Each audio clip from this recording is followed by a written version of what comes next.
Good morning. Good morning, Bobby. Good morning, firefighters. From our fan studios, secured by DFWsecurity.com, this is Sean and RJ on 105.3 The Fan. Good morning, Coach McCarthy, who will be joining us live in an hour here on Sean and RJ. Happy Friday, y'all. This is DFW Sports Station 105.3 The Fan. I'm Sean Sharif alongside RJ Choppy. We got Peyton and Rai in the back, and we are live on the Fan Cam, Twitch, and YouTube. And we start off the show with the absolute gut punch that took place yesterday as the news came out that Trayvon Diggs tore his ACL yesterday in practice. What do we do to you, man? Lord, what do we do? Who did what?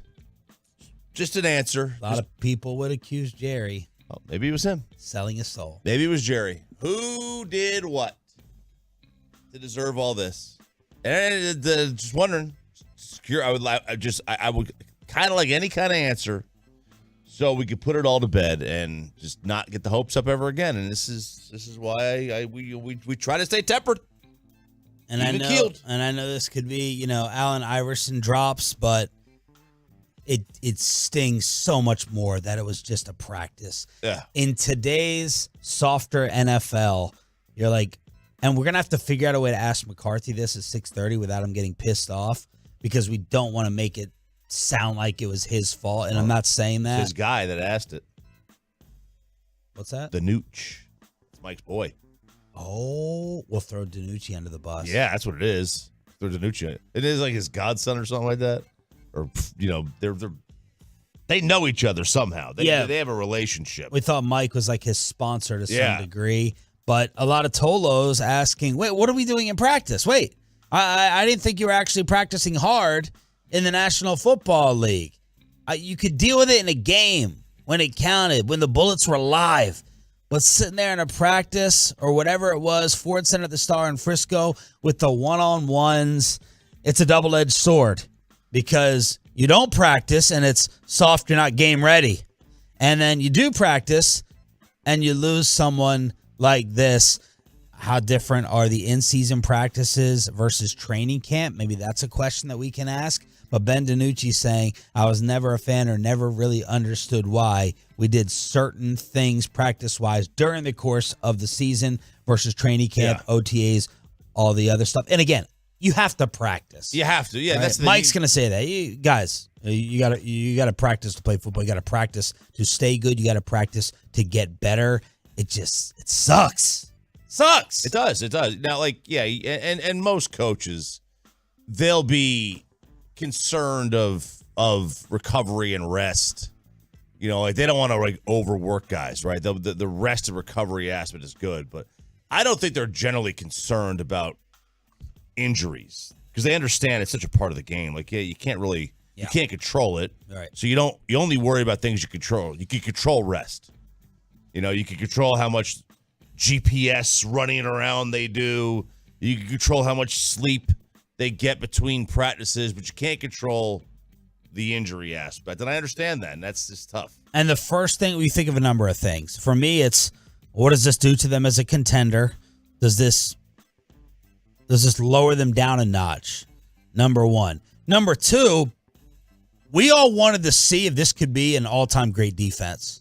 Did this have the makings? Was the possibility there? And then when you lose your number one corner, can that even be on the table anymore? Is that possibility just wiped away on a random Thursday in September? It's just, it's something every year. It's just, give me 1 year where it's like everyone's healthy. And I know that it's football and injuries are going to happen, but I don't want to categorize the stars, but it's just give me something, because it's the last 2 years, it's been something. We went through the Romo years. You had this. I know Zeke was suspended, but it's a suspension, missing time nonetheless. And then Dak you had last year, the O-line, Dak for the last couple years, two out of the last 3 years. So it's always something with this team, and it's a huge blow. Trayvon was having a good start to the season. Yes, Zach Martin yesterday joined the G-Bag Nation for his weekly appearance, and he gave his thoughts to the breaking news. Yeah, it's just terrible. I feel for old Diggsy. It's just a tough situation. You never want to see anyone get hurt, especially one of your teammates, and during a weekday practice. But he'll get back at it, get to rehab, and come back stronger. Stephen Jones described what happened on SA Sports Star. It was a one-on-one drill. He just took an awkward step trying to make a play on the ball. Unfortunately, it torqued the wrong way and got his knee. Not unlike Overshone in the Seattle game. It didn't look like much, but when those steps get awkward, unfortunately, sometimes the ligaments do not hold up. What is the plan? Surely this was on grass. I'm sure this was on the grass field out there. They don't have. Surely it was. Oh, gosh. That's going to have to be a follow-up from Mike. Ooh, grass versus turf. It would have helped, a lot of times I'm happy when the important people don't talk to the press right before us. In this instance, I think I would have maybe preferred McCarthy availability versus the first interview be with us to talk about, because we do have to ask about the surface question. What is the surface out there for those who have never been to the Ford Center? Well, they did change it recently. You got 3 fields. They have 3 fields. They have the indoor. If they were indoors, then it's obviously turf. Now, we don't go out there to the Star very often. They had a grass field and a turf field outside. Bobby, I'll be waiting for your text. It was on grass. But they changed it recently. All right, good. That was Bobby. He was on grass. So we can scratch that question Bobby out. Doesn't know the difference in grass and turf. Never stepped on either one of them. We can go ahead and get rid of that as a possibility. So what's the plan now? Deron Bland to outside corner. Jordan Lewis take over the nickel. But this absolutely sucks. What does it do to the Cowboys as a contender? Marcus Spears answered that on ESPN. Absolutely. They're still contenders. It got harder. Don't get me wrong. It got absolutely harder. And I don't know if Dan and RC misconstrued what I said about replacing Trayvon Diggs. You just hope that it doesn't become a liability like it became last year, where people just needle you opposite of Stephon Gilmore. Remember, too, this is a great job by this front office, okay? Because you still have a number one corner in the building. Last year, they didn't. Couldn't have afforded this at all without Trayvon Diggs. Stephon Gilmore still has a lot in the tank, still can play at a very high level. So the person opposite of him obviously is going to get a lot of attention, thinking, like RC said, either Bland or Jordan Lewis, who is back healthy. So hopefully those guys' familiarity, the time that they've played, that you don't become so deficient away from your number one cornerback, which is now Stephon Gilmore. Great point about having Gilmore here. Thank goodness they got him for nothing in the offseason. And then after that, Tyler Biotish injury news came out. Yeah, that's good. The center hurts a hamstring during practice, undergoing an MRI to determine the extent. Todd Archer, Adam Schefter reporting someone told them Tyler will be okay, but a hamstring. So yesterday, Biotish and Diggs. Yeah, and Diggs. And the hamstring is, those could be lingering.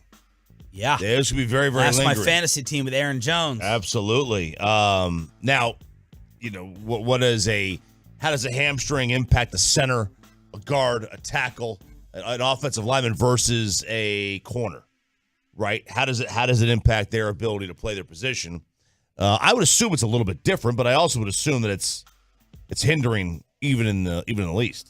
877-881-1053, truckwreck.com. Text line 877-881-1053 as the Cowboys will take on the Arizona Cardinals Sunday with the coverage right here on this station. What happened to all the Ranger competitors yesterday? Thursday Night Football. What was your scouting report of the San Francisco 49ers? Who were you rooting for? And tonight, when 105.3 The Fan sits in right field for Section 133 night against the Mariners, we're going to be joined by a legend who has not shown up around the Rangers for a long, long time. Some exciting news for 105.3 The Fan, 133 night, and Thursday Night Football next. Coming up in the next...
catch on the back shoulder. Touchdown! San Francisco! Night, turn the TV off. 49ers radio with the call. Thursday Night Football as San Fran handles the New York Giants without Saquon Barkley, without their tackle Andrew Thomas, 30-12. The 49ers. It's like you're punching a little person. Yeah, it was not the Giants. Man, that was helpless offensive football. Helpless. I cannot watch I hate the Giants. Oh, get off the TV. And you know what? They made the playoffs. I bet you they have like 4 more games on national TV. Yeah, I bet you they do. 'Cause they made the playoffs last year. And everybody was all charged up. Oh, my God, to the Giants. Where are their receivers? I know it's Daniel Jones running. You know, they got Darren Waller. It just feels like they have no receivers, and they have had no receivers since Victor Cruz and Odell Beckham. But this is about San Fran. We were rooting for the Giants to win. We want the Cowboys to have home field. I hate San Francisco even more than the Giants right now. They got so many primetime games, man. The Giants? Oh, they're on Monday Night Football next week. Oh. And then 2 weeks after that, they're on Sunday Night Football.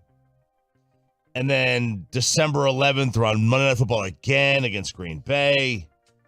Oh God! And then they're on Christmas Day. Oh, all by themselves against Philadelphia. What a disaster! Now I'm starting to feel a little happy that they came back against Arizona, because if they're really, really, really bad, you start rooting against the better draft pick. So go ahead and get a win versus just 0-3, because they're ugly. They are ugly. But look, this is about San Francisco. Over under 3.5 years before Dayball's fired.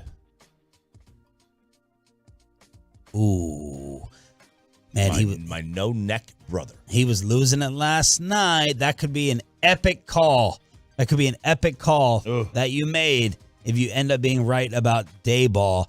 I guess my counter would be, is Daniel Jones. How long is Daniel Jones there? True. Over under 3.5 years. I'll take. It's probably the over. Knowing that team, I don't know. Knowing that franchise, they don't. Generally, they have been getting rid of coaches. Lately, they have. Name the last. Look it up, Peyton, to double check me. Name the last 4 Giants coaches. Shermer. Okay, good. I thought you were going to forget him. McAdoo. All right, you've already won. Yeah, it's Coughlin, right? I don't know. I was just saying if you would remember McAdoo. Shermer was there like quickly. And Joe Judge. And then Coughlin and then Fossil. So they've run through them. Yeah, they have. Shermer, McAdoo, Judge were in and out. Yikes. But different general manager. But you got the same ownership. Right. And then the owners of the Giants, they're kind of like the owners of the Steelers. They don't make those moves, but they have lately. Yeah. I'll probably lean towards the under. But look, this is about San Francisco. Brock Purdy improves to, he has his 8th straight win. The 49ers are the 3rd team in history to start 3-0 and score the same number of points in each of those wins. Wow. They've scored 30 in all 3. Here's what bothers me the most. And if I had to go back, if I had to today pick my Super Bowl winner or my NFC team, I would pick San Francisco instead of Philadelphia. This year, for me, the beginning of it was about watching Brock Purdy come back down to earth. I don't think that's happening. And what Brock Purdy does, the throws and accuracy he shows when he's about to get hit, and like he makes the throw and he like turns to shield himself, and I'm like, okay, that's going to be an off throw. It happened with the Debo one. It happened with a couple throws down the field. That's what bothers me and irritates me the most, that they have fallen in to a poor man's Tom Brady.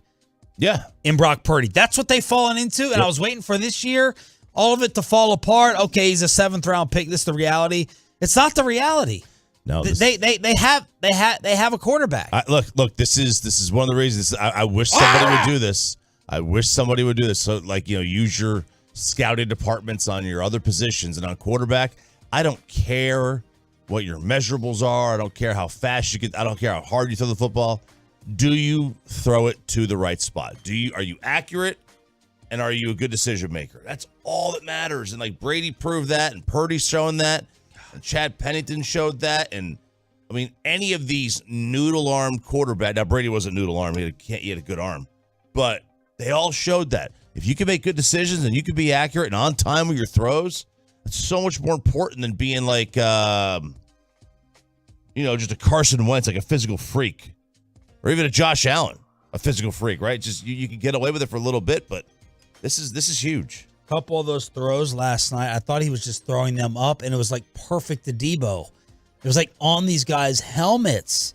And then you see they're just going to McCaffrey and Debo. McCaffrey, Debo. I'm like, all right, that's all they got. That's their entire offense. Oh, yeah, I forgot about Kittle. Oh, yeah, Ayuk was out. Their leading receiver. I would pick San Francisco to be there and maybe even win it if I had to do it all over again today. I mean, Brock Purdy, he's 11-1 as a starting quarterback for the 49ers, and that one loss was the NFC Championship game that he got hurt in. What is up with their helmets, though? Why are they the only team that has those goofy helmets that look like they have the part in the middle of their face? The George Kittle helmet, the Nick Bosa helmet. Oh. You know what I'm talking about? No. I was looking at the side of it. I was like, I love their uniforms. I love their helmets and uniforms. It's just the helmet. I'll look for the photo of it. It's just a weird looking helmet, dude. It freaks me out. I don't like it. And then the Diggs injury also kind of takes away from the heavyweight fight in a couple weeks. Cowboys at San Francisco. Oh, I see it. You know what I mean? It looks like there's like a part in the middle, and they're it's. That's how I know when you really hate someone, because you start picking apart their style, like you did the Red Sox. They had that dude wear the second shell over his helmet back in like the 80s. Look at that Debo chain. Oh, look at that thing. Oh my gosh. It's begging to be yanked off the neck. Be careful in that city, man. Oh, God. Be careful in that city. Fonte coming after that chain. With the brawl that happened in the stands yesterday. Houston off, Seattle off, Rangers off. Toronto loses to the Yankees. So that means it's a half a game for the Rangers everywhere in the standings. They're a half game back of the armpit. They're a half game back of the number 2 wild card spot behind the Jays. Yeah, now. Tampa's 9 up. Don't worry about them. They've already clinched it. It's over. Actually, they have their magic number's like 1 to clinch the number 1 wild card. So don't worry about that one. It's about Toronto. It's about Houston. It's about Seattle, and you have it. It's in your hands. You got 7 with Seattle. You got 10 days left. 7 of those days you play Seattle. It is 1,000% in your hands whether or not you get ahead of the Mariners for one and make the tournament. That's it. Tonight, section 133. You can still get some tickets. Rangers.com/133. We're going to see Juan Gonzalez. This news came out yesterday from Rangers PR. Juan Gonzalez is finally going to accept his Team Hall of Fame jacket. He's showing up, ceremonial first pitch. He's signing autographs for an hour. This is freaking cool. Yeah. No one has seen Juan Gonzalez. No one. He has the Rangers Hall of Fame induction from 2015. He didn't show up. He's like, no, screw this. I'm not coming around. And somehow they convinced him to do it tonight. Yeah, I have no idea how they convinced him. I don't know the backstory here really at all. I just figured he just just disappeared. Like a lot of athletes just disappear. Well, I did some reading on it last night to try to figure out. Obviously, I remember Juan Gonzalez and his greatness growing up, winning the MVPs and stuff. By the way, Evan Grant notes he has not made a public appearance at a Rangers game since 2004 when he played for Kansas City. So no Juan gone for about 20 years around here. I read that it kind of stemmed back to Tom Hicks when he was the Rangers owner, making a steroids comment about Juan. Remember, you had your Pudge rumors, you had your Juan Gonzalez rumors, and he kind of made a comment about Gonzalez and being damaged goods and, maybe we're throwing some money away. And Juan Gonzalez may have reacted to that and said, screw that, I'm not coming around this team. But this is cool. He's aware they changed ownership, right? That's twice. I do believe. That should change. That should play into it. All right, let's go inside the star. Bobby was inside the star for the Trayvon Diggs injury. Mike McCarthy makes his first comments about the devastating news for the Cowboys with us at 6:30. Our Cowboys insider Bobby Bell joins us in studio next. If you're a new listener to Sean and RJ, thank you.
Fan Studios, secured by DFWSecurity.com.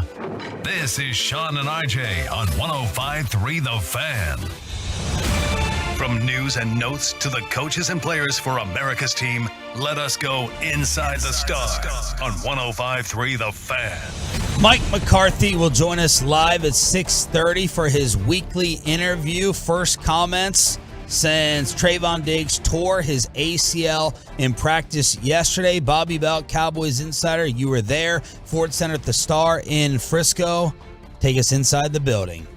Well, the actual injury itself, obviously something that occurred during practice that was closed off. It was interesting. I noticed that there were a couple people, I guess, on grass. On tours. Yeah, on grass. There were a couple people doing those Ford Center tours or whatever else, who I guess somebody saw, because there were people tweeting. Somebody had tweeted at a reporter yesterday and said Diggs just went off the field at practice, and that was 2 hours before anything broke. And so, but Trayvon Diggs was seen in open locker, kind of walking by the locker room in crutches. That's when I think people went, oh, okay, what's going on here exactly? And the Cowboys scrambled together, got the MRI, obviously, of course, really quickly, and yeah, done for the year. And it's there. You can tell there's just a sense of, sadness for some of the guys there, and not just because. Not because of what it does to their season, but I think just what it does in terms of how much they respect Trayvon Diggs and how much except for Dak. Yeah, except for Dak, of course. They respect Trayvon Diggs, and they view him as somebody who brings a lot of the emotional intensity that they get on the field. It'd be an interesting little idea for a media member who is not known. You just get a tour every day during practice time, and you can just watch the practice. No one will know. They have these buildings there. They used to have these little apartments that backed up to the practice field, and people always used to joke around that, what does it stop somebody from the Eagles from just renting an apartment for a couple months and then sticking an advanced scout in one of those rooms?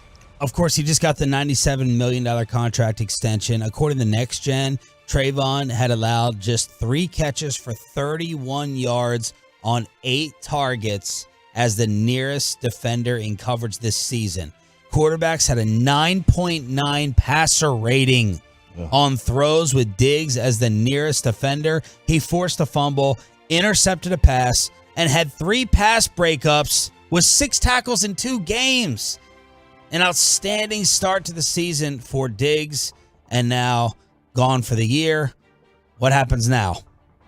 Deron Bland moves outside, which is where he played his entire college career. He actually was not a nickel guy until he got to the NFL.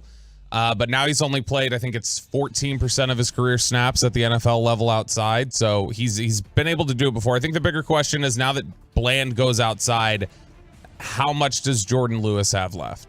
He's 28 now. He's coming off of a foot injury. He is a smaller corner to begin with. How much of his skill set is still there? That's going to be the biggest question that they need to answer. But I still think I saw somebody say this yesterday, I think it was John Owning at PFF, that they are in a better spot without Diggs than the vast majority of teams are with their corners healthy. And that's a good place to be in. They will not be as good as they could have been on defense, but they've got enough corner depth that they can still be the best defense in the NFL. Okay. I hope. Okay, what? I'll take your word for it. I mean, your guys at PFF have hated him for years, and you've been a Diggs critic. Hang on. No, I was a Diggs critic of his 11th interception season when everybody said he was Dion, and he was he was not. He was a better player now than he was then. Who's the greatest last 25 years? Who's the greatest defense in the NFL? The last 25 years, analytics would say it's like the 09 Jets. Okay, well, everybody generally defaults to the 2000 Ravens. It's just the team that's completely dominant. Nobody does anything. Anybody, there are players you can name up and down that defense. Peter Bowler, Ray Lewis. Anybody remember the corners? No, different game, though, man. You can't go by that. The modern NFL starts at 2010. But it was that was the spot that people thought was vulnerable. It's Dwayne Starks and Chris McAllister, who McAllister became a Pro Bowl corner later on. But Choppy, to be fair, too, you haven't thought Diggs is. You've had a lot of criticism of Diggs. Sure, but he's still the best corner on this team. Yeah. And we know, like, yeah, the Ravens defense it's a different animal. Like, we can't talk. I don't even think you can use that defense or the 85 Bears or the 86 Giants because the game was different. It was a run-first game. No. I think that's fair. And that was the 2000 season was the worst era of quarterbacking that we have had since probably 1980. Okay, but if you actually, it was in transition. Marino, Montana, Elway, those guys were all on their way out, and Manning hadn't started really yet, and Brady hadn't even come in yet, and Ben hadn't come in yet, and Rivers and Romo and like all those guys, like none of those guys. That was a transition era. Man, this statistically right now, in terms of pushing the ball downfield, is similar to the year 2000. This has been a big discussion point around the league. Is that over the last year and a half, the ball is not being pushed down the field. It's being pushed down the passing attempts. Okay, but I'm saying the pass game is the same as the one that the Ravens. It's being run the same. It is. Okay, in terms of like the schemes you're talking about, I'm talking about the quarterback play. I care about is the quarterback play. Quality of quarterback play. Yeah. Fine, that can be whatever discussion you want us to be, but I am saying that average depth of target, and have we not said the NFC, which is where the Cowboys are, this is the weakest the quarterbacks have been in the NFC in how long? So Ben I'm just looking if there's sand down there that you're burying your head in. I was trying to figure out whatever the setup was. So Ben DiNucci brought up this tweet. This McCarthy's guy. We'll have to ask him about it at 6:30 about doing one-on-ones. Yeah, it basically saying like I he never deleted the tweet. He deleted it. Wuss. Give me a hat. I've hated DiNucci from the beginning. He never because of the hats. Yeah, because of the hats. Oh man. So I don't like the hats. I love. I'll be happy to throw him under the bus here at 6:30. Send me another one, man. I only got three. I got a corduroy one. That's pretty cool. Yeah, he said like I never understood why they did 1v1s once the season starts. Let's talk about that, Bobby. Practice in season versus training camp, other off season. The intensity versus, what you see. So obviously, yeah, what we get to see is stretching. That's all the Cowboys will show us. So we don't have the full breadth of what they do during the regular season because of just how much they limit us. But I know one-on-ones have not been something that they've avoided during the regular season. You look at the most viral moment out of that, Amazon Prime series was Dez and Jordan Lewis going one-on-one in the middle of the season. And so I think a lot of coaches feel like it adds juice, it adds intensity, it helps level things up. But yeah, the practice intensity is they get about one a week where they're in pads and they're actually practicing a full practice. Yeah. That's something that McCarthy told Brad Sham in the pregame show last week was, we had a great practice on, I think it was Thursday.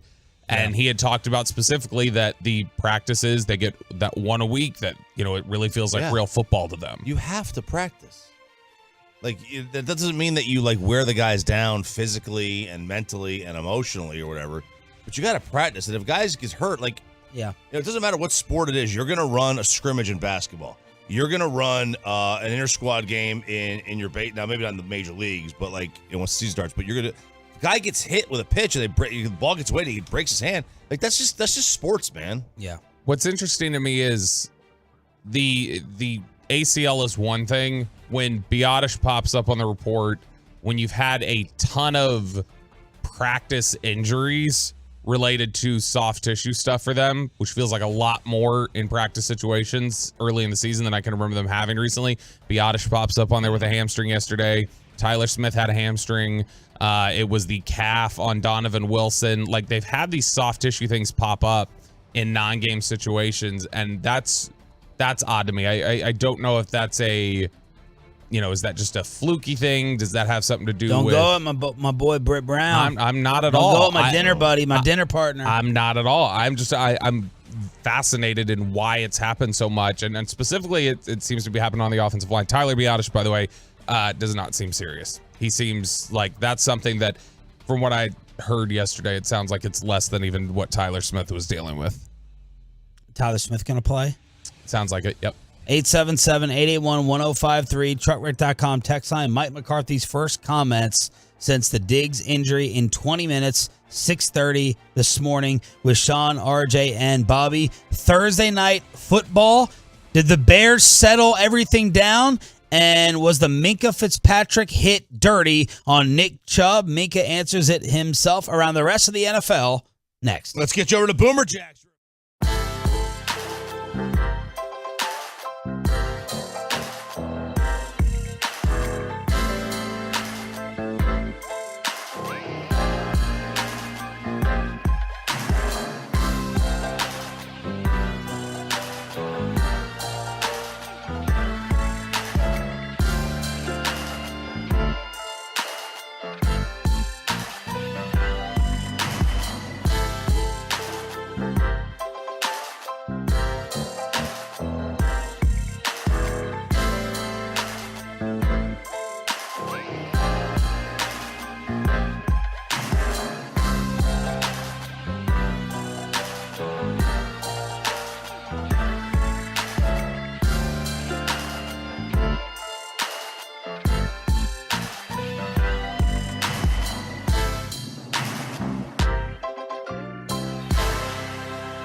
state-of-the-art weight loss, that's Soda, and by the personal injury lawyers Frankel and Frankel. Life is unpredictable. Accidents happen. Frankel and Frankel are the go-to attorneys for car and truck wrecks in DFW. If you or a loved one have been in an accident, contact the Frankels today at 214-333-3333 or go to truckwreck.com. Debo goes in motion right behind Kittle. McCaffrey to the side. Inside gun run to McCaffrey. Touchdown! CMC! 49ers radio with the call. They handle this thing pulled away late. It was dominance in the first half. Then the Giants get a score. And then all of a sudden, San Francisco with the Deebo Samuel touchdown put away the New York Giants last night. Thursday Night Football 30-12. Mike McCarthy is coming up at 6:30 to talk about Trayvon Diggs out for the season. Bobby, what did you see last night from San Fran in New York? New York is awful. Mm-hmm. Holy cow, that's an awful football team. And I missed because I didn't think the Giants were going to be good, but I thought they'll be competitive. Like they'll hang around. And this is just a completely unserious football team. I mean, if it's not for a historic meltdown relative to the Cardinals and Giants organizations, they're blown out in 3 games. Yep. 0-3. Just awful. In the first half of games through 3 games, they've been outscored 63-6 between the Cardinals, 49ers, and Cowboys. They are just getting run in these games. So that was the biggest impression for me is just, and I texted you guys last night while I was watching, I was just like, they're so bad. They are just an awful football team. And San Francisco is still the top team for me right now, but the last 2 weeks, and this is short rest, you know, I always put a caveat there when I see a team playing on short rest just because I don't know what we're looking at. But this is the last 2 games. I didn't think they were super impressive against the Rams, and I didn't think they were super impressive against the Giants. Yeah, there's an unknown about what the Rams are for me. This game, this is more troubling if you're a Niners. If you're just looking at the Niners from that perspective. Then again, though, these Thursday games suck, man. They're terrible. And now for the home team, they should be much easier. But they're very difficult to get a great gauge to me on a Thursday night game. I hate them so much. I wish I would get rid of them. Nah. Bears, they're just terrible, though. You know they're terrible. I don't care. It's a Thursday night game to watch. Football every night, baby. You're not watching good football. I don't care. It's a game that would get lost in the Sunday slate. Take it out of the mumble jumble of red zone and isolate it by itself. I'm not saying it's been amazing football, but it's better than watching nothing last night with the Rangers off. I will say that for me, the one area where I am a little, although I did miss Southern Charm, I wasn't happy about that. I think that the one area where I think we're moving past any sort of Linsanity discussion with Brock Purdy. Yes. Like Purdy's that's a great way to put it. Purdy's legitimate. And that's something where he's just smart. It's not just soft toss, easy throws. He's smart. He puts the ball on time. He puts it on target. He's good. Yeah. I don't think we're ever going to talk about him as like, he's one of the 5 best quarterbacks in the NFL. Yeah. But he's solid. Yes. He's really good. And he can make some big time throws. Yeah. He can make enough plays down the field. Bears general manager Ryan Poles called an impromptu presser yesterday to try to settle things down. First off, he said the facility was not raided by the FBI to catch the defensive coordinator or get information. So he rolled that out, called it ridiculous and irresponsible reporting, basically. But he talked about Justin Fields, quote unquote, calling out the coaching staff. And he said no one in our building sees Justin as a finger pointer at all. We have adversity right now. We've dealt with life issues. He was referring to the DC. We've dealt with injuries. That's all real, and that's what we have to deal with, but nobody is panicking. And then this is basically, and this would be a great thing to ask McCarthy about if we didn't have this other depressing injury news, but overloading a player with information and thought and putting too much into their minds. The Bears are going to have to ask themselves, should he have processed all this by now? Are we dealing with a football dumb guy, or have we put too much on his plate? They have to have that very real conversation about where Justin Fields should be in terms of an absorption standpoint in his 3rd year. Well, and it's the question of, and I hate that I'm even referencing this individual, but is it the question of absorption and that's the problem and he's not taking to coaching, he's a bad student, whatever else? Or is it what Orlovsky talked about where he said his concern was with Dak and the way they were coaching the things with Dak and how he said, I've seen it with Matthew Stafford before, where it's you're just giving them information that then causes them to overthink instead of play. So like, was Justin Fields saying like, I can't process this, I can't internalize all of it? Or was he saying, you're making me think about things that were unnecessary for me to think about? I'm a read, react guy. Now you're making me stop and process things that were natural before. I think that's more of what Fields was trying to say, was not, I'm not getting it. Like, it's not a Jalen Tolbert situation from last year. And Tolbert has picked it up this year, but where Tolbert last year was, they were saying we put too much on him to absorb and learn the first year. I mean, that's to me, it's basically the same thing.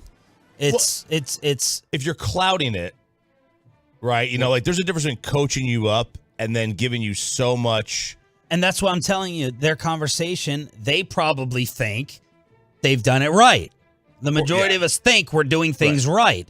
So they need to have that honest conversation. Did we overload it, or is he should have been getting it? He can't pick up an NFL offense enough for us in our organization. They probably will not be able to have an honest conversation because nobody will ever think like they're giving him too much. Like, well, I can understand it. Why can't you? And it's like, okay, well, you're not out there having to think and play at the same time. Right. It's one thing to be able to coach it. It's another thing to be able to explain. The hardest part of teaching or coaching is to be able to explain things in a way. If you can't explain it in a way that your subject can understand, then you're not a good coach.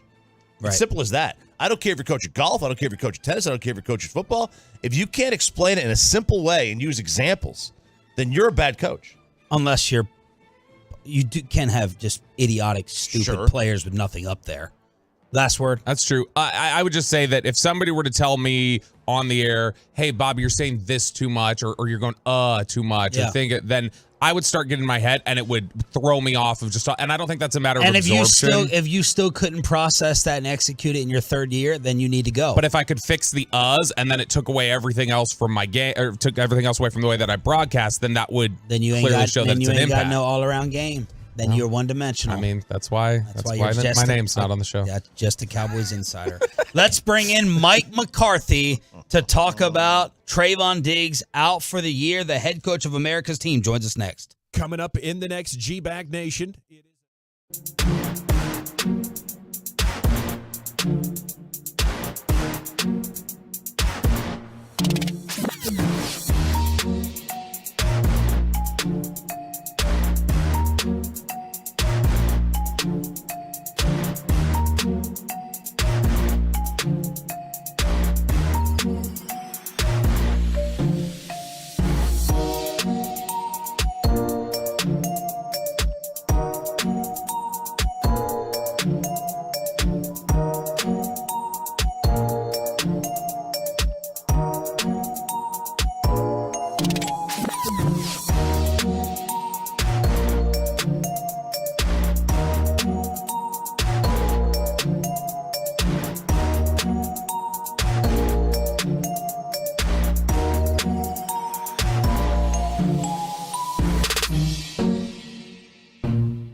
The show every Friday here on Sean and RJ. It's brought to you by Black Rifle Coffee, the official coffee of the Dallas Cowboys. Cowboys Cardinals Sunday right here on this station. Good morning, Coach. How are you? Good morning. I forgot to ask, are we still doing the say hello to Bobby gig? Or It's up to you. No, Coach. We like to keep Bobby not mentioned as often as possible, as I'm sure you've learned out there at the Star. Oh, okay. Wow. All right, well, just keep me informed. Good morning, everyone. And then Jerry kicked us right in the nuts, too, on Tuesday after Coach on Friday. So it has turned into a big thing. So thank you for starting that, Coach Mike McCarthy. Coach, yesterday we all, as a fan base, local media rooting for the team, got the gut punch. Your reaction to the Trayvon Diggs injury? Oh, I mean, you hate to see it when any of your players, but I mean, it's just awful. Just the outpour of concern for him. I mean, he was just playing off the charts. I mean, and that's the way he practices too. So, obviously a big blow, but really your heart goes out to Trayvon, and just make sure he feels the love and support, and we got to keep moving forward. What type of year were you seeing from him? It looked like he was having an amazing start. And then just talk about the person and that emotional leader that you guys won't have on the field. Well, I mean, this is the best I've ever seen him. I mean, he had a great off season. His training camp was, the confidence that he was playing with. I mean, his ball skills are just off the charts. I've never seen anybody like him. And and actually, the injury occurred with him competing for a ball down in the red zone in a one-on-one. So he's always all over the ball. But yeah, on a personal note, just to, you could see him, starting to grow. This is, things were really lined up for him to be one of our leaders. Obviously with the new contract and everything, but you could see him growing in every way, possible. So. Yes, this is a challenge that he'll attack because that's just the way he's wired, and But most importantly, I just want to make sure he feels the support because we obviously are going to miss him as a player, but he's a big part of our team and our culture and everything we got going here. Coach, how does the mood of practice change after this? Like, is this something? You guys have been around injuries long enough. Is this something right away, or you have an idea of right away? Well, we were split up at the time. The DBs and the receivers were doing red zone one-on-one, and then the majority of the team was in a 9-on-7 drill. So, so it was right at the end of that period. I just think like anything when they took him in, you hope for the best. But yeah, it definitely affects the mood of practice. I mean, that's only natural. Yeah, absolutely. It affected me, so I know it was on everybody else's mind. Coach, Steven said yesterday in an interview with San Antonio that it would be Deron Bland going to the outside as a response, Jordan Lewis stepping up to play the nickel. How big is it that you've got a guy like Deron Bland who stepped up so big as a rookie and now in his second year can take ownership of that outside corner role? And just how much of a benefit is it to have a 7-year veteran, a high IQ player like Jordan Lewis to be able to just plug into the slot? Oh no, we're very fortunate, and I think this is a reflection of where we are as a defense. Our depth is very, very strong. I mean, this is a great opportunity for both men, and I clearly anticipate that they'll step up and we'll keep moving forward as a defense. But yes, I think this is a great reflection of where we are on defense. Mike McCarthy here on The Fan. Coach, what more can you tell us about Deron? We loved his season last year. What type of person he is, what type of offseason he had, and how you see him stepping up right now. Just a little more focus on Deron Bland, if possible. Yeah, Deron Bland, I mean, he's great teammate. Has come in here day one. Has just been blue collar to his approach. He's obviously very well respected. He's one of our younger players that is, really came on the scene last year, with the nickel opportunities. But his ability to play inside and outside is, I've just been so impressed with him, from day one. and just his football IQ, his instincts, his awareness, competitive spirit. So he's like I said, he's a great teammate. It's kind of like growing up in the McCarthy household when you don't have to say much. I knew when my father wasn't speaking to me, I was doing a hell of a job. So you don't have to say much to Duron because he's on it. He's a great pro, and he's definitely a big part of this young group that has taken the second, third year leap. Mike McCarthy joined us here, 105 through the Fan. Ben DiNucci posted on social media yesterday, never understood why we did 1v1s during the season. And then obviously you can't bubble wrap players. You still got to practice. But, just take us through the thought process for still doing one-on-ones during the season. And how different are practices once the season starts compared to, say, training camp, minicamp, OTAs? Well, there's skill development that always goes on, especially with the limited time of training camp. So, one-on-one drill is something that, the defensive backs and the receivers need. It's, everything you do in the passing game is based on time clock. And so those reps are necessary. That's, not doing red zone one-on-one is, I don't see that drill as a drill of high risk. It was, watching the video, it was just one of those unfortunate things that happen when two guys compete for the ball, and that could happen in any drill. Coach, what did you see from Arizona to allow them to get that big lead against the Giants in preparation for Sunday with some of the film work you guys have done? Well, I'll tell you what, it's a veteran, scrappy football team. They're system specific. You can see what they're trying to do, but I like the way they play. They're, it's a total contrast schematically, as far as their defense from the defense we just played. So, but they play it the right way. But this is a team that's, that they had opportunities to win their first two games. So we look at this is going to be a physical, scrappy contest come Sunday. Micah and everyone else has been talking about not your offensive coordinator work, but your motivational work. Saying that you go deep into the bag to get the guys really focused right before these games. Does that ratchet up in a game in which everyone's going to expect you guys to win, the dreaded quote-unquote letdown game? Well, I think just like anything, there's always a vibe, a pulse of your football team, and that's why you utilize the whole work week, and because emotion is a big part of being successful in this game. And, we're well aware of, who we are, but the biggest thing is, our focus is it's September football. We have a segment in our Thursday team meeting, just, talking about the trends that we see amongst the league. And, as far as the trend this past week was, there's a number of, punch out, balls, that the defenders and the coverage teams and special teams are just doing a tremendous job. The tackling's not quite where it needs to be.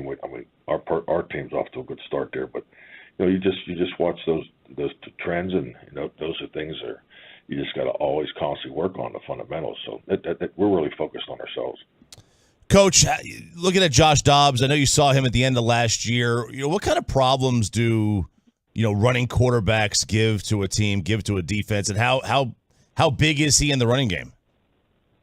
Well, it's the definition of a running quarterback. When they use him as a primary runner, as far as their schemes, and then you got to involve, potentially got to involve your safety more in the run defense. So, but when he's running, through the passing game, now it's really on your rush lane discipline. So, that's what you really got to be in tune with. So, his ability to run in the passing game has been very, very productive his whole career. I go back to his time in Pittsburgh. So, obviously we played against him last year in Tennessee. So it's just identifying on the opportunities of the quarterback to run and just being in tune with, obviously focusing on ourselves. Coach, and enjoying these first 2 weeks, it feels like this penalty issue that we've, talked about for a long time with you has kind of taken a turn or gone away. Have you felt that yourself? And what do you credit that to with you all playing some clean football? Well, I just credit the players. It's, the demand is there, and I think the maturity in certain areas it has grown. And I think this is a normal, it's my personal experience.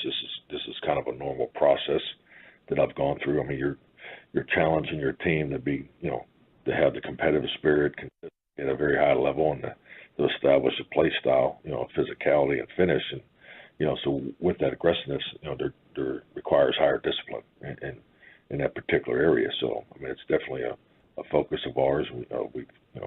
We have a penalty prevention it's a continuing education that we're always working on, but you just got to really credit the players for their focus in that area. Coach, one of the things that I've loved, and maybe probably a stupid observation, but in your offense, at least through the first couple games, it feels like you are not wasting any time, and you're like, let me get my guys who are the playmakers and explosive ability ball in space quickly. Let me get it to Pollard. Let me get it to Deuce. Let me get it to Turpin. Is that an accurate observation? And if so, can you just take us through the philosophy behind that of just getting that ball quickly to your playmakers in space? Well, I mean, the goal is number one to get them to playmakers. So I totally agree to you. But how is part of the chess match that you put together during the week, and whether it's quickly or down the field and all those things. So you got to have all those components of ball distribution in your offense. I think it's like anything in this league.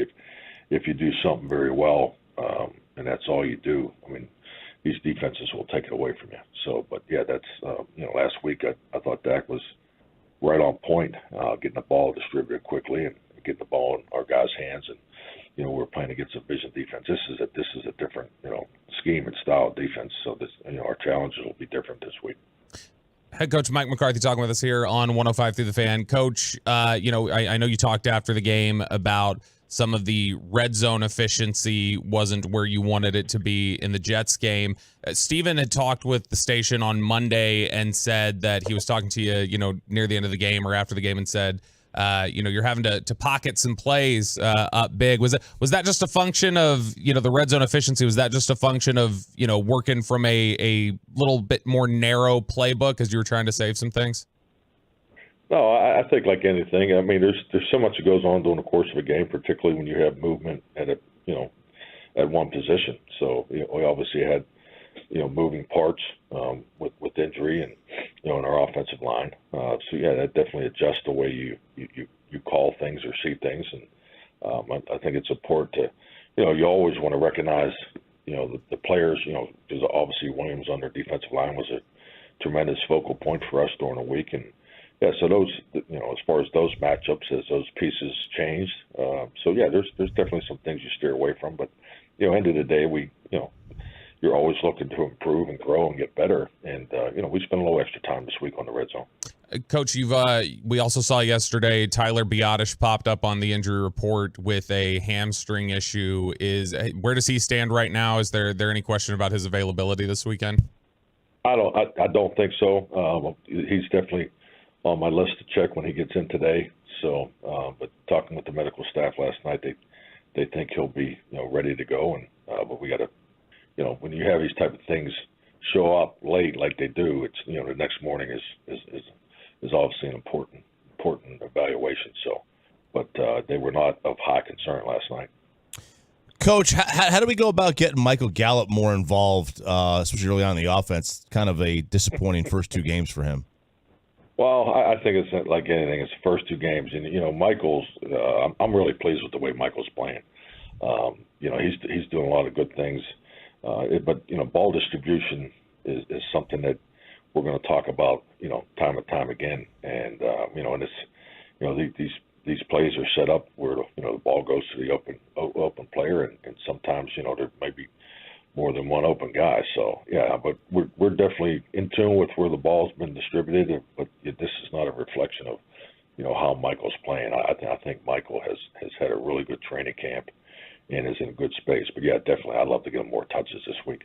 Have your same sources that gave you Bobby and everybody let you know that you are the coach of the year 2 weeks in, right, being called a genius, and a reminder of why you got this job and why you have your ring? Have you been informed of all the Mike McCarthy parades that are being thrown nationally and locally? I think we've all done this long enough to know it's week 3. So, yeah, but I guess they don't give me the good news, but it's nice to hear. You know, Coach, a lot of people are texting, wow, he sounds more upbeat than I thought. He started off joking with you guys. I thought it was going to be doom and gloom. Is that important, like, for your team to see when you walk in there today or after you deal and hear about the Diggs news that, oh, Coach, it's not end of the world with Coach. We're going to be good to go? Well, I think the most important thing that you learn competing in the NFL is consistency. It's so hard. I mean, I think that's probably the biggest challenge. They talk about having a level of success, and through my personal experience, I think going to the playoffs 8 years in a row is a lot more difficult than winning one Super Bowl. That's just my opinion. And Super Bowls are very difficult to win, and I think, you know, being consistent, you know, the consistency of, you know, going through the adversity. This is our first big shot of adversity. You know, we've had some injuries where guys miss games, but this is a real punch to the gut. You know, Trayvon's injury. So this is our first adversity moment, and you're gonna, you know, I hope to God it's the only one, but this is part of the challenge. So it's important for us to continue forward and finish our preparation and go win this game. Last one. Did the mentalist freak you out? He was he's entertaining, number one, but he was you know, we're still trying to figure a couple of these out, that's for sure. So but yeah, impressive. I mean, standing right there, especially was involved in two of them. I mean, I just, you know, it's unbelievable. Coach, be honest, you guys. I would definitely go stand. I'm sorry. I said, be honest. You guys worked out that time thing on his wrist and your cell phone. You know you did. Well, there's a conspiracy theory there because, you know, you had guys in there that just weren't going to believe it no matter what. So it didn't matter. He could have pulled a, you know, horse out of a hat, and there's guys that just was like, no, this is not true. So I mean, you're always going to have that. But, you know, standing there, I was right there on Micah's deal, and, you know, there was a way for the timing. So I think there could be a little bit of a plan there, but, you know, he did one at the end that, like, after the facts, where he had myself and Robert Prince hold hands, like shake hands with our left hand, and then he had me close my eyes, and he took a card and he actually scratched Robert on the nose, and then when he told me to open my eyes, he said, did anything happen? I said, yeah, it felt like you scratched the card on my nose, and then, you know, and it wasn't me, it was Robert. Wow. So yeah, so I mean, there's, you know, being right there involved in it, it's I mean, it's cool. I'd pay to go see him. I guess that's absolutely as a compliment. Yeah, he was tremendous. He was entertaining too. He was fun. Our guys had a great time with him. It was awesome. That stuff blows me away. Yeah, Freaks me out and blows me away. Yeah, both. I agree. Coach, thank you so much for the time. We appreciate it as always. Good luck on Sunday. We'll do it again next week. Awesome. Gentlemen, have a great week. The man, Mike McCarthy, brought to you by Black Rifle Coffee, the official coffee of the Dallas Cowboys. I told you on the commercial break, I said, watch, he's gonna be a little bit opposite of what we think. Sometimes he surprises us. Like week one, we were all back, the family back together again. He was a little bit more serious. Maybe that was business-like before the Giants, but, you know, he can't be devastated walking in a room of 50-plus guys like the season is over. Injuries are going to happen to everybody, but that was Mike McCarthy right here weekly on The Fan. Yeah, got to be upbeat. You can't go, because if he goes in there in a somber mood, it tells the team he doesn't have faith that somebody else on his roster can step in and do the job. Yep. And it's almost one of those things where you go in, he goes in the locker room immediately after and says that, you know, if y'all are dejected, it means you don't have faith in your teammate. And that's you got to play a mind game, man. Yeah. You got to play a mind game with these guys. I think it's both, though. He's expressing confidence about guys, but I think he clearly sounded hurt for Trayvon Diggs specifically. Like there was definitely the more he talked about Trayvon Diggs and the longer he got into some of those answers, I think you could hear him sounding just, you know, hurt for the player and the guy. But I don't think he has any question that the team will be able to step up in his place. It's just more about an individual and what he means to their group. But I mean, he said it there. He said this is the best he had seen him play was the start of the season. That's the best he's seen him in 4 years. So it is a blow, but they've got depth behind him. Clarence Hill apparently said yesterday that for his birthday, he got a suite last night to Beyonce. He had it all planned out. And you all know anyone who went to see Beyonce last night? I didn't even know she was in town last Slater. night. Of course. Yeah. But I think he got the suit, he got the outfit, he got the suite, and obviously could not go. Did not go after the injury. And then people are blaming the Rangers for this. Because he threw out the first pitch the other curse night. of the first pitch. That mound has now taken out 3 stars. They're pitchers, man. Yeah. If you throw a pitch off that mound, it's bye-bye, see you later. Maybe that'll happen to Stephen A. at Yankee Stadium. Talk about that. How old? First of all, how old is Stephen A? He's 55. 55-year-olds don't have rotator cuffs at this point, man. Just give the guy a break. So Stephen A. goes out there, and now my big issue with him, he's touching the dirt. He's messing with the dirt around the rubber. The grounds crew carefully manicured that for who threw last night? Cole. He doesn't need to be digging out a hole. He's digging out a hole, and he throws the first pitch, and he bounces it. Now, we teach kids who are like 6 years old, hey, bounce your throw. It's easier to catch than the one that goes over the head. Bounce your throw. If you're throwing it first, okay. If they're 4 years old, right? Yeah, when they get like 7, 8, 9, 10, they're young. It's much better to bounce the throw than throw it over their head. Right. You can at least catch it. So maybe Stephen A. was like, hey, I'm just going to bounce the throw so we can make the play. No, he just bounced it. That's all he did. He bounced the throw. That was bad. He's an old man. He's got no rotator cuff. He probably needs a surgery. So he's going to get roasted this morning. Kind of like we got roasted, where people are like, oh, and Goldberg, who I texted this to in our group message. The wrestler?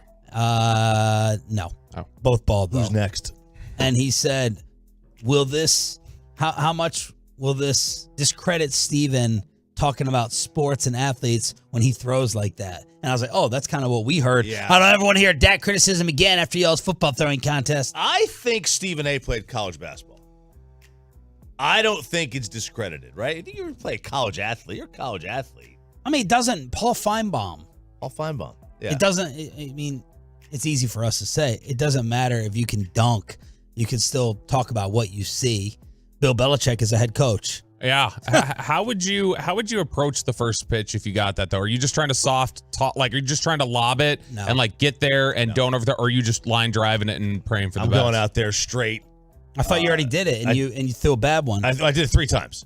The first time I didn't warm up, and I hit the backstop. I threw like way over the dude's head. Are you embarrassed? The next time I threw a cutter, and the next time I just threw I went full wind up, Bob Tewksbury submarine. Let's go. Why is the number 1 pick Bryce Young already sitting? All the NFL and college football games you need to know. Plus Juan Gonzalez joins us and the Tolos for Section 133 night in Arlington. Next. Let's get you over to Platinum Ford in Terrell. It is, of course, a Stephen Gilchrist-owned store. Gilchrist Automotive. Gonna hook you up with that brand new Ford car, truck, SUV. Platinum Ford in Terrell. You want to get on over there as soon as possible before the end of the month, and you can take advantage of the fantastic deals they have at Platinum Ford. It's located between I-20 and Highway 80. Worth the short drive to Terrell to save a lot.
our fan studios, secured by DFWsecurity.com. This is Sean and RJ on 105.3 The Fan. College football! A weekend to dive into. This is Sean, RJ, and Bobby. Happy Friday, y'all. Mike McCarthy was absolutely fantastic. If you missed him and you're just turning on the radio, shame on you. But we'll bring it to you in the 8 o'clock hour. This is the home of the concert ticket giveaway, which we're going to hook you up with momentarily. But we've talked Thursday Night Football. We've talked Little Rangers. We've talked Trayvon Diggs with the injury. How about this weekend of college football? Man, even the games that don't involve top 25 teams, and there's 6 of them. There are 6 games involving top 25 teams playing each other. That's pretty darn good. But even in the games that don't involve that, you've still got good, solid, upset potential games. You know, Oklahoma's at Cincinnati. I think Cincinnati's their first home Big 12 game that they've ever played. I know they're a 2-touchdown dog. That place is going to be litty. Baylor they've struggled to start the year. They're home to Texas. You know they have one game on their mind all year at Baylor, right? It's the Texas game. That is a big one. Florida State, Clemson on the road. They're on the road at Clemson. This is Florida State's last hurdle before the ACC championship game. If they get by this one, and they're only a 2.5-point favorite. It's down to 2, I think. Or is that a 2 now? Yeah, it is down to 2. So they're only that is a very low favorite for Florida State. And I haven't even given you games featuring top 25 teams. How about Alabama, Ole Miss? This is the year to get them. This is the year to get them, man. That was a different Saban yesterday at his press conference. He said this can be a lesson in humility. He's like, I don't know if we have the team to beat Ole Miss or anybody else, but he was citing Michael Jordan's Hall of Fame speech, which no one does except in a negative way. And Nick Saban was, I was reading it. I don't know if Nick could sound very, very humble, but it read humble. Get him now, man. That quarterback they got coming in next year, Julian Sane. Bobby, it is the truth. Another show bet, Bobby, between you and I. It sounded like Choppy wanted to get in on it, but we're going to have to set it up for Bama national title appearance in the next how many years? I think we said 3. Yeah. And if you want to do the next 3 years, not including this one, sure. Bet? Yeah. Not include this. Yeah, because here's the thing, and a lot of people are bringing up the comparison between them and Dabo with Clemson. The difference is Dabo's last 3 recruiting classes, 10, 11, and 15. Saban's 1, 2, or 2, 1, 2. Yeah. And then next year's the 4. So, they're still, that's the difference. He's still getting, they haven't dominated the transfer portal, and they're also losing depth. Yep. But they got this quarterback supposed to be the truth, so we'll see. Colorado at Oregon. There are 2 kinds of Bo Nixes. There's road Bo and there's home Bo. And road Bo stinks. And home Bo is a menace. He's a monster. Don't F with Bo at home. So this is at Oregon. When is the last time we've been this excited for a 20-point spread game? Probably the TCU game. Yeah. Ago, right? Yeah. TCU, right. TCU, Colorado. TCU. Yeah, I'm excited. Right? Yeah, I am too. UCLA. Not as excited as Chris Russo, but. Yes, I have a gummy. And I sit there, sauce out of my mind. Number 22, UCLA. Number 11, Utah. This could be a fun game. It's a low point spread total for a Pac-12 game. It's like 50. Oregon State at Washington State. This could be the end of the Wazoo. This is the Nobody Wants Us Bowl. That's what this is. This is the Pac-2, last remaining teams. Iowa at Penn State is another one. And then the big game. Number 6, Ohio State at number 9, Notre Dame. Everybody is giving all the attention for Alabama. Ohio State is the team everybody's deferring to still. They are not the same.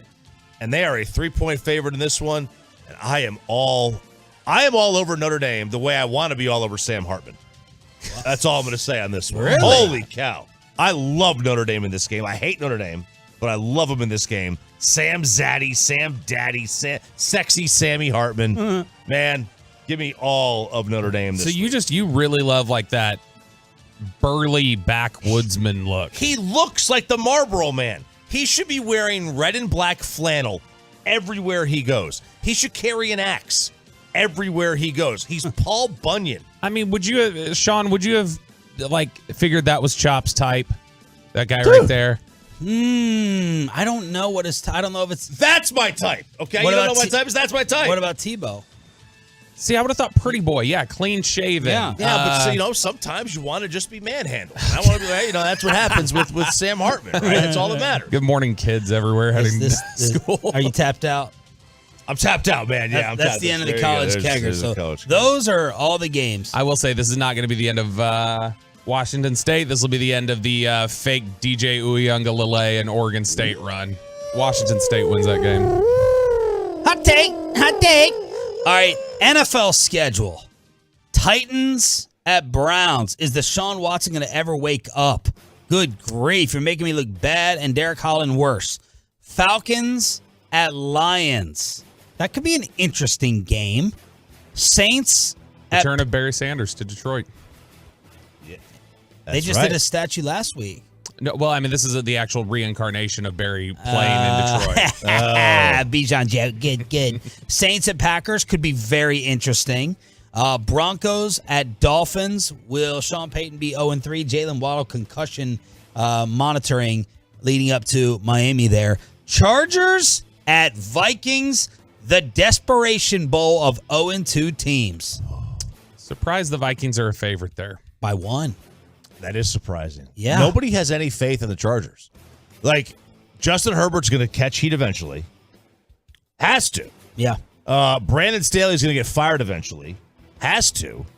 This is there's a lot of talk that they have not gotten over the Jacksonville loss for the playoffs last year. Brandon Staley can't stop talking about it, apparently. In his press conferences, he brings it up all the time. It's in their head, man. Patriots at Jets. Nope. Hideous. You can't. No way will I go anywhere near that game. Bills at Commanders. Heck yeah. Buffalo is favored by 6. That over/under's 42.5. Is there weather issues? That seems very, very low. Doesn't it? It says partly sunny, 75 it's in DC, right? Yeah, that doesn't make any sense. That's a really low. Buffalo by 6. Total. Is that Buffalo doubt or DC belief? That's in terms of DC Buffalo by 6. Yeah. Well, I guess it's a good number for a road team. Yeah. No, I take that back. And honestly, as a bettor, no, I'm sorry. I was questioning the over/under. Yeah, the over/under is weird. I don't get the over/under. There's got to be an issue. Maybe they just think that Washington's only chance to slow it down. But 6 points is a great number for a favorite. Yeah. Of Buffalo's stature. Texans at Jacksonville. Colts at Ravens. Is Anthony Richardson supposed to be playing in this game? Has anyone seen Pepe? Have you seen a Richardson update? Nothing. Not on my fantasy team. With the concussion. Panthers at Seahawks without Bryce Young? Yeah, so Bryce Young has been dinged up. And I honestly think this is probably not a bad idea. If he starts, the season 0-3, people are going to start saying, well, he's a short guy, can't hack it, yada, yada, yada. Let him get healthy. Don't throw a guy out there hurt who's a rookie quarterback. Just, they're not going to win anything anyway this year. Let him stay healthy. Bears at Chiefs. All the turmoil in Chicago. Their general manager saying we don't view Justin Fields as a finger pointer. The DC resigned. FBI rumors. Fields having to call multiple press conferences. What a mess. Kansas City is favored by 12.5. So Kansas City's defense, I think, is actually one of the stories nobody's talking about this year. I totally agree. Detroit, now they held them to 21, and actually they held them to 14 because remember there was a pick 6. So they only held Detroit to 14 defensively, and they held Jacksonville to 9. Like, that's pretty solid, man. No doubt. Were you about to ask about a Chicago surprise in this? No. Like, just because I thought you were saying what a surprise, but then you were like, oh, yeah, Kansas City's defense is surprising. That's it. Sunday Night Football. Steelers at Raiders. God, get the Steelers. Get them off. Get them off my screen, just like the Giants. 3 straight? Is that 3 straight games? Primetime? Yeah. Oh, no. I can't stand it. I cannot stand watching it. Then Monday Night Doubleheader. Let's go, Baker. Eagles at Buccaneers. ELGS, Eagles. Let me hear that one more time. Let's go, Birds! Eagles. I thought initially maybe she's spelling it backwards, but no, she's not. 6:15 Eagles at Bucks. 7:15 Rams at Bengals. Monday night doubleheader. We like the doubleheader. I don't love it. They run together. Who's the other one? Eagles at Bucks. Who's the other one? Rams at Bengals. Oh, dude, I don't remember. This is a sign of getting old. I don't remember being this tired to start an NFL season. I feel like every night I'm staying up till 10:30. That's what I feel like. Yeah, Sunday night for sure we used to, obviously. We're just more tired now. We're getting older. We're older. Yeah. I can't stay up the way I used to. Tonight we have to stay up because it is Section 133 night in Rangers right field. The entire station is heading out there. Get your tickets, Rangers.com/133. As yesterday the Rangers were off, Astros were off, Mariners were off. So we are still a half game behind the armpit for first place in the West. So is Seattle. And now we're a half game behind Toronto for the second wild card spot because the Blue Jays lost to the Yankees. And tonight they are honoring Juan Gonzalez is showing up to the ballpark and coming around this team for the first time in 20 years. He's getting his Rangers Hall of Fame jacket. He's signing autographs. He's throwing out the first pitch. Juan gone and the fan. I think I would have to think about this more, but off the top of my head, I think he is the most forgotten and disrespected Ranger great. We always say Josh because he's recent. We say Nolan, obviously. We say Pudge. Michael Young. We would say A-Rod just because he was so good. Even for we forget Juan Gonzalez. Like this dude was a monster. 434 home runs, 295 career average. Think of that for a second. Like, there are two players that from the 90s who absolutely, well, one of them absolutely has to be in. The other one, you don't realize how good is it. Albert Bell and Juan Gonzalez. I think the modern baseball fan, the Paytons of the world who started watching sports in 2014, just completely have no concept of how good those two guys And this were. guy's swing, man, this is a batting stance you would try to imitate the balance on the right leg. That left knee coming up for what felt like forever and just sitting there balanced, the arms totally extended, not while swinging, but before swinging.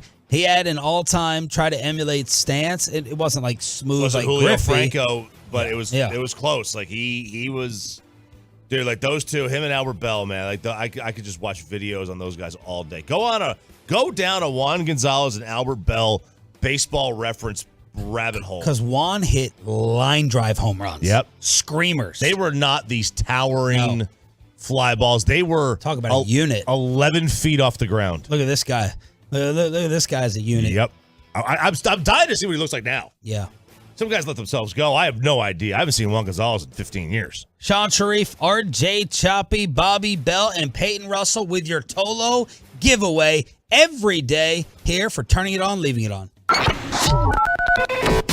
All right, Tolos, that's right. Call number 10 right now at 877-881-1053 wins a pair of last chance tickets to see Neo when the R&B star brings his Champagne and Roses tour along with Mario and Pleasure P to Dos Equis Pavilion on Wednesday, September 27th.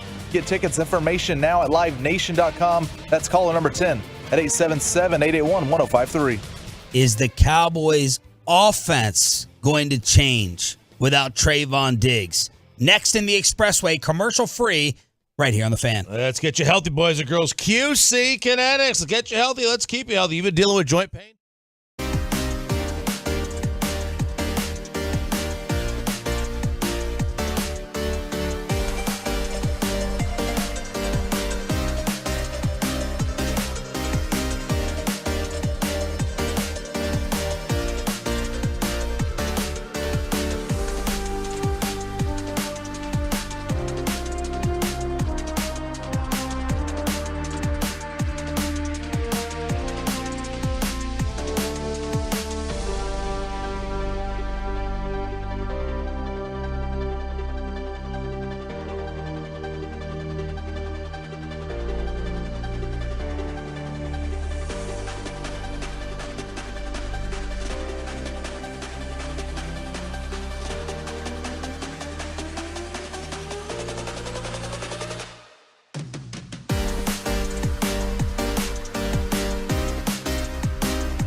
Segment here brought to you by QC Kinetics and by Classic Chevrolet. Classic Chevrolet and Grapevine's one-time Equinox offload was just announced. A limited supply of excess Equinox models will be sold directly to the public. for below market value. See them all today at ClassicChevrolet.com. Do not wait. In less than 10 days, they could all be sold at Classic Chevrolet. Relax, enjoy the difference, and find new roads. This is the Expressway, commercial free. For the next 40 minutes, we'll make the official pick for the Cowboys and the Cardinals, the 5 things that RJ wants to see. If you missed Mike McCarthy with his first comment since the Trayvon Diggs out for the year news, we'll bring that back to you in the 8 o'clock hour. Sean Sharif, RJ Chopping, our Cowboys insider, Bobby Bell. Got you down. How much will the offense change at all? Is the secondary going to be okay? These are some Trayvon Diggs topics we need your answers to on the truckwreck.com text line, 877-881-1053. But first, Stephen Jones on the air in San Antonio. How did this injury yesterday happen? You know, it's unfortunately how these things can happen. I mean, he just took an awkward step trying to make a play on a ball, and unfortunately it torqued the wrong way and got his knee, not unlike Overshown in the Seattle game. I mean, it didn't look like much, but when those steps get awkward, unfortunately, sometimes these ligaments don't hold up. So that's how it happened. Kind of compared it to the Overshown injury. What did you make of Mike McCarthy's response to the way practice is conducted within the season? For those Tolos saying, what are we doing out there? Why are we going hard 100 miles per hour in regular season practices on a Thursday before a game? Yeah, I mean, look, he's still talking about you got to stay current. You got to do all that. The basketball teams will still you'll have your walkthroughs. I'm sorry, your shoot arounds, but you'll still have you'll still run a few if you can get practice time in. Baseball, they don't really do it. Once the season starts, it's BP and that's it. Now, I was told, Banny did tell me, that wear a medium T-shirt, right? They would do PFP, pitcher fielding practice. They would do that every couple of series before they would do it every couple of series. So that's just making sure that situationally, what you're doing, you're still current and stuff, because it may not happen every game. It does usually, actually, but this, I mean, you can't bubble wrap these guys. You got to practice a little bit, and you only get how many 13 padded practices a year now? Yeah, it's very little. 13, right? There's nothing after December. Yeah, it's very little padded work. It's just the reality of the new CBA and everything else that's been collectively bargained. But to me, it's when you're talking about why are we going hard on a Thursday practice, it's like saying, similarly to me, and maybe this is a bad analogy, Mike Bassick, if you're up listening, you can correct this. But to me, it sounds similar to like, why do we have our pitchers throwing bullpen sessions? Why is our starter getting hurt throwing a bullpen session? Yeah. Because like this is the reality of how you prepare during the week. Mm-hmm. And like I said, if it was in red zone drills specifically, like Mike McCarthy was just talking about, red zone is very much a one-on-one game situation. So yeah, you do kind of need one-on-one reps for practice in red zone. Absolutely. How do you prepare for a game without practicing? Imagine if we heard that they don't practice during the week. Yeah. Only walkthroughs, and then they go out and lose by 20 to Arizona. This town would blow up. Of course it would. It would detonate. Absolutely. I mean, imagine any team in any sport not having any practice time. Whether it be batting practice, whether it be on a Wednesday an install, whether it be shooter, like nothing. They do nothing once the season starts. It is kind of crazy though. Once the regular season starts, I like eliminate and erase any possibility of injuries out of my mind, and I feel like they never happen after the regular season starts. It's like first day of training camp, during camp with some teams, but in my mind mentally, it goes to they don't even basically practice during the week, but they do. Yeah, and Kelsey got hurt right before week one. Kelsey got hurt before week one in practice. Well, that's the thing. How much do we have to react to as well in training camp? Like, there's no we don't care about the preseason games nearly as much. So it's like we're not distracted by actual game week stuff. So all we have to look for is like, what's the latest injury? Who got banged up at practice today? Who did this or that? And so it's easy to put it out of your mind. Stephen Jones on 94.1. Now what?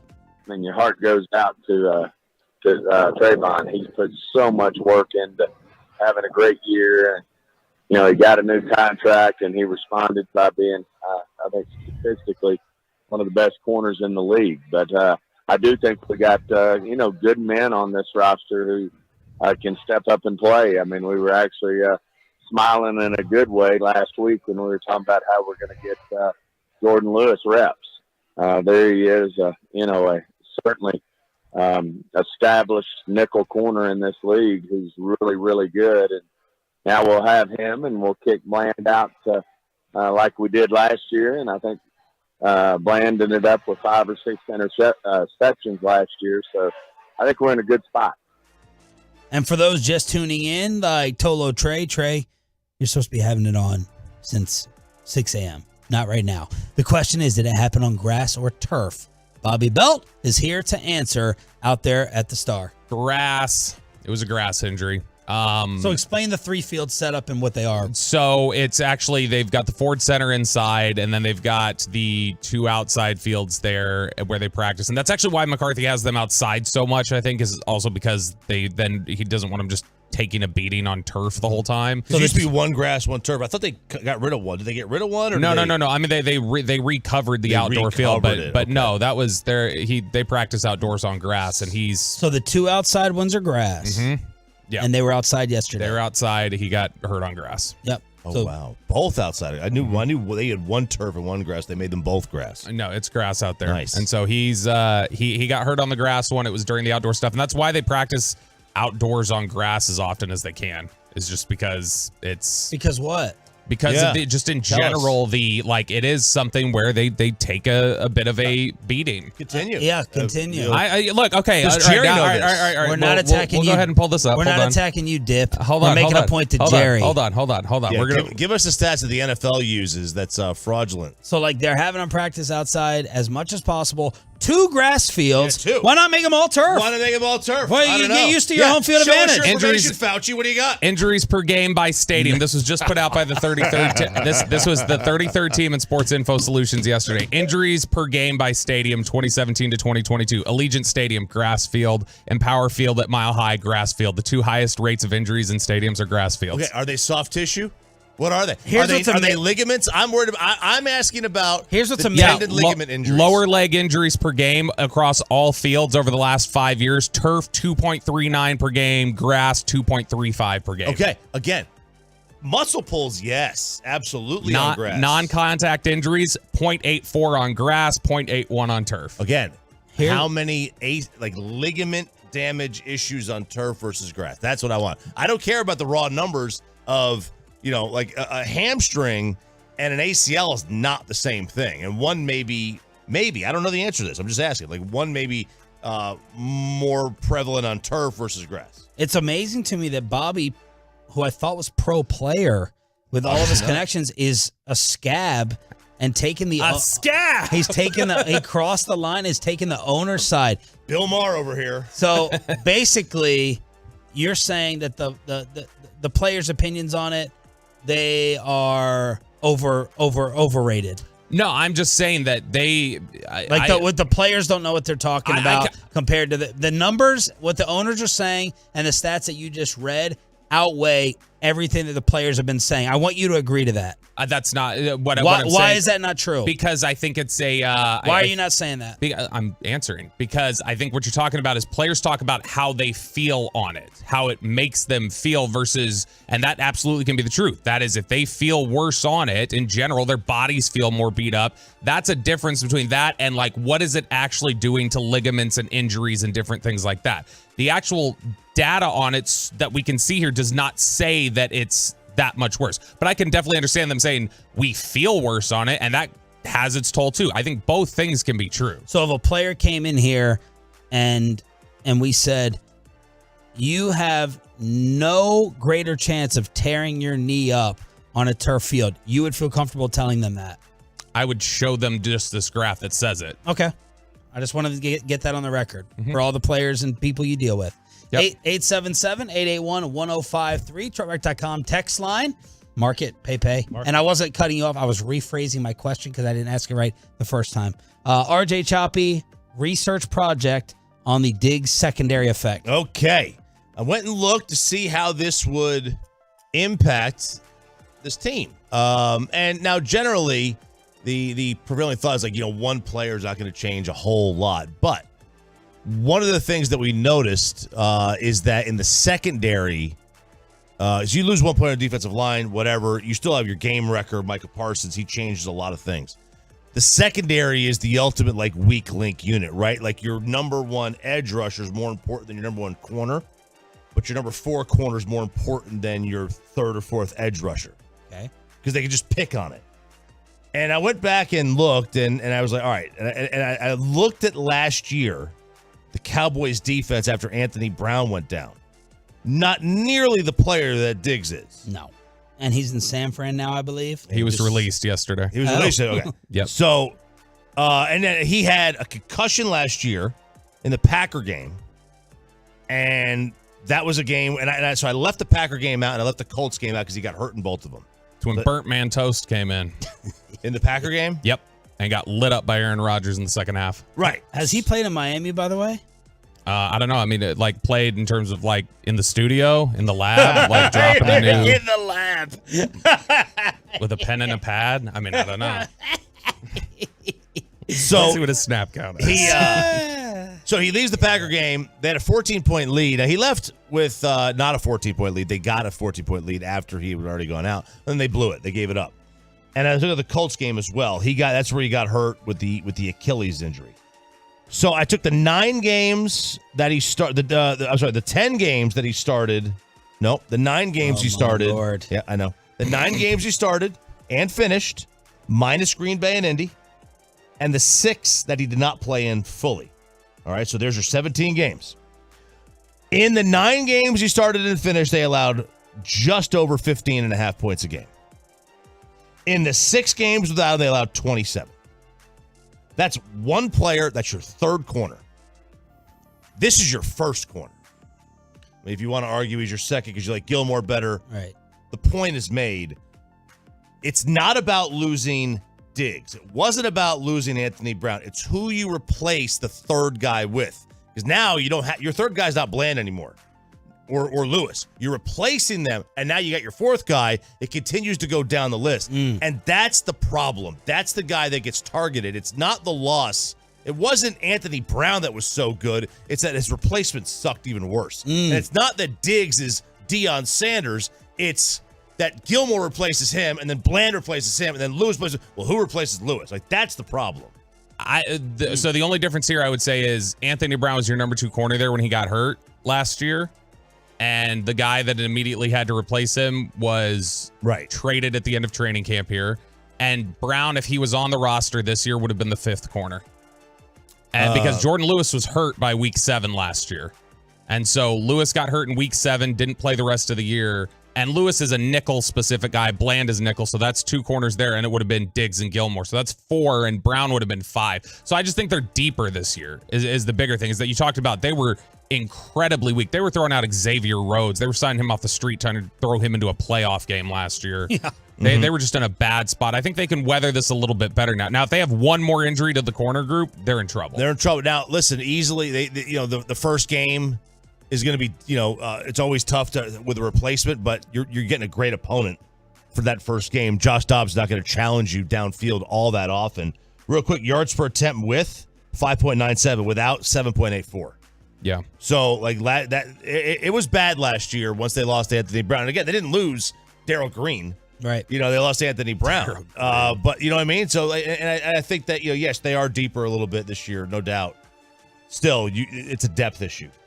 And then you were trying to think of like other local injury impact similar to this? I left the quarterbacks out. Obviously when Dak gets hurt or when Romo got hurt, he came in here the next day. Yeah, you don't miss a beat with Cooper Rush. Absolutely.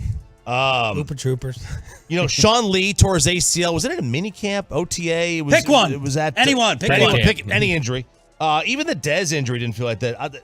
This had Jake DeGrom vibes when he left. When he left the mound, because I think a lot of people knew when he left the mound the second time. Right? Yeah. It was the Yankees and the White Sox or something like that. Royals. Yeah. When he left the mound that second time he left it. Night. We all had that. Crap. Yeah. That's a problem. That's interesting. The injury I thought of immediately, and not to say that they're parallel in terms of how good they are at what they do, but in terms of what they meant to the team, the injury I thought of first was Caron Butler getting lost for the season the year the Mavericks won the title. And Butler was like the number 2, the number 3 on that team, probably. He was number 2, probably ahead of Jason Terry. And he was having a great season. He got hurt 27 games into that year. Butler, and New Year's Day. Karan Butler got hurt, and they ended up, they won the title that year. Not to say that, so see there, the Cowboys can do it. It's a different sport, obviously, but DFW injuries, that was the one that I thought of just like a big one that still had a positive outcome. This is a good football show. It's a good sports show this week, today. Thank you. Yeah. It's a good show. Oh, Did it patented research project. Patented research project. Great other than 640 yesterday. Other Well, than 640 yesterday, it's been a great show. Here's what we're going to do. And high-low. Here's what we're going to do. We're going to have a rate-off. So, all right, we're going to go look at the ratings since the payload, and we're going to go 640 versus 840. That's Bobby's segment versus Peyton's segment, and we got to have a big bet payoff for the winner and the loser of that. But we're only so we'll have to pick out like a day a week because since August, like we've only been able to do like one day a week. We'll take your average. Yeah. Oh, you mean for below the belt? That's what I'm saying. Yeah. We'll figure it out. We'll see. Convenience. You tell me how you want it measured. And Winner gets the other person's paycheck. Yeah, let's do that. Wait. Does that include the trust fund? No. Ah, damn. All right. So we'll have a rate off. It is Friday. It's the Expressway official Cowboys Cardinals picks at 8:00. Right now, it's the junk drawer. Did you know that Benjamin Franklin invented the junk drawer? Junkin!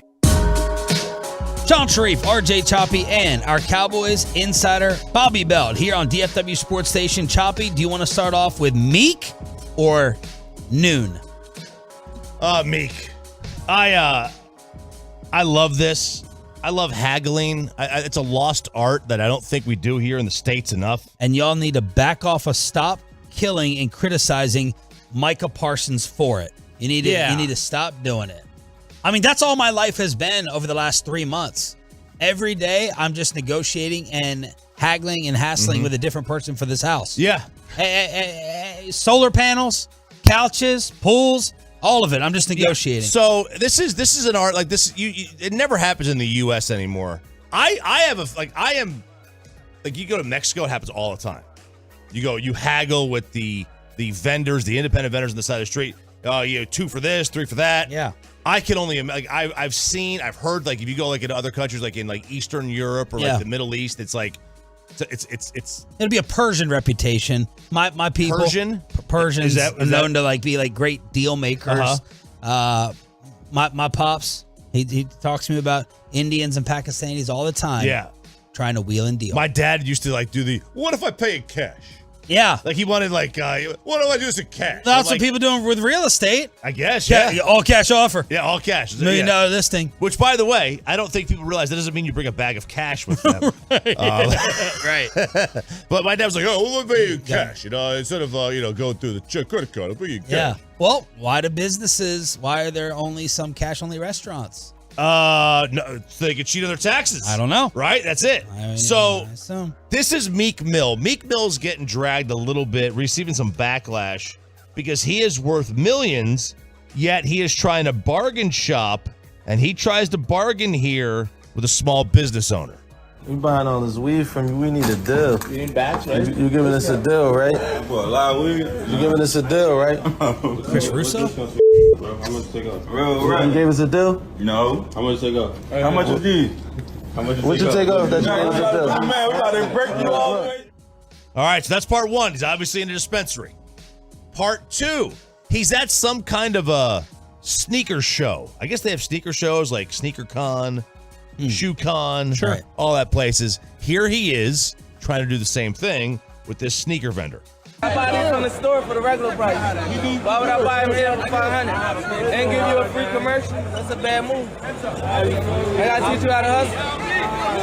You want the $500? So look, you want to give me a body from the store right now for $300. You want $500? That's a bad move. I'm gonna buy them from you, but that's a bad sell. You gotta come down. This was to give it to Meek Mill for the low, get the commercial. Boom, I might come back and buy more, Man, he's right. That vendor's short-sighted. Don't take the $500. Take the $200 and have Meek Mill or give it free. And all of a sudden, Meek posts something about you. Next thing you know, 6 guys are going to your little vendor shop and buying it. All you've got to do is make 2 sales and you've made your money up. But you're just talking about the art of haggling. The art of the haggle. It's gone. It's gone. We have no heart. We have no art of hustle anymore. My wife, this drives me crazy with my wife. Just pay what it is. Just pay what it is. She gets mad at me when I post, hey, I'm looking for an AVTV person. I'm not looking for free. I said it's a substantial job I'm hiring for. I would rather hire a Tolo. She's like, oh, you got random people always coming over our house. And I was like, what's the difference between that? That's more comforting to me and trustworthy than calling a random business, a person I've never met. But she's like, oh, you're always trying to get something for free. Yes, I am.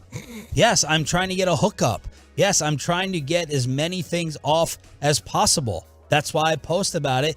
I pay people. Jeremy Plumber, I pay him. Lawn service, pay him. Big Earl with the pool, I pay him.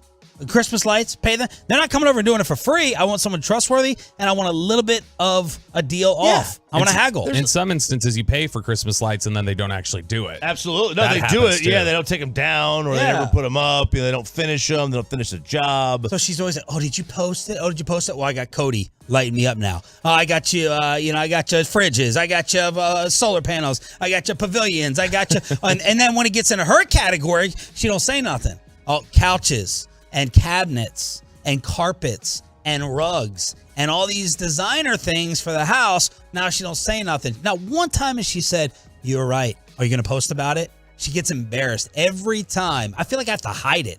I'm not texting another woman. I feel like I have to. Twitter is my other side piece because she's not on Twitter. So I'm like, hey. Daddy does work and you just do health. I'm like, any TV, AV, electronics people, I got to tweet it because if I put it on Instagram, Facebook, she sees it. Haggle. Yeah, I mean, look, nobody's doing this altruistically here. Like, didn't you think that your dad dad get something out of it too? Didn't you think your dad was a hero when you guys went to buy a car and he's like, I'll be back outside, and he goes inside and he comes out. Yeah, we're leaving. We're leaving. And then he goes, they gave me $15,000 off. And then when you grow up, you realize that's the mark off everyone can get. They can all get it. Yeah, they can all get it. But you think your dad is this negotiator? You think he's was it Kevin Spacey, the negotiator? Who was that? Was that the movie? Samuel L. Jackson was in that. Was that too, the right? movie? Yeah. Fantastic movie. Yeah. You think, oh my God, he could talk someone off a ledge, and you're like, okay, that's how the car business works. All right, Bobby, what would you like to get to? Let's get to syphilis. Yeah. All right. Now, this is important. This is relevant news. Was that Christopher Columbus? I think he does. I think that was Benjamin Franklin. Whatever. I mean, maybe Christopher Columbus did too, but I'm pretty sure that was Benjamin Franklin. But the headline over at Raw Story, an epidemic. Syphilis is raging through the state of Texas right now.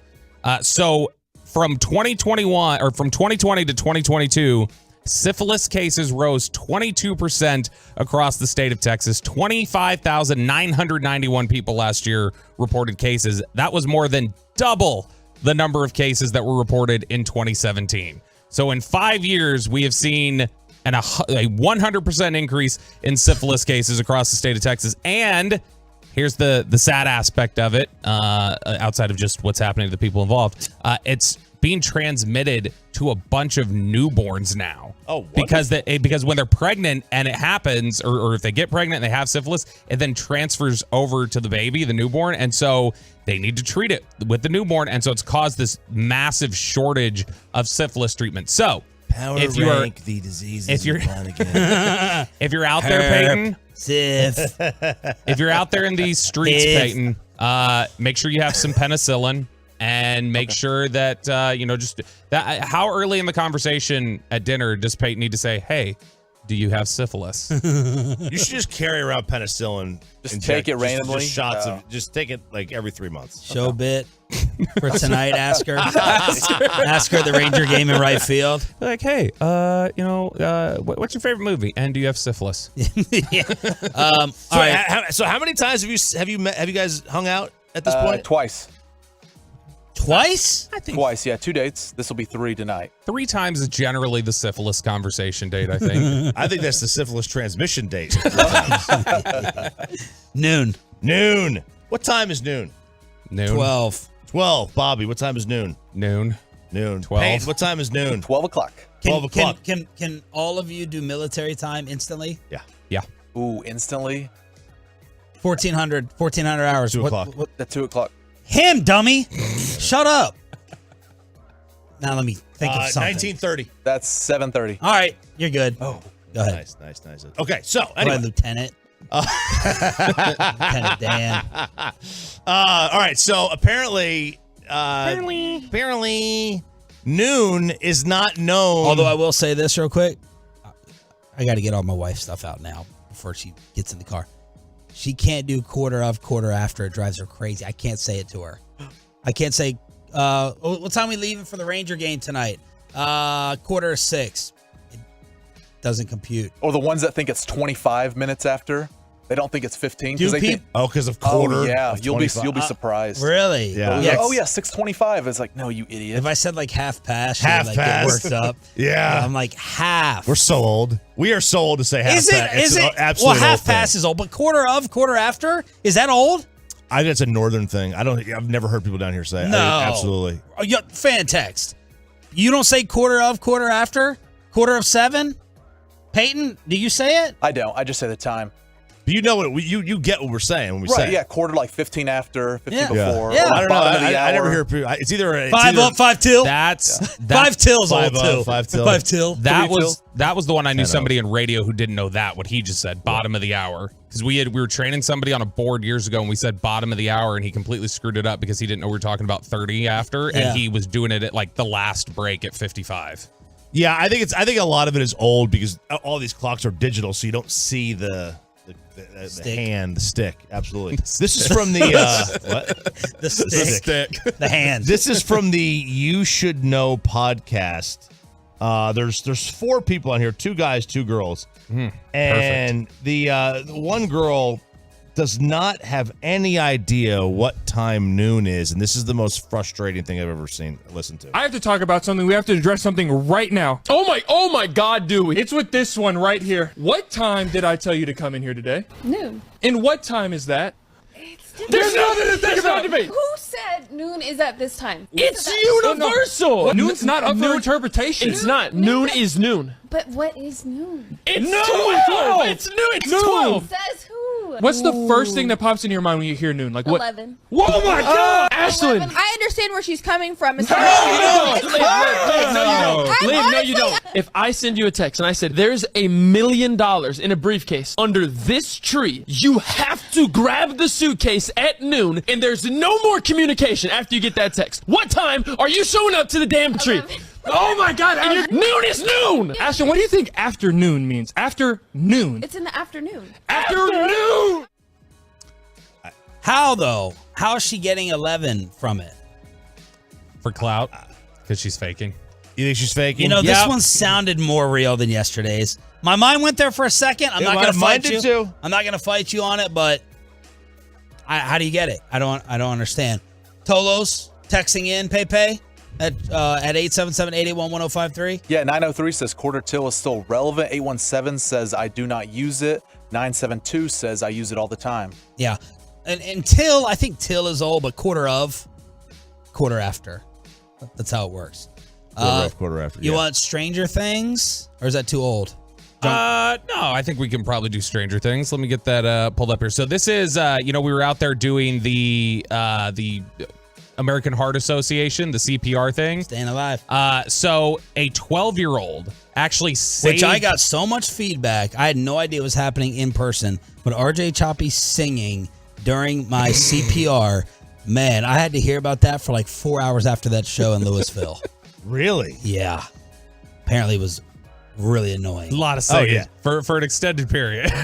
Well, hey, look, he said sing, so I sang. I mean, I wasn't. Don't threaten me with a good time. I wasn't processing it all, but that was a lot Yeah, of Sarah feedback. hated it. She thought it was like, she's like, you annoyed me. For So the did my entire wife. weekend That's with probably that. what they'll bond over tonight, is talking about you singing at the Ranger game. Well, Austin McMillan, a 12-year-old Florida boy, a couple weeks ago, sprung into action when he pulled a drowning man out of his pool. It was and started doing CPR, and he learned it from Stranger Things, because they have a lifeguard angle there with Billy. That's one of the characters in the show. And so he actually learned it from watching Stranger Things. And it wasn't like where they taught technique or anything else. He just saw it, mimicked what he saw, and actually revived this guy. He had been underwater About 30 seconds into it, he was trying to hold his breath. This guy just passed out and drifted and fell under. My thing is, how do you not just start? How do you just instantly pass out underwater? How's there no like kind of just moment where it's like, oh, panic and pop up? This would be you, right? Because you can't swim. Oh, I would never go underwater. That's I can't. I can tread, and I can dog paddle my way, and I could even do what is it? The breaststroke. That's the cross. Freestyle. That's freestyle. cross. Yeah, freestyle. I can do that. Whatever it is. But I can't go underwater without really choking. This dude was underwater for 5 minutes. No, he's dead. Yeah, he got pulled out, and I mean, there's a Ring camera video showing all of it, and this 12-year-old does CPR just mimicking what he saw, so he didn't need staying alive. I've never seen Stranger Things. It's so good. I haven't either. Nope. I have not either. Why? Sounds scary to me. Sounds strange. Creepy. It is strange. No, look, here's the thing. Kristen is afraid of like unsettling TV shows. We watched Breaking Bad. She's still a decade later will talk about scarred by it. Like waking up and having a dream where she's like, it gave me a nightmare thinking about Breaking Bad. And she can watch Stranger Things. And so there's some scary moments in it. There's some intense moments in it. But I think you'd love like all the super niche 80s pop culture references and everything else. I think it's... I hate the 80s. No, but I think it's like in general, it's reflective and fun. Most and overrated decade of all. You're such a hater. 877. What do you know about it? I was born in the 80s. Junior? I was born in the 80s. 89? That counts. I was born in the 80s. Just like America's Treasure, 70s, Taylor man. Swift. So that way you can claim every decade now. That's what I do. 80s, 90s. I am an expert in all of them. 877-881-1053. Let's see if we can be experts in picking the Cowboys. Everyone is undefeated. How much will they murder the Cardinals by? The 5 things that RJ wants to see. Cowboys Cardinals official picks after this. Let's get you over to the greatness of Diamonds Direct. You know, this is the time you need them most. They're doing something that seems...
From our fan studios, secured by DFWSecurity.com, this is Sean and RJ on 105.3 The Fan. 8 o'clock hour. I needed to remind myself not to be in a usual Friday good mood because of the Trayvon Diggs news. Mike McCarthy talks about it for the first time later on this hour here on Sean and RJ. Trayvon Diggs tears the ACL. He is gone for the season. It'll be Deron Bland stepping up in his place on the outside. Hear from Coach later on right here with Sean, RJ, along with our Cowboys insider Bobby Belt. So were you in the locker room after this yesterday? Yeah. And was it like a funeral? No, I mean, it was more confusion about what's happening because of how, he walks by on crutches, and then you start wondering, okay, well, what exactly happened? Dak's comments yesterday were the ones where it was like, well, you don't want to overreact to it. We're praying for him. And it's like, they probably know. They all know at that point what they're looking at, I'm guessing. And it was just waiting for the official word. 877-881-1053, truckwreck.com text line for the Diggs reaction and what happened Sunday. Cowboys, Cardinals on this radio station. 12.5-point spread. The over-under is 43. So I was trying to think in my mind, what does Vegas think Arizona's going to score? Like, do you pin a team at 10? If you think it's going to be an absolute beatdown like they do at 12.5. So with all that said, predictions, RJ Choppy, we'll start with you and also get to the Tolos. Who and why? Actually, before your prediction, 5 things you want to see. All right, number 1. Diggs. What's that? Diggs. I would like to see that. That'd be nice. Aiden. You might get Aiden Diggs. Continue to not open it up. Not yet. Don't need to see it yet. No, they don't need to do it. They don't need to do it. Save it. Save it for the good boys. Save it. Save it for San Fran. We're going to get into this deep ball rabbit hole that Bobby Belt had in the Because I absolutely agree with what you're saying. They can't win the Super Bowl playing like this. They can't. Don't comment yet. Let him go. I'm not. You and I are in agreement. They can't win the Super Bowl playing like this. Mm-hmm. But if you don't need to, you don't. Peyton, do you really believe? Doesn't matter what I really believe. Peyton, I don't know what your situation is with your lady, but the first time that you guys get it, you don't show all the moves the first time. Oh no, you don't show all the moves. You got to show everything. You got to save things up. Really? You got to be able to have things in your satchel bag. What if she's not impressed and then leaves? Exactly. Don't listen to him. Oh, put it all full display, full arsenal. You want to throw the full arsenal out there on the first time? Okay. Yeah. First time's always awkward. It's always awkward with the new person. It's always. So don't throw everything. You always get a second one. So open it up when you need to. You don't always get a second. I can't think of a radio safe way for me to chime in with my perspective on the offense and still use this analogy is the problem. Look, Dak's not going to win the MVP in the first 3 weeks anyway. So he'll get his MVP sooner or later. It won't be tomorrow or Sunday, whatever the hell day it is. So save it. We'll get to it eventually. Show nothing. Act like they don't even know what the passing game is because they're going to win this game either way. Number 2. Learn to live without Diggs. They're going to have to. They could not have asked for a better opponent to break in a new defensive back, secondary than this one. They're not going to be challenged. They're not going to be tested. Get your communication in order. They got to learn to live this way. Unleash the pass rush. Again, Dobbs can probably be rattled. Get to him early. Allow the vultures in the secondary to do their thing with or without Trayvon Diggs. Number 4, this is not counter to number 1. But don't settle in the red zone. I don't want them to settle in the red zone. I did not like the way they did their red zone against the Jets. So don't save the red zone plays. And not necessarily don't save the red zone plays. Just don't run into a brick wall for the fun of it.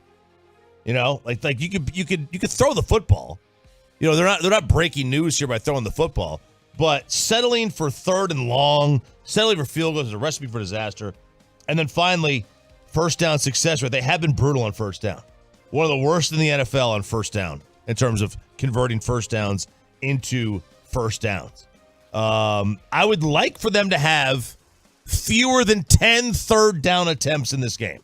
That'd be wonderful. They're averaging 16 a game.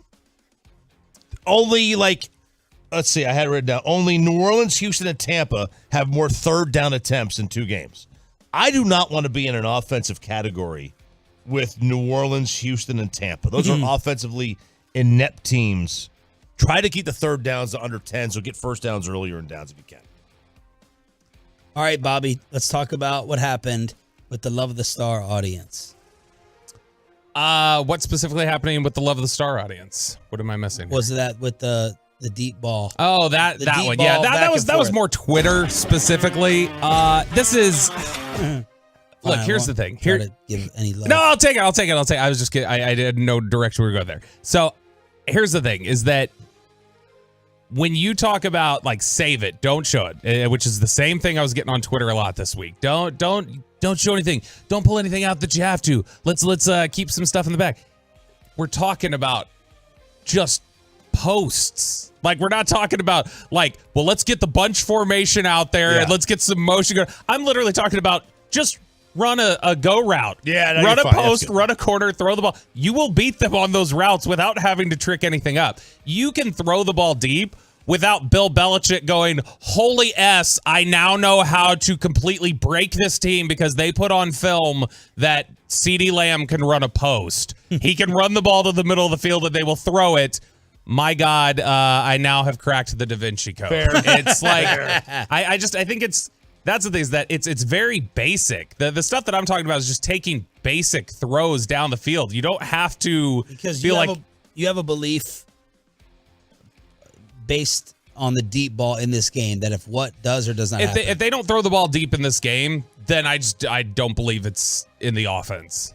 I just don't think it's anything they're going to want to use regularly in the offense. It doesn't mean they will never throw the ball deep. They threw one against the Jets. I just think it'll be... But I also don't buy, RJ, make a note, research study, please. I'd like to see the top 5 best West Coast offenses of all time and the intended air yards. I don't believe like deep balls are not in every NFL offense. You're not going to convince me. Oh, they're just. I'd like to see the average number of posts, of fly routes, of go routes, of post corner, whatever other routes Kurt Warner has to teach I assume Bobby. of the 5 best West Coast offenses of all time, Joe Montana quarterbacked 4 of them. And Steve Young the other. And Joe Montana, he never threw a pass more than 3 yards his whole life. Okay. I would rather never win a Super Bowl than win the way Joe Montana won. I'd like to see the numbers. It's not even that those concepts aren't in there or that they're never thrown. They're in there. They exist. It's not the focus. I mean, the whole focus here has been getting the ball out quick, timing, 3-step drops. Like if you're going to cut by half a second his Dak's time to throw, you're cutting how far these routes are going to go. And in general, it's just about slants, playing things kind of in the intermediate area, not really pushing the ball downfield. It's about yards after catch. It's about efficiency and taking a profit and success rate relative to first, second, third down. That's what the emphasis is on. And so, look, they said that it's a Texas Coast. It's a blend. And so I'm still waiting for the blend because it looks very much like the West Coast. All right, predictions. 877-881-1053. Let's go around the room. I'll start off. 33-10 Cowboys. Oh, wow. Okay. What could be surprising about that in any way? I mean, it seems like you're insinuating like 18 field goals again. So bad red zone success rate is what that sounds like to me. I'm in it's funny, I'm in a pool. It's called the 33. Only pool you've ever been in. All right. It's called the 30. So you get assigned a team to start the year. The last 2 years, they assigned me Atlanta. This year, they assigned me the Jets. The goal is if your team scores 33 points at any point this year, you win the pot for the day. Oh. For the week. And no one ever scores 33 points in a game. Like it's one of those scoregami kind of things. It rarely happens. I thought I was going to get it this year, finally with the Jets. Aaron Rodgers. Now I got nothing. So it'd be funny. Whoever gets if somebody has the Cowboys, they get the 33. They're going to win the whole kit and caboodle, whatever the hell that phrase means. 33-10. I will say 20. Cowboys 27. You scared me at 20 right there. No. Arizona 10. Oh. Okay. This will be 38-14 Cowboys. Cowboys are going to just run them. So, and because I can hear Bassick now, how is Arizona going to score 14 points? How are they going to score 17 points? Mikey's asking that right now. Yeah, I mean, look, I would think that, and they could score less than that. I think that there is still, Arizona has shown in the first half of some of these games like they can move the ball somewhat efficiently and they can run the ball. And look, if the Cowboys are gonna settle a little bit or kind of play things back, they had just as many series last week as the Jets, where they had more. I think they had 5 drives where they didn't pick up a first down. The Jets had 4. And so, I mean, the Cowboys, there's a lot of, all right, play it, and then let's just kick and get the ball back to the defense. So if you're going to consistently give teams shorter fields, eventually the numbers are going to say they're going to score on a short field at one point. And so I think that they could put up 14, but I think Dallas, ultimately, they could get a defensive touchdown here. I think they're going to get some short fields because they're going to smother the offense, and I would hope they take some shots on Marco Wilson. Pepe. 31-16 Cowboys, and the fan text real quick. 214 says 35-12, and the 415 says 45-3. Ooh, I also see a 34-6, 27-9, 28-9, 31-28, 35-12. Oh, man, Cowboys by 8.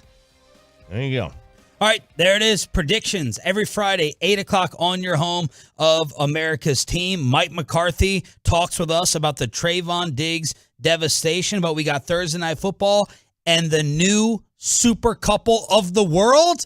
All next here on The Fan. Let's get you over to a number 1 air level up month, boys and girls. That's right. It is time.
back to Sean and RJ right here on 105.3 The Fan segment here, brought to you by State of the Art Weight Loss, that's soda, and by the personal injury lawyers Frankel and Frankel. Life is unpredictable. Accidents happen. Frankel and Frankel are the go-to attorneys for car and truck wrecks in DFW.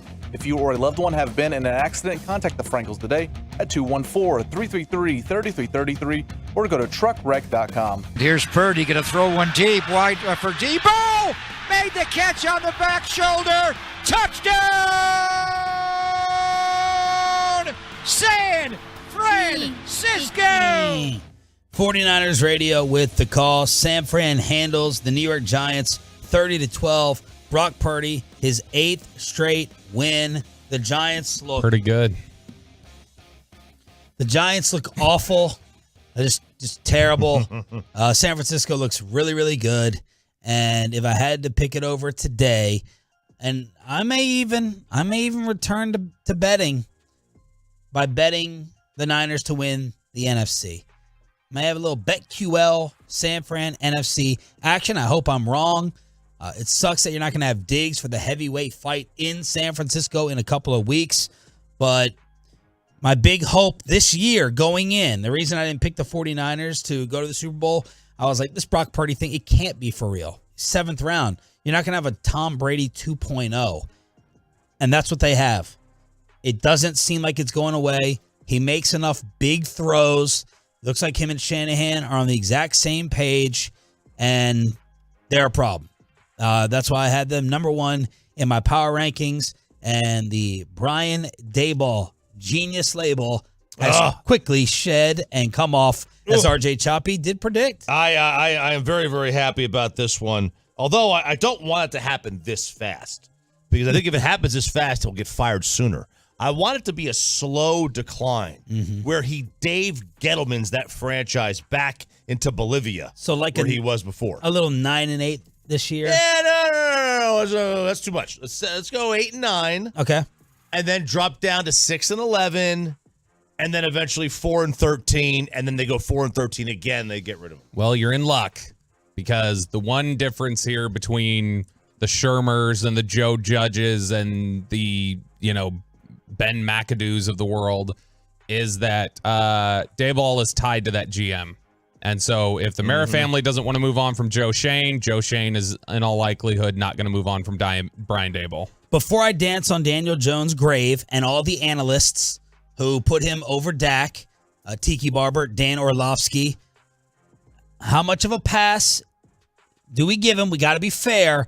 In the first 3 games, he's faced the Cowboys and San Francisco's defense. His numbers. Okay. All right, fine. His QBR for the year is a what? Guess. 41. What'd you say? 43. 48. Okay. So you have to buzz him off that. 11 versus the Cowboys, 78 Arizona, 41 last night. So I know this is going to be a win for us. I know this is going to be a win for the Metroplex, a loss for New York and all the national media, Daniel Jones over Dak people. I'm just not going to announce it yet, since he did face the Cowboys and San Fran to start off. So that's where we are. All right, Rangers tonight. 105.3 The Fan is going to be there, along with Juan Gonzalez making his return to the organization. 6:30 pregame on this station. First pitch at 7. Tickets available to sit with the entire squad in right field.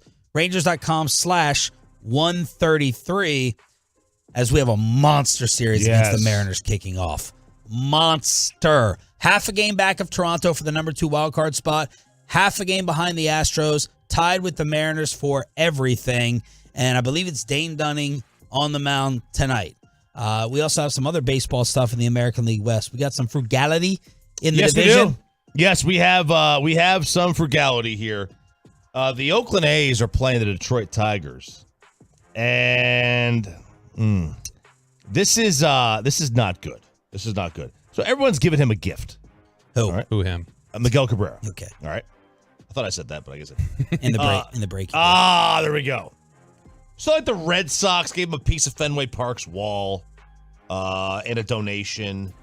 The Astros, I mean, they got a little creative. Like Dusty Baker gave him one of his wristbands and a bottle of wine and a cowboy hat and a belt buckle.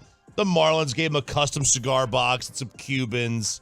the Yankees gave him an autograph. The whole team autographed the subway sign and a $10,000 donation to his charity. The Oakland A's, I went and looked at what the Rangers gave him, and I can't find what the Rangers gave him. I wonder if he was hurt for the series and he didn't go. But the Oakland A's gave Miguel Cabrera a $79 bottle of wine. That's nice. That's okay. You're in, like, come on. Like, Did they sign it though? What? That might lower the Who price. do you want to sign it? Signature do you want from that team? Brad Pitt? Is Billy Bean. Yeah, Billy Bean. The Moneyball guy. Is Reggie still Jackson still doing anything with the A's? Him? All right. Ricky Henderson? Eric Chavez. What's an acceptable amount you have to start with for the bottle? What are the Oakland A's? What does a professional team have to start with? They're 43 miles from Napa, California. Yeah. Like, I mean, somebody could have given them a free bottle, I would imagine. Yeah, the bottle, I mean, Does it have to start with a 5, like a 500? I think so. If it was a $500 bottle, if it was a $300 bottle, is that cheap? It's I mean, look, be creative. Don't just send the intern to Ralph's or Vaughn's or whatever grocery store they have in California and say, here's $100, go find us a bottle of wine.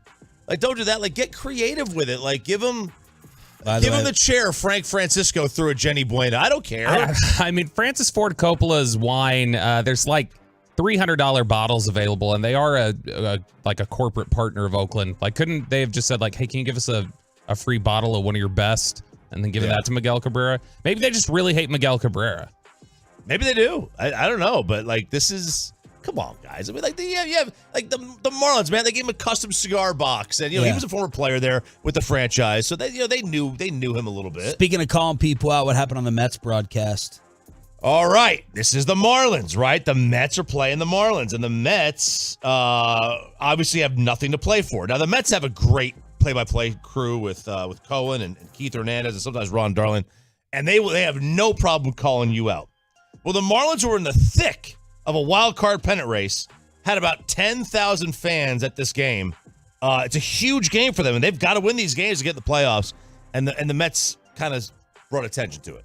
Another sparse crowd. They had just over 10,000 last night. Yeah.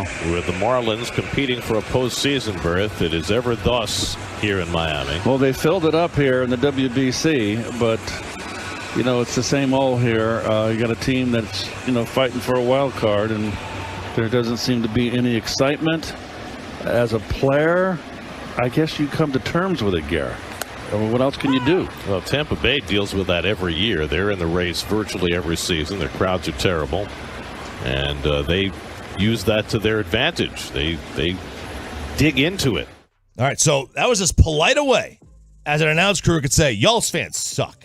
And the Marlin fans, in Florida in general, like Miami is terrible. This is the same crowd that left the Messi game after he got hurt. I'd have left Messi too.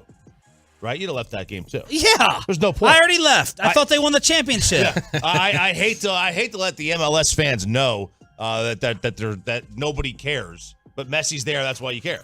Mike McCarthy's first comments after the devastating Trayvon Diggs injury news. Trayvon is out for the season. We talk about the loss with Mike McCarthy on Sean and RJ next. But let me give you that.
even faster on campus or live online. Qualified students may get financial aid, including the GI Bill. My Computer Career, accredited, acclaimed, effective. Take the free career evaluation at mycomputercareer.edu. Boomer Esiason is on the Fan. Check out Kickoff, getting you ready for every game. Sunday mornings at 7 on the Fan. Presented nationally by Casamigos Tequila. Casamigos, brought to you by those who drink it. And Lowe's. Lowe's knows home improvement. It's Boomer on 105.3 The Fan. Hey, and it's back to Sean and RJ right here on 105.3 The Fan segment here, brought to you by Classic Chevrolet. Classic Chevrolet and Grapevine's one-time Equinox offload was just announced. A limited supply of excess Equinox models will be sold directly to the public for below market value. See them all today at ClassicChevrolet.com. Do not wait. In less than 10 days, they could all be sold at Classic Chevrolet. Relax, enjoy the difference, and find new roads. It is now time for the Mike McCarthy Show every Friday here on Sean and RJ. It's brought to you by Black Rifle Coffee, the official coffee of the Dallas Cowboys. Cowboys Cardinals Sunday right here on this station. Good morning, Coach. How are you? Good morning. I forgot to ask, are we still doing the say hello to Bobby gig? Or are we It's up to you. No, Coach, we like to keep Bobby not mentioned as often as possible, as I'm sure you've learned out there at the Star. Oh, okay. Oh, all right. Well, just keep me informed. Good morning, everyone. And then Jerry kicked us right in the nuts too on Tuesday after Coach on Friday. So it has turned into a big thing. So thank you for starting that, Coach Mike McCarthy. Coach, yesterday we all as a fan base, local media rooting for the team, got the gut punch. Your reaction to the Trayvon Diggs injury? Oh, I mean, you hate to see it when any of your players, but I mean, it's just awful. Just the outpour of concern for him. He was just playing off the charts. I mean, and that's the way he practices too. So, obviously a big blow, but really your heart goes out to Trayvon, and just make sure he feels the love and support, and we got to keep moving forward. What type were you seeing from him? It looked like he was having an amazing start. And then just talk about the person and that emotional leader that you guys won't have on the field. Well, I mean, this is the best I've ever seen him. I mean, he had a great off season. His training camp was, the confidence that he was playing with. I mean, his ball skills are just off the charts. I've never seen anybody like him. And and actually, the injury occurred with him competing for a ball down in the red zone in a one-on-one. So he's always all over the ball. But yeah, on a personal note, just to, you could see him, starting to grow. This is, things were really lined up for him to be one of our leaders. Obviously with the new contract and everything, but you could see him growing in every way, possible. So. Yes, this is a challenge that he'll attack because that's just the way he's wired, and But most importantly, I just want to make sure he feels the support because we obviously are going to miss him as a player, but he's a big part of our team and our culture and everything we got going here. Coach, how does the mood of practice change after this? Like, is this something? You guys have been around injuries long enough. Is this something right away, or you have an idea of right away? Well, we were split up at the time. The DBs and the receivers were doing red zone one-on-one, and then the majority of the team was in a 9-on-7 drill. So, so it was right at the end of that period. I just think like anything when they took him in, you hope for the best. But yeah, it definitely affects the mood of practice. I mean, that's only natural. Yeah, absolutely. It affected me, so I know it's on everybody else's mind. Coach, Steven said yesterday in an interview with San Antonio that it would be Deron Bland going to the outside as a response, Jordan Lewis stepping up to play the nickel. How big is it that you've got a guy like Deron Bland who stepped up so big as a rookie and now in his second year can take ownership of that outside corner role? And just how much of a benefit is it to have a 7-year veteran, a high IQ player like Jordan Lewis to be able to just plug into the slot? Oh no, we're very fortunate, and I think this is a reflection of where we are as a defense. Our depth is very, very strong. I mean, this is a great opportunity for both men, and I clearly anticipate that they'll step up and we'll keep moving forward as a defense. But yes, I think this is a great reflection of where we are on defense. Mike McCarthy here on The Fan. Coach, what more can you tell us about Duran? We loved his season last year. What type of person he is, what type of offseason he had, and how you see him stepping up right now. Just a little more focus on Duran Bland, if possible. Yeah, Duran Bland, I mean, he's a great teammate. Has come in here day one. Has just been blue collar to his approach. He's obviously very well respected. He's one of our younger players that is, really came on the scene last year, with the nickel opportunities. But his ability to play inside and outside is, I've just been so impressed with him, from day one. And just his football IQ, his instincts, his awareness, competitive spirit. So he's like I said, he's a great teammate. It's kind of like growing up in a McCarthy household when you don't have to say much. I knew when my father wasn't speaking to me, I was doing a hell of a job. So you don't have to say much to Duran because he's on it. He's a great pro, and he's definitely a big part of this young group that has taken the second, third year leap. Mike McCarthy joined us here, 105 through the Fan. Ben DiNucci posted on social media yesterday, never understood why we did 1v1s during the season. And obviously you can't bubble wrap players. You still got to practice. But, just take us through the thought process for still doing one-on-ones during the season. And how different are practices once the season starts compared to, say, training camp, minicamp, OTAs? Well, I mean, there's skill development that always goes on, especially with the limited time of training camp. So, I mean, one-on-one drill is something that, the defensive backs and the receivers need. I mean, it's, everything you do in the passing game is based on time clock. And so those reps are necessary. I mean, that's, not doing red zone one-on-one is, I don't see that drill as a drill of high risk. I mean, it was, watching the video, it was just one of those unfortunate things that happen when two guys compete for the ball, and that could happen in any drill. Coach, what did you see from Arizona to allow them to get that big lead against the Giants in preparation for Sunday with some of the film work you guys have done? Well, I'll tell you what, it's a veteran, scrappy football team. They're system specific. You can see what they're trying to do, but I like the way they play. They're, it's a total contrast schematically, as far as their defense from the defense we just played. So, but they play it the right way. But this is a team that's, they had opportunities to win their first two games. So we look at this is going to be a physical, scrappy contest come Sunday. Micah and everyone else has been talking about not your offensive coordinator work, but your motivational work. Saying that you go deep into the bag to get the guys really focused right before these games. Does that ratchet up in a game in which everyone's going to expect you guys to win, the dreaded quote-unquote letdown game? Well, I think just like anything, there's always a vibe, a pulse of your football team, and that's why you utilize the whole work week, and because emotion is a big part of being successful in this game.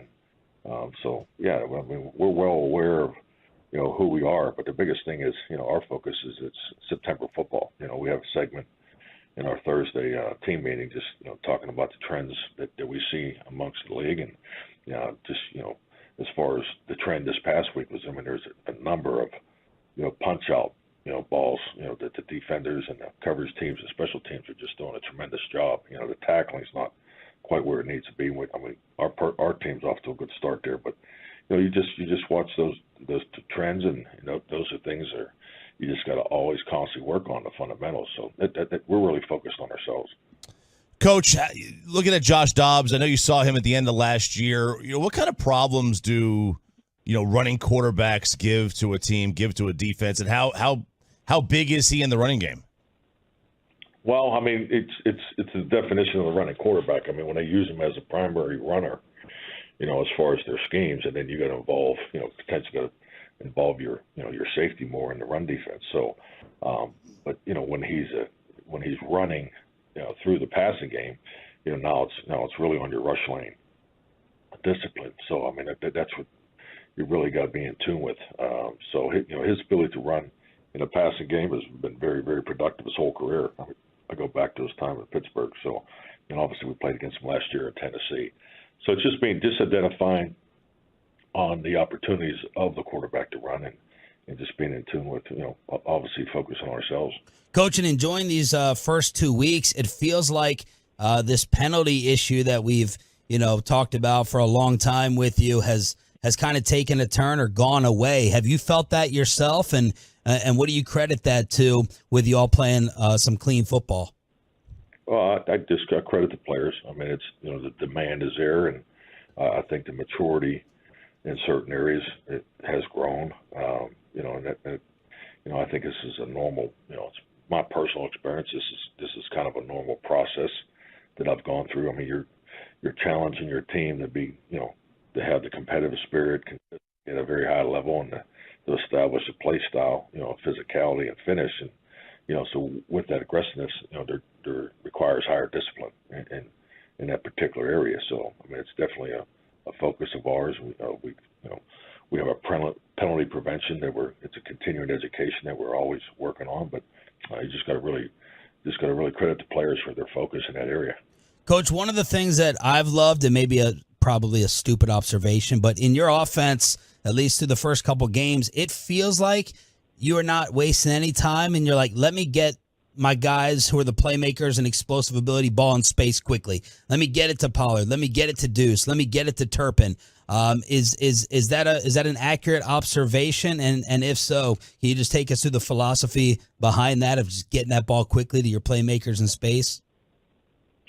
Well, I mean, the goal is number one to get them to playmakers. So I totally agree to you. But how is part of the chess match that you put together during the week, and whether it's quickly or down the field and all those things. So you got to have all those components of ball distribution in your offense. I think it's like anything in this league.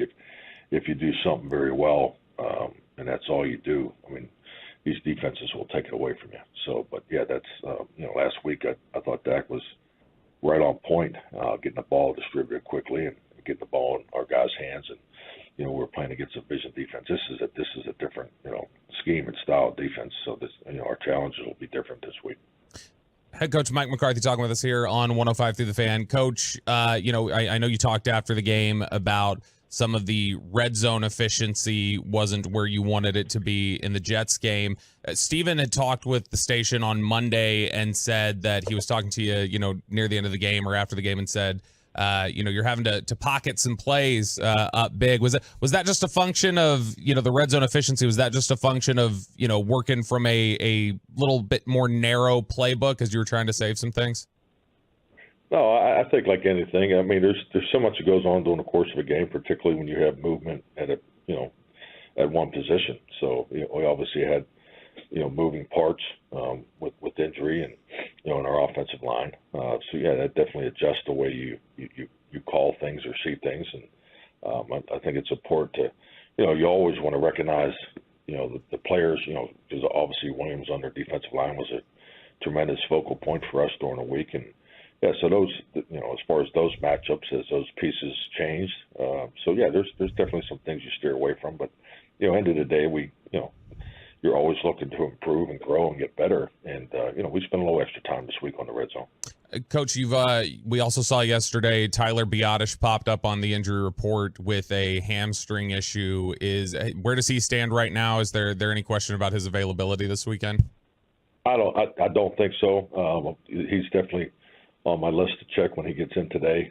So, but talking with the medical staff last night, they think he'll be ready to go. And but we got to, when you have these type of things show up late like they do, it's the next morning is obviously an important evaluation. So, but they were not of high concern last night.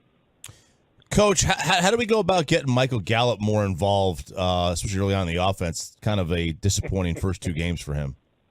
Well, I think it's like anything. It's the first two games, and Michael's. I'm really pleased with the way Michael's playing.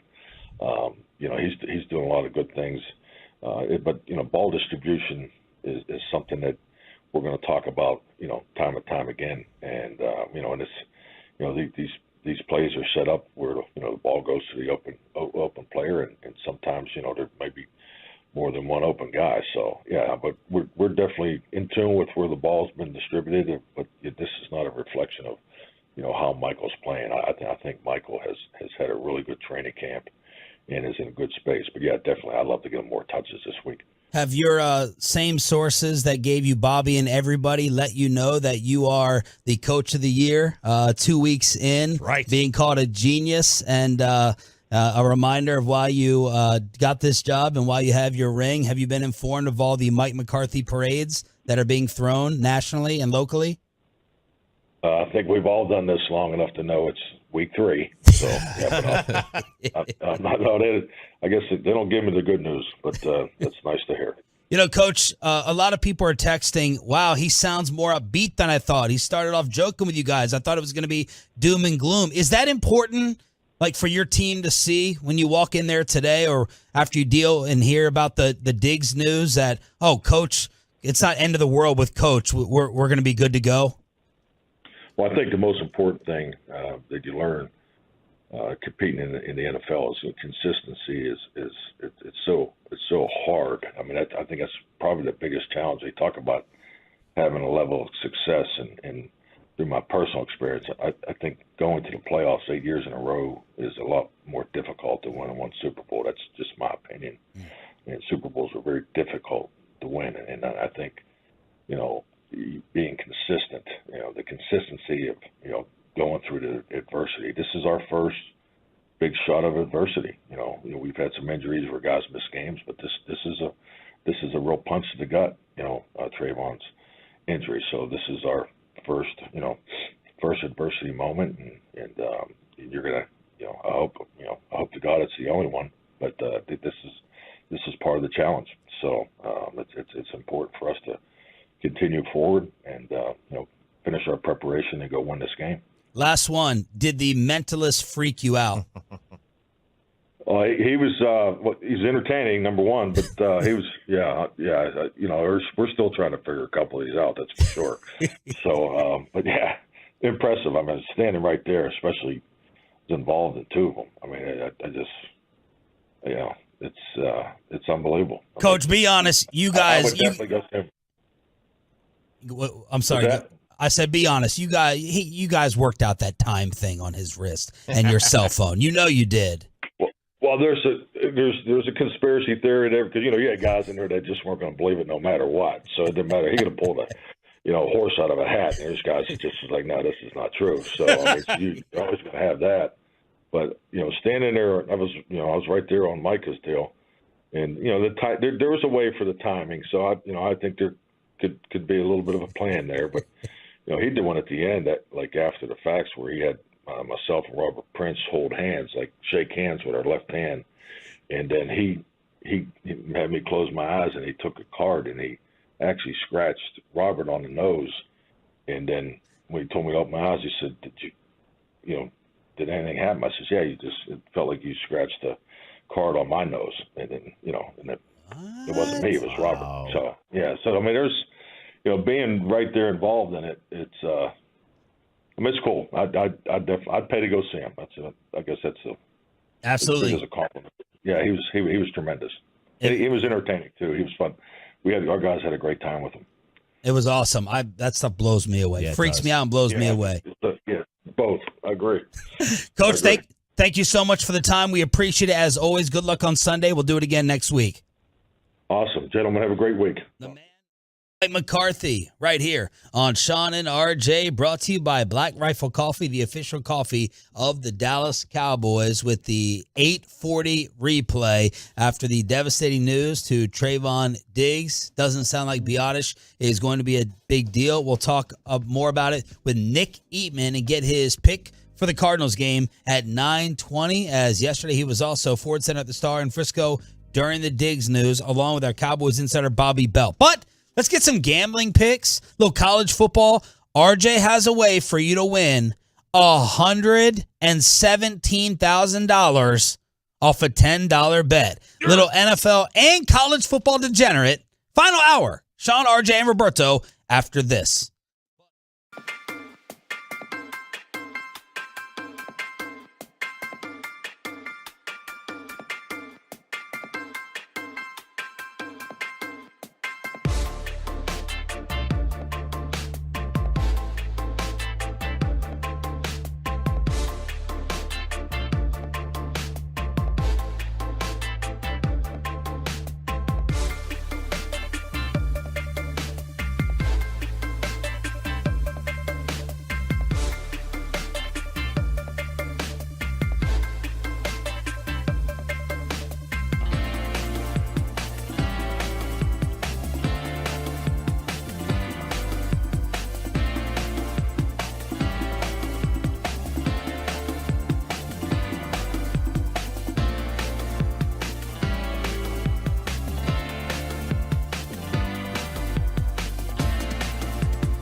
our fan studios, secured by DFWsecurity.com. This is Sean and RJ on 105.3 The Fan. Debo goes in motion right behind Kittle. McCaffrey to the side. Inside gun run to McCaffrey. Touchdown! CMC! That was the call. It's final hour. Double fist pump time from RJ Choppy. The slow fist specialty with the left hand on the mic stroke from Bobby Bell. We got Peyton. We got Ryan in the back. We're live on the Fan Cam, Twitch, and YouTube. Sean Sharif, RJ Choppy, Roberto here on your home of the Cowboys and Rangers, 105.3 The Fan. San Fran moves to 3-0. The Giants continue to stink it up. That was Thursday Night Football on 49ers radio. Tonight, Bobby, that's enough. That is totally enough on the Fan Cam. We'll crosstalk with KMC at 9:40. I don't know Basic's status. He texted me during a commercial break. He was out yesterday. That is not a well moment either. So every day, Bobby at 9:30 has basically shut it down. What? Yeah. That's not true. I can see it energy-wise. Yeah. You're folding up your computer. No more doing that in crosstalk. This isn't G-Bag. Oh, do it now? Don't do it right now. Let's see how crazy today will get. Let's start it off with the degenerate. How have you been doing with your selections? Let's see. Last week, 2-1, which we will take after the 6-1 week. Very Jason Garrett of you. Yes, we will. 500 week. Yep, it's okay. You want to stack good weeks on top of good weeks. So, thank you. Appreciate that one. I thought Bobby was going to be the off one this hour. Well, usually you throw it to it, but then we kind of just snuck it in. So Yeah, when I throw it to it, then you play it. Okay. Okay? Usually you I know usually, and I didn't do it yet. Okay. So you weren't supposed to play it. You weren't supposed to play. Well, RJ was already.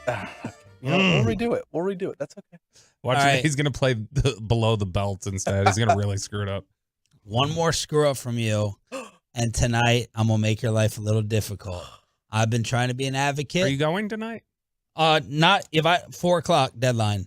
If I don't get these tickets in my account like you guys have, I am not putting this boy in the car, packing up. 4 p.m. If I don't have these tickets, I will not be in right field. So that is a guarantee. But if I am going and you mess with me this hour, Pay, I'm gonna mess with your. I'm gonna mess with your girl. Oh, I'm interviewing her tonight. Oh, you are? Yeah, that's happening. Not mess with her like that. You haven't even done that yet, so that would be inappropriate. But now, have you told her it's a station outing this evening? I mentioned work. I think that's enough. What does that mean? I don't want to, scare away. I don't want to be like you're going to be bombarded by my coworkers. So, but you're like, everyone you work with is going out there. Man, are you a big secret keeper in a relationship? No, I haven't. Are you secretive, or are you just dumb? She needs to know. She needs to know that every work person that she's meeting your friends. Well, we got a 2-hour car ride out there, so that'll be perfect. Absolutely not. 2 hours? Well, traffic. It's from Rockwall, it takes 2 hours to get to the Globe? An hour and a half. Whoa. In my experience, my wife loves when thought your car was on faster the way than that. to an event, I drop all of the main details on her in the car ride over. She loves that. Dude, she will. Yeah, I bet you she loves it. I bet she's a big fan of it. Yeah, she's like, I wish I didn't know any of this before I got ready or anything. I'm ready glad part. I didn't know this. The ready part, impressing your friends, your colleagues, your coworkers. We're going to be talking about her publicly and all that stuff. I have to say, if you don't tell her before that she's meeting a dozen of your friends, that's going to be the coldest baseball game you've ever gone to. You're my friend? You're my friend, RJ? Huh? You're my friend, RJ? We're friends? Yeah. Okay. He got on the call with Los Hombres. What are you talking about? You just let anybody on there? Do you text anybody more than us other than Los Hombres? No. Probably not. That was a little undercover there. Yeah. It's mean. Very mean. Play the. Yeah, you just asked if RJ's friends. I just wanted to get the confirmation. Just make sure we're not just coworkers. We're all friends here. We're all friends here, man. The reason I really want to look at my seats, Spittle said I haven't accepted them. I don't freaking know what's going on with this app. I want to see where I'm sitting in relation to you guys. Aha. Because do you want to be sitting next to Peyton and the new date? Yes. Right? Peyton, Peyton, what's your seats? You know what? I don't think I've ever seen mine either. Yeah. See, it's really Peyton, let's just party in Rockwall. Oh, let's do it. Let's go to my crib. We got a pool. We got the hot tub, everything. Man, I'm not going to your parents' Come house. on. I'm not going to your parents. Maybe outside. Okay, are your parents out of town? No. They're gonna be. All right, I got my tickets. Okay. Where are they? Row 8. Uh-huh. Seat 23, 24. Ooh, okay. You're like 3 seats away from me. Okay, you're row 8? Yes. Choppy, what are you? I had it just. What are you doing while we're talking about this? I'm row 8. I'm row 8. What seats? 7 through 10. Okay, I'm closer to Peyton. That Okay. means yours are probably the ones that are next to him when you get them. Oh, yes. So much meat talking. So much meat talking. Then you can judge her how she'd be with a child. With my 3-year-old there. Yeah, perfect. You can go ahead and judge it. So, okay. That's the Ranger game this evening. Right field, section 133, rangers.com/133 if you're interested. Row 8. That'll be where the party is. Row 8. So come look for us there. Hit it. Let's thank you a lot of money this week. A lot of money. A lot of money. All right. Do some college first, Sean. I've got 3 selections for you. One of them you might not be able to get anymore. I got it at this number earlier in the week. I can't find it at all right now. Doesn't mean it's not going to be out there later. I can't find the game, period. But that's the Utah -4. Utah -4 against UCLA. It may be bumped up now to 5. I would not take it at more than 6.5. I would not take the game more than 6.5. Florida State -2. UCLA, by the way, that's up to -6 according to ESPN now. Okay. That's as high as I would go. That's a do your own thing. That's 6 points right there. Florida State -2. I've also seen it -1.5, seen it -2.5. So we'll just kind of average that at 2. And then Notre Dame +3 against Ohio State. NFL.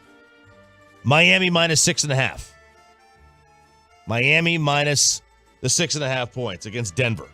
I like the Chargers +1.5 against Minnesota. Why is it only 6.5 against Denver? It has to be in Denver. It's in Miami. I mean, It's in Miami. Denver last year, they played a bunch of close games, and so far they've lost their 2 games by a combined 3 points. Like, they're close. They'll play stuff close generally. They do.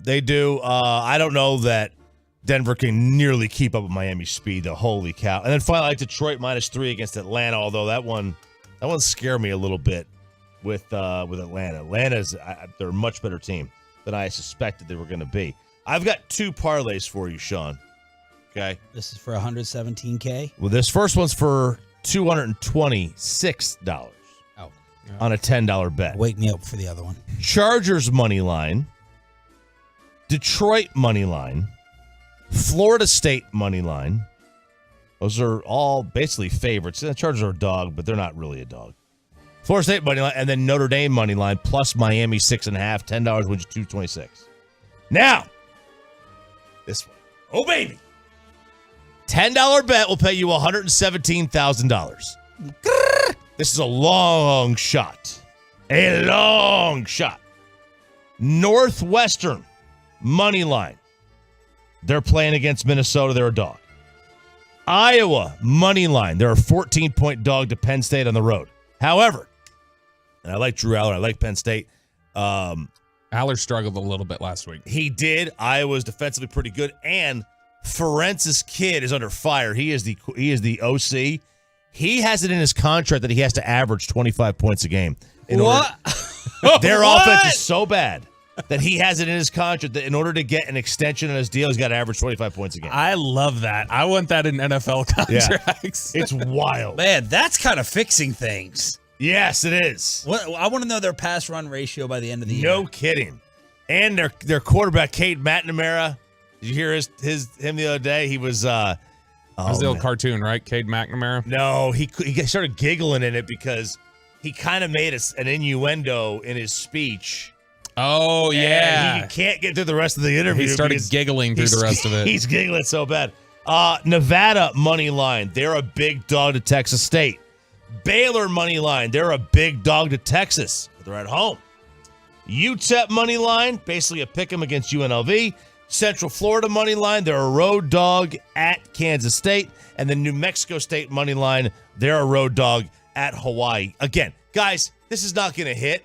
This is we're paying $10 to win $117,000. Okay, if it hits, like you basically can do whatever. Every credit card's paid off. Your car's paid off. You probably paid off your pool or your house or whatever.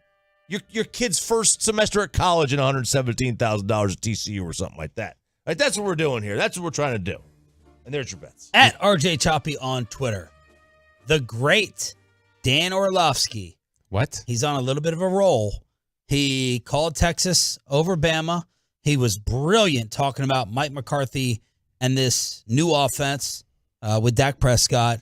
And now he has made a comparison to Deion Sanders in Colorado to an all-time great sports story. Yeah, it's like the Fab Five, for Michigan. When they kind of came onto the scene, it was like, hold on.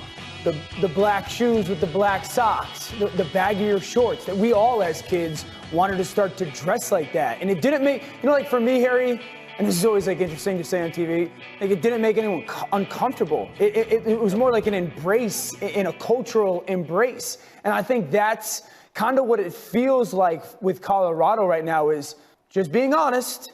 No matter what you look like, you're leaning into it, you're enjoying it, you're embracing it, you're running towards it. Yeah. And I think that's one of the coolest aspects of what's going on with Colorado. I totally agree. I think it is right there. Really? It is. I mean, they have captured it. Now there's some similarities with the Fab Five. Like for one, young people love them. Old people hate them. Yes. Right? Old people did not like the Fab Five.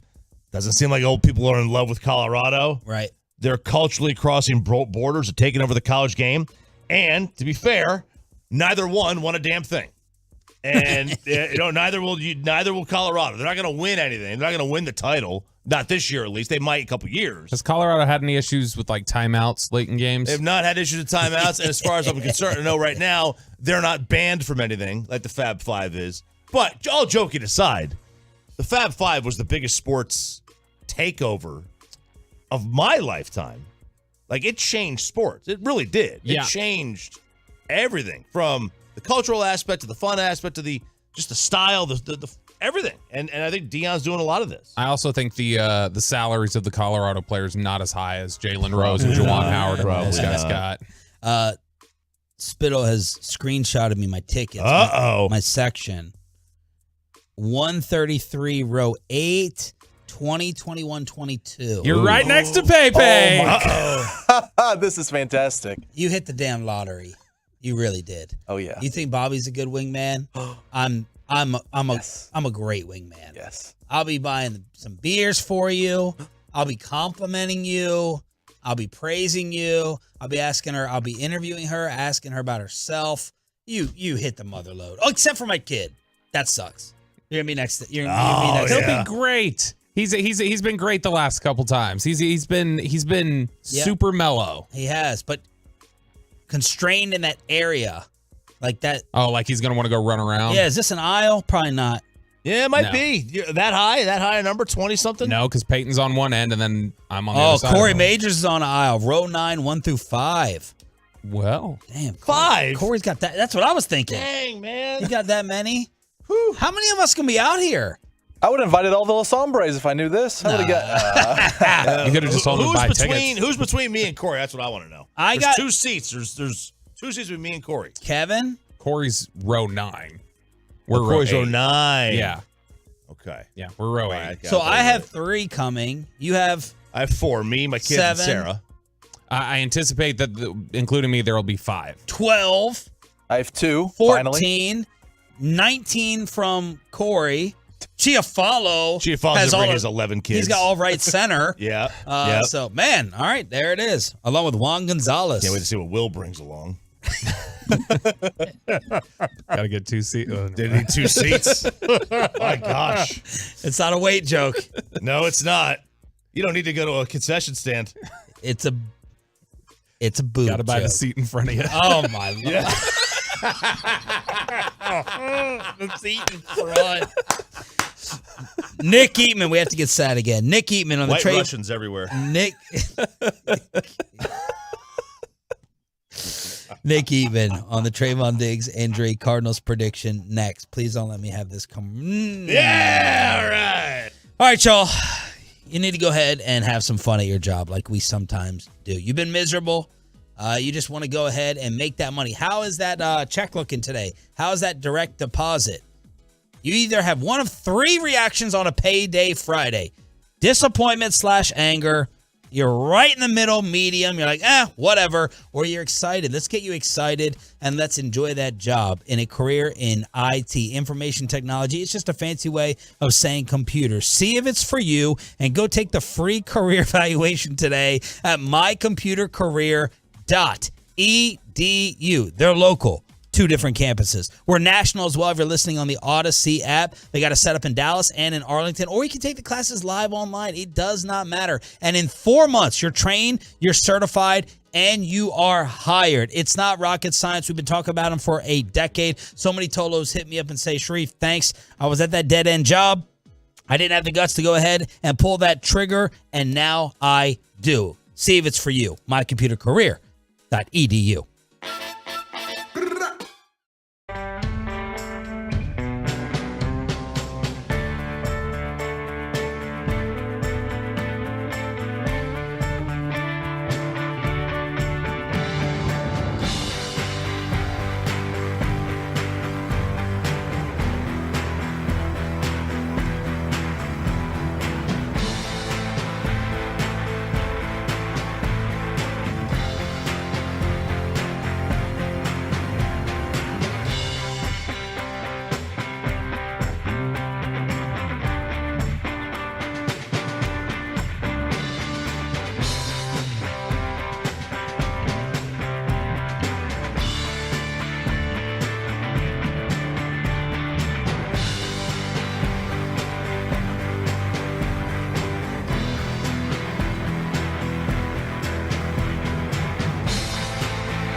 McCaffrey, touchdown!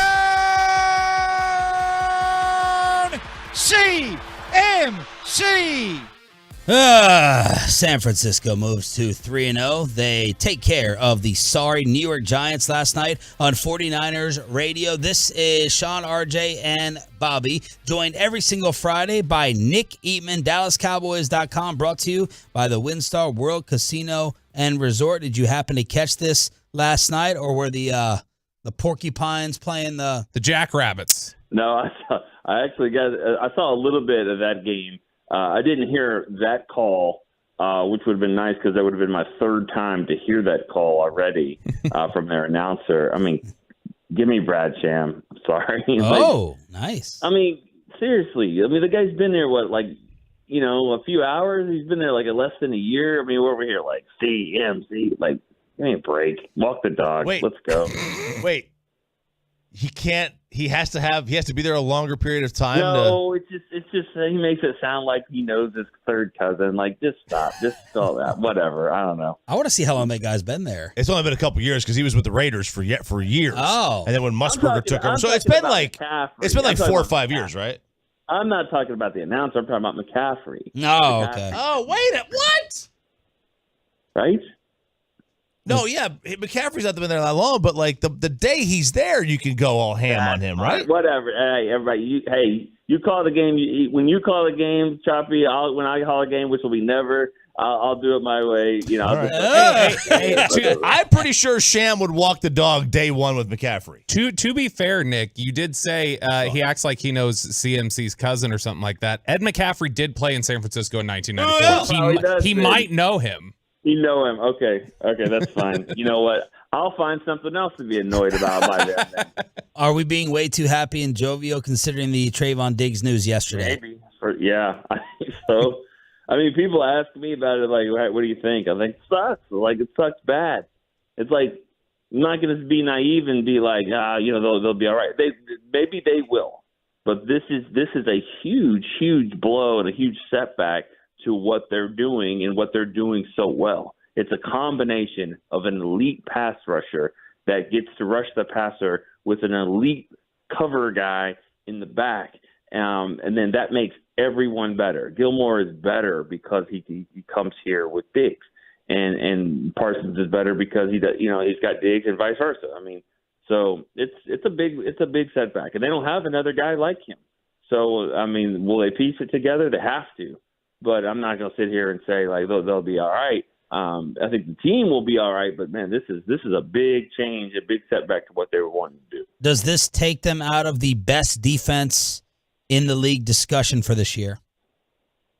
I don't think it. No, I don't. Well, I mean, I say that. I don't think you can take out anything until you see how it is. But I mean, I don't think it's going to be the same. If the Cowboys felt like it would be the same, they wouldn't have paid him $100 million. Because you don't pay guys like that, if you think you can replace them. So, right.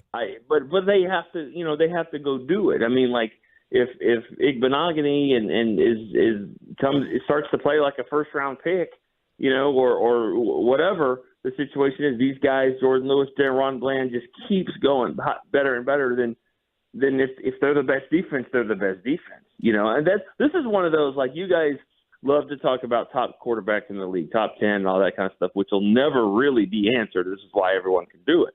But best defenses in the league, I mean, you have different ways of rating them with stats and different rankings. But, I mean, it's one that you can kind of say, all right, yeah, they are the best, or they're at least in the top 2 or 3. We'll find out. But, man, that wasn't good news. Nobody's feeling good about that unless you're playing them. Nick Eatman here on The Fan. Was it clear to you that Diggs was the number one corner on this team? Yes. Okay. I mean, I guess I'll throw it back, tennis style. Was it clear to anyone else that he's not? I mean, I don't. I just wanted to see what you thought the Gilmore separation was. I think Bobby Gilmore, probably thought Stephon was better. No, I think Diggs is better. I think what Diggs does is he allows Gilmore to kind of be what he is right now. I mean, he is still a very, very good corner, very smart, crafty. At this point in his career, it was a perfect situation, in my opinion, to come here and to play opposite of Trayvon Diggs. He doesn't have to take the number one receiver all the time, but he's certainly not afraid of him. I'm talking about Gilmore. He's not afraid of taking him. But now the pressure of being that guy all the time, if that is the case, I mean, DaRon Bland has never like backed down from any challenge. He's everything they've given him, he's taken and hitting a home run. So this is his moment too to step up. So I'm not trying to talk out of both sides of my mouth. I think that there's ways to be optimistic about it. I think I'm not going to bury these guys yet before they've even played, but to sit here and say that it's not a big blow to the team, to me is not right now. All right, take us inside your experience with practices during the year, because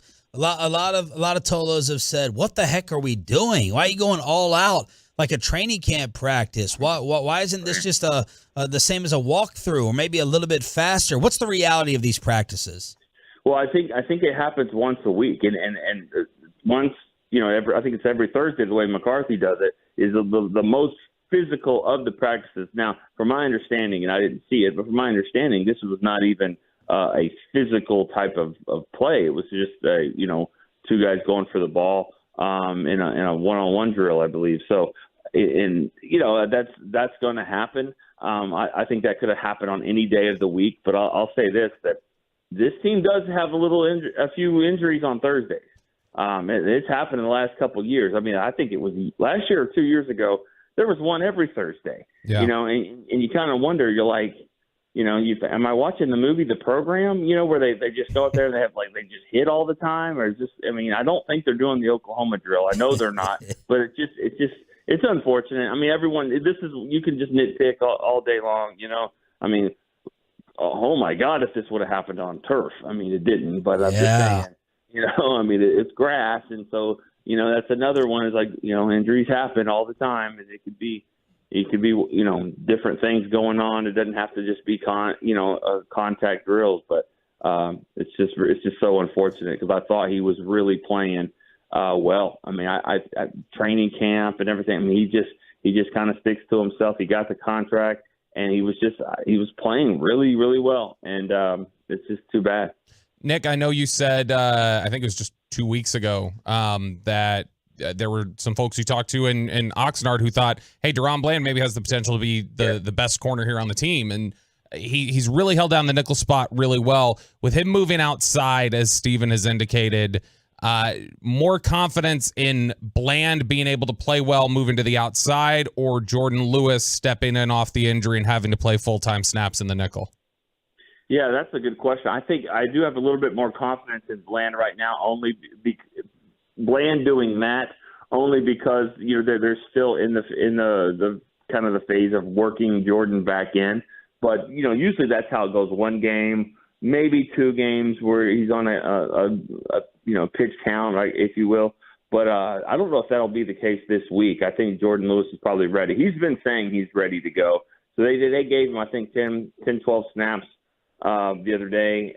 I think he'll get a lot more in this game. But DaRon Bland is just, like I said earlier, he's done everything they've asked him to do and way more. I mean, way more than that. He's what a steal he's been for a 5th round pick. And so, and that's, to me, that's how you build a team. Like you have to build a great team. You have to hit on those. You have to get a Terrence Steele in undrafted free agency that will win for you like that. You have to get a DaRon Bland. I mean, you go back and look at when this team was winning in the 90s, they were stealing on some of these guys. They would get some really, really good players, Eric Williams, Leon Lett, Larry Allen, Darren Woodson.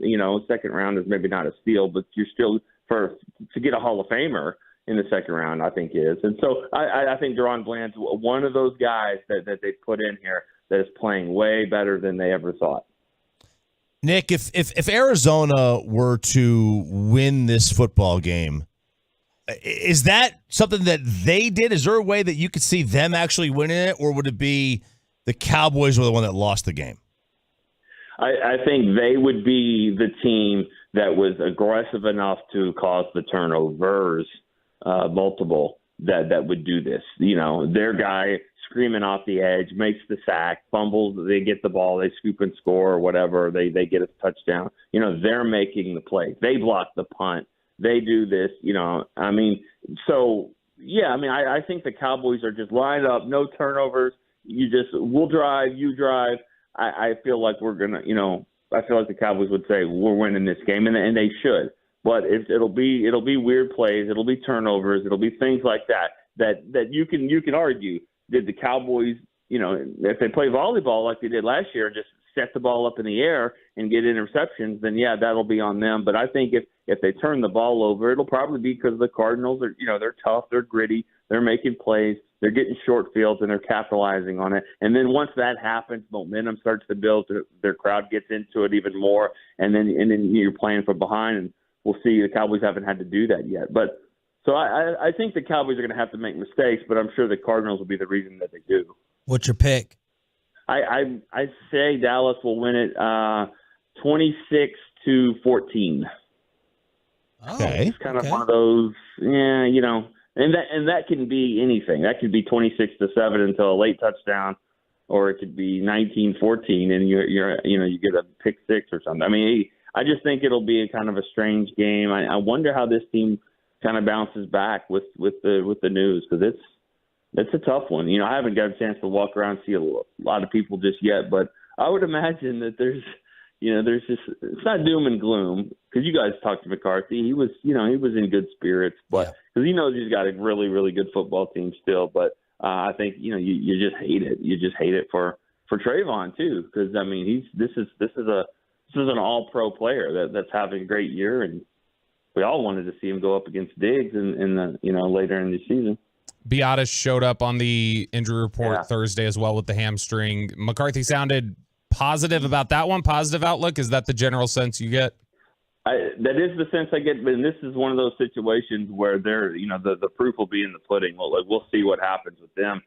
They only have one center on the roster. Now they can elevate Brock Hoffman for the third time this week. He can get elevated up there to play, but they have Harlow also there. But I think if it's really serious, they'll probably add another guy to the roster, which could create some other dynamics. But I think they won't do that, which will probably indicate exactly what McCarthy said, is that he should be pretty good. Thank you, brother. Have a great trip. Thanks, guys. See you later. Nick Eatman here every Friday, brought to you by WinStar World Casino and Resort. Proud to be the casino of the Dallas Cowboys. Please game responsibly. Let's find out what Bobby should be doing. Let's tell Bobby what he should be doing for his Arizona road trip, and talk about the return of Juan Gonzalez tonight in Arlington. Crosstalk with KMC is next.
105.3 The Fan segment here brought to you by Classic Chevrolet. Classic Chevrolet and Grapevine's one-time Equinox offload was just announced. A limited supply of excess Equinox models will be sold directly to the public for below market value.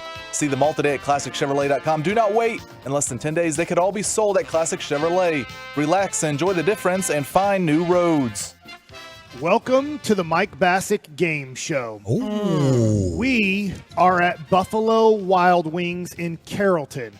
Now, I believe, Corey, we're somewhat in your neck of the woods. So, Corey, can you explain where we are off the tollway, I would say, in Carrollton? We are 12 minutes from my house. We're right across the street from Prestonwood, right? It's Hebron Parkway, but it's at the same time also Park Road. It just changes once you get to the toll road. Yeah. So Dallas Tollway, you're going to head west. and we are right here on the southbound side, west on Hebron Park. We're really close to Prestonwood Christian The Church Baptidome school. Where What did you call it? Oh, they, is that the Baptidome? They have seemed to be getting a lot of athletic scholarships going their way. Yes. Wow, are you saying they're paying kids out of the tithe?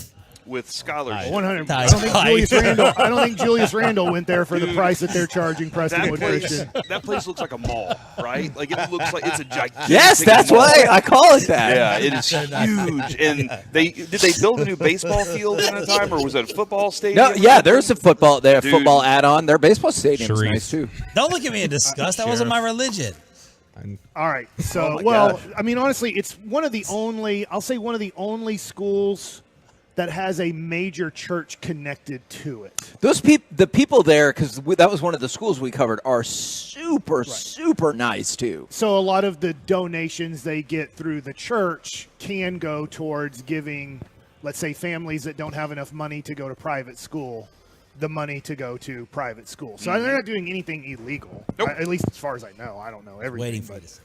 It's all within the TAPS. Right. And I mean, I know that's why people, especially in the Richardson area, get upset with Jesuit, because they can take all the Richardson kids they want and then compete against UIL schools. And they're like, this isn't really fair. You guys are pulling from all over the Metroplex to create your team, and we have to take the kids that are in our area of our school. But Isn't that a commonplace over private schools? I mean, it happens like with basketball all the time. yeah, I think the thing that's upsetting to people in this Metroplex, I'll say North Dallas, since that's where Jesuit is at, is that it's not common in the state of Texas. Right. It is common in the East Coast. So on the East Coast, private schools are your best athletic schools for the most part, in a general term. But in Texas, it's mostly been dominated by public schools. So when Jesuit, it's been over a decade now, came along and started becoming a UIL school, thanks to Roger Staubach was one of the main people that made it a private school that could compete publicly. It kind of has upset a lot of people around the Jesuit area because of it. Now, I have my first question to Sean and RJ and Bobby. I know RJ has thrown a baseball and thrown it quite a bit. This is based off of Stephen A. Smith's first pitch at Yankee Stadium. Yeah. Bobby and Sean, have you guys thrown a baseball in your life? And not just one time, but you guys correctly know how to throw a baseball and know the form and technique that you can throw at 60 feet, 90 feet, 120 feet if needed? Yes. Yeah, like throw it, not like pitch it, right? I don't know pitching mechanics. I can't do that, but I can throw the ball. Yes. So this isn't a great question for you, but my question would be, if you were asked to throw out the first pitch, let's say at a Ranger game, would you do it if you couldn't throw a baseball? Because Stephen A. Smith can't throw a baseball. You could see where his thumb was. He has no idea. He's never thrown a baseball in his life, or if he has, his right arm didn't bend. No, it's very, very straight. Very straight. Yeah, I mean, it was a great way. If he was ever in war, he can throw a grenade. So, I was surprised though. He would blow himself up. He was on target. Whoa. He was on target. It was straight. I'll give him that. That's about it. It was straight. It just went straight into the ground. Yeah. So what would you guys, I guess in a way, if it's not baseball, because Kevin, I asked you this question right before we went on the air. Kevin, you've rarely ever thrown a baseball. If the Rangers asked you to throw out a first pitch and you're like, I don't throw a baseball. It's a whole different deal off the mound, too. I feel like you should go practice that, right? Mm-hmm. Like Roger Staubach did. When he got his chance to throw out the first pitch for the Rangers, he had a mound built in his backyard 2 months beforehand, and he practiced off the mound. So he walks out there. That's how competitive this dude is. He walks out there, and Nolan's like, yeah, come on down here to the front of the mound. And he's like, no, I got this. And then he threw a perfect strike. For me, my terrifying moment is teeing off on that first hole when there's people there. People around. I could not do that. It is absolutely. Now, a lot of times, terrifying. I don't know why.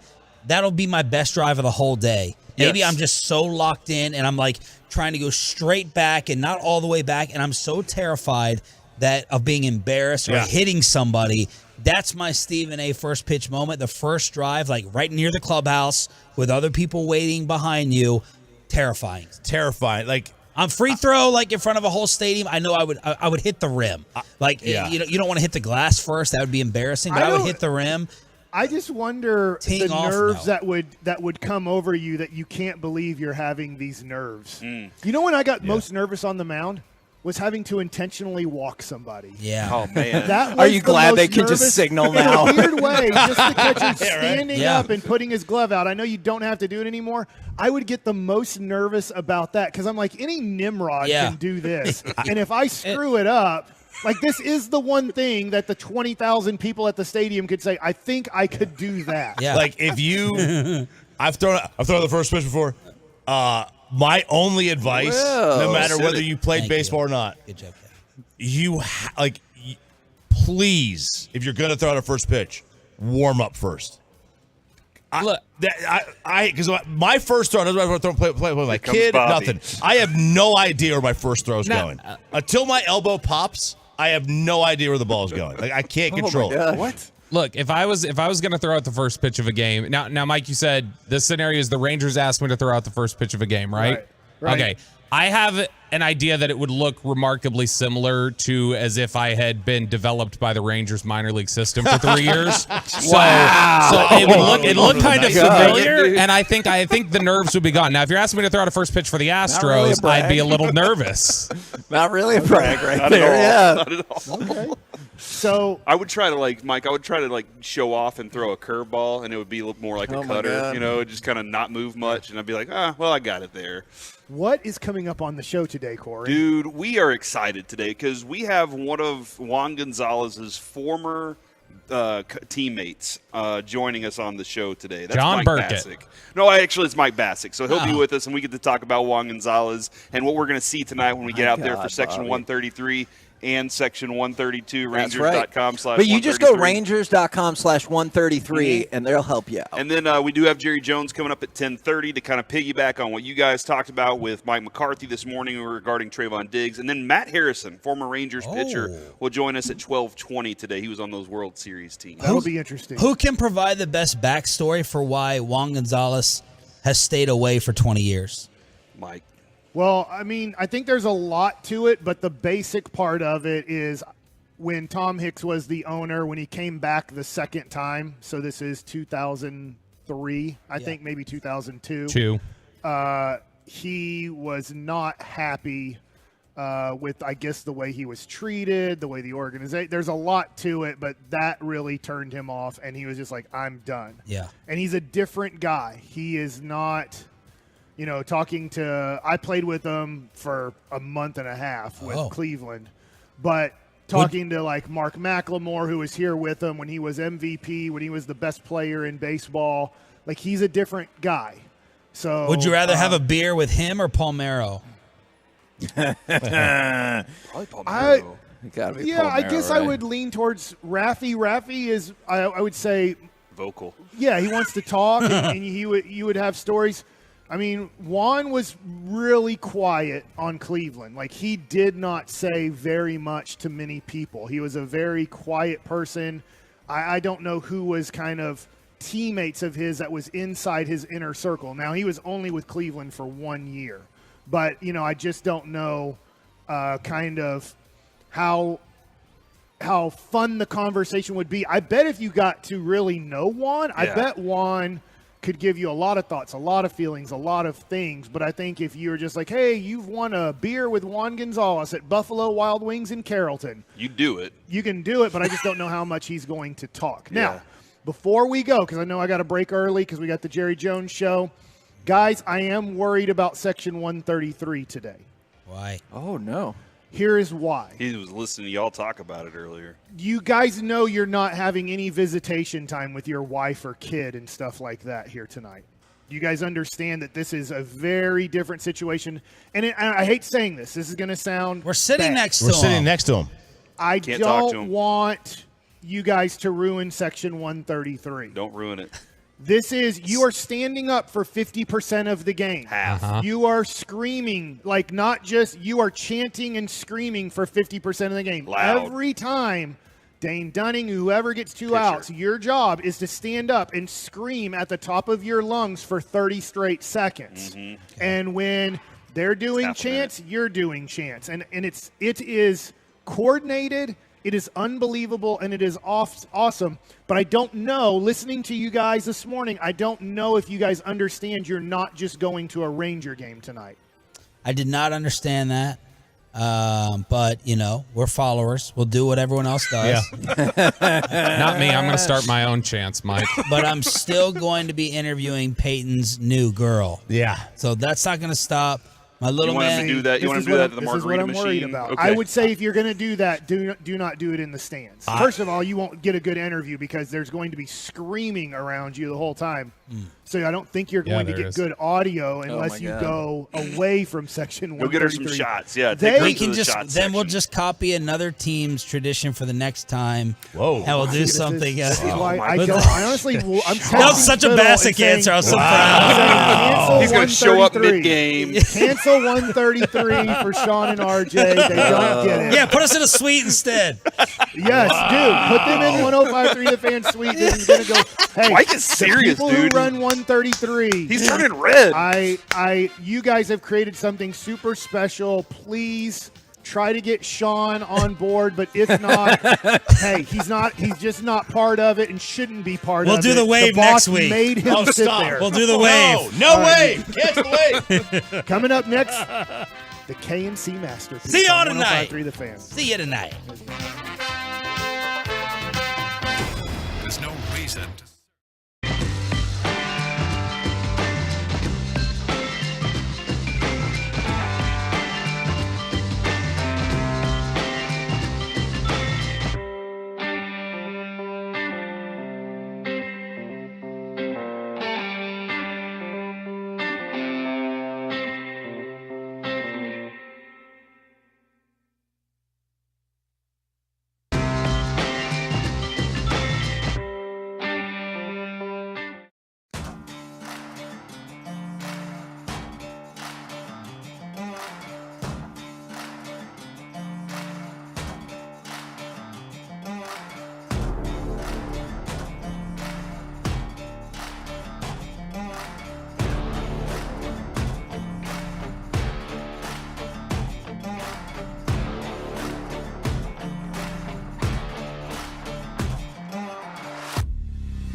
DefWSecurity.com. It's the KNC Masterpiece on 105.3 The Fan. KNC Masterpiece right here on 105.3 The Fan, and we are live from Buffalo Wild Wings in Carrollton. Congratulations, Carrollton, the KNC Masterpiece. Yeah, in good your job, city, 3320 East Hebron. If you want to come check us out, look, technically they're not supposed to open until 11, but I think if you're here, maybe we can just figure out a way to just open the doors up anyway. Okay. That is going to be my theory that I'm going to throw out Yeah, there. I mean, sometimes I've seen them let some people in, but it's a different store every Friday, so we That's don't really true. know, man. But this doesn't feel like Carrollton to me. Does it feel like Plano? It Because feels Prestonwood's right there. And actually, my kid calls it Hebron. He's like, no, this is Hebron Sure. area. And I'm like, oh, okay. So, Which is in Carrollton. Yeah, Yeah. but even still, it doesn't feel like it. But, man, I'm happy to be right where we are today because I'm going to get myself some wings here in a little bit. We're going to have an awesome show. Talk to Jerry Jones here in a little bit, Matt Harrison. Get to talk about Juan Gonzalez. I am a little caffeinated right now, Kevin, so if you can't tell. And then we get to go to a Rangers game tonight. And I'm excited Corey, about that, too. That's great. What? And I'm really excited that you're excited. But Mike's face. Trayvon Diggs is out for the rest of the year. And we Still need got Dak. You know what's really weird? On our Facebook page, that exact argument broke out is because the KNC Masterpiece, if you want to follow us, there's an and for Sam, which I definitely know how to say in there, is somebody put on one of the comments, they put, Dak needs to step up. The immediate comment after was, Dak doesn't play defense. And then like 8 million comments after that. I do think it's interesting. I think Bobby Belt is one of Dak's biggest fans. Yes. Agreed. I don't know who the biggest fan of, probably Tad, his brother. I But could see like that. if we're naming the biggest fans, I feel like Bobby Belt is a top 10 Dak fan in the world today. And I do wonder if inside his brain there's this backlog back there that he's excited Diggs got hurt because I don't know how great this defense is going to be now. Now, I do think it's still going to be very good, one of the best defenses in the NFL. This does hurt the Dallas Cowboys. But for your Dak lovers, the guys that think Dak is on the same level as the best quarterbacks in the NFL today, and Bobby believes that. I understand he doesn't believe he's Patrick Mahomes, but I think he believes that he is Joe Burrow, Josh Allen, Jalen Hurts, whoever you want to put there, he would put Dak as number 2 behind Patrick Mahomes. That this helps him out. That if you are a big Dak fan, I do think if the Cowboys win 13 or 14 games, if the Cowboys make it to the Super Bowl, I think Dak will get a little bit more credit now in a weird way. I hate saying this. I don't really care. I'd like the Cowboys to win. Trayvon Diggs, I think, was looking like a really great player early on this year. Let's expand on that for just a second because Corey brought us this amazing stat, and I want to give you another perspective on it. 8 passes thrown in the direction of Trayvon Diggs. He's given up 2 catches for 26 yards with an interception. He also broke up 2 passes, one of which led Bland to an interception in week 1 that got returned for a touchdown. Quarterbacks had a league low. Oh, bless you, Kevin. That Sorry. wasn't on air, but even still, we had have a to do league it. It's part low of the thing. 1.0 rating when throwing against Diggs. If you spike the ball into the ground, your rating would be better. Man, he was incredible. Just hear everybody talk about him. He was playing at his best. He was prepared at his best too.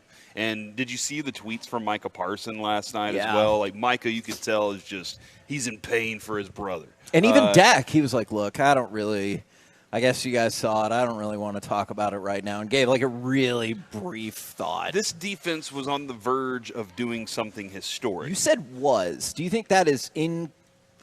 They can't do it now. He's a different player.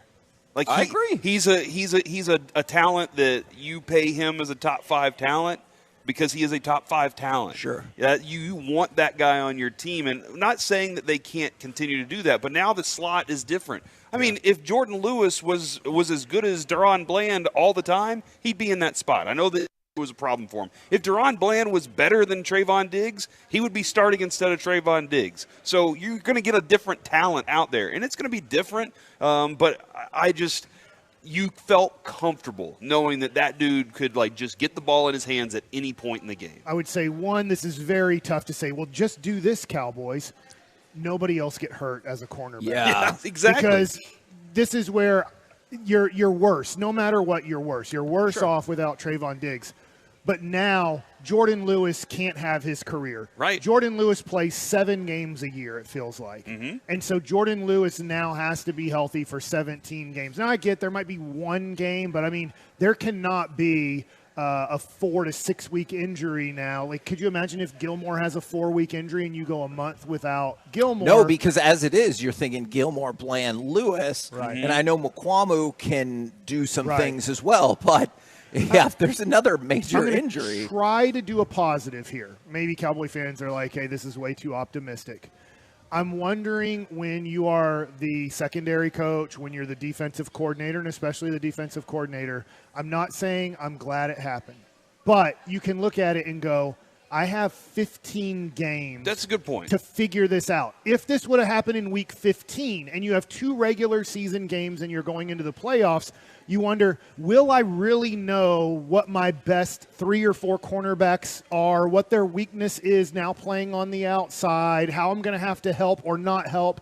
So I think that the Cowboys are going to have an idea 3 to 4 weeks from now on how to play correct defense with Diggs out. Or even make an addition. Kevin will talk with Jerry Jones about that coming up at 10:30. But, Mike, you're right. Think about last year.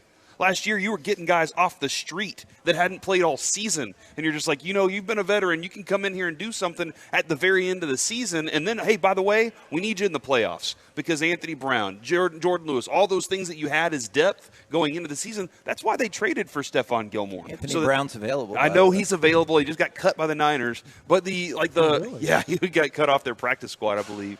And so, like, look at Mike's He's like, okay. I mean, he knows the system not a and bad everything. idea. I'm not kidding about He that. knows this team. Yeah. I'm not saying he's like a starter, but he's a good reserve, I think. And that's the idea here is like your depth is just kind of it goes up a little bit. It goes away a little bit, and that's a problem. And, I did want to mention on Dak real quick because Mike was talking about that. I heard Mike McCarthy this morning, and they were talking about getting the ball out quickly and all that stuff. Really good interview. It was Sean really and great RJ. this morning. But he was like, there was one little thing he said that I really caught on to, and that was, they said, you're getting the ball out quickly, you're doing all these things. And he goes, well, I mean, this week's a different opponent, different defense. We're planning for that. And that was something that in my mind, I was like, dude, I love that he's doing that. That he's like, we're not going to just treat it the same and do the same things that we do for everybody else because that's how defenses catch up to you.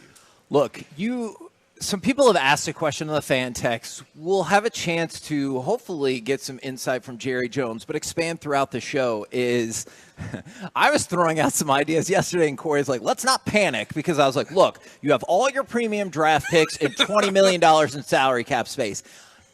I agree. Do something. I agree with Mike and you that you have some weeks to see how it looks and figure it out. I'm just saying, if you got in a worse scenario, you do have a stash of assets to try to do something if you want. Mike, we were panicking yesterday about an answer Jerry Jones hasn't even given us yet. Like, we were considering, we asked him, and he's going to say, well, no, we're just going to go build from within, and we'll be fine there. And we were like, how can you do that? And I'll say this, and look, it could be a different scenario, and maybe we get into San Francisco. I know how they won easily, but they weren't very impressive offensively to me. I know they had a lot of numbers. That's probably a different story for a different segment, but I look at the Cowboys, and they get such a quick pass rush. They get to the quarterback and make it difficult. Let's see if that can keep up. I believe it will with their depth. Obviously, if Micah Parsons got hurt, this season's over. If he were to get hurt, I will tell you that this season's over.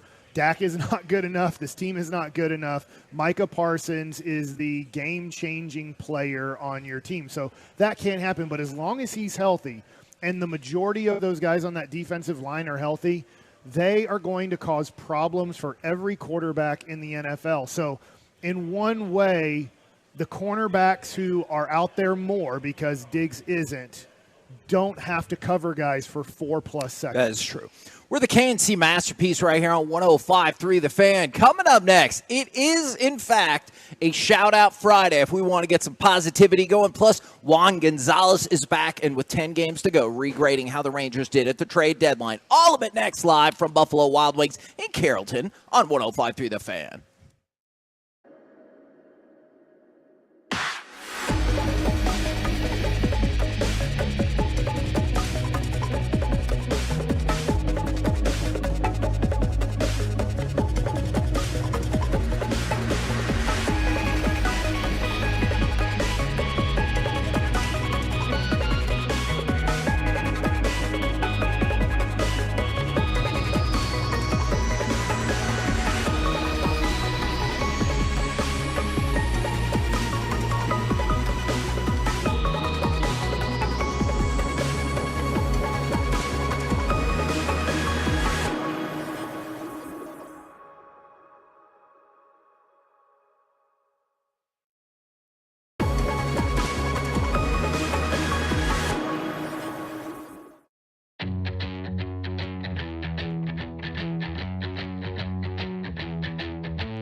Also brought to you by Window Nation, and it's brought to you by Frankel & Frankel. Life is unpredictable, accidents happen, and Frankel & Frankel are the go-to attorneys for car and truck wrecks in DFW.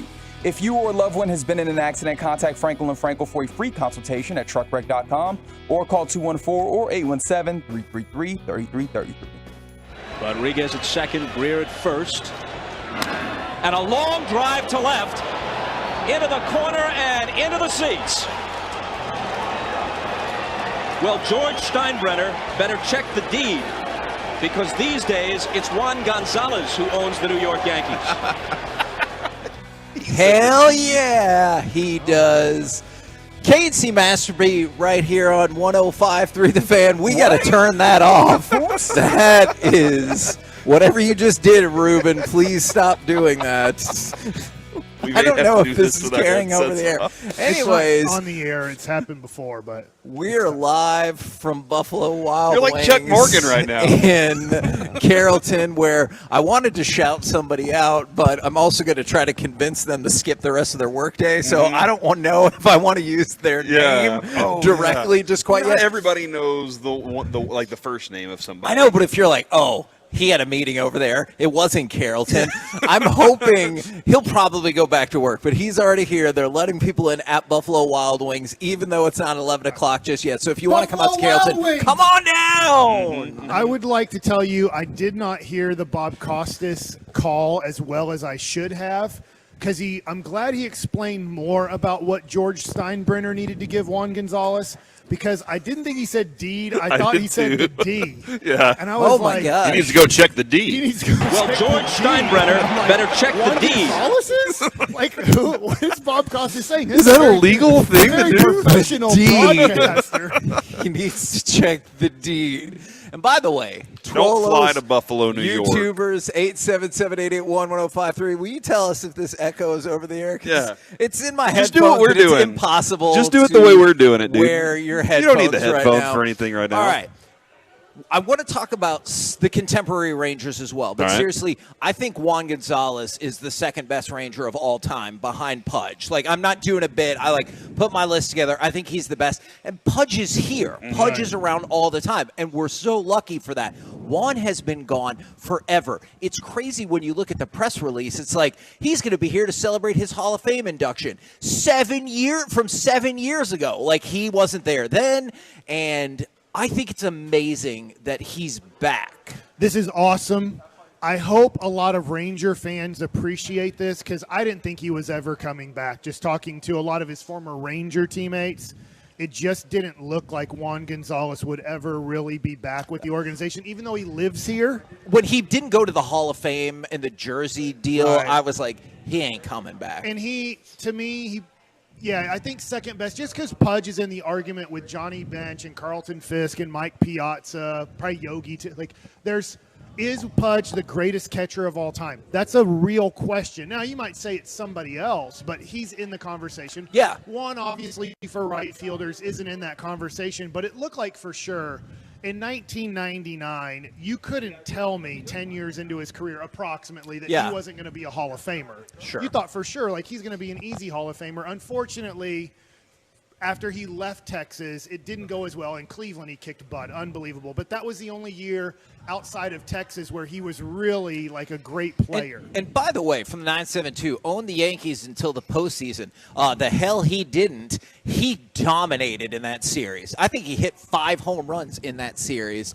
He was outstanding in that series. Now, I know they lost that series, but Juan Gonzalez was amazing. And I still remember that Game 1 home run. I was like, oh, my God, we're going to win this game. We're going to dominate for the next 10 years. And then after that game, it didn't go super awesome. But was that the Kenny Rogers game you're talking about? I don't know. I just remember showing up late to that game, to the Kenny Rogers game, and he'd already had a home run, and he was awesome, and I thought the same thing about that. And then it didn't go super well for us after that. For some reason, I feel like John Burkett started Game 1 of that Yankees series. No, Kenny was on the Yankees at the time, and everybody was in. We were chanting in the stands, Kenny, and he was still at good. Yankee Stadium. No, I'm thinking of the one here at Ranger Stadium. Okay. My bad, dude. I was putting my headset on. All right, Mike Hengman. So Juan Gonzalez is back. What's your excitement level? I know you guys were already pumped for the Rangers game tonight. We're going to be in section 133. By the way, seats available on 132 if you want to go buy some tickets for tonight. But knowing that Juan's going to be out there. One on Monday, section 132 was just like section 133. Okay. They joined together. So Perfect. it was kind of two sections on Monday versus Boston. So I'm expecting section 132 to also be a lot of great fans chanting, screaming, yelling throughout the game. I'm very excited about Juan Gonzalez. I think it's very cool. Now, in a weird way, I'm more excited. I don't even know if excited is the right term. I am excited the Rangers have 10 games to go, and anybody can make the playoffs out of the three. 2 of the 3 will, 1 won't, most likely. I guess Toronto could be out. But I'm nervous, excited about that so much. And I have no clue how the Rangers are going to play tonight. I have no clue how they're going to play in this series. I have a feeling, though, that this series will tell me a lot about this team. I know they have 4 more against Seattle at the end, but you're at home. You're going to have a great crowd there tonight. I think that ticket-wise, they're right around like 3,000 approximately Left for all available. of these games for being a sellout. So What if there's only 3,000 people there, Corey? So that means that would be you're bad. pretty much going to have a sellout crowd for all 3 Yeah. games. Obviously, I think a lot of people might be going to the Ranger game, and then at I know the game won't be over, but I think you could see maybe Beyonce? a mass exodus Oh, my God. I forgot about that tonight. of Cowboy game. You know, I got to go see the Cowboy game type of deal. I hope not, but I Is I Beyonce think, tomorrow? It was last night, right? My bad. Yeah, my bad. I Oh, thought she's at Beyonce was. AT&T. I thought it was tonight. Yeah, it's I last wasn't night. sure she had a multi-night no, deal we'll like have to Taylor look. Swift. I'll say this, Mike. I think the excitement, there's going to be so many dads our age, moms our age, that are driving their kid to the stadium tonight, telling who Juan Gonzalez is. My kid doesn't know. That's a great I'm going to be driving the whole time. I'm just going to be talking about how all these moments that I shared with my dad watching Juan Gonzalez, how good he was, and they're going to be like, okay, Dad, I get it. Just like my dad was with Roger Staubach. I didn't get to see him play, but my dad loved him. So when we get to that stadium, there's going to be a bunch of guys that are kind of in our age range that are really excited for this moment because, like you said, haven't had this opportunity to celebrate him as a former Ranger yet. And so I think that's going to happen, and I think it's going to be a huge pop when he's announced and gets the first pitch. I bet a penny earlier that Pudge is going to catch the ball, but I don't know. Mike said he doesn't know. I mean, Pudge doesn't live here a lot. He lives here a little bit. Obviously, he made enough money that he has multiple places, believe it or not. But This feels like a deal he would It would be really cool if Pudge was here because obviously if Michael Young were to catch it, yes, they played together for a second. Yeah. But you would want the 90s nostalgia. You'd want that 96, 98, 99 feeling with it. And who better than Pudge Rodriguez to be here and catch the pitch. And I hope that there is a super standing ovation. But you brought up Roger Staubach. And I don't know who to compare Juan Gonzalez to. It's tough in Cowboys fandom because they've won championships. And obviously Juan didn't win anything. It looked like he was going to carry you in your first ever playoff series. So it's tough to compare him to a Maverick. DeMarcus Ware. I know DeMarcus Ware didn't win the MVP, but we talked about it yesterday. He was a dominant defensive player at a time when we still weren't winning. I like that. That's who pops in my head immediately. He's the DeMarcus Ware of the Texas Rangers. I kind of like that. Okay. By the way, it is a shout-out Friday from the 469. Kevin, can you shout out my niece Angelique? Tonight is her senior night for volleyball. I won't be able to make it, but want her to shout her out. I am proud of her. We're the KNC Masterpiece right here on 105 through the Fan. We are live from Buffalo Wild Wings in Carrollton. If you want to come on out and see us coming up next, we will talk with Dallas Cowboys owner and general manager Jerry Jones right here on 105 through the Fan. I'm a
This segment of the KNC Masterpiece on 105.3 The Fan is brought to you by Classic Chevrolet. Just announced, Classic Chevrolet and Grapevine's one-time Equinox offload. There's a limited supply of excess Equinox models that will be sold direct to the public below market value. You can see them all at ClassicChevrolet.com, but don't wait. In less than 10 days, they could all be sold at Classic Chevrolet. Find new roads. KNC Masterpiece right here on 105.3 The Fan. It is indeed a shout-out Friday from the 682. Shout out to my buddy Mark. He is a good buddy. From the 817, shout out to the Dallas Wings on their great playoff run. Ooh, I like that one as well. And shout out for the people who know that Buffalo Wild Wings will allow you in, even though they're not technically open. Here's the deal. Just test the door. Like you did with that mall on or the grocery store. Yeah, and then the cops came up and I was like, the door was open. It was like I think it was a venture or something like that. But I know if you type in Buffalo Wild Wings in Carrollton off of Hebron, it'll be like, oh, it doesn't open until 11 o'clock. There are people who do not work here and are not us that are in the building right now. So they will let you in, and I already see people with some brews. So if you're like, yeah, but they won't let me drink, the hell they won't. They're open, and you can start drinking and start eating if you want to come out to Buffalo Wild Wings. So you're welcome for that. Now, we didn't get into this really, but since it's a huge time for the Texas Rangers, do you look back on the trade deadline at all, or how would you regrade the trade deadline? Because I know, Mike, you and I off air, we've talked about this for a couple of days. We just haven't had the space to do it. So I was reading an article on The Athletic, and there's a lot more to it, but essentially what it boils down to is they gave the Cowboys a D+, or excuse me, the Rangers a D+ at the trade deadline based on the results we've seen since then. I got you. Obviously, Max Scherzer was not able the big one to pitch down the stretch here. He, if you make the playoffs, won't be able to pitch in the playoffs. People have asked me that, and that injury is more of like a 4 to 6 week injury, and then with trying to get your arm back in shape and everything. He would be like in the Evaldi at the beginning role. He could throw 2 innings or something. And that would be getting to like the World Series type of situation. So he's not going to pitch anymore. I get it. And I don't know. I didn't see the article. Obviously, the Montgomery Stratton trade has been tremendous. I can walk you through. Okay, thank you. Okay. So the big thing is Max Scherzer. Yeah. And again, that's hard to predict. But the other one they brought out is Aroldis Chapman. So for like the first month, he was fantastic. Right. But then, whether it's because he wore down, whether it's because usage wore him down or whatever, the article specifically says Aroldis Chapman went back to Aroldis Chapmaning. So there's that. We'll pick that back up a little bit later. But right now, brought to you by Ford, your Texas Ford dealers. Ford is the best in Texas. It is Dallas Cowboys owner and general manager Jerry Jones. Good morning, sir. Hey, man. Good morning. And, boy, I wish we could roll that clock back to the start of the week and we could set old Diggs over and watch practice all week. Oh, man. You know what, Jerry? That's a really interesting point because, like, you understand how important practice is, and there's no way that's really going to change the way y'all do practice, is it? Well, again, I'm going to go back. Al Davis would step up. We usually did some workouts where Al would join us, so we'd join the Raiders as early as August. And I've seen Al Davis, who had been in this stuff for 20, 30 years, and he would walk out in the middle of a drill, and say, boys, I'm not going to use this guy up. I'm not going to expose him in August. I'm going to need him in January. No, drill's over. And so that's what happens to you when you spend those years looking at the potential of and it's not for everybody, but the players that are irreplaceable, that bring something that's unique. Those guys, certainly you need to give that some thought, because every time you do a real rep, you're exposed. Now, this is a game of repetition, and that's how you do get better. But if it's so unique out there, and again, I know this is all hindsight that we're talking about, but you'd love to have another look at that. But first of all, just let me express how sensitive and the feeling that I have with him. I visited with him just as it happened and talked to him right after it happened. We both knew his season was over. And the point is that no one has the impact that he has. And the facts are that we do have depth. We don't have depth with somebody that his very unique qualities have, but we've got depth relative to playing the position, and good depth at playing the position. But it was a setback for everyone. It's probably the lowest part of a career of certainly a football player to deal with that period of time when you're hurt and or injured, not hurt, because you're always hurt. Jerry, I know you say you have depth there, but as you said, that talent level is pretty unique and pretty different. Does that make you say, you know what, this is a championship type team, I need to go find somebody at that level too and add it to this team? Well, you can't do that. That's just not real. That's like saying that I want to be Tom Cruise. So the point is that what you don't replace these irreplaceable players. We just committed, and we're proud to have done it for a very unique contract for him, because he's unique. And there's nobody backing that up. If somehow you did have the choice, would you rather have Trayvon Diggs back for the season or be Tom Cruise? Well, I wouldn't. Or do what? What was that? He said, or be Tom Cruise. Or be Tom Cruise. 10-1. Now, I don't want to demean Tom Cruise, but I'd 10-1 rather have Diggs back.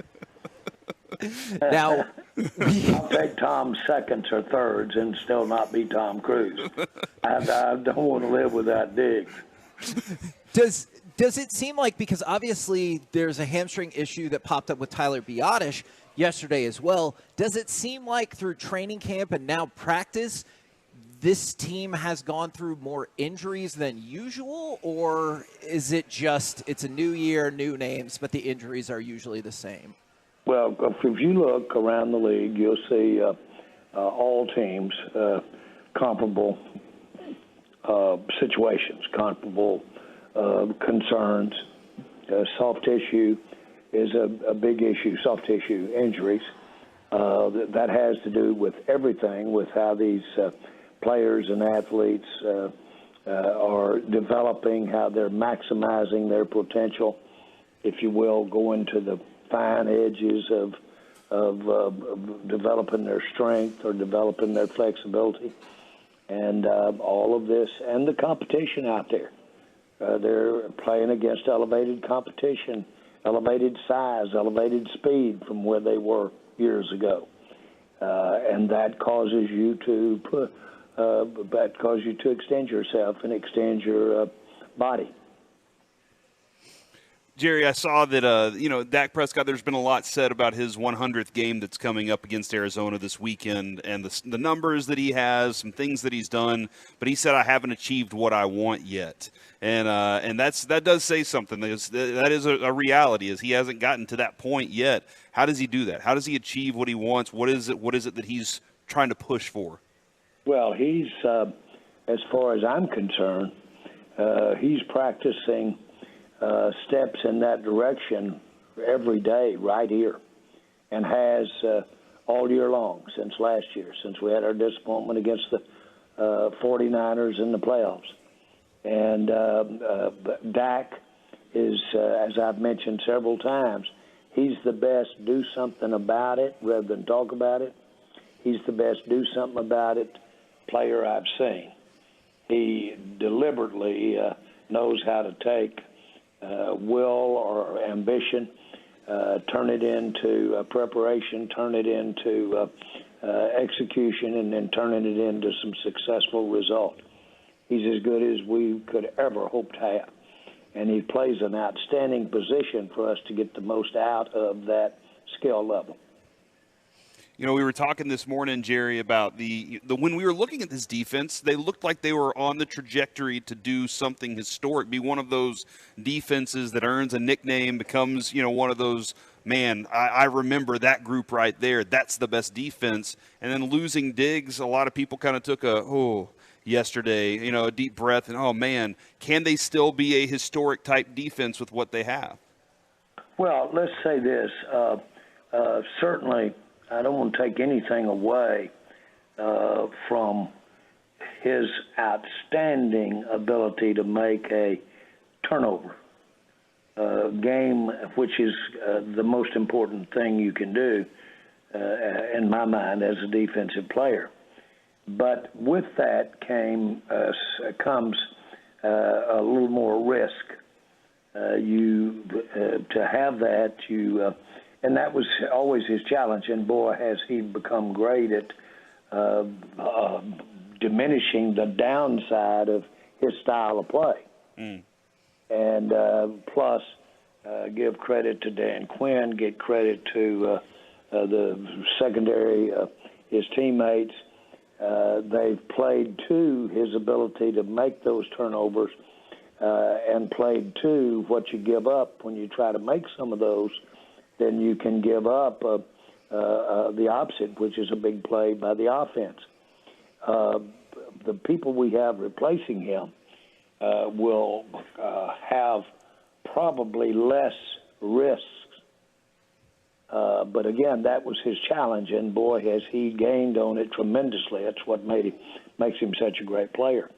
But the Bland and people like that we have come in here may not have as much of a concern about the bad play. And so we could have a plus here, not a real plus, but we could mitigate how bad a loss this is by that. You guys also have what I think a lot of us believe is the best defensive player in the league. We were curious, is there any way to get Micah some goal line carries to help him strengthen his MVP resume as the season goes along? In light of the conversation we're having right now. Probably not. In light of that, I would ask you, do we need to expose Michael some more to some action? That's a great point. Kevin, he's saying Al Davis would walk out there and say, no, that's enough. Yeah, I'm not gonna... we're not doing that. I wanted to, if we can, switch gears for just 1 second to the 90s Cowboys and the offensive line, because something that has fascinated me for years and years is they put out the list of potential Hall of Fame nominees every single year. And this year there's Nate Newton, Eric Williams, Mark Stepnoski. Everyone appreciates how awesome that Cowboys offensive line of the 90s was, but why does it seem like the Hall of Fame does not appreciate those individual players outside of only Larry Allen? Well, first of all, the fact they're being mentioned means that they're being recognized. So they are getting noted the initial way you do to be eventually become in the Hall of Fame. I think it's important that you, on the Hall of Fame thing, that you realize no matter how many times you're not mentioned, no matter how many times you're not nominated, no matter how many years have gone by since you played, if and when you get in the Hall of Fame, all of that goes away. You're a Hall of Famer. Well, when you got in the Hall of Fame, you didn't just become that over usually the last years because you weren't even playing, or you weren't even participating, or you weren't even in your career. So the bottom line is, no matter how many years, no matter how, if you ultimately end up with that gold jacket, you're a Hall of Famer, and you always were. Jerry, I was kind of curious on your thoughts on how Tony Pollard's handled this new role this year as kind of the front man for this, but the entire running back group seems like it has some interesting opportunities here. Very, very. I'm really excited about it. We've got a lot of ways to go and a lot of different looks from that running back position. And I like what we've done in a two-back opportunity here. And so I'm really pleased with our options and how this thing's going to evolve as we go down the road. I said earlier after last week, I'm so happy, if you will, pleased with the steps that we're going to be a real notable offense. And it has everything to do with Mike McCarthy. And it has everything to do with some of the philosophical things that we're doing. And it has even more to do with how this fits Dak and how, in my mind, how positive it fits him. And I know you guys made some efforts this offseason, even, I mean, bringing Hankins back and everything, but also adding Mozzie in the draft. How do you feel like those efforts y'all made this offseason to beef up your defensive front for the run game, has that paid off for you guys the way you want it? It certainly has, and that era is an emphatic up. In other words, it's going to get better. And we've got some size in there, and we've got some talent in there. And the two, it's important to be able to say both, and we have that. And that's going to make, if we can remain on this trajectory here with their improvement, the very players themselves, but certainly their confidence level, if we'll remain on that, by the time we get to those playoffs, we're going to be able to have more strength in the middle. We had talked with Steven about this the other day, and he said sometimes you can get frustrated when the kicker isn't doing well. Obviously, Brandon Aubrey was incredible this past week. Do you believe the team has found their kicker? Well, I do. And I was particularly pleased with that practice he got against the Giants when he missed the first one and then turned around and kicked everything else. Of course, that's duress, and you try to replicate that duress when you're practicing, and so. But that's true duress to miss the very first kick. But he's got the strength in the leg, and he's got the temperament, and I feel good about our situation there. And I love it that he's a young kicker, but I like this route traveled, how he got here, and so he's got.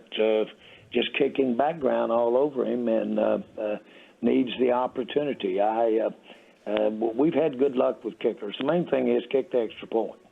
Mm-hmm. Come on, boys, let's do extra points right. Outstanding stuff as always. Appreciate all the insight on Trayvon Diggs as well. And best of luck this weekend against the Cardinals. It's great to be on with you guys. Thank you. There you go, Jerry Jones right here on 105.3 The Fan. Now, he misses him too already. Like, I think Jerry feels the same way all of us Cowboys fans feel because, he always says he's a fan first. I mean, the benefit goes to him. But obviously you can feel like he's like, look, man, I understand the talent. It's there, and you're going to miss that dude on the field. I know we're not the Chicago Cubs, and I know that they won in 16, and it had been 100 years, whatever, however long it was, or the Red Sox forever. But it just feels like when everything felt right after 2 weeks, and you're looking around the league, and people are like, hey, I know this happens at times, but this might be real. Like, we've pumped up the Cowboys fakely as Cowboy fans, and then you watch them play 2 games, and they're 70-10, and it's the NFL's not competition to them this year, and you're like, oh my gosh. But then in the back of your mind, like, what's going to go wrong? Oh, yeah, dude. And on a random Thursday afternoon, you get, hey, Trayvon Diggs is done for the year, and Biotish might have problems too. I got good news for you. Right, well, on one of those fronts, I can't but solve the But I yesterday, can't solve the other like one. at the time, you're like, we just lost our center and our cornerback. We knew the cornerback was done for the year. Then we're like, how long is the center going to be out? And I know that there's good news on that, but it's like, it just felt like, all right, that's what's going to go wrong. Like after 2 weeks where everything looked like you are the best team. I know it already happened before the San Francisco game last night and probably another time, but I was not that impressed with San Francisco. It's a game. They won. They easily won, but I wasn't super impressed with them the way I've been impressed with the Cowboys these last 2 weeks. But here we go. Like without Trayvon Diggs, teams win championships when good players go down. So I don't want to make this just the excuse and go, hey, the Cowboys have an excuse. It's okay if they don't make it to the NFC Championship game. Well, and somebody texted in, and I totally understand this point of view from the 325. That's a disappointing answer about trying to replace Diggs. This team has the potential to go really far. Does he not see that? All right. So there's 2 things about that. I don't know if I necessarily interpreted that answer the exact same way. I think he was trying to say in that moment, you can't get that Trayvon Diggs back. And so, like, it would feel odd, I guess, in the moment if he was like, hey, we're going to go get X, Y, and Z. So I need to go look back a little bit. But what I'm going to say about that is that's not necessarily the way I interpreted it. I thought he was more saying, like, well, Trayvon Diggs isn't coming back. But you have between $9 and $14 million of cap space, I believe, and your premium draft picks. If it doesn't work with your depth the next few weeks, I do not believe that they'll just be like, well, what can we do? Corey, I'm going to pass it to you, but I just want to talk about whoever texts that in or whoever's thinking this. Let's use our human brains here for a second. All right. And let's put ourselves as the general manager of 31 other teams. Jerry Jones comes on the radio and says, oh, I guess that's we're true, desperate for another cornerback. We are going to be not only looking at the waiver wire, but yes, we're probably going to have to use future assets to replace Diggs. We're going to do everything possible. We know we have a championship team, and we're all in. All right, you're the Tennessee Titans. You're the Arizona Cardinals. You're the New York Jets. You're all these teams that might not be looking at a playoff run this year. You're like, that dumbass just went on the radio and told us we're getting 2 first-round picks because he is hell-bent on getting a cornerback here in the next 4 weeks before the trade deadline. So sometimes you have to use your brain, and Jerry is a super smart guy. I'm not saying he's the best GM in the world, and sometimes he accidentally puts his foot in the mouth in situations like this. But he did the smart thing. If they're going to trade for a cornerback 3 to 5 weeks from now when the deadline comes up, he can announce to the world, we are so desperate, please bend me over, and I will just take what you give. Hello, Buffalo Wild Wings. I mean, Mike's dead on, and that's why everybody likes Mike because he doesn't hold any punches back. He's dead on with that, though. That's a great point there. But what they're going to do, too, is, hey, this week we have to see with what we got. Yeah. You know, like we can't bring somebody in magically today and it's going to change everything. So let's go. We always knew Bland would be there. They probably were being risk averse by saying let's bring in Gilmore for the opportunity, right? They were probably saying just in case, because Trayvon Diggs has not had a lot of injuries so far. Sure. Like you're sitting there going, okay, when's it going to happen? Because everybody gets hurt in the NFL. So you're looking at that a little bit, and he says, let's go see if Bland can do it. I am interested in that perspective of maybe Bland doesn't take as many risks as Diggs does. Which he said, and yeah. he's like, look, I love that part of Trayvon Diggs. I don't want to take that away from him. I don't ever want him to not be that guy. But there are moments where your defense has to lean that way because he can do this. So maybe Bland does. I don't know. We'll see how it all plays out. But that's what they have to say to themselves is we're going to watch this for a few weeks before we decide to try and make any decisions here. We're the KNC Masterpiece right here on 105 through the Fan. We are live from Buffalo Wild Wings in Carrollton. And as you clearly can tell, we'll say exactly the same things here as we would in studio, right to regardless your of face. how many people are out here. Buffalo Wild Wings! Coming up next, does it seem like, we can talk about this a little bit more in depth, does it seem like there has been an uptick in practice injuries for the Cowboys this season? Plus, we will talk with our Dallas Cowboys insider, Mickey Spagnola. All of it next right here on The Fan.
From our fan studio, secured by DFWsecurity.com, it's the KNC Masterpiece on 105.3 The Fan.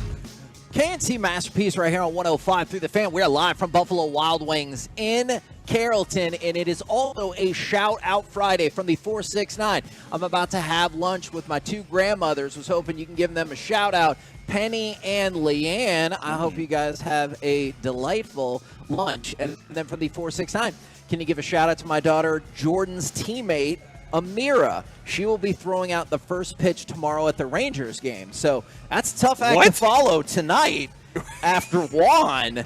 And then they just let anybody throw out. Stephen okay, Smith of do Arlington. you not understand the concept of the shout out? Don't say that. Oh, okay, That's my an bad. awesome thing to do. That dude. is really cool.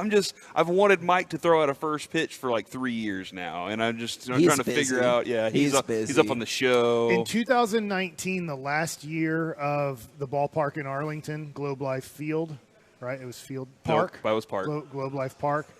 I brought the ball to the mound and placed it on the rubber. Nice for somebody else to throw. Yes, like I was. Oh my God! They did this kind of honorary thing for former Rangers, as it was the last year ever. So the players that played at that ballpark, and I didn't throw out the first pitch, but I did walk a ball to the mound and place it on the mound, and then walked off the field. Right I spread now, my buddy's ashes on there. Brought to you by Ford, your Texas Ford dealers. Ford is the best in Texas. We got our Dallas Cowboys insider, Mickey Spagnola. Good morning, sir. Good morning, gentlemen. Now, I know there's a lot to get to with the Trayvon Diggs deal, but it seemed like Mike McCarthy gave us good news this morning on Biotish. Yeah, that sounded encouraging, and I think that's the second time I've heard that, and not from him, it's from someone else. So, because I think they got a better chance to, replace Diggs with something of note than to replace Biotish if he can't go. Because if you're replacing Biotish, you're taking somebody off the practice squad. Yeah. So think about that. They're on the practice squad for a reason, Kevin. They're getting elevated to be the backup, Brock Hoffman, right? But there's nobody on the 53. And by the way, he's only got one elevation left, and they might then have to start elevating Sean Harlow, who's more of a veteran guy that's actually played in games at center in the NFL during his career. Jerry kind of, discussed it a little bit, but that is a really a unique question of how does it change in the secondary when Diggs isn't there? What do they run the defense differently? Do they try to run it kind of similarly? What are your expectations from that? Yeah, I don't know if you change dramatically. I mean, you're going to move Deron Bland to Diggs' spot at right corner, and then Jordan Lewis, who just got back and had 10 snaps following his injury that he suffered midway through last year with the Liz Frank. He'll go back to his slot corner position that he was manning, before the injury. So that's kind of the way you do it. And then, you have to let it play out and see. I mean, you do remember that Bland stepped in at left corner last year when Anthony Brown went down. Yeah. And the defense still, kind of functioned decently. The problem is losing Brown and Jordan Lewis, and it got a little dicey. And by the way, his 6 interceptions since he began in the league last year ties for the most of any player over these last however many 17, so 19, 20 games. So he's been pretty good. Now I'm not saying he's Diggs, but I think you at least got somebody that you can send out there. The problem is if you get one more injury. Now you've, depleted your depth, and you're sitting looking around going, oh, geez. But the other thing I was thinking is at least you're not sitting here going, well, now we got to play Kelvin Joseph. Yeah, that's a fact. That's a good point. That make you feel good about something today? Yes, it does. And you mentioned Jordan Lewis. Obviously, he's back, and Anthony Brown just got cut. So if you want to go pick him up, we can do that as well. Well, I thought he was on the Steelers practice squad. He got cut from them? He was I on thought he was Steelers on the- practice squad. yeah. Got cut from them, and then the Niners picked him up. Yeah, and I think they just cut him as. I think they just cut him as well. Yeah. Because he just got picked up by the Steelers, I saw. Huh. Well, that's interesting. So maybe he was on the practice squad. Yeah. So if Yeah, the I'm looking at if like the- 5 hours ago. If that the story Niners is- had picked him up, then they had to put him on the 53. Yes, and then they released him. And then they released him, so he's available. I wonder if Yeah, so he's- how healthy he is. Because I was a good thinking when the question. Steelers picked him up, it was like, okay, there's a good place where he can go and continue to rehab and, see where he's at with the Achilles. Because I don't know if that he's ready to play or not. Now, I don't know if you can tell us if this technology is available. Can we pre-screen all of the Cowboys players' left ACLs? Because I know some are more important than the rest, but in the last 33 days, David Durden, John Stevens, DeMarvion Overshone, and Trayvon Diggs have all hurt their left ACL. Yeah, well, fortunately, this is the only one of note, right? Not to diss the other Oh, three guys. burn on Overshone. Wow. You Well, just he dunked on wasn't going to Overshone, be. Mickey. He's not Trayvon Diggs, right? He hadn't played a down Fair. in the NFL, right? Sure. So, Not many this are Diggs. You know Yeah. what? I bet if you go back, this is kind of a yearly deal, losing guys to ACLs. Now, I don't know if it's 4, but I bet it's at least 2 a year in training camp. I mean, it just happens, and that's why. This is another reminder that just because you go 2-0 and you start off the season like your hair's on fire, that you haven't accomplished anything, and there's a long ways to go. Right. And I think it's a kind of a reminder that okay, 2-0 is great, but we just got to worry about 3-0. We can't be making reservations for the Super Bowl in Vegas. Yeah. Well, I mean, as a fan, I definitely can. Yeah, that's can. the players need to not focus and I think on that. and then the players I'll were be in talking Vegas. about the players were talking about it even before the injury, especially on Wednesday, talking about hey, we haven't come close to achieving our goals. This is a team that was 12-5 and 12-5, so being 2-0 is no big deal. We got to keep our heads on straight and try to get to 3-0. Which they haven't been, by the way, since 2008, if you need to know. Think about that. Well, thank you for that. Was it that long ago? I thought Yeah. it was more recent, but They've always they lost Trust the first Mickey. game in every season McCarthy was here until this year. They lost the openers. Well, I will say Kevin has been terrified of James Conner in the running game for the I'm Cardinals. just saying, if something threatens you from the Cardinals, he that's feels what- like he's pretty high up on the list, right? Yeah, that's what you got to stop because you want Joshua Dobbs throwing the football. I would think. Now they haven't Yes, I been do. bad Yes. if you think about it. I mean, they lost 2016 and 31-28 after being up 28-7, right? So they just haven't been able to close games. And who knows about the Giants after last night? That was pathetic. So, but they're at home. It's in this league, winning 3 or 4 straight is tough, and I would imagine losing 3 straight sometimes tough too. So, this is going to be important to the Cardinals, and it's not going to be a cakewalk, I would imagine. But yeah, the first and foremost is you got to stop Connors. Now, so far so good stopping the run. The other thing that helps stop the run is get a lead and make teams play from behind. Right. That's why, I don't know why everybody made such a big deal last week about the Cowboys chose to, take the ball instead of defer for the second half. No, I want to go and score and make sure the Jets have to play from behind with a backup, inexperienced quarterback. And that's kind of exactly, how it turned out. But again, even in that game, halftime, they were only 1 score behind. So I think this is just a good deal for everybody to realize, just kind of pump the brakes. It's great. I know they're number 1 in all these categories, but still 15 games to go. And I think Mike McCarthy talked about that this morning with you guys about consistency. And I think that's what this team is striving for to be consistent. I was talking with DeMarcus Lawrence on Wednesday, I believe it was, and he was talking about, we got an end goal, and we got to keep grinding. And I said, you got to be consistent. And in the way DeMarcus Lawrence, does things, he goes, indeed. And he said, basically was ready to walk off after indeed. So indeed, consistency will be important in this deal.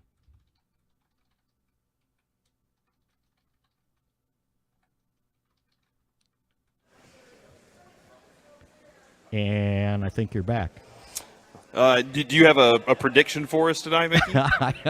Sorry, we're having some technical difficulties over here. Did my indeed get out or not? Yes. We did hear the indeed. Yeah, we got that. That was great. After that, all I heard was silence. Predictions. How about 31-13 Cowboys? I'll take it. I want 0, Kevin. You want another shutout? You just want to shut out the rest of the season, right? Yeah, I'll take it. All right. I agree with that. Thank you very much, good sir. Have a good time out there. We're the KNC Masterpiece right here on 105.3 The Fan. We're going to go ahead and go to break right now. Coming up next, a terrible poker player, James Dolan, Boston College, and injuries. Do any of these entities deserve Forgiveness Friday? Do you? 877-881-1053. We'll do that live from Buffalo Wild Wings in Carrollton on 105.3 The Fan.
Piece on 105 Through the Fan is also brought to you by Frankel and Frankel. Life is unpredictable, accidents happen, and Frankel and Frankel are the go-to attorneys for car and truck wrecks in DFW. If you or a loved one has been in an accident, contact Frankel and Frankel for a free consultation at truckwreck.com or call 214-817-333-3333.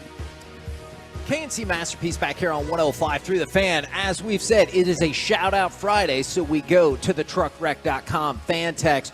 Can I get a shout-out? I just finished an 18-hour shift. Wow. And I'm going to the Rangers game tonight. Love, love, love to hear it. By the way, if you didn't get your chance to get tickets at rangers.com/133, I think you still have an opportunity because they opened up 132, and you'll be right there. But that's where we'll be. If you want to see us, you want to chat at some point, that would also be fantastic. And from the 817, shout out to my mom, whose 68th birthday is tomorrow. Nice. Happy birthday. Well, if you're going to the Ranger game tonight, they're favored to win. Okay. Barely, though. It's minus 125. So is it because of Section 133? It's because of Section 133. Last time that wasn't the most lucky section because the Rangers were winning by one run in the 8th inning and then didn't win the game. Oh, Mike. But it is a blast being there. I wasn't in Section 133 on Monday, but it was the first time I've ever been at a Ranger game with 133 being there. And there's really 133 and Section 132. And it is really fun. I mean, they are doing a whole bunch of different chants. When Jonah Heim comes up, you have Heim time, Heim time. So, I mean, there's just a whole bunch of chants they're doing and stuff like that. And I think if you're going out there, it's going to be a really special night if you're sitting in Section 133, 132. And even if you're not, like Jared Sandler said on the postgame, you can join in on the chants even though you're not in that section. Agreed. You can be somewhere else in the building and decide to get really into the game, because if somehow, some way it caught on and you had 50% of the building doing what Section 133 is doing, you would then be talked about around the country as maybe the best baseball atmosphere in the United States of America, at least, because it's very much, from what I understand, I didn't play. My dad played in Venezuela. I didn't play winter ball, but that's kind of a little bit of a winter ball feel to it, where you have people doing chants, people cheering, creating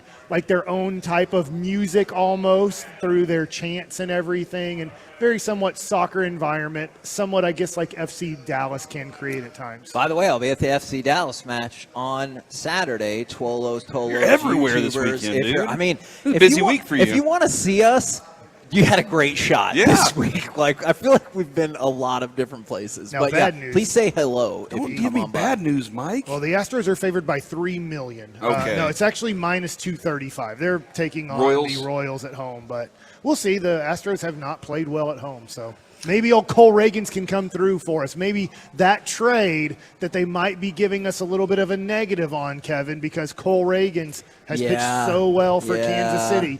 Maybe this trade becomes an A for the Rangers because Reagan no hits the Astros tonight. It helps us get the That's why we divisional lead. traded for Aroldis Chapman to help us and for Reagans to shut down the Astros late in the year. I appreciate that very much. Are you ready for some Forgiveness Friday? 877-881-1053. I will let you decide. Is it Ruben or is it the board that needs to ask for forgiveness? I'll blame the this morning? equipment for the We've time had some being. struggles. Yeah, I'll blame the equipment because whenever I look at Ruben and he gives me the I don't know face, like that's just that's the board. equipment. Yeah, it's just acting funky. I'll take And, responsibility. That's on me, guys. Okay, well, And Reggie. I will forgive you as well, man. So Thanks, man. I'll take that. I did want to say thanks to all the people that are here at Buffalo Wild Wings. Here's why. I'm seeing familiar faces each week. This is our third week to do this now, and I've started to see faces that are showing up every time, and they're opening those passports to get them stamped. And I opened a couple of them up already that have all three of the locations that we've That's been to. incredible. So that's awesome that everybody's kind of traveling around with us. This thing is continuing to grow. But I did want to ask, do I need forgiveness? And we're also seeing some new faces. Because you're going that to we steal that bike? haven't. I have that bike. Just not the Buffalo Wild Wings version of it. That's my Okay, bicycle. okay. That's my mongoose bicycle right there. But just not the Buffalo Wild Wings version of it. I'd have No, been more impressed if you had the Buffalo Wild Wings version of Kevin, it. I eat my boneless buffalo wings With a fork? With What a are you fork. doing? Well, because Boo this man! Yeah, hold on. First off, boneless buffalo wings are the best way to go. All right, those are the best wings. Isn't that a chicken nugget that has flavor? I will tell you what, I made homemade chicken nuggets last night for the Uh-oh. kids, and they were pretty darn good. Did you put some eat them sauce with on a them? fork? I don't think my kids did. I think one dipped it in the Kevin barbecue sauce, and the other, I don't know. You're dipping in ranch. My other kid dipped in ketchup. Okay, all right, yeah. And so, hold on, what's the Kevin barbecue like? Well, he likes barbecue. I Oh, know okay. that's the condiment he likes. I do. If he's going to condiment buffalo it, it's going sauce, to be too. barbecue. Yeah, but this is me, Kevin, eating it with a fork because I don't want to get my We're not finger. that I got to fancy. shake hands, fist bump with people. I don't have enough napkins. I hear what you're saying. Please forgive me. I know Kevin doesn't like for me to say this in public, but if Kevin's having a bad day, he loves touch. He loves hugs. He does He loves not. people to rub his back. He does not. You or he, so Yeah. I know. I know you're saying that, but I mean, you do Uh-huh. really like when people come up and just make sure that they put their arms on your shoulders or your biceps and then just embrace you for a long hug to let you know it's okay. Yesterday, when I saw him at My Possibilities for the first time, I walked up and gave him a big hug and said "Happy Birthday," and he pushed me down. And it That made him- did not happen. Immediately, just like he was Tyron Smith, just get off. You're like in Good Will Hunting where you're Matt Damon and he's just trying to tell He's you Will. it's going to be okay. Yeah. It's not your fault. Robin It's Williams. not your fault. Yeah. Okay. Yeah. We're just trying to Robin Williams you, Yeah, okay? man. Yeah, Well, okay. that's actually the way he went. No, like We're not trying to do hug. that to you. You Oh know? my gosh. I don't know his name That in took the such a movie. Trying to Goodwill. Let's say Goodwill Hunting. Trying to you. Carlton Fiskum. Yeah. Okay, but the name of the movie is Good Will Hunting, and you reference the main character. His name is Will. All right.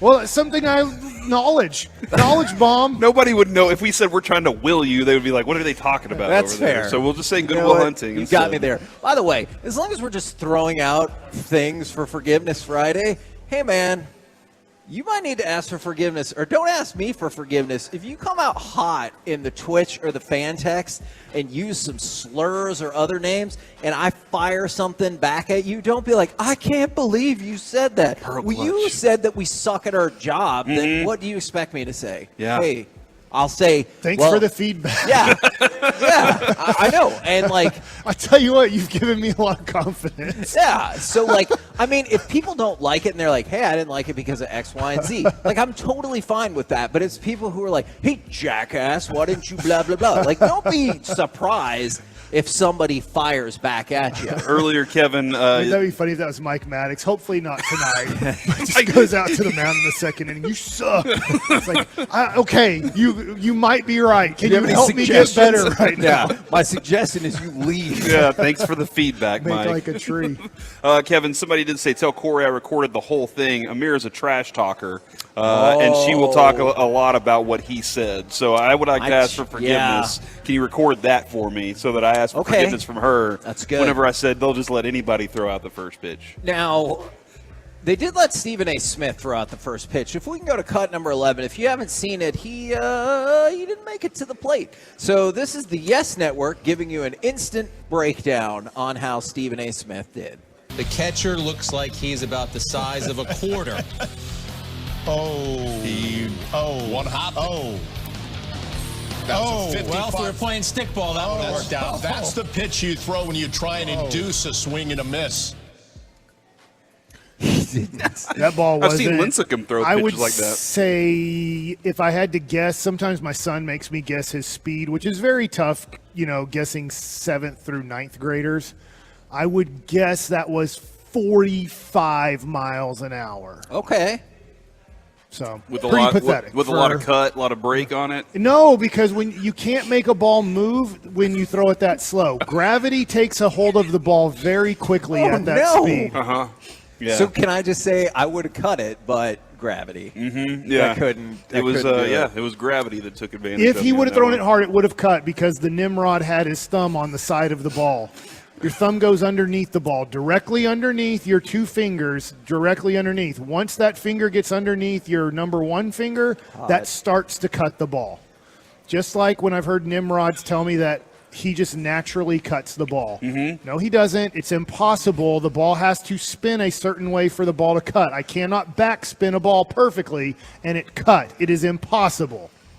Do you want to go with more fun Forgiveness Friday or something that really is pretty jacked up? I love fun, so Okay. but if I want to know how jacked up this story is at some point. Okay. But I do love fun. So we didn't get a chance to mention this yesterday, but did you see the astonishing statements from James Dolan about how he said I don't really like owning teams. Yes. All right, look.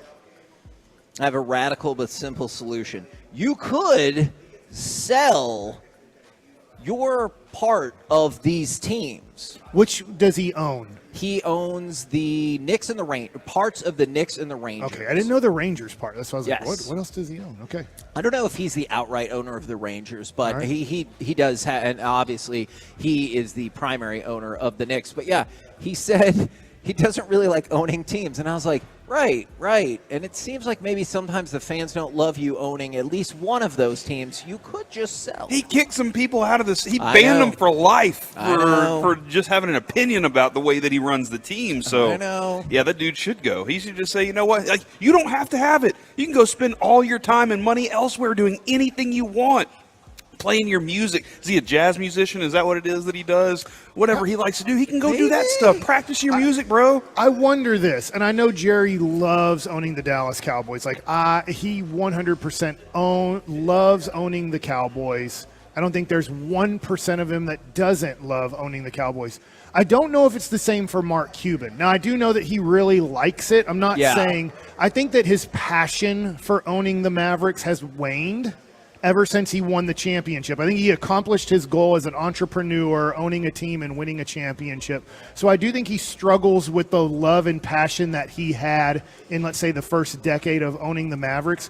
But I wonder – I don't know James Dolan's family situation. I do know that Mark Cuban, he has a son around my kid's age, somewhere between 13 and 15 years old. I just wonder if he's owning it forever to pass it down to his son.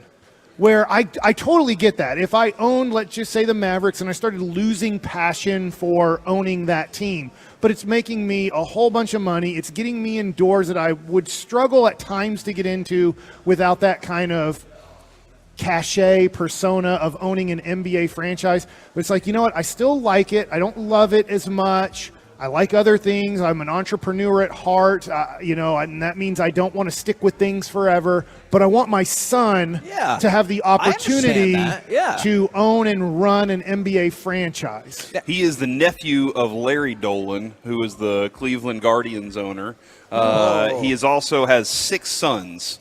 To go in his first marriage. He had 6 sons there. So that is wild. And yes, Kevin, he does perform blues-inspired rock for JD and the Straight Shot. Awesome. So maybe he can focus on that a little bit. Would you get kicked out if you booed him, not because his music is bad, but you went out of your way to go to those concerts to boo him for the Knicks ownership? He's powerful enough, yes. Yeah. I mean, in a weird way. He'll get you booed. Yeah, I mean, Jerry and Mark are powerful enough to change our lives if they really wanted to. I could see that. You saw Adele at that concert, right? Whenever somebody was telling this guy to sit down, and she was like, whoa, hold on. She stopped in the middle of the song. Yeah. And she was just like, hey, look, everybody here can have fun how they want. Yeah. Let him have fun right now. Yeah. I thought that was pretty cool. Man, So. do you feel good in that situation because you did get singled out and it's a concert experience you'll never forget? Or do you feel bad because you're like, Adele stopped the song to tell me to shut up and not tell that other person how to fan? Yeah.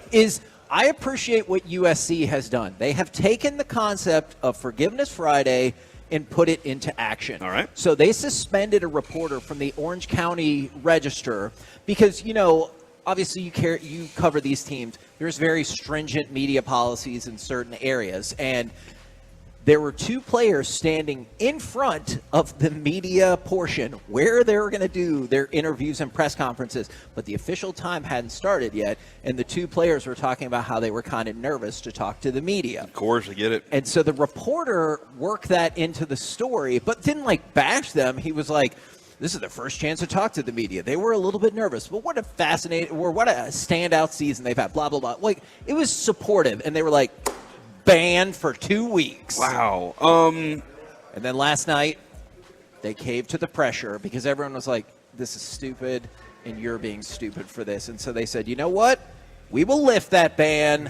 I know it was Thursday, but it felt like a preemptive Forgiveness Friday move.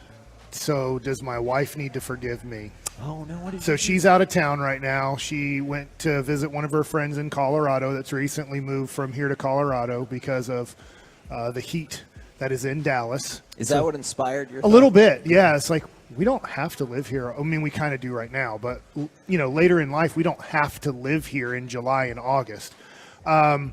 Is after Evan Carter went, he might have been 3 for 4, but I know he had a single double and home run the other day in the day game. And I spent $300 on eBay on Evan Carter cards. I knew it. I knew it as soon as he started talking about it. He was like, I was too excited. In fact, I believe I bought a card. It's a Justin Foscue, Evan Carter autographed card. So both of them are autographed. It's very cool.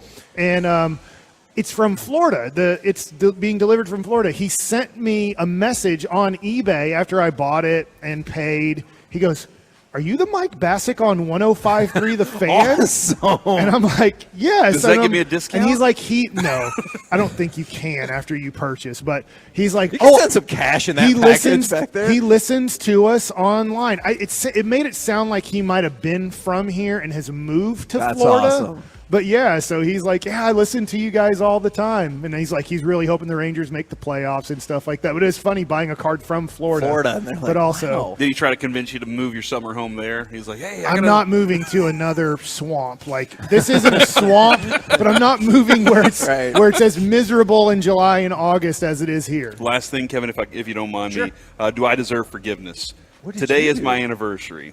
And I have yet to tell my wife happy anniversary on our 17th Hold on, year wait. anniversary. Did you? I know everyone here thinks you're screwed. Did you see her this morning? Yeah, I did see. I saw her. She was asleep still because she was up until like 1 in the morning last night for North Texas Giving Day. I've not talked to her yet this morning. She just texted me.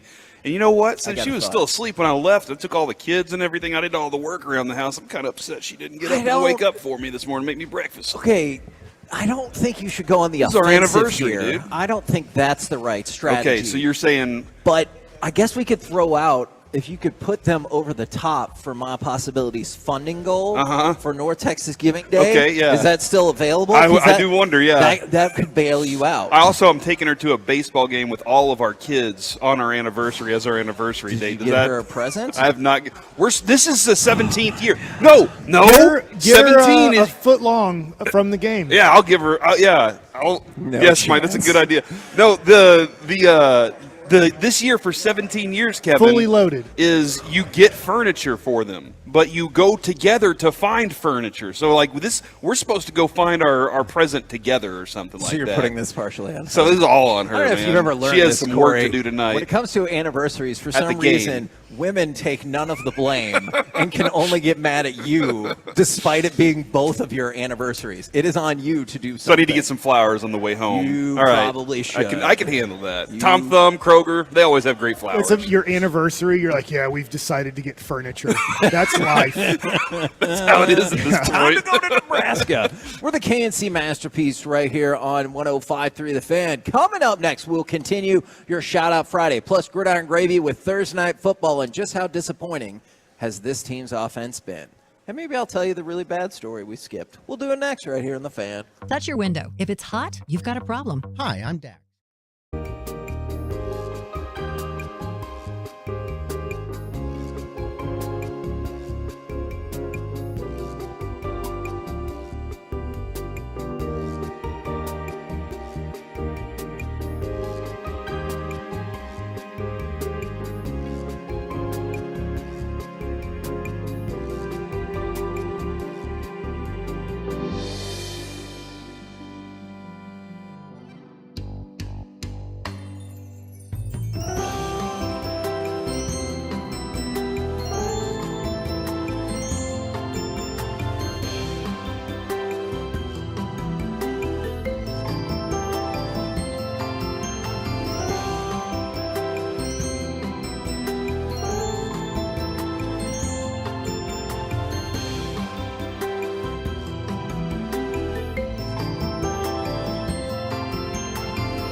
This segment of the KNC Masterpiece on 105 Through the Fan is brought to you by Classic Chevrolet. Just announced Classic Chevrolet and Grapevine's one-time Equinox offload. There's a limited supply of excess Equinox models that will be sold direct to the public below market value, and you can see them all at ClassicChevrolet.com. But don't wait. In less than 10 days, they could all be sold at Classic Chevrolet. Find new roads. KNC Masterpiece back here on 105.3 The Fan. We are live from Buffalo Wild Wings in Carrollton. We've been having a blast. What I really love is people are bringing cards up here as well. We can check out their graded cards and everything. It has been a blast. I texted the wife back and said it's about time that you said something to me. So we'll see how that goes for me the rest of the day, Kevin. You know what I like the best about you, Corey? What's you that? learn lessons. Uh-huh. Right now, what say we go around the entire NFL and dip into some gridiron gravy? Look, Jerry brought up the idea of being Tom Cruise. He did. I thought it was a fair follow-up question. I don't want to dive into his answer after that. That was a little bit. He said 10-1 he'd rather be Trayvon Diggs, or he'd rather have Trayvon Diggs back. And then he said, I could take his seconds and thirds and still not be Tom Cruise. Isn't that what the and he was obviously, Mike, he was talking about the movie deals that Tom Cruise has had over his career, I believe. Because otherwise, I don't know. What do you think he was talking about? What's on Football Nuggets? Okay, let's go to, if we can go to cut number 2, please. Thursday Night Football, not the most interesting game in the world. Here's Purdy going to throw one deep, wide for Debo. Made the catch on the back shoulder. Touchdown! San Francisco! All right. Can I start? Sure. Brock Purdy's confusing to me right now. He threw for 300 yards first. I know, right? The numbers are there. So if you didn't watch the game, I did watch it, and I didn't think he played very well, but his stats said he played well, and his QBR that I went over the other day, it might be the other one, the ESPN rating, that's a little bit lower. Interestingly enough, that's quarterback rating. And the ESPN rating is QBR, and the old one is quarterback rating. Feels like we should have come up with a different. Yeah. But I'm like, they look beatable. I know that sounds weird because they're 3-0. They destroyed the Giants last night. But my take was, fair, it was 17-12 midway through the third quarter. Yeah. And so I was just like, gosh, what do I think of San Francisco? What do I think of Brock Purdy? Because I see a lot of winning traits in him, but I saw a lot of crap throws, especially early in the game. They muck it up really well. You know, like their defense just makes you go, God, man. And even when you're in a close game, you feel like we haven't done anything. We have to do something here. Yeah. And so I think whenever you're playing those close games, patience is really important against an opponent like that. But you're right, Mike. He didn't look great, but then he's just a play away from being broken open, like Debo gets a big play or McCaffrey. They have so many different playmakers that at any point can change the game really quickly on you. But you have to be patient and you have to be very sound defensively to stay up with what they're doing. The other thing I know is Thursday's always the toughest night to play football and to look good at it. It's usually a sloppy game. That's fair. It's rare watching a Thursday night game where the two teams are like, man, this is good football. That's why a lot of players are like, look, we hate Thursday. We know it. We're going to play crappy. They're going to play crappy. Somebody's going to get a win. Somebody's going to get a loss playing crappy-looking football. But I just trying to watch that competition. I know that the Cowboys, to me, first real challenge will be that San Francisco game in Week 5 and just watching and going, all right, are they better than us? What are the Cowboys going to look out like without Trayvon Diggs? Will we be even able to tell against Mr. Dabalina? And so I'm just kind of like, I just don't know. San Francisco obviously poses a major challenge to the Cowboys. Sure. But I'm not as impressed as I thought I would be with San Francisco so far. Now, we already knew Saquon was going to be out for that game. Brandon Ayuk was out for the 49ers as well. I know we've talked, quite a bit about the Bengals this week.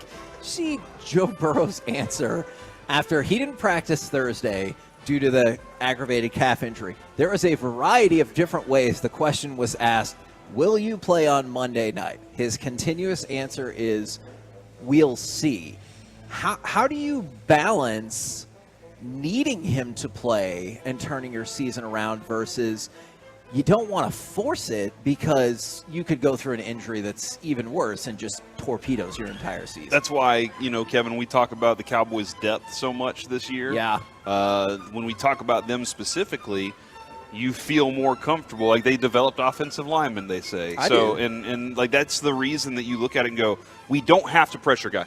Nate Eovaldi, doesn't it feel kind of like they pressured him to get back into on the field, even though like most of the time you would do a rehab assignment? Right. I think that they both looked at it as we're desperate. Yeah. We're losing this lead or we've lost this lead. I can't remember exactly where it was with Eovaldi, but they're like, to your point, I think they were like, screw it. Can you be worse than what we're doing right now in certain situations? Let's just rehab in the major leagues, and maybe it will work out. And Kevin, I think, Mike's, kind of detailed this too when it comes to certain players. If you don't have them next year, you're like, well, get them out there right now. It doesn't matter. Yeah. This season's all that matters. So I think that's so many decisions. Hey, how much is your owner/GM getting pressured to make sure that you're winning and all these things? So I think the best possible solution is to make sure you have the depth to be patient and let an injury heal. Wanted to throw this out there about a couple of the rookie quarterbacks. It looks like, again, he didn't practice because of his ankle. It looks like Bryce Young will be out this weekend. Oh, wow. All right. And moving Hayden Hurst. It looks like Anthony Richardson is going to be out this weekend. That's a smart decision. I agree, because he's not practicing today, and that would put Gardner Minshew in line to start. Did you guys see on Thursday Night Football last night? I'll just give the stat. It said rookie quarterbacks so far, I think, was it 1-5, and rookie coaches are 1-9 this year to start. It was a combined. I might be getting them opposite, but it was 1-5 and 1-9. So rookie coach, head coach, rookie quarterback right now, a combined 2-14 to start off this season. So what you're saying is the age is the best, right? Your age like a fine wine. I mean, let's get some old players. Everything out which was there. cool. Did you see that? Yes, that is what I take. They from referenced that. Dr. Meister. Yeah, I did see that last night when they were talking about Purdy's elbow. Yes. For his surgery that he had. And they were kind of going through that. And I was like, I know Dr. Meister. We talk about him all the time, unfortunately. It was interesting. We've experienced a lot of that lately. Really, really good point. I was looking at a chart. It came out earlier in the week, and it was prior to last night's Thursday Night Football game. A good chart. It is really interesting, and it has the analytical breakdown of EPA in terms of offensive and defensive play of all the teams in the NFL through the first two games. First of all, the Cowboys' defensive EPA is off the charts, though the Browns was as well.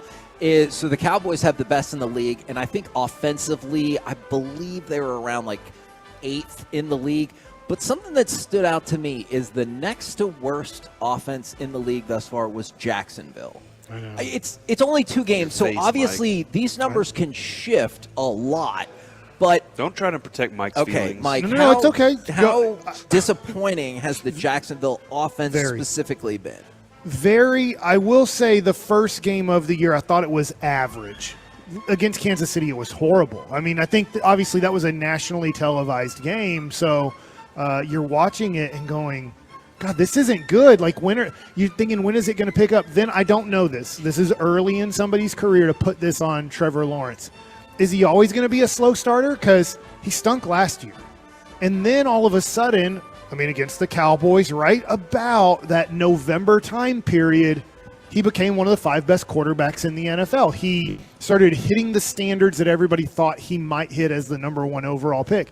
And now he's back to a guy who's a little bit inconsistent. And I'm being maybe nice there. Just inconsistent might be a better term to give him so far this year. He has Calvin Ridley. He used him well in the first game, didn't use him as well in the second game. So I'm interested to see. They get the Houston Texans this week. They should get a win there. But I'm just interested to see, is he going to be a guy that it takes him a month? And then do you start going, do we risk him in the preseason and have him play like half of the third game in preseason to not have to go through this every year? And I think most teams will be like, screw it. We'd rather him be really crappy for 3 weeks or 4 weeks than risk him getting hurt in the preseason. Go ahead. Yeah, I was just going to say that was an interesting It's great analysis, too. So we'll move on. Well, keep in mind down the road, not surprisingly, Miami has the best offensive EPA in the league. However, they are also at the bottom in defense. So clearly, I was going to say something's going to have to give. I guess not necessarily. And this might just be the team that you see. So pound the over every week when you see Miami on the line. I'm going to have to learn more about EPA because that's like you're anticipating these points are supposed to happen, but so if they don't happen, then essentially there's a chart drawn out based on to me. every situation, like play by play, and it adjusts depending on So what we're the play minority before happened. reporting what they're supposed to do each play. This is weird. Yeah, This is pretty wild. much. Actually, man, that's a really interesting way to put it. I think that's Sorry, more. Rich. I think that's more like CPOE, like over expected type stats. We'll have more conversation about this, Corey. I got you. I do not know if you Reggie helped saw the Corey look on out my with that. face. Once you threw out more letters, he was like, "Oh no!" Look, guys, it's in the dirt. That's what we really need to understand is it's in the dirt. That's where wins are made and lost, and during the witching Wait, hour. like they're grown? Is that what you're saying? Yeah, Like plant onions? the victory seed, Plant the victory seed, and then it grows. Yeah. Reggie. We're the KNC Masterpiece right here on 105. It matters if you plant it on good soil or bad soil, if there's weeds around it. It's not like sand's going to help. There's a whole deal in the Bible about it, Kevin. Have you been pulling weeds this morning? Or do what? We're coming up next. Cowboys win because Cowboys lose because, and if you want, I can give you a World Cup update as well. All of it next, live from Buffalo Wild Wings, not that, in Carrollton on 105.3 The Fan. The Fan continues to grow because of you, our listener teammates. Thank you for turning it on and leaving it on. 105.3 The Fan and the Odyssey app. This Odyssey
By DFWsecurity.com, it's the KNC Masterpiece on 105.3 The Fan. KNC Masterpiece right here on 105.3 The Fan. We're live out at Buffalo Wild Wings in Carrollton. It's the spot Buffalo to be. Wild It's Wings. 3320 That's a fact. East Hebron in Carrollton. It's right across from Prestonwood Christian Academy if you want to check it out. There's a lot of things happening. We're going to do Cowboys win because, Cowboys lose because, but also we got some shout-outs from you from the Twolos. My son and I were listening on the way home from his surgeon assessment. Y'all can add him to the list of left ACL tears. Son of a gun. Golly, man. I want to shout him out for being such a soldier. Since the injury, he's going to be surrounded for a year, and his surgery will be in 2 weeks. Please give a shout-out to Jackson Whitley, my right-hand man. I love you, buddy. We're going to make it through this recovery together. That is a delightful shout-out, obviously, off of a less than optimal situation, but it sounds like you've got a good support system in place. Well, good luck. That is a long recovery, right? Yeah. I mean, there's certain things. Obviously, breaking bones obviously feels like forever, 4 weeks to 8 weeks, but obviously tearing an ACL is obviously somewhere between 6 months and a year, to hopefully get it right and everything. So good luck. We want to shout out. We had a Tolo. Obviously, he's 3 for 3 at coming to the Buffalo Wild Wings. That is cool. Now he said he had to take off, but he's like, hey, he's worried about Section 133 too because he doesn't feel like Sean and RJ. I'm hoping our boss is listening to this. Spittle, you need to be listening right now if you're not. That is a special section, and I get what we're doing. 105.3 The Fan's going to be in Section 133.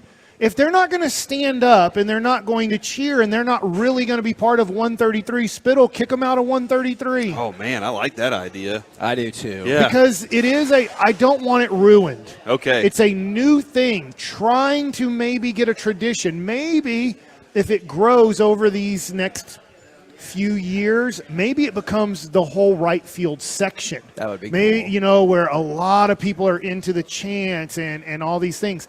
I don't think Sean wants anything to do with Section 133. I think he's going out there because it's like, hey, it's a 105.3 The Fan event deal. Go out there, sit with your kid, never make any noise, have conversations with wives. And it's like, that is not what 133 is about. If that's the case, then Spittle, we have to get out of Section 133. This is not to meet 105.3 The Fan people. This is to cheer on the Rangers in a very special way. And in a very special time, too. Like, we don't have this opportunity all the time, Kevin. Hopefully we do have this for a few years with this group that's pushing out there, that's putting this team on the field. But this is like 10 games left in the season. You're in a hunt. Yeah. This is an important time to be part of that fan base. And, Kevin, you've seen – Mike mentioned FC Dallas the other day, and he was like, I don't know what it's like there. You've been to those games. Yes. You're going Saturday night. Yes. That group, that entire Guardians section right there is phenomenal. They got the vuvuzelas, they got horns, they got, there's smoke flying out of that place all the time. It's awesome. It's a great environment, too, because you feel pretty safe. In addition to feeling like you're part of something. So I'm looking forward to it tonight. I've been warning the kids all week. I've been telling the kids, I've been telling Adrian, look, I know it's our anniversary, but we're Rangers focused tonight. How did that go? Deal with it. You know what I mean? She's going to have to deal with it. That's what we're going to have to. But, I think she's excited about it, too, because she's never experienced it. She hasn't experienced anything like that since she was at OU. Right. When she went to OU, she had a national championship team she was rooting for, and she went to games, and it was loud and crazy. So she hasn't quite had that same environment that we're looking forward to having tonight. The last thing I want, Kevin, is the death of Section 133 to be on September 22nd, 2023. It will not because be 105.3 The Fan screwed it up. No. We won't. This show won't let it happen. We won't let it happen. This show's not letting it happen, Mike. And now I hope that's going to light a fire under Sean and RJ. You can take that to the cake. It's what? It's time for Cowboys win because Cowboys lose because 877-881-1053. You want to get involved in the conversation. Also, obviously, hit us up on Twitch. On the Twolo. And with the YouTube may I go? Go. Okay. Cowboys win because I really struggled on the other part. Cowboys win because Arizona QB Joshua Dobbs is making his 5th career start in 7 years in the NFL. He has never thrown for more than 1 touchdown in a game. He has never thrown for more than 250 yards in a game. He is going to get smashed. All right.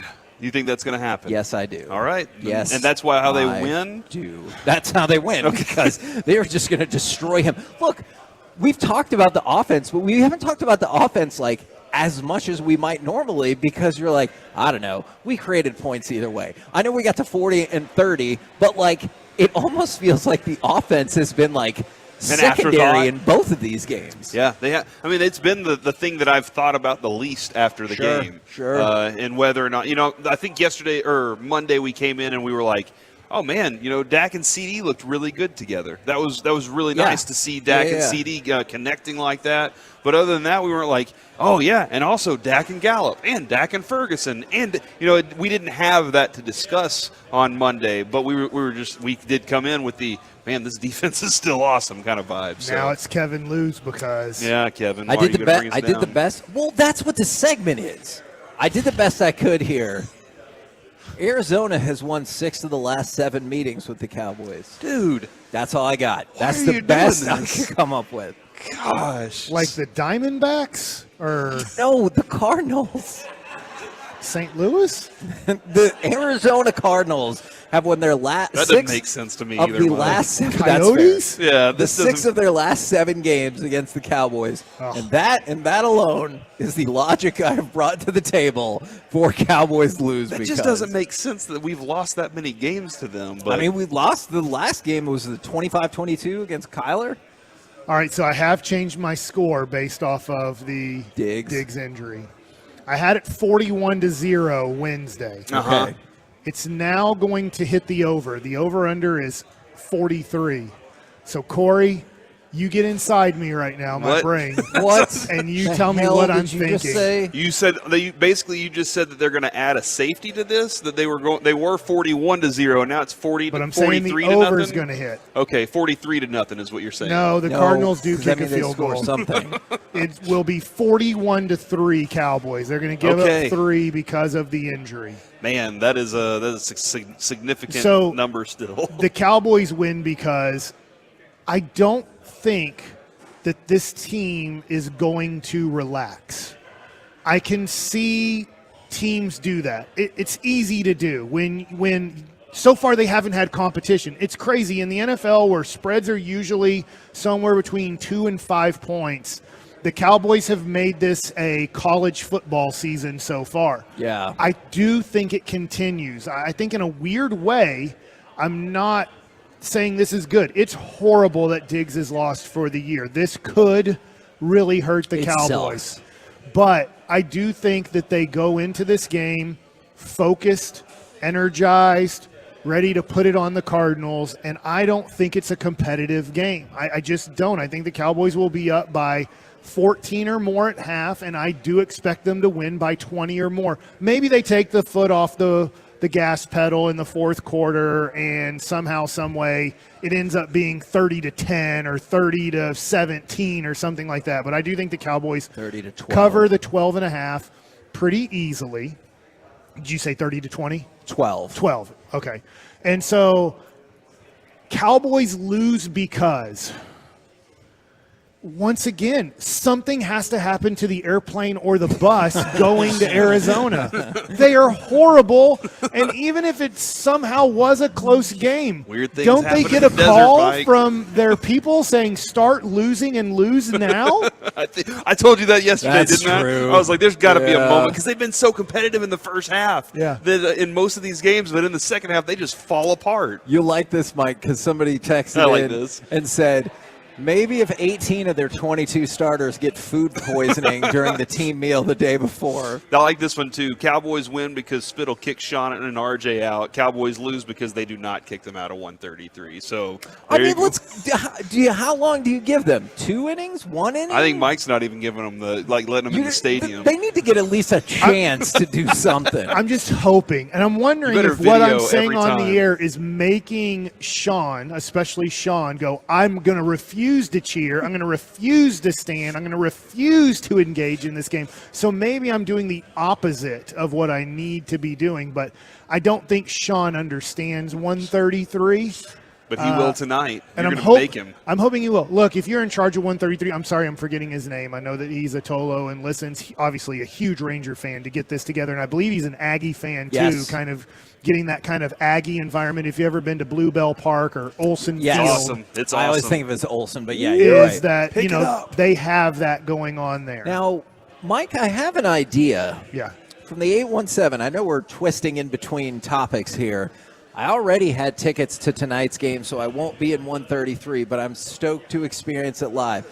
I would not rule out the possibility that Mike starts booting people out of the section, and we might need to tweet out, like, hey, if you're at the game, we need 4 spots, or we need 8 people to, like, come in and fill the spots of people that Mike has ejected That's not a bad idea. from Like, 133. if you want to be part of 133, Sean and his wife might not want to be. And maybe the board Peyton and his girlfriend. Don't say girlfriend. Friend who's also a girl, yeah. Might not want to be part of that section either. So just trade tickets. Mm-hmm. And they can go into a quiet section where they can have conversations about marriage and dating and Nick and Sam. Just go up to the margarita machines and hang out there and ask that and say, hey, you can go sit in my seat. Private for a few minutes. jets. Yeah, he loves stuff private like jets. that. You know, that's what Sean wants to be part of. He wants to be part of the private jet crew. Mm-hmm. 133 is not the private jet crew. From the 214, but you should still listen to them. I don't really. From the 214, we love our morning show, though. Cowboys win because Micah and the defense give the Cardinals fits all day. Cowboys lose because the NFL turns into David Stern's NBA. And then another person from the 682, Cowboys lose because they're next to the Rangers, and the Rangers are cursed. I do like that person, but I will say, because they really took a shot at David Stern. But I will say it doesn't make any sense if the NFL is fixed to never have the Cowboys we should be in the Super Bowl championship all the or Super Bowl. time. In fact, when you go back and watch in the 90s, since I've watched a lot of those games in the last few years, it is amazing how many calls the Cowboys do get. If there was anything that was fixed in the 90s and the Cowboys were great and they were the best team and maybe the best teams get the best calls, but you're like, wow, they really are helping out the Cowboys here. I don't think we need this help. We are the better team, but the Cowboys used to get the benefit of the doubt, I think, on borderline calls back in their days when they were coached by that subpar guy, Jimmy Johnson. From the 682, my daughter's having her wedding reception in section 30 Awesome. tonight. So they're having so they have the wedding ceremony, and then the reception goes. They're going to a baseball game. So what we need to do awesome. is swap some of those. Swap those people out for Sean. That's where he wants to be. So this is like where he wants to be. After you're done with the ceremony, Mike, this is where you go have the lightsaber battles and the donut wall. But they're going to do it at a Ranger game. What is the thing called the night before? The rehearsal dinner. So it's not the rehearsal No, dinner they're having the reception there. That's so they're probably awesome. getting married somewhere around, and they'll file into the stadium and all enjoy and have an awesome time. That's the best part, man. That is incredible. Mm-hmm. Now, Corey, have you come up with amazing answers for us? Cowboys win because Micah wears his heart on his sleeve, and he loves Trayvon Diggs. And he is going to play out of his mind on Sunday. And everybody on the team is probably going to be able to just sit back and watch. Because they're going to be like, that dude he's doing his thing today. Okay. Cowboys lose because Jordan Lewis wasn't ready, and somebody figures out how to take advantage of him all game. Does that mean like they literally won't put that cornerback out there and we'll just have 10 people on defense? He's going to be like, I didn't know I was supposed to. Where's my helmet? Something like that. Okay.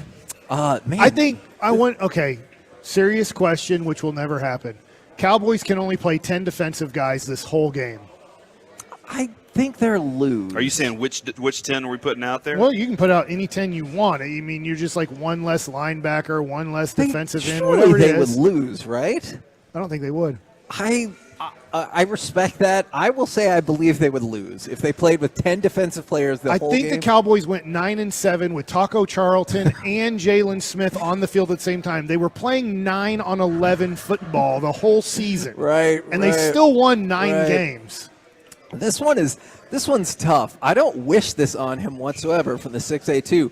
Cowboys win because they turned Dobbs into a red smear on the turf. Oh my I gosh. hope they harass because him. he wears a red jersey, Kevin. So not like, because he. Yeah, the they don't blood. want to make him. They don't want to hurt him. So you think Mo Brown could destroy us, Corey? I was just looking at their stats, trying to find out who their best really receiver don't. Like I've liked him. I liked him when he was at OU and everything. I think he's an undersized, quick receiver who's not the dominant guy, but it's really good at what he does. From the 2-1-4, Cowboys win because Micah plays cornerback and gets 2 interceptions. That'd be awesome. I could see it. Cowboys lose because, well, they won't lose. Somebody else stepped in and then said Cowboys lose because Dak gets picked off. And then from the 9-4-0, Corey, what if you take your wife to that wedding reception and tell her it's all for her? Oh, man, that is a brilliant That is idea. not If I a can just bad get those idea. people to accept me in that moment and play along with the bit, then I'm all about that, man. Maybe they'll be like, we wish we were in 133. And Yeah. you could be like, I could facilitate some I got of 2 that. seats for you until Sean leaves. The Cowboys are going to have a bad, disappointing game this year. I just don't think it's gonna this be week this against week. Arizona. So we're gonna get one wrong where we all pick them to win a game, and they lose it, and we're gonna go, what the hell happened? I just don't think it's this week. We're the KNC Masterpiece right here on 105 through the Fan, live from Buffalo Wild Wings in Carrollton. Coming up next, former Texas Rangers All-Star pitcher Matt Harrison right here on 105 through the Fan. Are you ready for some commercial?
This segment of the KNC Masterpiece on 105 Through the Fan is brought to you by Miller Lite, and it is indeed the Expressway, which is sponsored by QCkinetics.com, non-surgical regeneration treatment.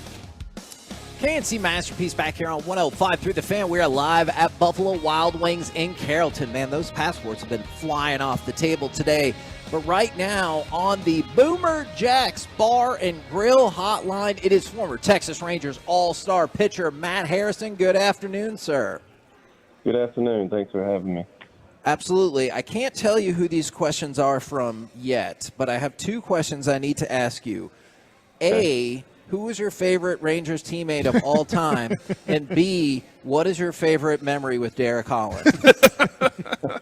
Well, the first question kind of gave it away. So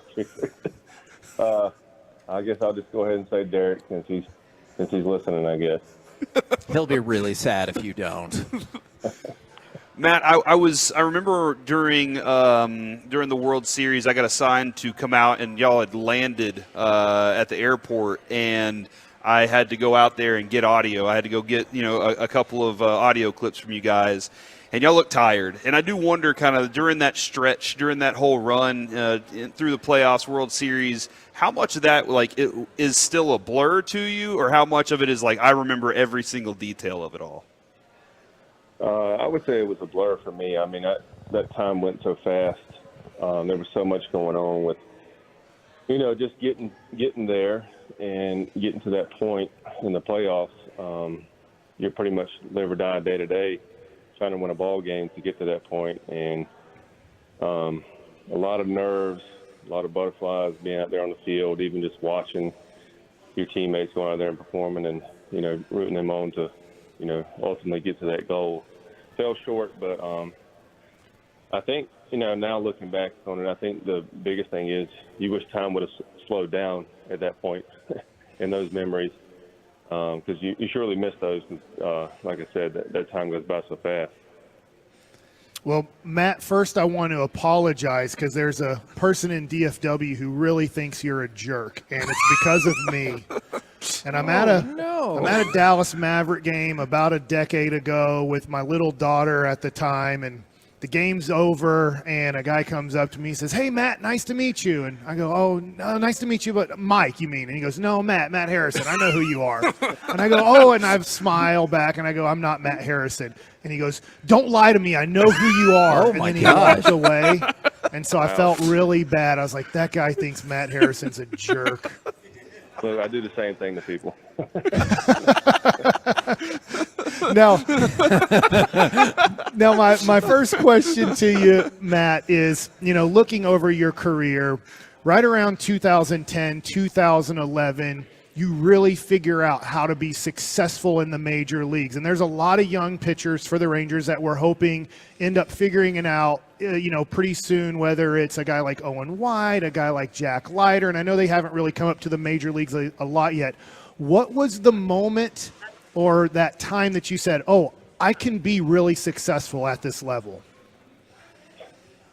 Honestly, I think it was being left off the roster in 2010 during the playoffs. I think I really had to do some soul searching that offseason and find myself.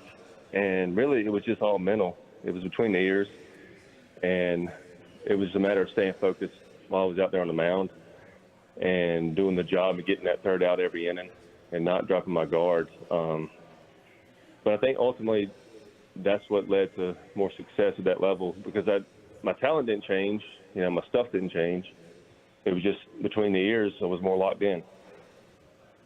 Mike talks about that all the time, actually. You were talking about that recently with a couple of our pitchers. It was John Gray. You were kind of discussing was that John Gray he gets so focused on the last pitch that he doesn't focus on what he has to do within the next pitch. And I do wonder, when you did overcome that, or when you did get to that point where you're like, "Oh, no, I'm locked in," what was the difference for you? Did you feel different, or was it just your wake up in the morning and you were focused from there? When did it all start to hone in for you? I think the routine was more consistent between starts. I know we had a guy by the name of Don Kalkstein, who was a psychologist there for the few years that we had that good run.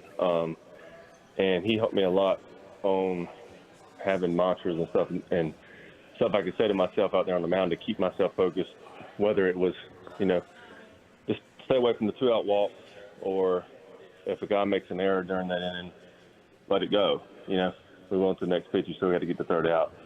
And then while I was in the dugout, I was focused on who was coming up and what I needed to do the next inning to get my guys back in the dugout as quick as possible.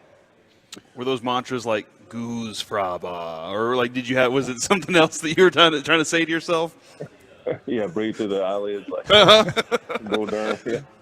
No, it was like a 3-letter thing I had written in my hat. It was have a good tempo, be aggressive, and make quality pitches in the zone. That was my 3 things I used when I was out there. Matt Harrison joining us right now on The Fan. So, Matt, obviously the Rangers have gone through the pressure of September. They have 10 games left to try to make the playoffs. And as a team together, this is their first time doing it. And you talked about 2010, 2011. You guys do have a successful finish to the season and obviously a successful run in the playoffs till the end.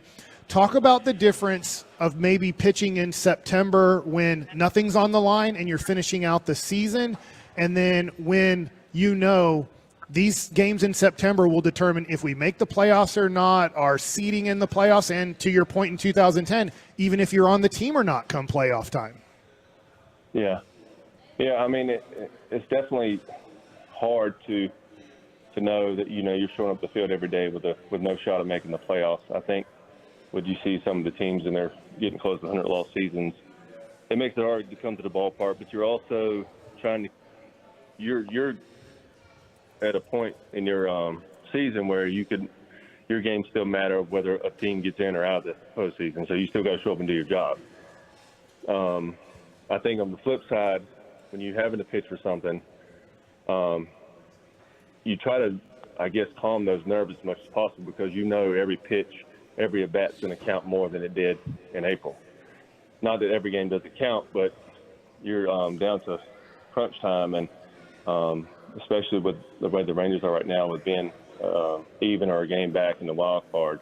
I know those guys are feeling the stress of making sure they go out there and do their job day in and day out. And they're a young group, but they also have some experience in that clubhouse of guys that have been in the playoffs before, so I'm sure that's going to help them in this stretch run here.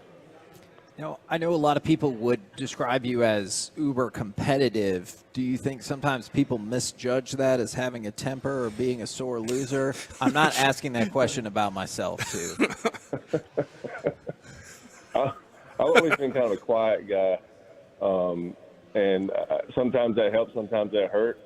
Sometimes I let things build up to a point where I just blow up. But I'm a quiet competitor, but I can tell you this, I don't want to lose. I hate to lose. So, whether it's baseball, basketball, shooting throw the rock the farthest across the pond, I want to win in what I'm doing. There was this moment, and I don't know exactly what game it was for you, Matt, but there was the moment that I recollect the most from your career was you got done and you had a fantastic outing, and there's Nolan Ryan standing up in that front row seat, and he's clapping for you, and he's got this huge smile on his face. And I was like, you see that right there? Nolan's like, that's a dude that went out there and put guts on the mound for us tonight. Do you remember that moment? Like, do you share that one moment? That was the first moment that I was like, that Matt Harrison's going to be something fun to watch. I remember I think it might have been my first start. Okay, yeah. Coming down on that side door into the dugout after the game was over, and putting his arm around me and talking to me. I mean, the guy's still intimidating as hell. He's big, got a deep voice, and just to have someone of that stature in the game come up and speak to you and appreciate what he watched out there it means a lot, and it does a lot for your confidence. Matty, when it comes to 2012, you have a great year. You almost averaged 7 innings per start. It was just a decade ago, but just thinking about how different the game is now than then. You make the All-Star team, and then unfortunately, I don't know if it was at the end of the year, but I think it was early in the next year, your back goes out on you, and it's never the same. I hate bringing it up, but can you discuss what it was like physically and mentally going through something where you figured it out, you're one of the best pitchers in baseball, and then your back just won't work for you? Yeah, it's crazy how quick things can change in baseball. But I was coming off that season, and my best season so far in my career. And I remember, and I was talking to somebody about this 2 days ago, actually, my financial advisor, and we were talking about that moment in time when my back went out. And it was actually, I think, my second to last start before we broke out of spring training, and I had pitched against the Dodgers that day before, and it was me and Kershaw going head to head. I think we both went 7 shutout innings against each other in that spring training game. And the next day I went out to do some running, and as soon as I took off, my back popped, and immediate pain down my leg, numbness in my foot. And I was like, golly, this is weird. I've never felt like anything like this before. And unfortunately, it was an injury that pretty much put my career at a halt. And 3 surgeries later, and a year and a half of rehab, I was never the same pitcher after that happened. The vertebrae evidently had snapped on both sides and shifted forward, and when it did that, it blew out the disc, and it was hitting on that nerve. So I was losing balance and losing, or had weakness in my balance leg, so I wasn't able to control the ball anymore. So it's one of them things. It's just unfortunate the way things happen. I was blessed to be able to do what I wanted to do for as long as I did, and blessed to be able to pitch in the playoffs and be around a bunch of guys that, you'll remember forever, and the run we had those couple of years. So I was going to ask you something upbeat, and I'm hoping we can bond over this. Okay. Is a year ago, my wife and I had a child. We found out we were having the baby right before we were heading to North Carolina, and we named him Noah Cameron with his middle name in honor of Cameron Indoor Stadium. Do you think that was a genius selection or what? I love that. Yeah, that's my team. So that's pretty neat. Congratulations, by the way. Thank you very much. But that's absolutely, because we went up there and we called him Baby Cameron the whole time because nobody knew that we were pregnant, and clearly it's a great decision because that kid's awesome. Now you should add in Noah, Matt Harrison, Cameron, Hagelin. Not a bad idea. Yeah. But I love Duke basketball as well, and I'm glad that you do too. I do. I don't watch as much as I should, but I'm a big fan of it.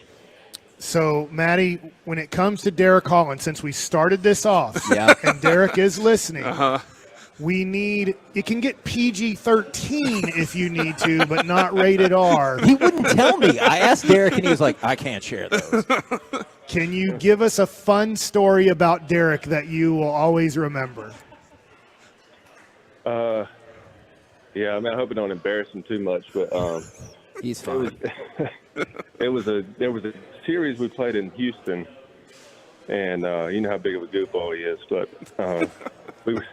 I had just got done doing my long distance run the day after I pitched, and he had pitched that night before, and he was sitting there with Mike Maddox in the dugout, and I just got done running. I was sitting there cooling off, and I'm listening to him talk. And Derek had been working on his, I want to say it was his changeup. Well, in Houston on the scoreboard, they show the speed and the pitch up on the scoreboard. And Mike was like, well, how do you think your changeup was working last night, Derek? He said, I thought I was throwing it pretty good, but every time I looked up at the scoreboard and I threw a changeup, they put slider. So I didn't really know if I was throwing a changeup or a slider. I'm like,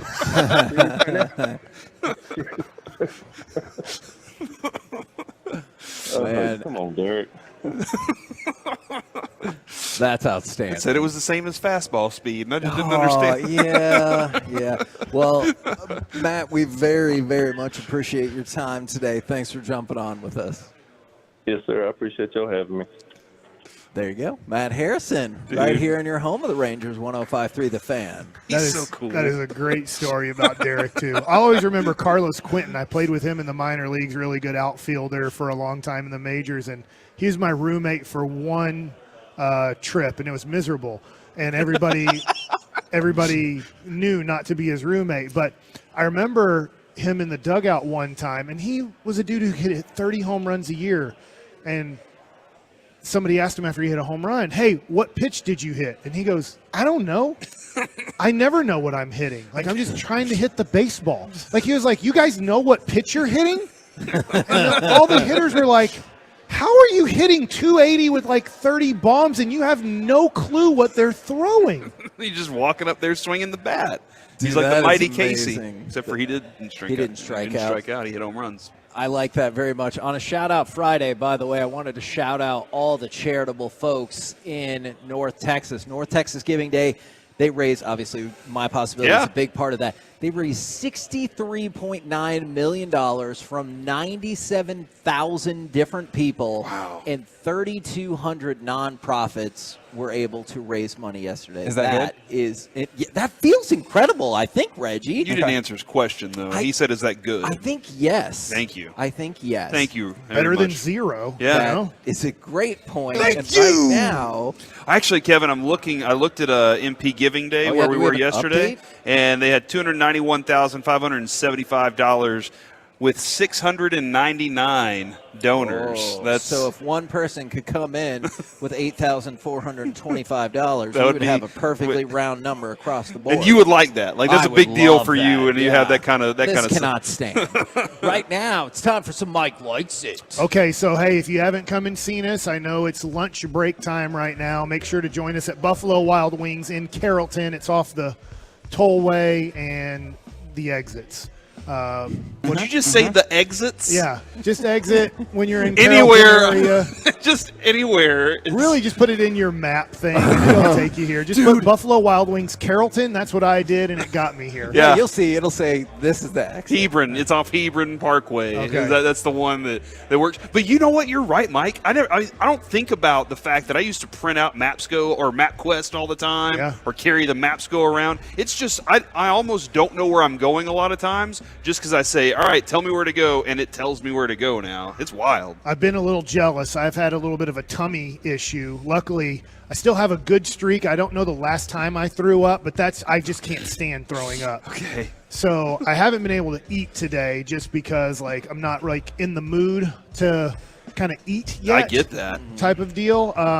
But yesterday I did go to an AT&T store. So breaking news, I guess I have AT&T as my phone provider. If you want to have breaking news. Yes. Breaking news. Thanks, Lucy. But I guess I have to get a new phone. So I have a Samsung, and I've had a Samsung since, guesstimation, I'm guessing here, 2008 to 2010 is when I went from iPhone to Samsung, and I really liked the adjustments. For some reason, I can't remember why Apple was ticking me off, but they were. And so I decided to go away from the majority, and I went with Samsung. Well, here's the issue. Now everybody in my family does have an iPhone, and it seems like most of my friends have an iPhone. So the majority of people have an iPhone. Well, your group texting screws up. Holland gets mad at me for our DraftKings thing because I don't have an iPhone.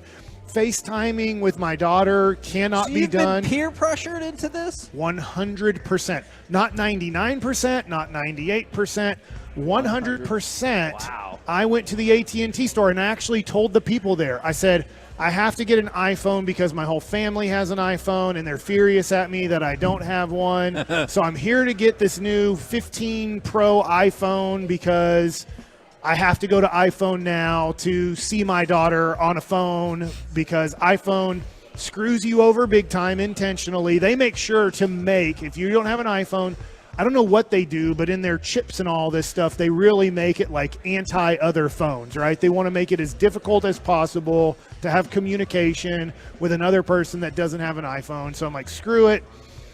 iPhone's trying to take over the world. I will now be taken over. Mm-hmm. And so that feels like a tagline for future He's submitting. advertisements. Yeah, he's bending the knee to iPhone yes. on that. And so I go in there and I say, hey, I need this. I was looking at, videos on the iPhone 15 Pro Max, I believe is the new one. Did you go to iPhone.com? No, I just went on YouTube and typed in I don't know. new iPhone phone. And all these things came up for this 15. Okay. So I'm like, all right, well, there's a AT&T store a few miles away from my home. So I drive up there and I'm like, hey, give me the new iPhone. Did And you they're say it really defeatedly? Yes. I guess. I'm not happy about this. I Get it don't want to over. get a new phone, but I have to get a new phone. And they're like, we don't have those. They come out tomorrow. And so they were very nice people, but they were also kind of like, hey, are you dummy. silly? Yeah. Like, do you understand what's about to happen? I'm like, no, I don't understand. I saw the reviews. It looks like a decent phone. They told me the camera's awesome on this one. It's way better than the one. They have USB ports now, which Samsung has had for 57 years. But iPhone has come out with it now. So anyways, they tell me that, no, you don't understand. I live in, what we call the poors, H-E-B, Central Market, Trader Joe's. They call us the poors that we don't deserve food, I think. I live in Oak Cliff is what it's called, H-E-B. Your house is really nice, too. I know. Right? They don't know. H-E-B just thinks we're all poors and we don't deserve food. Oh my God. We can't afford it. We're just going to the food mart and going, please, more porridge. Please, son. You get your weekly rations. Yeah, we got. Can I have some more? Yeah, they might as well assume we live in Ukraine or something. Oh my With God. HEB. He did it, yeah. So they're like, no, you don't understand. There's going to be people tonight that camp out at our store.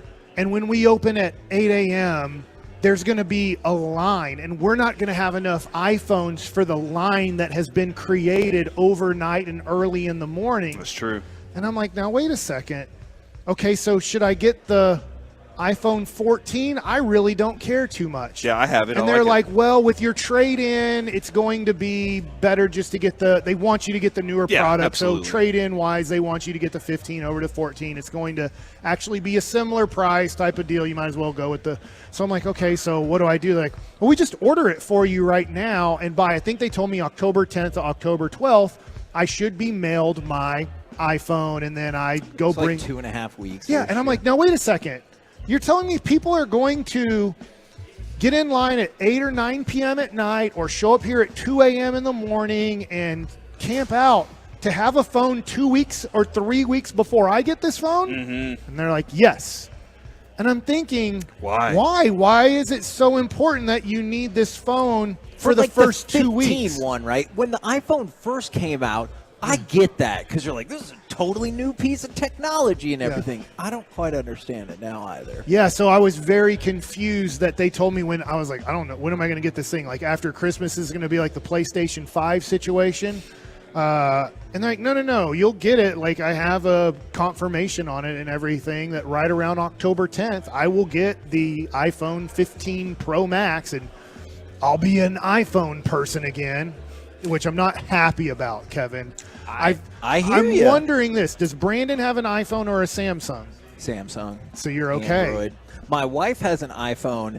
And you can peer pressure her. I tried, but she's like, all my friends, and it makes the group chat easier. And I was like, if that's your biggest issue, you should. I don't have any problems with the group Yeah, chat. neither do I. But I use the iPhone. I have zero problems with group chat. The only thing that I get is when y'all send me your stupid little videos, they don't show up. They're in bad quality. Right. They're just terrible Sounds like videos. iPhone is. My You're in bad videos are quality. amazing. My videos come in crystal clear. As a matter of fact, R. Carter recently said, But you can't send me a video. was Oppenheimer shot on your phone, Corey? Because it's so amazing, and my phone is amazing at shooting videos. And you have an iPhone 14. I just got this new one. I had Ew. mine for like 6 years. 14. And I got it last Christmas for the whole family. Avery needed a new phone, so I was like, let's just everybody get them. But unfortunately, I haven't been able to go to my son's baseball games recently for Bishop Lynch because I've been doing all the Ranger games, which is very fun to do, but I miss missing my son play baseball. It stinks, actually.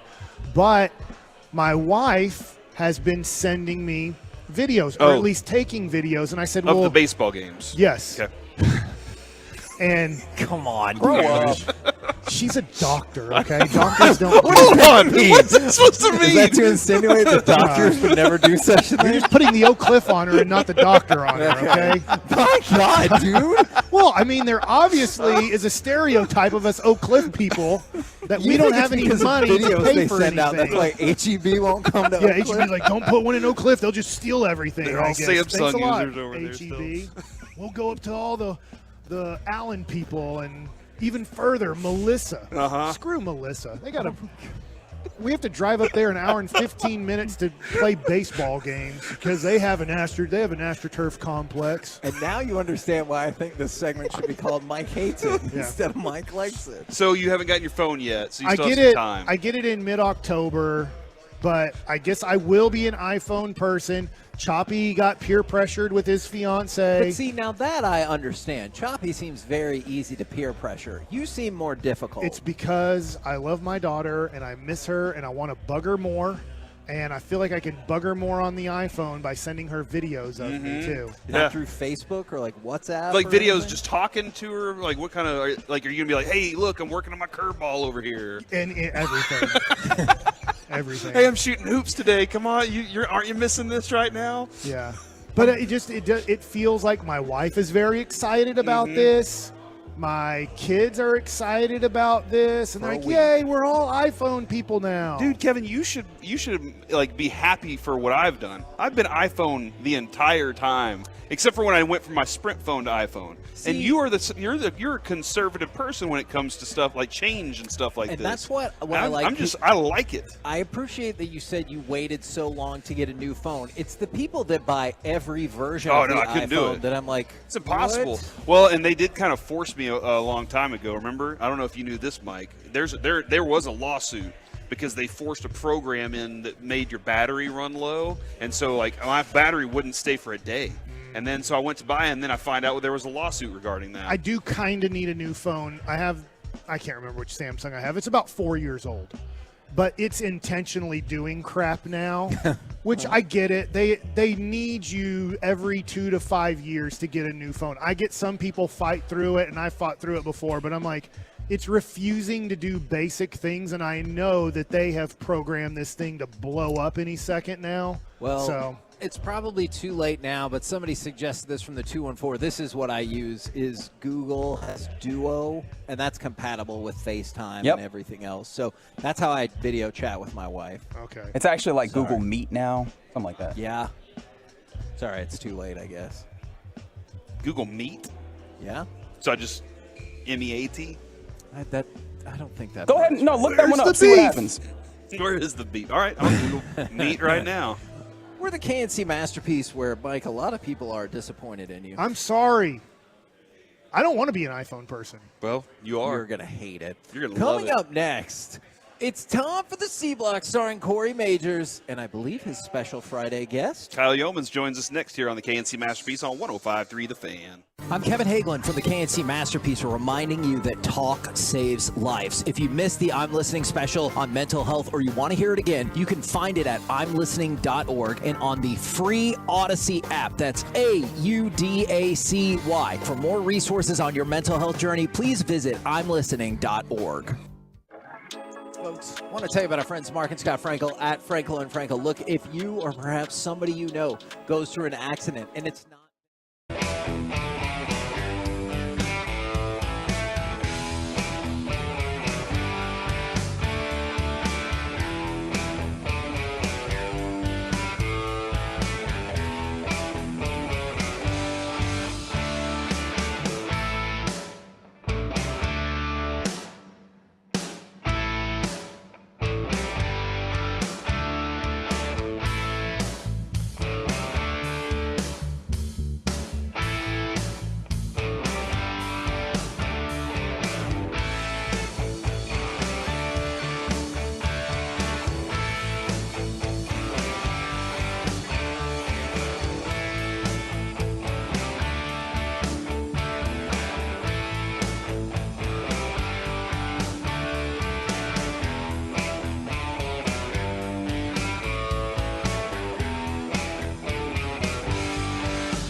C Block, but it's also Shout Out Friday from the 254. Shout out to my hubby David for allowing me to purchase ALDS tickets today. I'm a Tolo grandma. Yell aloud tonight.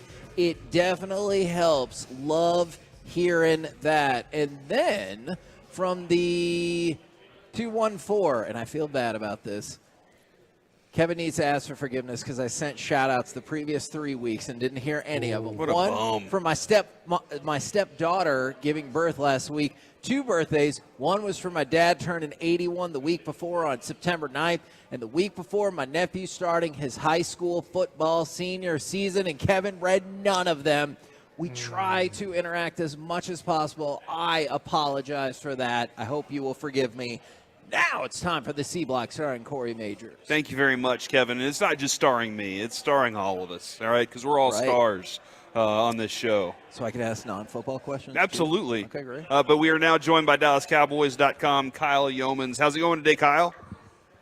Great. How are you guys? Dude, we're good. Were you going to tell them that we're good, too? Or? No. I'm not good because Trayvon Diggs got hurt. Yeah. How Are can you be not good good? right now, Well, Kyle? Okay, but other than the Trayvon Diggs news, this team is 2-0. You've got an elite pass rush. Like, everything else is good. I'm hurting with Trayvon and with the rest of Cowboys Nation in that regard, too. I was just trying to start things off on a good note. Okay? Yeah, I That's get what it. I was trying to do. Okay, Yeah, I appreciate that. Kevin's always just this hold on. Kevin Downer. Let me try another Debbie Downer, man. Uh-huh. Let me try another tactic then. Do you care about the World Cup? Yeah, of course I care about the World Cup. Who doesn't? Okay. Have you heard the rumblings? Like, we already went through this with SoFi, as maybe they were having issues with their field dimensions. But now, supposedly, Stan Kroenke is not thrilled about the terms of a FIFA deal if they were to host the World Cup final. Brilliant. And that's running into some issues right there. Are you ready to believe that AT&T Stadium will, in fact, host the 2026 World Cup final? Ooh, I mean, as a Cowboys employee, I feel like I have to preface this with I have zero, and I mean zero, inside knowledge about this whatsoever. Okay, good.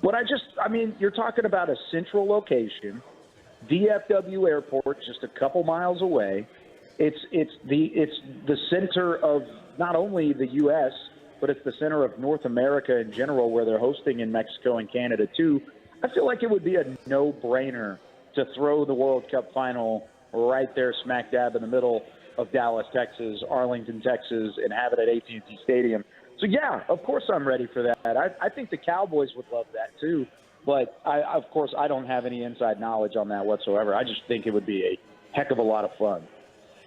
Yeah, that would finally put AT&T Stadium on the map, Kevin. Is that what you're trying to say? I mean, I feel like it's established, but maybe not. Maybe not. Super Bowl's never coming back there. Well, it might. It might one day. Yeah. Maybe one day we'll be able to get that thing back in there.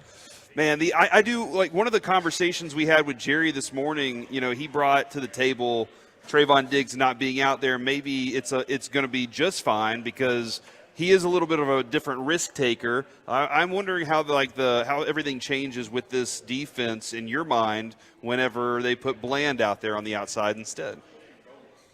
Yeah, I think they're different players, of course. I mean, DaRon Bland had 5 interceptions last year, and a lot of those were because he was in the right place at the right time. It wasn't necessarily him taking a stab at a ball or trying to utilize or rely on his ball skills enough to make a play specifically. But I think the change for me, it turns into a domino effect if you're not careful on this defense, because right now you feel okay. Right now, even without Trayvon Diggs in the fold, this defense still has a chance to be elite. It may not have the same historic ceiling that it once had with Trayvon Diggs available. It's almost like if the Legion of Boom back in the Seattle days lost Richard Sherman along the way, then it's not the same Legion of Boom. It's just not. Pure and simple. It still would have been a really good defense. You still had Cam Chancellor and Bobby Wagner and a bunch of those guys up front, but you didn't have Richard Sherman. And that's what losing Trayvon Diggs is like for this defense.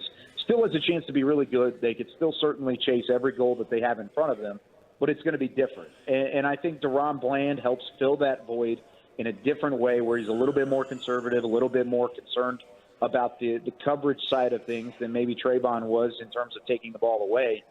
So I'm interested to see how it adjusts. The one thing I don't want to happen is for, of course, another injury to happen along the way, and then you're starting to pull some of the depth that you have at the safety position to try and help out, or you're having to risk maybe moving some of those guys over who have been playing the linebacker role really well, like a Marquise Bell or a Wanye Thomas, and putting them in more situations to play in coverage. Then it opens up the linebackers, and you're looking at a team that just has 3 linebackers in the fold with Leighton Vander Esch, Damone Clark, and Devin Harper. So I think it has a chance to be catastrophic if you're not careful on that side of the ball. But right now, they have the depth and they have the pieces to try and fill in the void and at least keep this thing going in the right direction, the same way that it was before the Diggs injury. You know, one of the things Kevin and I and Mike got to experience was when we interviewed Trayvon Diggs out in Oxnard, we learned about his friendship with Micah Parsons and how, like, he was like, that is my best friend. I don't have many friends. He said that part many times. Yeah, he was like, but that is my best friend right there. And you could see on the social medias yesterday that Micah Parsons was all sorts of, in his feelings there. Have you gotten a chance to see or talk with him or see kind of how he feels about this all yet? No, not yet. They had the media portion of the practice yesterday, and really we didn't know the extent of it until we saw him in the locker room. But then today they didn't have any media open or availability whatsoever. So, no, I haven't had a chance to talk to Micah. But he wasn't alone. I think the overarching reaction from the Cowboys locker room, and at least on social media yesterday, was an overwhelming disappointment. I mean, Jaron Kearse was out there. You saw the message from Trayvon Diggs. I mean, everybody's disappointed for the individual, but also it might pull a little bit of motivation too. I think this is a team that wants to rally around Trayvon without him being in the fold, and he's got a great support system here. Not only the coaching staff, but the players and the peers that he has around him too. So everybody wishing the best for Trayvon, but yeah, it's going to take a little bit of guys stepping up along the way to try and fill that void, and I think it starts up front with Micah Parsons. It's crazy to think he could play any better than he has been, but he may need to take another step up if they want to continue to go in the right direction. Now, Mike has predicted he was predicting a complete shutout in this game, but now he gives them 3 points. Yeah, 41-3. Yeah, so I'm just kind of curious, are you kind of feeling the same about this Arizona team, or do you feel a little different there? Oh, no, I said it on our podcast this morning. I said 31-7. I think they get like a garbage time touchdown. That's about it. Like, I think it would be one of those things late in the game where it's done. So I'm right there with you, Mike. Are they just going to be trying to abuse Marco Wilson most of the day, or what are you thinking? Yeah, I think so. That's probably what it is, honestly. Just trying to get after it, get this offense back in the fold, and let the defense pin their ears back. Do you ever get a feeling, Kyle, when you're around the team, this isn't going to be a focused team this week? They could get upset. I'm not saying that's happening this week. I'm just saying you've been around the team for years. Do you get that feeling of this team's focused and ready to go, or, gosh, they just don't seem to be themselves this week? I've had that feeling in the past. And the first game that came to mind was, I think it was 2021. This team was rolling. This team was really heading in the right direction. And then they put on the bicentennial helmets with the red stripe, and they played the Denver Broncos at home. That was not a good Denver Broncos team, and Denver just manhandled the Cowboys. I think 30-16 was the final score in that game. That's the first one that comes to mind, because that entire week, Mike, I remember just having just this feeling, this gut feeling based off of the way that players were talking in the locker room, the way that things were kind of set out there against a bad Denver team at that point in time. And I just kept saying to myself, I don't think this is going to go well. I don't know if they'll lose this game, because Denver was not that talented. But I remember thinking, man, I don't think this is going to go well. They're not going to play their best football this week. I don't have that feeling, or at least I haven't had that feeling this year. I mean, this team is focused on more than just the week ahead, and not saying that they're looking ahead, but of course their success is going to be predicated on what they do in the playoffs. And I think every Cowboys fan, every staff member, every player will say that. First, you got to get there, and you got to play your best football leading up to that point. But if you are going into a game like this and you're underselling the Arizona Cardinals, you're going to get beat just because it's the NFL. It doesn't matter what the talent level is on paper on the other side of the ball. You're going to get everybody's best shot. You're going to have to go up against those guys and perform, or else you will end up with an embarrassing loss like they did a couple years ago against Denver. I don't get that feeling. I think this is a team that's focused on the longevity of playing their best football, increasing every single week their capability, their efficiency on both sides of the ball. And if that's the case, I think they'll take care of business against Arizona, because as long as they're focused internally on what they're trying to do best to make sure that they're continuing to build toward the end of the regular season, I think this team is talented enough to beat anybody on the opposite line of scrimmage. But if you don't feel that way one week, you'll definitely tell us, right? Mm-hmm. I honestly, yeah, I will tell you guys. I mean, I'm not propaganda here. I mean, I can turn around and I can talk about the team. And if I think they're going to lose, I will say they're going to lose, or at least I believe they're going to lose. I don't get that feeling, and I haven't really. Even from the start of training camp, I just like the focus. I like the leadership that this team has, and what we've seen so far has proven that it's heading in the right direction. They just got to keep it heading that way. Kyle, you're the best, man. Always enjoy talking to you. Looking forward to catching up with you again next week, dude. Yeah, of course, guys. Thanks for having me. Talk to you soon.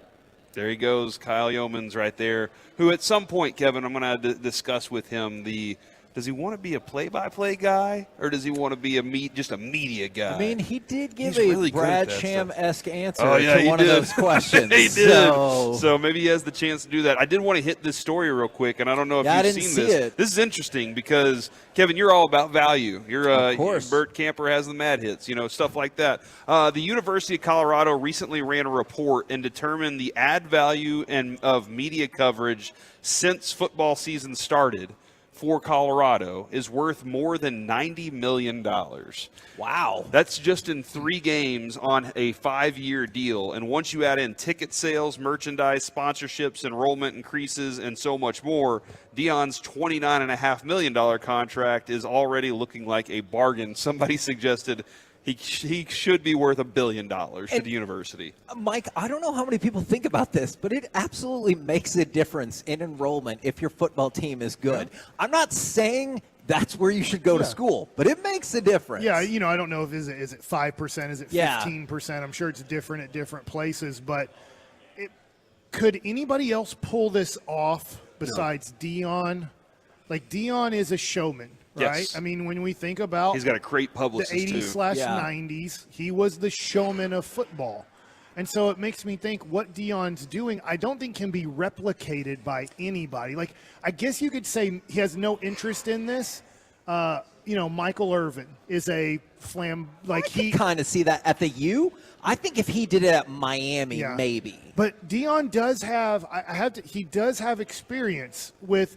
I know Prime Prep was not very good, but then he did coach somewhere else. I'm sorry, I forget where. Jackson State. But in high school too. Oh yeah, he had in this area. I forget the private school that he was coaching his sons at in this area too. But he had that coaching, then he had Jackson State, and now he is doing a great job in Colorado so far. Won 2 more games than they did all last year. But it makes me think, if other schools are looking at this going, who could we hire who's like Deion Sanders? I don't think there's a person out there. Yeah, I think the great thing that he did, and it was smartly so, was he did have a kind of a practice ground with Jackson State. I know he took the program there, but his first step, Nate Newton was the one that told me, his first step was, I got to coach them right. I'm not just here just to be like, hey, we're here to do this. And he even said when he was watching his kids practice for the first time out in Pee Wee League, he was like, well, I want to kind of help out there because they're not doing it right. They're not doing these angles and everything. I want to show them how to do it. So I'm just going to go ahead and coach my team. Trinity Christian. Okay, all right, thank you. Responded. And so Mike, I agree. He's also done a very good job at delegating jobs and trusting the people that he's delegated those jobs to do them correctly. And then he gets up and speaks, and those players are listening to him, and then they go perform. And I think that's a huge connection you have to get with your team. And not a lot of guys can do that instantly. But Deion, I think that's one of the reasons he brought so many people with him. He was like, I already have this built in. If I want to build this program, I have to make that connection really quickly. And some people stayed, some people left. Man, there's a couple of things. First of all, I'm not trying to be a downer, but somebody asked, Trayvon's out for the season, but what about the postseason? No, he's out for whatever football games the Dallas Cowboys play. Yeah, I like this idea. Year. Let's go ahead and grow him a new ACL and then install it. Like, let's put a support. Can you put a support ACL on there? And then he gets back out there a little earlier, man. You know, I'll ask my wife. I'm pretty sure she tore her ACL twice and has at least one dead person's ACL inside. What? Are you of her. serious? Yeah, That's true. wild. And then for the 469, did Deion Sanders really do anything? He got rid of all the bad players and recruited top talent. Anybody can win with that. But not anybody. And not anybody can just go recruit all those people. Yeah, I was going to say, you're telling me Colorado did not think, we should get good players for like decades? Yeah. I mean, hell. Let's look at Jimbo Fisher. I was going to say, Texas A&M. Supposedly, they've gotten a lot of good recruits the last 3 years. Do you not remember Nick Saban complaining about the NIL money in the state of Texas? They were going to have the best defensive line in all of college football. They do not. Right. I mean, it stinks. I would like A&M to be good. It's awesome that Texas is good. I know it's not awesome for you. Yeah.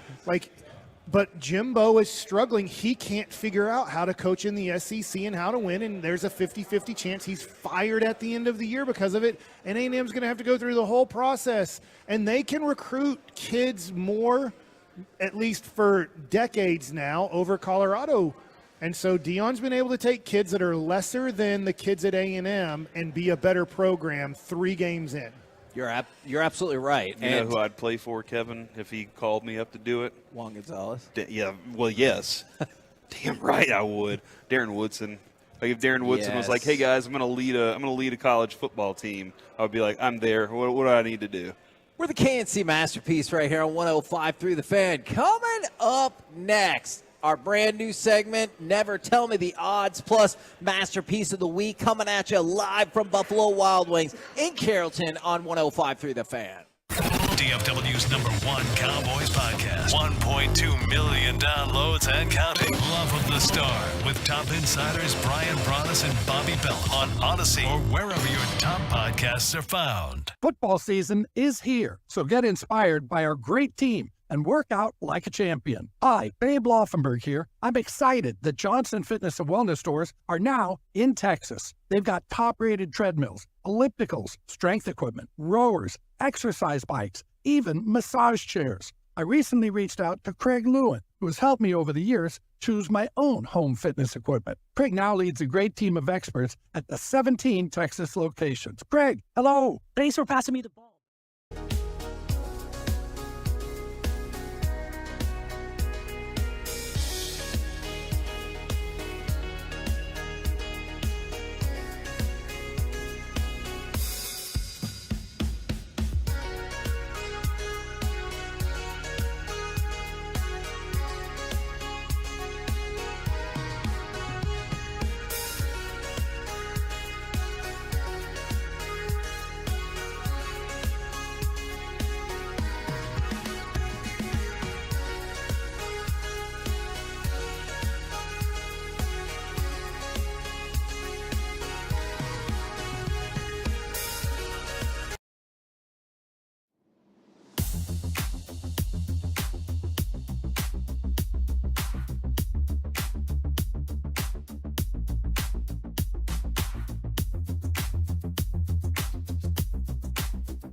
This segment of the KNC Masterpiece is also brought to you by Window Nation and is brought to you by Franklin & Franklin. Life is unpredictable. Accidents happen, and Franklin & Franklin are the go-to attorneys for car and truck wrecks in DFW.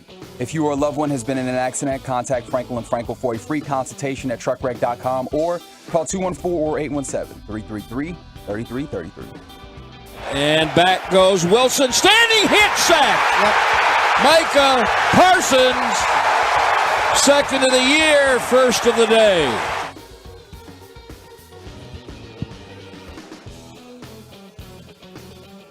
Is your button on?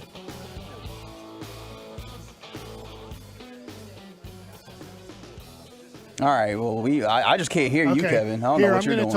I'm going to talk. Nobody can hear you on the air right now. So we're here at Buffalo Wild Wings in Carrollton right now as we're getting ready to do the show. Kevin, are you back on the air? Was I not on the air? No, you were not. Oh, okay. All right. Now we're back. Buffalo Wild Wings in Carrollton. We got Masterpiece of the Week coming up first. It is our newest segment, Never Tell Me the Odds. Sir, the possibility of successfully navigating an asteroid field is approximately 3,720 to 1. Never tell me the odds. Sir, the odds of successfully navigating an asteroid field are 2 to 1. Never tell me the actually, that's not bad.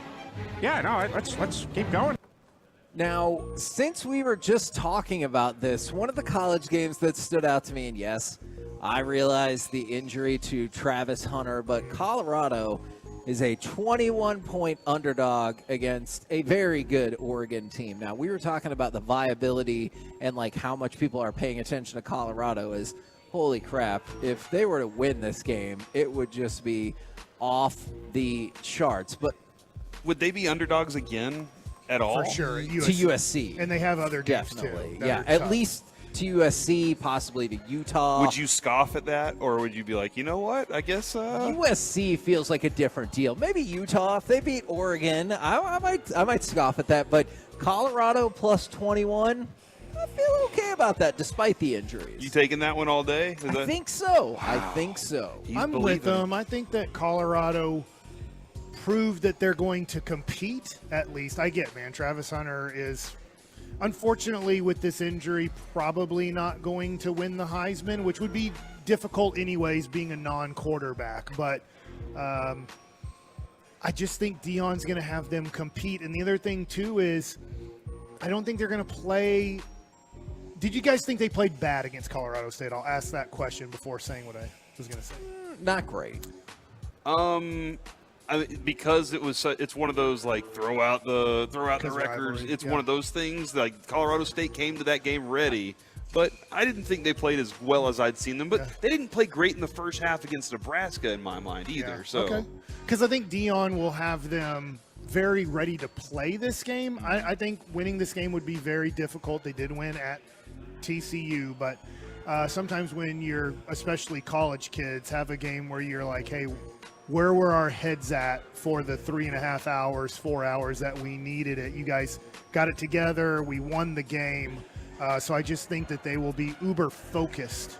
And so I would think they'll lose, but it'll be more like in that 10-point range. Safe to assume on the NFL front, you like the Cowboys all day. I do. They're favored by 12.5. I'll tell you the other game that I don't love, and is it interesting, is am I just looking at the Cowboys as better than the Chiefs? The Chiefs are favored by 12.5 at home against the Bears.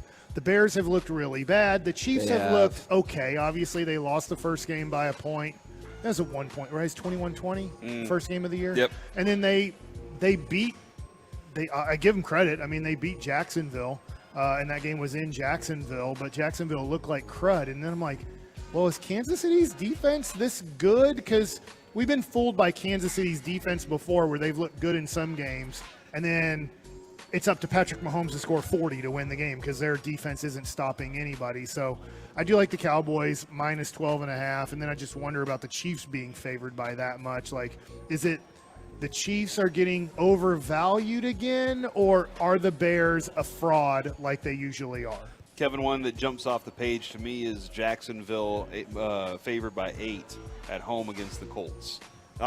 Listen, you know my betting You world. like the Jags? Wait. I'm curious. So the Jags are playing Houston. Are you saying I'm sorry, Ravens? Baltimore over the Colts. Oh, My I apologies. was I was looking. Both of them are actually favored by 8. Yeah, they're so same spread. But it was Baltimore because I just don't think Lamar has been great yet this season. Okay. I've been kind of like because I have him as my fantasy quarterback, and I know in the second half of last week, like they turned it back on a little bit, but they haven't come out of the gate hot. And I know that the Colts are sitting here trying to recover from, not having Anthony Richardson in. And they got Gardner Minshew and everything. And he looked atrocious in the first game that he played, and then he looked like a serviceable quarterback in the next one. Can I ask you about Lamar Jackson in fantasy? Because I won't play him this week. Because he keeps handing the ball off at the 2-yard line.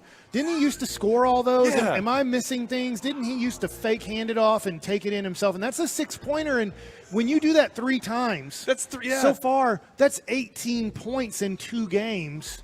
So that's you're missing like 9 to 10 points a game because he's not running it in the goal line situations. It's ticking me off. I will say this, Kevin. I don't know if you saw it last night or not, but the New York Giants did the power bottom move last night. I did see it. Yeah, they lined up 3 people behind Daniel Jones and said, just push him. For the KNC Masterpiece, that actually will probably segue perfectly into our next thing because it's time for Masterpiece of the Week. She said, list this. What's happening, gentlemen? Hey, Reggie. Hello, Reginald. Yo, how's the food out there?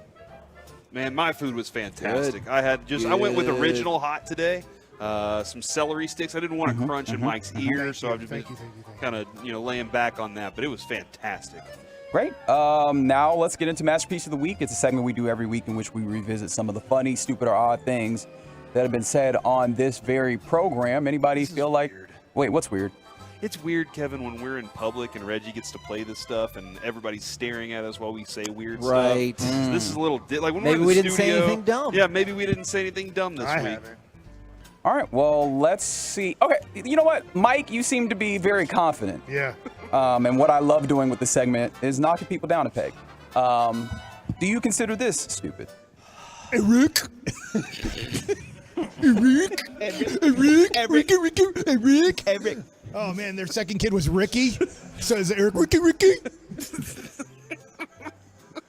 That was based off of a Kevin joke. That was the Kevin where we laid out. That was a 50-50 joke. It seemed like 50% Half of the of the G-Bag audience Nation liked liked it. Half of them did not. And what's the joke again? Who calls their kid Eric? DJs? DJs, because their kids are Eric. Did you not remember? You touched your head like, how does that joke No, go? I just thought I was going to get crushed all over again. And I was like, I don't want to hear all over again how much people hate the joke. That is my joke, too. I told him that. I don't know where I got it from, but I did tell him that one day. ComedyGold.com. And he used it, and I laid out on him. So Do you think that I laid on the sarcasm enough in that Yes, part? Yes, I do think. Okay, I feel like I slathered that. When somebody says that's too much mayo, I might have gone too much mayo on that really one. lubed it up. All right. All right. Okay. But speaking of too much, we're going to stay with Mike. Lucius giving me something right here in the back. I can't even hear him right now. But when it comes to Mike, turning it up to 11, that's what you do. And you guys might want to protect your ears because he did that in this instance as well. Oh, gosh. Said, hut! That's what it felt like every time. Hut! That was one of those moments, too, where in show he stands up and he's like, hey, get the camera on me real quick. And we were all like, what is Mike about to do? And you had a plan. I acted out, and also that scream, I pull about 3 feet away from the mic, right? Wow, yeah, I think so. Yeah, you walked away. To you make stepped sure back from it, yeah. that I don't scare people too much in the car. Because I know how when you hear sirens or you hear a scream, how it can scare you. So I do apologize if you were just now in the car and that scared you. But that's, if that's the first thing you heard, you were probably like, is there some sort of attack on 105.3 The Fan? I will tell you this. Daniel Jones might have felt similar last night in the pocket. He did not have a lot of time to get rid of the ball. When I hear that sound, though, you remember when like Goofy would fall off of a cliff or something? Like, that's what I think of whenever I hear Mike do that. Very good. I don't know. Seemed like he thought that was good. I enjoyed it quite a bit. I'm just trying to keep track of time and figure out how to play all of these clips. There's a lot of them, gentlemen. Just play them all. Okay, well, we start with Corey saying things that we might need to look into. Hey, I see all the kids going, so I have to leave. Do you have to be 150 feet away? I remember I said that, and somebody had suggested not to say that. And I can't remember exactly what I was talking about, but I was probably just talking about my kids.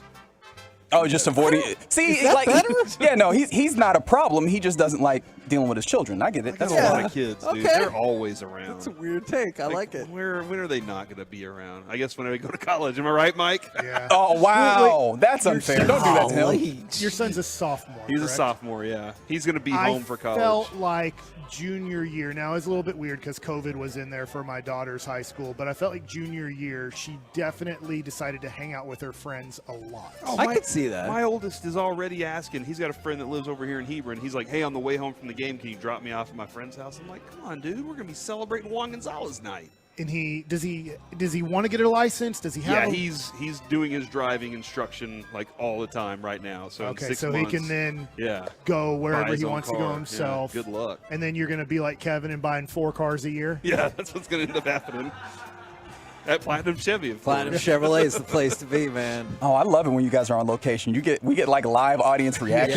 Yes. That one landed. Keep that one for the 5-minute Yes, set. that was me. Did this one land for Kevin? It's probably not great for your mom. Yeah. Look, What, do you remember the context? I don't remember what that was. It feels like it was in response to like, well, my mom got hurt playing softball or something, and that's probably why I said it's not great for your mom. But it Otherwise, sounds like I don't. the sex life of that person's mom. I mean, look, I think it's universally. You know what? Damn it, I'm too far into it to stop now. Yeah, That's you're right. Don't Let me you mark that as well. Don't you think that most people don't want to know if their mom has a good sex life? Like, wouldn't you be like, good for you, mom? I don't want to know that. Like, if your mom told you that and be like, oh, I met this new guy, Richard, and guess what? He's named correctly. You would want to die. Do you remember the night that I had to call Because he my has a mom? lot of money? No. For the wheel of misfortune, Like Rich? I had to call my mom and ask her about the night I was conceived. Yes, And she had to I explain all that, and I got do. details I did not want to know. But the wheel of misfortune. That might have been the most awful punishment we've ever done. You either have to call your parents to tell them about the first time you had sex, or Ask they about tell you about the time you were conceived. What an awful punishment My that mom, is. she was a team player though, so that was nice. Back to you, Reggie. Shout she out to remembered. Colby. That's good. That's definitely a Colby sap. That is a Colby sap. He still listens. Absolutely. Always appreciate that, man. But yeah, speaking of things that, concern you, that maybe a little uncomfortable, Kevin Hagelin. Do you know how huge it would be to get to that stick? Eyes get big. Combo platter. That's my vote right now. Oh, man. This is a tough week. Hey, do you have audio from anybody else? I Wait, am not what, doing What well. stick? What were you talking about? Yeah, Do you man. remember? Was it stick that's, season? That's what makes it worse. Is it you don't when remember? you can't remember what you're like, I was talking about the first down stick. I might have been. I don't remember. You were just for your Okay, edification. You were. And finally, you asked for someone else, and I will not oblige. It's Kevin. Come on, give me something I can favorite. You love favorites. Is that how you scroll Instagram? Yeah. He's like Well, double tap for hearts. No, that one I feel like we were talking about how famous people get all these likes on their tweets and posts so quickly.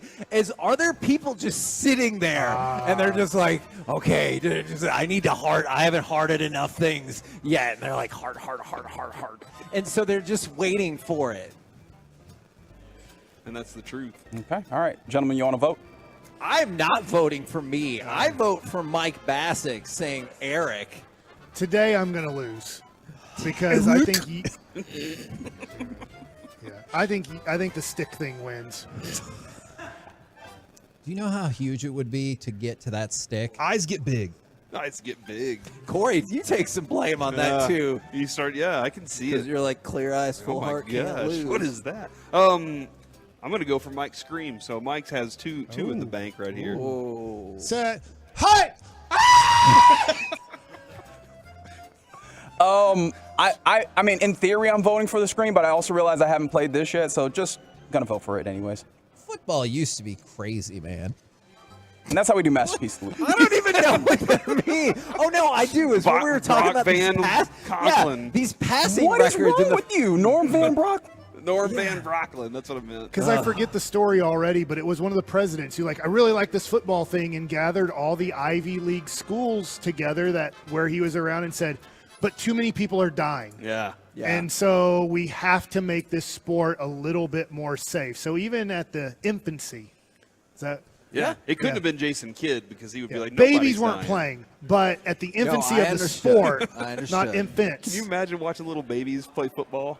That a little bit. Like they're We're the crawling KNC around. Masterpiece right here on 105.3 The They couldn't Fan. read the Coming up defense. next, we're live. Damn it. We're live from Buffalo Wild Wings in Carrollton. We will chit-chat with those fellas from the G-Bag Nation.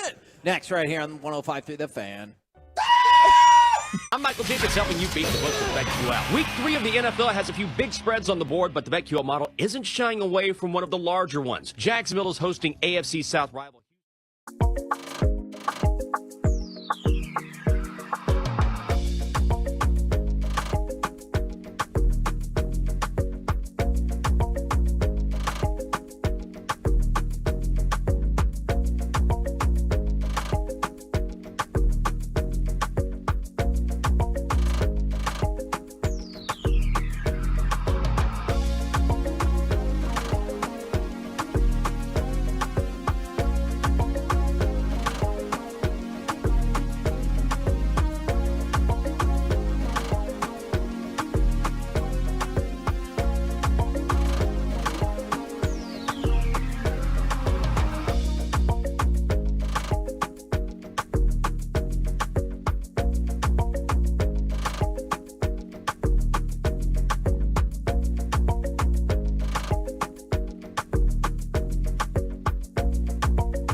remind you that the Fan replays on 105 Through the Fan are brought to you by Ciroc. But this segment of the KNC Masterpiece on 105 Through the Fan is brought to you by Classic Chevrolet.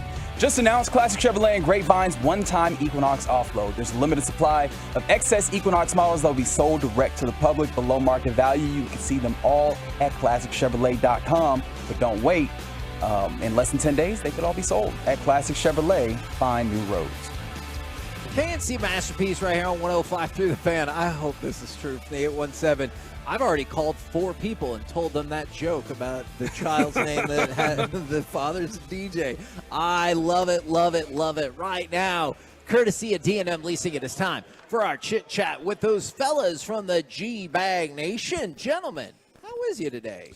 Heggy, we are rolling. How are you? Look at that. Excellent. I'm doing well. Doing the Buffalo Wild Wings tour. These first 3 weeks has been super awesome. Can't wait for the rest of the season.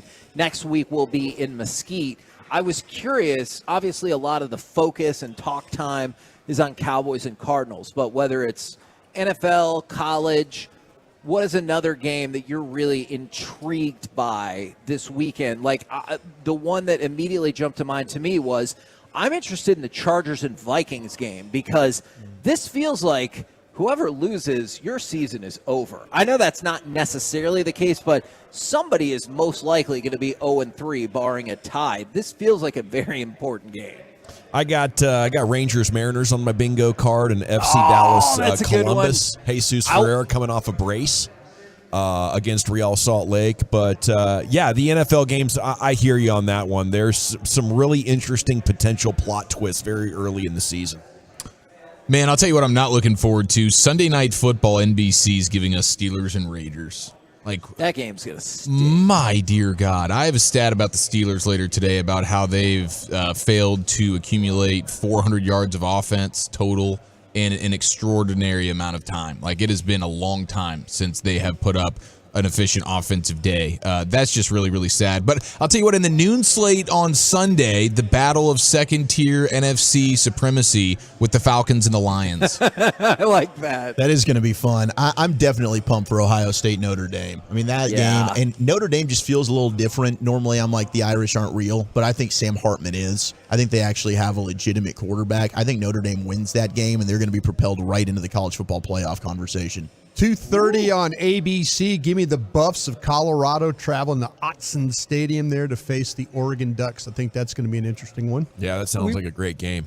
Even with the injury, we were talking about this. I know it feels like college football has been taken over by Colorado, but if they win that game, then I feel like it will be in the Colorado fever will be inescapable. Especially without Travis Hunter. My gosh. No kidding. They got a quarterback that can spin it pretty well. And Shedeur would have to be number one on the Heisman list. If he's able to beat Oregon, you do it without Travis Hunter. I mean, I think that he vaults past Caleb Williams then because he's going to have a hell of a game. Well, and the idea that the Buffs could hang with a team that's going to be wearing heat-activated, color-changing Nike Football Vapor Edge KF dunk shoes. I mean, there's no way you lose if you're the Ducks on Saturday wearing those heat activators. Now, we were concerned, or I guess more specifically, Mike is very concerned about the enthusiasm level of Sean and RJ in Section 133. How are you feeling about G-Bag's enthusiasm level, Mike, for this game? Well, I think they understand. Okay. I think I was listening to Sean. I haven't listened to their show today. Okay, they haven't done their show yet. Listening to Sean and RJ, pre-recorded. They have no clue what 133 is. They think it's wine and cheese, and you just kind of conversate with your wife. You got the wine part right. It's not a cowboy game. And sushi, you know. And it's like 133 is not that section. That is, it's a really unique, cool thing to see. And then we're trying to possibly be a part of, but it sounded like their show has no clue. They just are going to kind of sit in the outfield and talk to each other, and there's a game going on. I'm like, hey, there are literally 200 other sections that are doing that in that building. Mm-hmm. But there is one section /2, 132 usually joins in too. There are two sections where you're standing for 50% of the game and you're chanting for 50% of the game. And that's where you're sitting tonight. We're pumped. Yeah, you know, we're with it. I think you've seen firsthand our enthusiasm, Mike, when we walk out of the stadium after our show and we give you the hoot and holler, and we're going to magnify that times 1,000. Thank you. He called security on us. I think it's similar to a soccer environment, which Yes. I'm all about. I'm trying to come up with some chants today that we can bring. That's awesome. We want to advance the bid out there in 133. We want to leave our mark and leave it better than Advance what we found it. I think that Gavin has Gavin has the soccer feel. He's ready for the soccer environment. Sean wants it to be Nick and Sam. Is he bringing out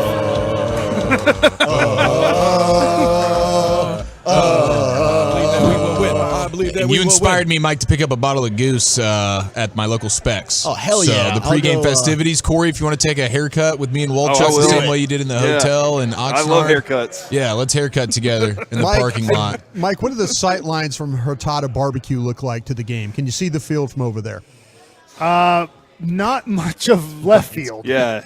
Okay, well, I might be in trouble then because I'll be kind of standing in that area. Just that is between a long the line. soft serve area with the helmet ice cream cups and the Hurtado Barbecue. So if you want to catch me, I'll be over in that direction. Brada said he was actually going to be double fisting beef ribs tonight. Yeah, so I look forward to that. I'm doing a food review. I don't care much about the game going on now.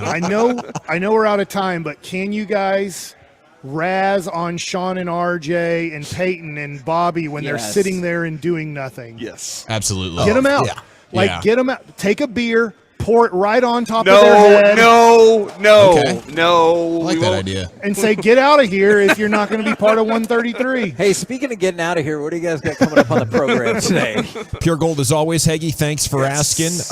Stephen Jones coming up at 5 o'clock this evening. We'll get the latest from Steve at 5. Roll home with the G-Bag Nation. We have been KNC. Hopefully we get to see you tonight at the Rangers game. If not, catch up with us on Monday, 10 a.m. to 2 p.m. right here on 105.3 The Fan. Say see me at Old 75 on Sunday, Kevin. You just heard the man. Go see Corey. Plus go Juan Gonzalez. DFW's #1 Cowboys podcast. 1.2 million downloads and counting. Love of the Star with top insiders Brian Broaddus and Bobby Bell on Odyssey or wherever your top podcasts are found. This Odyssey Sports Minute is brought to you by Bosch Power Tools and Autoflex Leasing.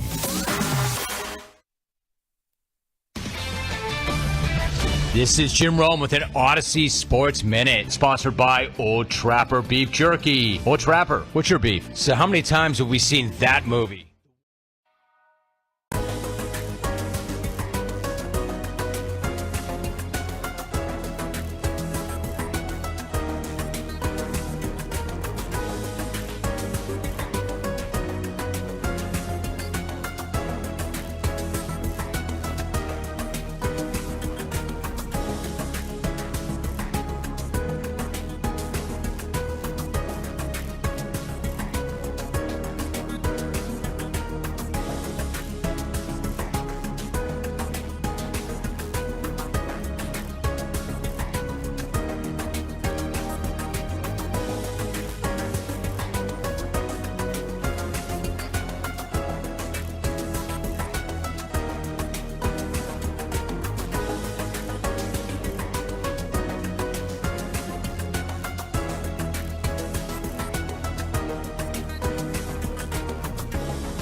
Now, secured by DFWsecurity.com, you're rolling with the G-Bang Nation on 105.3 The Fan. Here we go. Hour 1, G-Bag Nation here on 105.3 The Fan. Hope you're having a fantastic day as we are off and running with the very latest.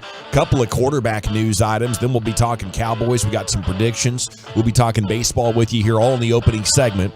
And then G-Bag Survivors coming up in about 20 minutes where we all have to pick a game, pick a winner.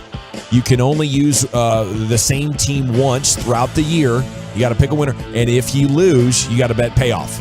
Now, we've made it through the first 2 weeks with no bet payoffs, but things are about to get very interesting, gentlemen. Are you 0 for 2? I'm 0 for 2, but I had 2 immunities. Yeah, the immunities. That's what I'm saying. So no harm, no foul. The immunities are off the table now. Everybody's right. clean. Yep. No, well, Brada still has his double dooski immunity. What? Yeah.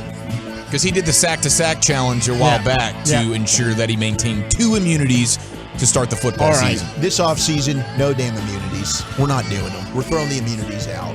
There's some good games and some really juicy point spreads. We'll talk more about those coming up in 20 minutes. You know, Wolchuk and Chiafalo, they do that BetQL podcast quite often.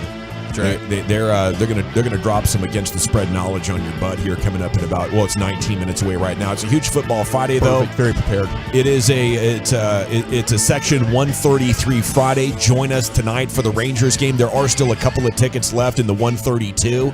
I mean, buy up whatever you can. Just get in the building tonight and come say hi. We're going to be out there. I think about 90% of the Fan air staff is going to be there. Some wives. So it'll be a proper Tolo fan hang tonight, and we'd love to see you there.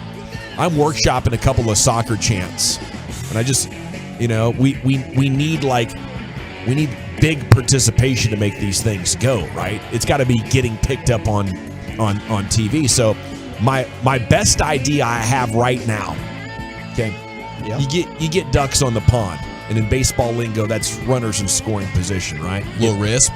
You get runners in scoring position. Next guy comes up, you hit him with a Texas Rangers, here we go. Texas Rangers, here we go. And then a loud double clap with the double stomp. Okay. Wow. Okay. And it carries this cadence. Texas Rangers, here we go. Texas Rangers, here we go.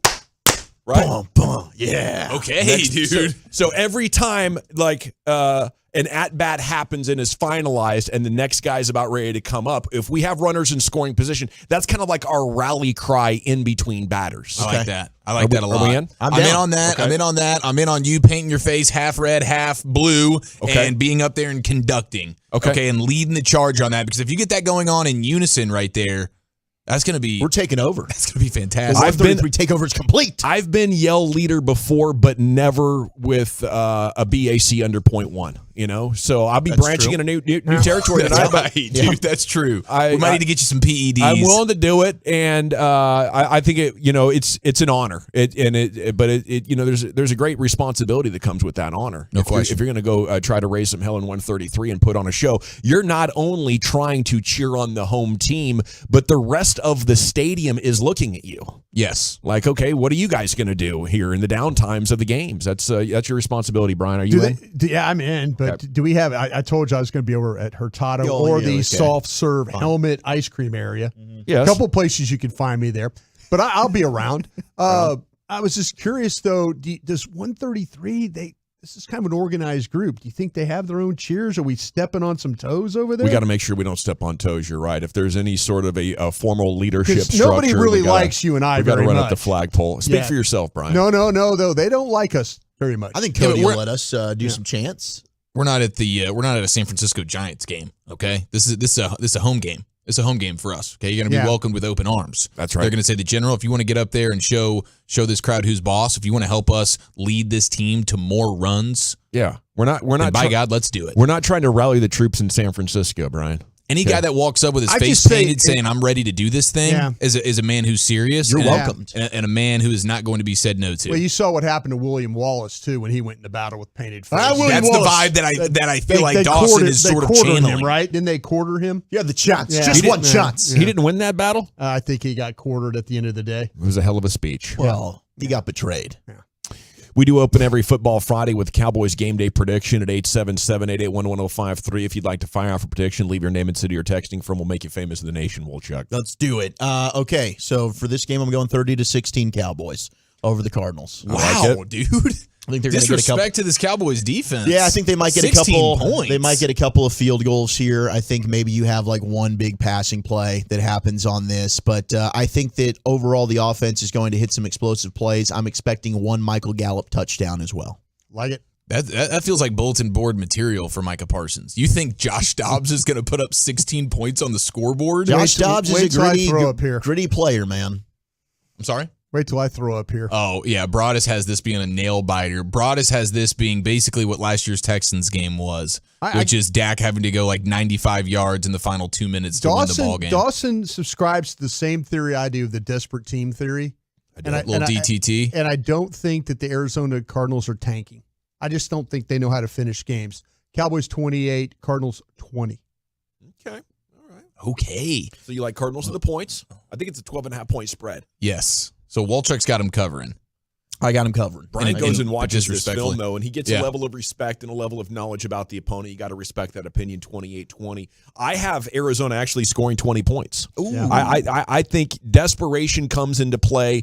They're not trying to develop anything. Like with the Jets, we're like, hey, let's try to figure out if we can play from the pocket against a pass rush like this. I think a lot of teams are trying to develop their offense and look at opportunities to play against pressure as, hey, let's feed our quarterback to the Lions, pun intended, and see what he can figure out, right? You're going to have to figure out how to play against defenses like this.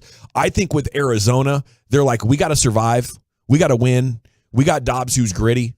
Let's run this ball. He had, 50, 60 yards rushing last week? Yeah. Let's push it at 80. Let's push it at 90. Let's do a ton of read option stuff. And because of that, I think Arizona can have some success on defense, but I got it 38-20 Cowboys. Okay. They are in sort of a sweet spot of not having to really care about the health of this quarterback. They can just go run him into the ground and not be concerned about the longevity factor. Yeah.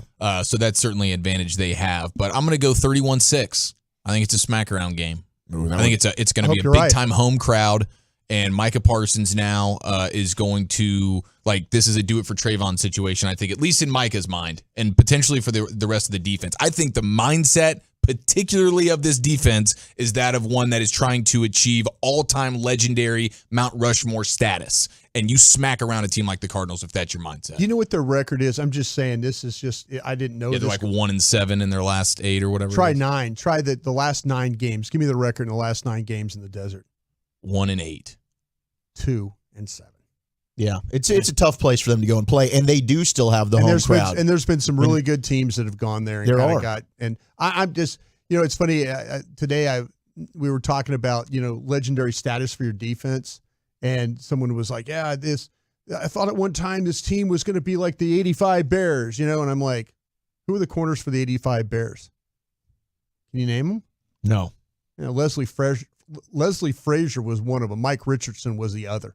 Nobody can name the corners for the 85 Bears. I think Mike Singletary played all 11 positions. Yeah. Steve McMichael, William Perry, Dent. You name all those players. That's what I'm saying about this team. You could still achieve the greatness that if you want to say that this could be like an 85 Bears defense. Nobody can tell you who the 85 Bears cornerbacks That was David Hellman's point today in his podcast. Maybe you've lost the opportunity to be a generational defense, but you could still be one of the best defenses in the league. And I think that's shooting too low. I think you absolutely do have a chance to be the absolute best defense in the league and be dominant and win multiple playoff games. And I think your target's got to be around 16 or 17 points allowed on average for the entire year, and that should put you number 1 in the league. So I went back last night to watch the playoff games again to go see Deron Bland play, and then Izzy McCwamu playing in the slot there. And McCwamu, maybe we see him some this week. I know Jordan Lewis is going to take on those responsibilities. He only had 10 snaps a week ago. How healthy is he? Do they want to just say, all right, gloves off, you're now the starting nickel guy? But McCwamu slid into that role very nicely. Didn't quite look like the same player this offseason in camp and preseason. Maybe he snaps back into that. Deron Bland was very, very good. I don't think you need to worry about Deron Bland. The one issue that he has that Trayvon Diggs, I think, was a little bit better at certainly was, he can get beat inside a little bit when it comes to slants. A bigger receiver like Brandon Ayuk gave him a little bit of problem there. But overall, the speed factor, I think going up against a Marquise Hollywood Brown this week, he matches up very, very well to his game. But it was all about the pass rush. There were times, even if the secondary didn't hold up and Deron Bland maybe missed an assignment, Osa Diggy was getting a sack. Micah Parsons is getting a pressure, so Brock Purdy's got to throw the ball on the ground. This is still the best pass rush in all of football. The defense will be just fine. The thing with Arizona, real quick, Gavin, is they're going to be in 11 personnel. We've known this. The numbers, the metrics will tell you 62% of the time. Get ready. That's what Dan Quinn and them are going to do. They're going to play nickel this whole game. So how they use Lewis and McQuamu and Bland and all that will tell you a lot. McCarthy said there's no plans to remove the drill that injured Trayvon Diggs yesterday. He said Diggs just snapped on the wide receiver's foot while trying to make the catch, and it's something that could happen anywhere. So taking some questions. I guess maybe you'd feel a little bit defensive as a coach. It's not common that you do one-on-ones during the regular season, but he has no plans to stop. You want to keep him sharp, keep him reading the players as much as possible, I think. Mike McCarthy on Biotish this afternoon. He's a little sore today. He's in the limited category of what he did, and obviously tomorrow is a big day for Tyler there with the hammy. Absolutely. Confirmed that with some people over there. I go, well, I assume today is not going to tell you anything, and then they're like, yeah, absolutely, tomorrow you'll know where he's going to go. That could be a big, big, big thing going forward. Because to me, if you look at the way that Arizona plays the front, and the way they play with a nose tackle right over the center, and you have to make calls, make snaps, make blocks. That could be a difficult situation for Brock Hoffman to have to deal with for his first NFL start. Okay, the most important Rangers game of the season, take 3, I believe, is what we're looking at. You had the Astros games, then the Blue Jays games, and now here we are with the Mariners games, and they got 3 of them, including the 6:30 pregame coming up and the 7:05 first pitch. As Juan Gonzalez is back in Arlington for the first time since his retirement, and he's throwing out the first pitch.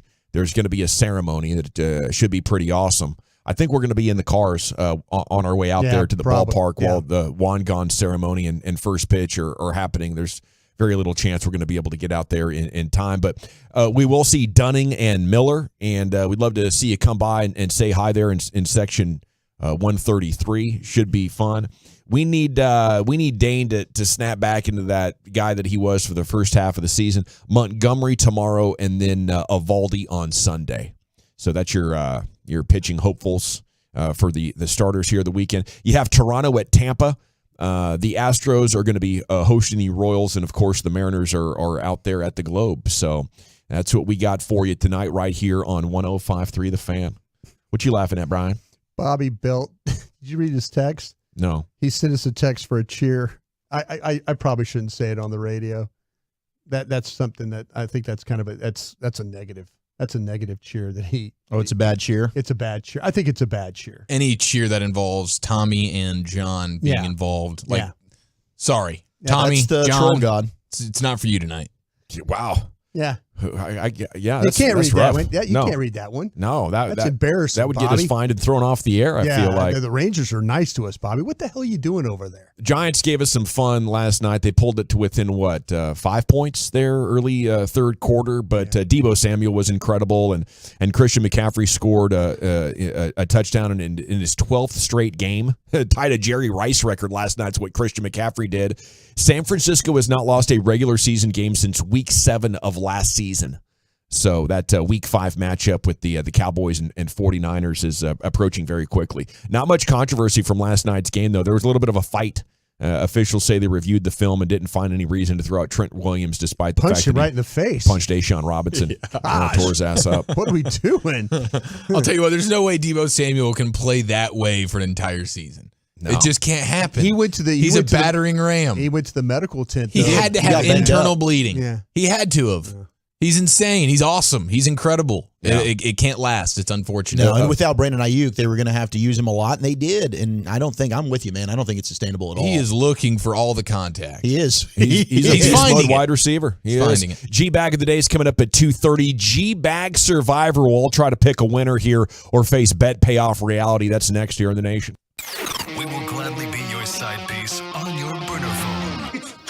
changed my life.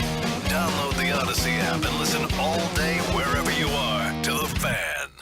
A lot of schools talk about training the cybersecurity workforce of the future, but do they really deliver? My Computer Career has been supplying the IT workforce with thousands of skilled, certified pros for 15 years. Train with the experts in support, networking, or cybersecurity, and start your career in months, not years. Upskill even faster on campus or live online. Qualified students may get financial aid, including the GI Bill. My Computer Career, accredited, acclaimed, effective. Take the free career evaluation at mycomputercareer.edu. My name is Krista Weinstein, and I am the COO of MetroCrest Hospital Authority. PD Place has been our valued community partner since 2019. This past year, PD Place has provided essential primary pediatric health care through 529 office visits for children in our service area. MHA shares in their mission to make quality health care a reality for every kid, ensuring a brighter and healthier future for our community. Fellow North Texans, at Mullen & Mullen Injury Law Firm, we provide doctors, specialists, and diagnostic referrals with no upfront out-of-pocket expense to you. And if no recovery, there's no expense or fees. It's been that way since '83. Call 214-INJURED. Online, mullenandmullen.com. Call for a free consultation. Football season is here, so get inspired by our great team and work out and recover like a champion. Hi, Babe Laufenberg here. I'm pumped that Johnson Fitness and Wellness stores are now in Texas with the best selection of exercise equipment. But did you know they also have the largest selection of massage chairs in the state? These massage chairs in the stores are amazing. Craig Lewin leads the great team of fitness and wellness experts at the 17 Texas locations and can tell us all about the benefits. Craig, hello. Thanks for passing me the ball, babe. My passion is helping people get fit, both physically and mentally. There's so many benefits to massage chairs, including better sleep, improving blood circulation, the targeting of those achy muscles, improving flexibility, and getting those endorphins released to just feel better. So come on in and give it a try. Find your perfect massage chair and start reaping the benefits in your own home today. To locate the store nearest you, visit johnsonfitness.com. This Saturday and Sunday only at Old Navy. Get 50% off all jeans. That's right. Get 50% off all jeans for the family. Hurry, it's only this Saturday and Sunday at Old Navy. Valid 9/23 and 9/24, excludes in-store clearance. When it comes to new windows, Window Nation always gives you more, but now they're giving you even more. The more windows you buy, the more you save, up to 50% off, plus pay nothing for 2 full years. 866-90Nation or online at windownation.com. Gillette Intimate gives guys a gentle and easy shave on there, and around there, and even under there. Don't treat your groin like junk. Respect it with Gillette Intimate, the best a man can get. Buy now at a retailer near you. When people have a craving to explore new and traditional Asian cuisines, they head to P.F. Chang's, where scratch-made dishes come from the 2,000-year-old tradition of wok cooking. P.F. Chang's wanted to explore new possibilities for their website. They turned to AmericanEagle.com. AmericanEagle.com re-architected P.F. Chang's website, integrating multiple third-party systems to create a unified digital experience. The results? Improved page speed and performance, personalized content based on users' location, intuitive online ordering, an increase in organic search visibility, and a 40% increase in new users. For scratch-made Asian cuisine, visit your local P.F. Chang's or go to pfchangs.com for website design, development, digital marketing, and hosting that produce efficiency, revenue, and results. Visit AmericanEagle.com. P.F. Chang's and AmericanEagle.com. Another example of the best businesses in the world, turning to the best in the business for websites. Go to AmericanEagle.com or call 877-WEB-NOW1. That's 877-WEB-NOW1.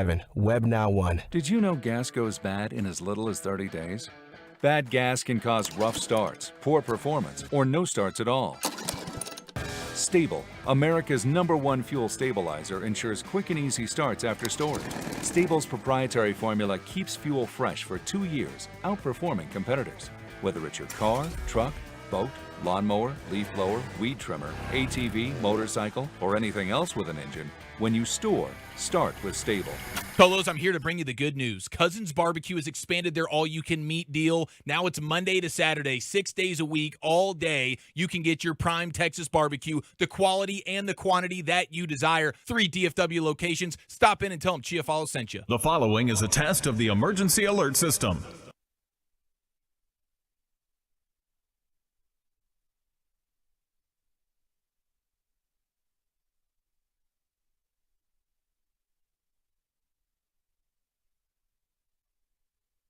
Partly cloudy this evening, overnight low of about 78. Weather brought to you by Ashley. From minor refreshes to total overhauls, Ashley has the essentials to make your home fall functional and fabulous. Shop in store or visit ashley.com today. This segment of The Fan is brought to you by the YMCA of Dallas. Become a better you this September. Join the YMCA for $0 joiner fee and start your fitness journey. With state-of-the-art facilities and expert trainers, you'll be on your way to a healthier lifestyle in no time. Don't wait. Visit your local YMCA today or ymcadallas.org/join.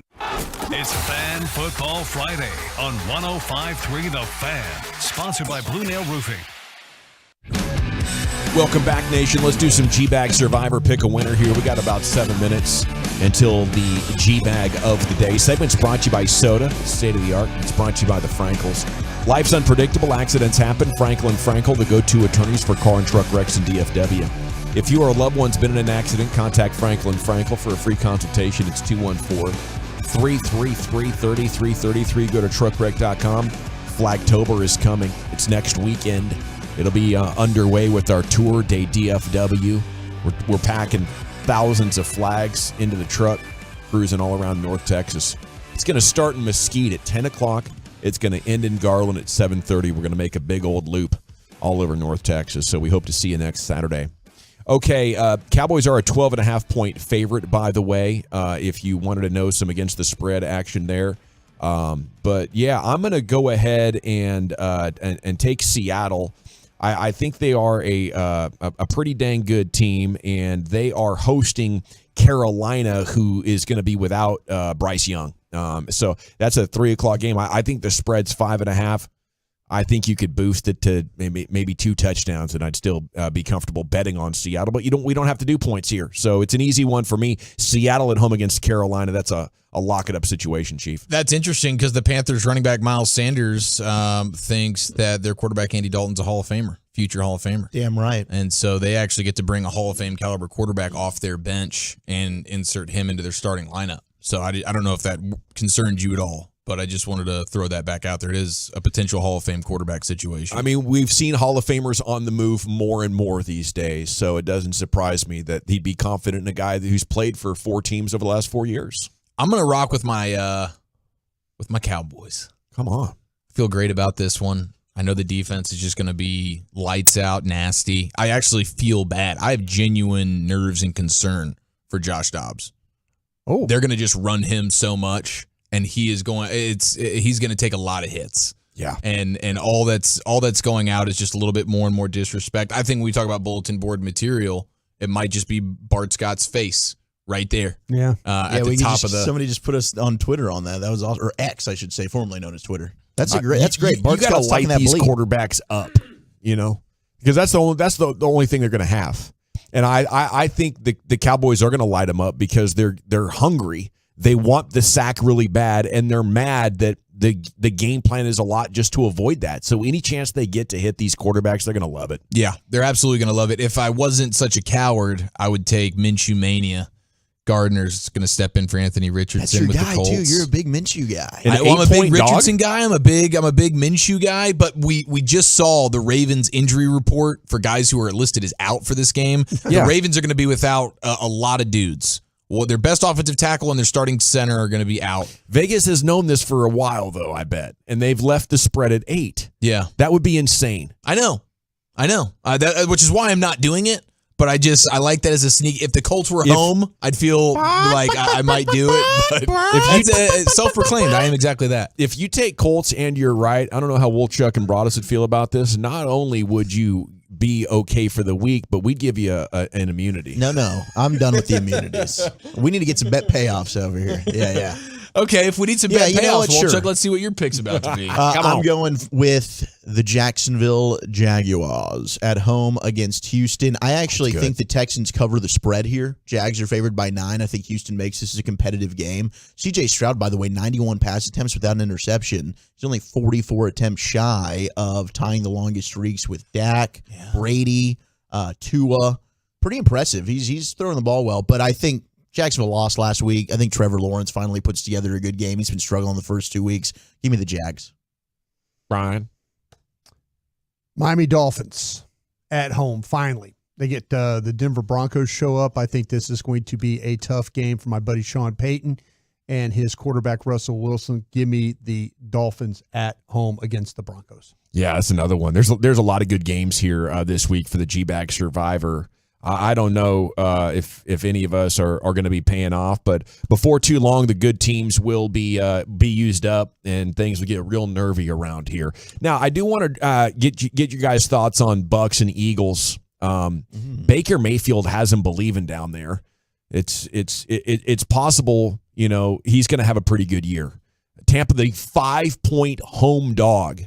I like that bet. I don't know if I would consider Tampa possibly winning, but there's still a number of good players around that team. What do you think about this game and Tampa's chances of maybe humbling Philly and contributing to that Super Bowl hangover storyline?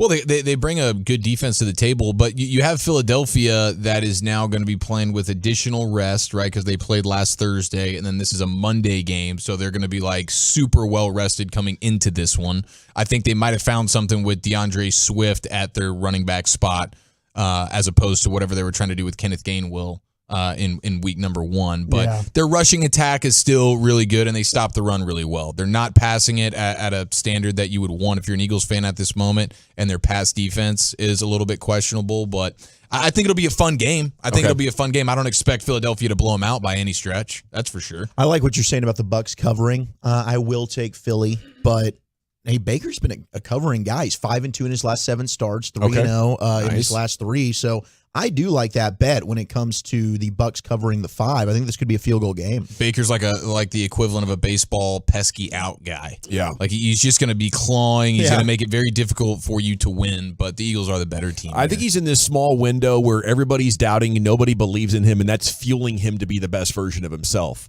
As soon as he gets a little bit of credit, he'll go into obnoxious Baker mode and sabotage a team and run it off the rails. Chiefs, Brian? Yeah, no, the thing I was looking at, actually Jalen Hurts has played Tampa 4 times. 2 of his lowest games, when they start talking about success rates, have come against the Bucks. And then the last time that these two teams met, Darius Slay shadowed Evans 77% of the routes. Wow. And he gave up 4 targets, 3 receptions for 30 yards. Keep an eye on that because Mike Evans has had a pretty good start to his season. Sure has. Yep. Yeah, he's balling right now. Chiefs host the Bears. Kansas City 12.5-point favorite. I like Chicago here.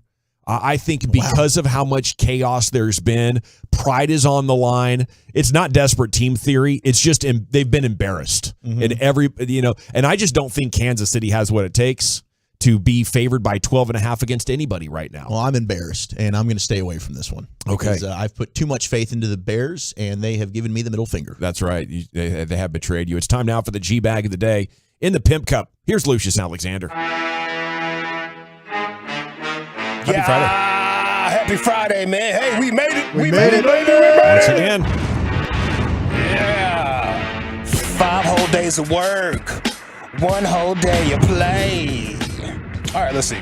Vacated title right here because Mad Max, Vernon Maxwell, former Houston Rockets guard and former Maverick, is our G-Bag of the day, 5-time winner. So let's get right to the new stuff right here.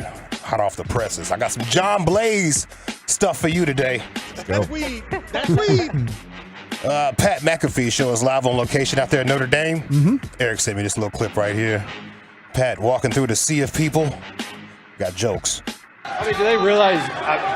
Hey, is he laying on his back or his stomach? I think he's laying on his stomach. He's going to have hands all over the place, Pat. Watch those hands. Oh. Yeah, be careful. You never know where Catholic hands go. Whoa. What? Oh, I'm just saying, at Notre Dame. At Notre Dame. No, I'm just saying, at Notre Dame. I'm just saying. Wow. Wow. At Notre Dame. Saying that. Was it a Notre Dame guy making the joke at least? No, it was one of McAfee's guys. I think it's the mullet guy who always wears the graphic tees. Because they were doing play-by-play of him going into the crowd. He was about to do some crowd surfing, I believe. So they were describing what was going to take place there. Wow. Hey, those priests do make headlines, though. They do make headlines. They do make headlines. This is a combo situation from the McAfee show because I had this lined up, too. ESPN, they're not muting. No. They're not hitting the dump on McAfee's show like we thought they would. Because, they have curse words in the questions, right? Yeah. But remember, they're out there. They're out there at the Catholic school. What do we do, guys? They obviously don't give a crap. And there's a F Ohio chant breaking out behind McAfee, and there's nothing they can do about it. They try to dump a few times. You hear the dump on ESPN, and they just let it go. And maybe not the stuff that's surrounding the game. I don't want to talk about last year because say that. You don't hear him? Loco. Good luck, Ohio. He's from Ohio. Makes sense. Yeah, thank you. Yeah, I think they're saying, don't want to take a trip backwards, but we have to, I think, because what you've been able to do here has been phenomenal. Just your second year. There was a time last year. That's awesome. He's trying to fast talk to cover up all the bleep words. He's trying his best, man. He's trying his best. Yo, this song right here has been in my head for 2 whole days. Oh, my God. Oh, it's Friday. Oh! Been waiting for that. Hey. Oh, you're back tonight, aren't you? Yeah, but I'm not going to drink or anything. Really? Yeah. Whoa. What's going on? What's going on? I've been so damn productive, bro. Take the momentum. I'm going to just keep riding, Sober September. Yeah, sober September. For another week. Yeah. Hey, so you guys seen the quote-unquote male Karen on the golf court? Yes, that rips his shirt off. Dude. Rips his shirt off, ready to throw hands. And I don't know what initiated this whole confrontation. Know either. I think he stole one of their golf balls. Well, he definitely had the golf ball. He wasn't giving it back. Yeah, that could be awkward. He wasn't giving it back whatsoever. Yeah. Yep. Yeah, I'll let you hear it. We got a Karen on the golf course right now. You'll leave after I don't give you a god thing. I'm going to take your clubs. Take it. This is me. Then leave. I'm not getting a fight on a golf course. Then leave. I'm going to stand here and you can complain. Goodbye. I'm not complaining. You're the one pitching. No, you're the one that approached me and I asked you to no longer speak. You took her ball. Please don't speak to me. We're coming over here. You took her ball. Bro, you took her ball. Dude, I'm not going to fight you over a You need money for her golf balls. I'm going to, Walter. Because I'll plant you, bitch boy. Now get the off the cart. Walter. Walter. Oh, here we go. You see that? Yeah. Oh. That's what you spend the heaven, bitch, and you want to test God, you come get it. Oh. You think I'm mentally ill? Gas golf carts. You gotta love it. Public golf course. Yeah. Tell us a He little rips story. his shirt Went off. from 0 to 100 very quickly.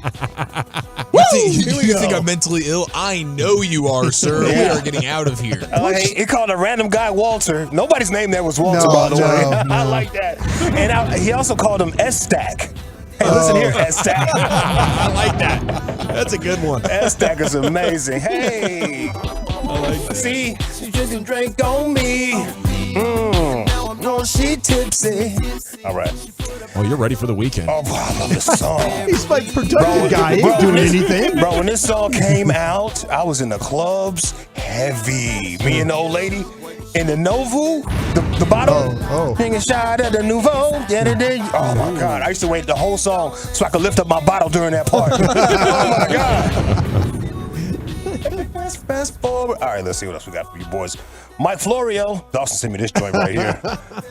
Mike Florio, just a hater. This is just hate right here. Yeah. Florio thinks Brock Purdy, excuse me, doesn't have a QB name.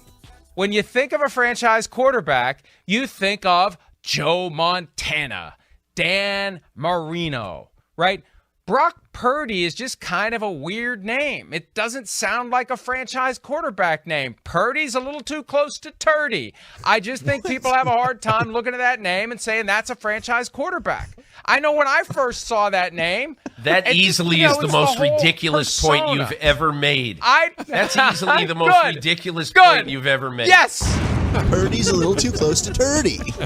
That's Never just thought hate. that. Yeah, that's just some hating right there. That's weed. Come on. I love that Peter King was right there to call him out for it. Yeah. Just as you're like, what am I listening to? Like, did NBC really put this Mike Florio dude on TV every Sunday night? Yes, they did. And he's calling Brock Purdy Brock Turdy. Where am I?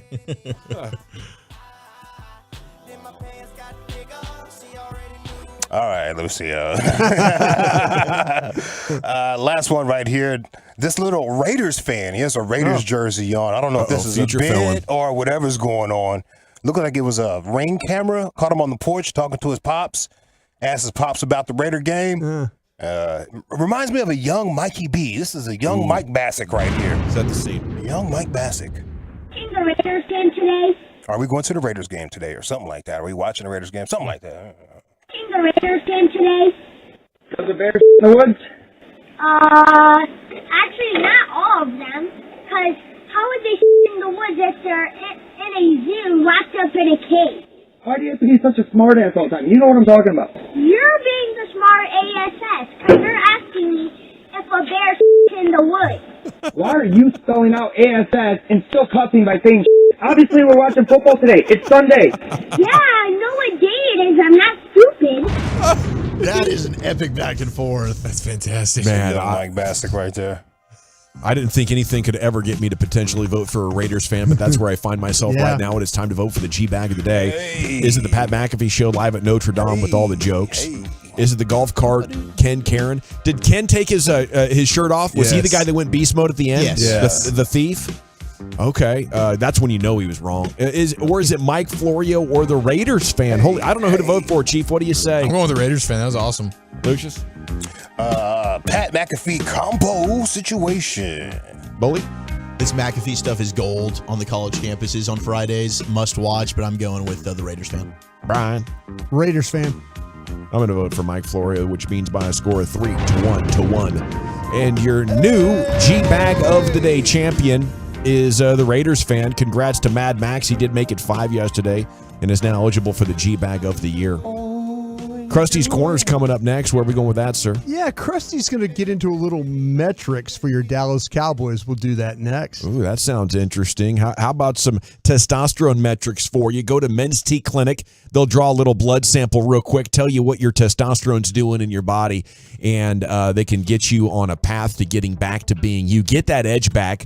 It all starts at mensteclinic.com or give them a call, 972-GO-MENS-T. They have 5 DFW locations, and they have set the industry standard for testosterone replacement therapy, hormone replacement therapy, because they give everybody a customized patient-first approach to make sure that you are totally optimized, feeling your best, and doing your best overall. You know, longevity of life, overall health. It's very important, and that's why I love Men's T Clinic. You know, a lot of options out there for your testosterone replacement therapy.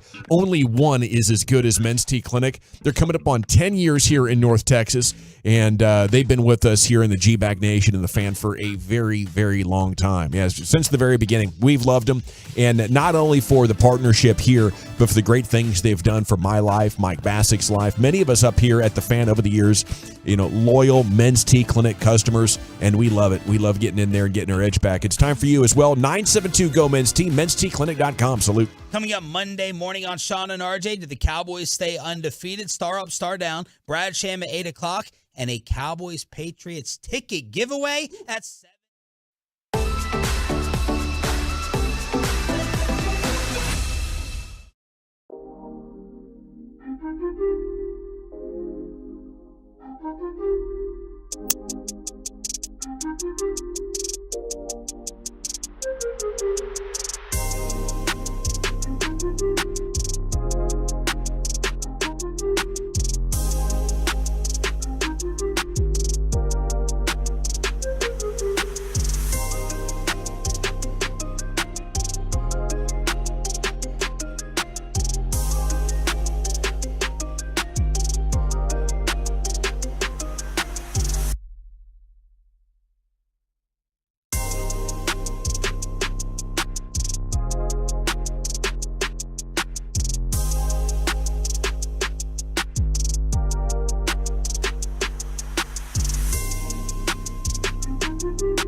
there, everybody. This is Eric Nadel with Matt Hicks and Jared Sandler. Our broadcast begins at 6:30 tonight, right here on 105.3 The Fan and the Odyssey app.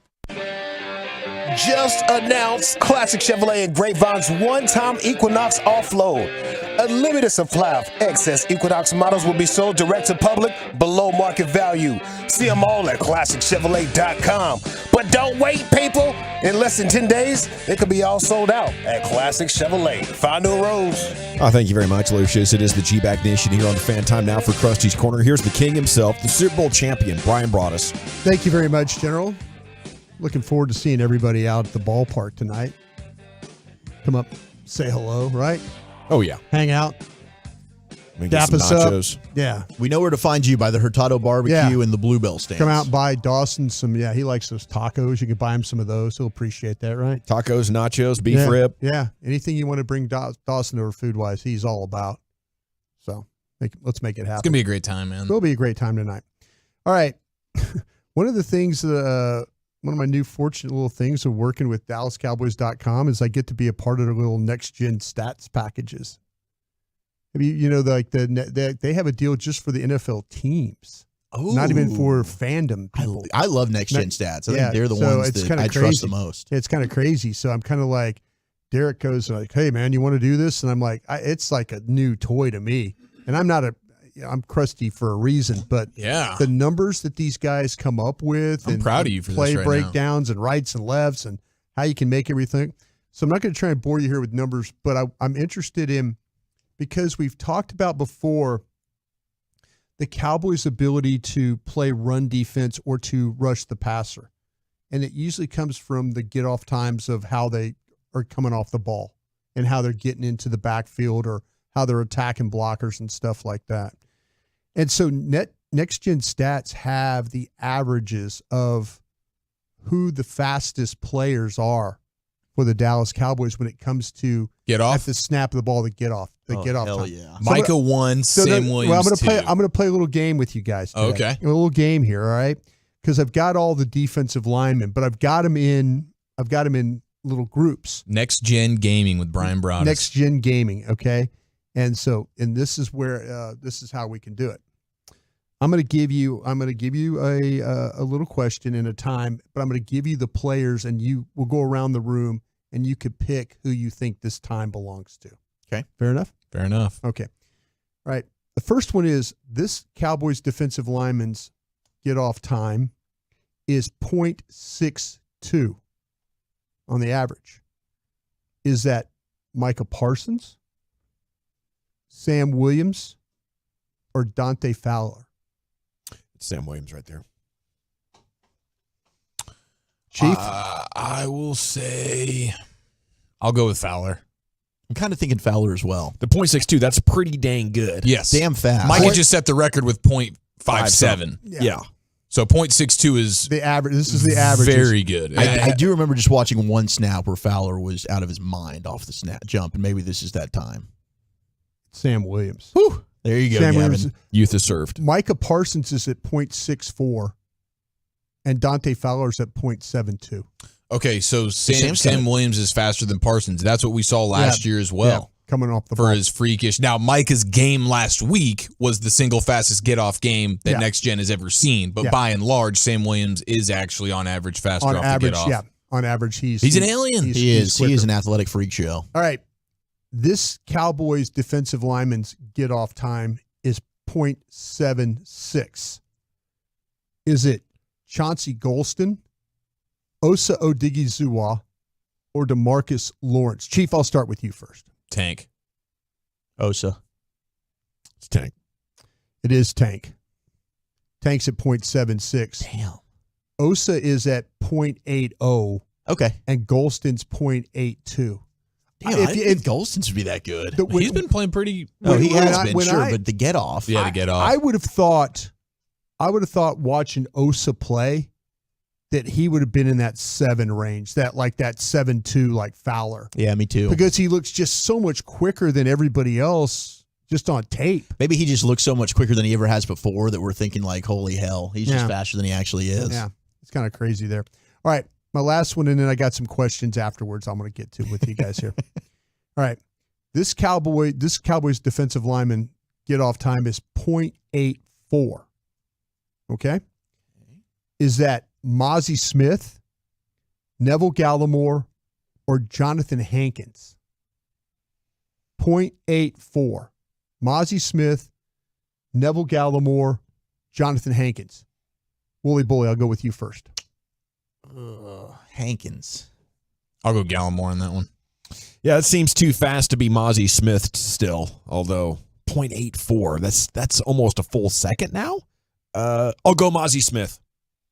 It is Mozzie Smith. Let's go. Wow, dude. Pull that one you know your get-offs, man. You 3 for 3 on that one. Yeah, Mozzie Smith's a 0.84. Neville Gallimore is 0.86. Jonathan Hankins, 1.15. Oh, no. Wow. So it's okay. And it's so just to run through the names again. I mean, Hankins is dominating and Smith is That's not. what I'm saying. Are we? That's what I'm saying. I mean, the times of it, to me, there were times where Mozzie looks slower than others, but I would have said, if you said, 1.15, I would have said, well, that's Mozzie Smith. Yeah. Just from the hesitation. the hesitation, all that. And just to wheel back through this, Sam Williams was a 0.62. Micah Parsons is a 0.64. Dante Fowler is 0.72. DeMarcus Lawrence is 0.76. Osa Odighizuwa is 0.80. Chauncey Golston is 0.82. Mozzie Smith, 0.84. Neville Gallimore, 0.86. And Hankins, 1.15 are your times according to Next Gen Stats. But those times for your edge rushers are crazy good, and that's exactly why this defense still has a chance to be a great defense. Yep.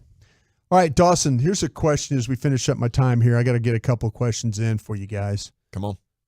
Give me one way that the Cowboys could struggle in this game. Well, fumbles, I think, is the big thing. I don't think Dak's going to throw a ton of interception-worthy passes. He's got 1 and 2 games. I don't think picks is the deal, but it's fumble special teams. And then, we've talked about how much respect we have for Dobbs as a gritty quarterback, and that could put him and the team in a desperate kind of place where they do take advantage of the run ability. I mean, Zach Wilson ran it down the field. I don't know how you could be a bad team and not see what happened late in the first half against the Jets and not make that your entire game plan, Chief. Yeah, I think the only way, it would have to just be a disaster day of turnovers. Like, you would have to turn the ball over. Much like how the Giants played against you the opening day, just everything going wrong. Yeah, it would have to be one of those days. How about you there, Wooly Bully? I think, certainly the turnovers, and that could be because of pressure up front. If you have a Tyler Biotish that's not fully healthy, I'm expecting you get the starting 5 together for the first time all year long with Tyler Smith playing, and then I know Martin and Biotish are questionable. I think they're going to play. But the one thing Arizona can do, and you talked about this with a unique front, and then they're moving parts around, maybe the communication's a little off. You have all 5 of these guys together. I think maybe if you have, some protection issues, which then could result in pressure on Dak, and that's where you see turnovers come from. I think Arizona's ability to junk up their offense a little bit might be a problem. Maybe they play with your eye level a little bit. Maybe they play with your discipline. Maybe they freeze Micah Parsons with the read option stuff. I think the way they can junk up their offense kind of could be that they're not going to play you straight up because they know they can't play you straight up. Pin and pull, the way they run the ball, and that could be a problem for the Cowboys. I think the bigger problem is if Biotish doesn't play. Brock Hoffman playing center, you need a guy that can make the calls and be confident with that. I'm running out of time here. One real quick. Cardinals struggle in coverage in this game. Does that get Michael Gallup going? Wooly Bully, just yes or no on yes. that? Dawson? No. I say no. Okay, so you're thinking Michael Gallup will continue to struggle? I think at this point, Michael Gallup might be done ski. Don't know how it happened, but he had a full off season. and full season last year to try to figure it out. At some point you gotta cut the bait. That's what I'm doing right here. I'm not going to believe it till I see it. I'm willing to do it if this week doesn't work out for him, because this is a defense he should take advantage of. Agreed. This should be the week that he does it. I'm not banking on him doing it. Man, I hope so. I hope him and Cooks, they should light these guys up. Thanks, guys. Appreciate you. One of my favorites there, that Michael Gallup. We'll keep our fingers crossed that he's amazing, and we get a Rangers dub tonight. There are still a couple of single game tickets available in 132, but just get in the house. We're having a big Tolo fan hang out there in section 133, and we want you to join us. Pregame at 6:30, first pitch at 7 o'clock as a game 1 of 3 against the Mariners that could determine playoff positioning is underway tonight. NFL news of the day next. Wolchuk, where are you taking us? Jim Nance on Micah Parsons. We had a record-setting night, and Tony Pollard talks about his pass protection. That's next. Always a welcome sign for this clubhouse. Featuring breaking sports news, inside info, opinion with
studio, secured by DFWsecurity.com.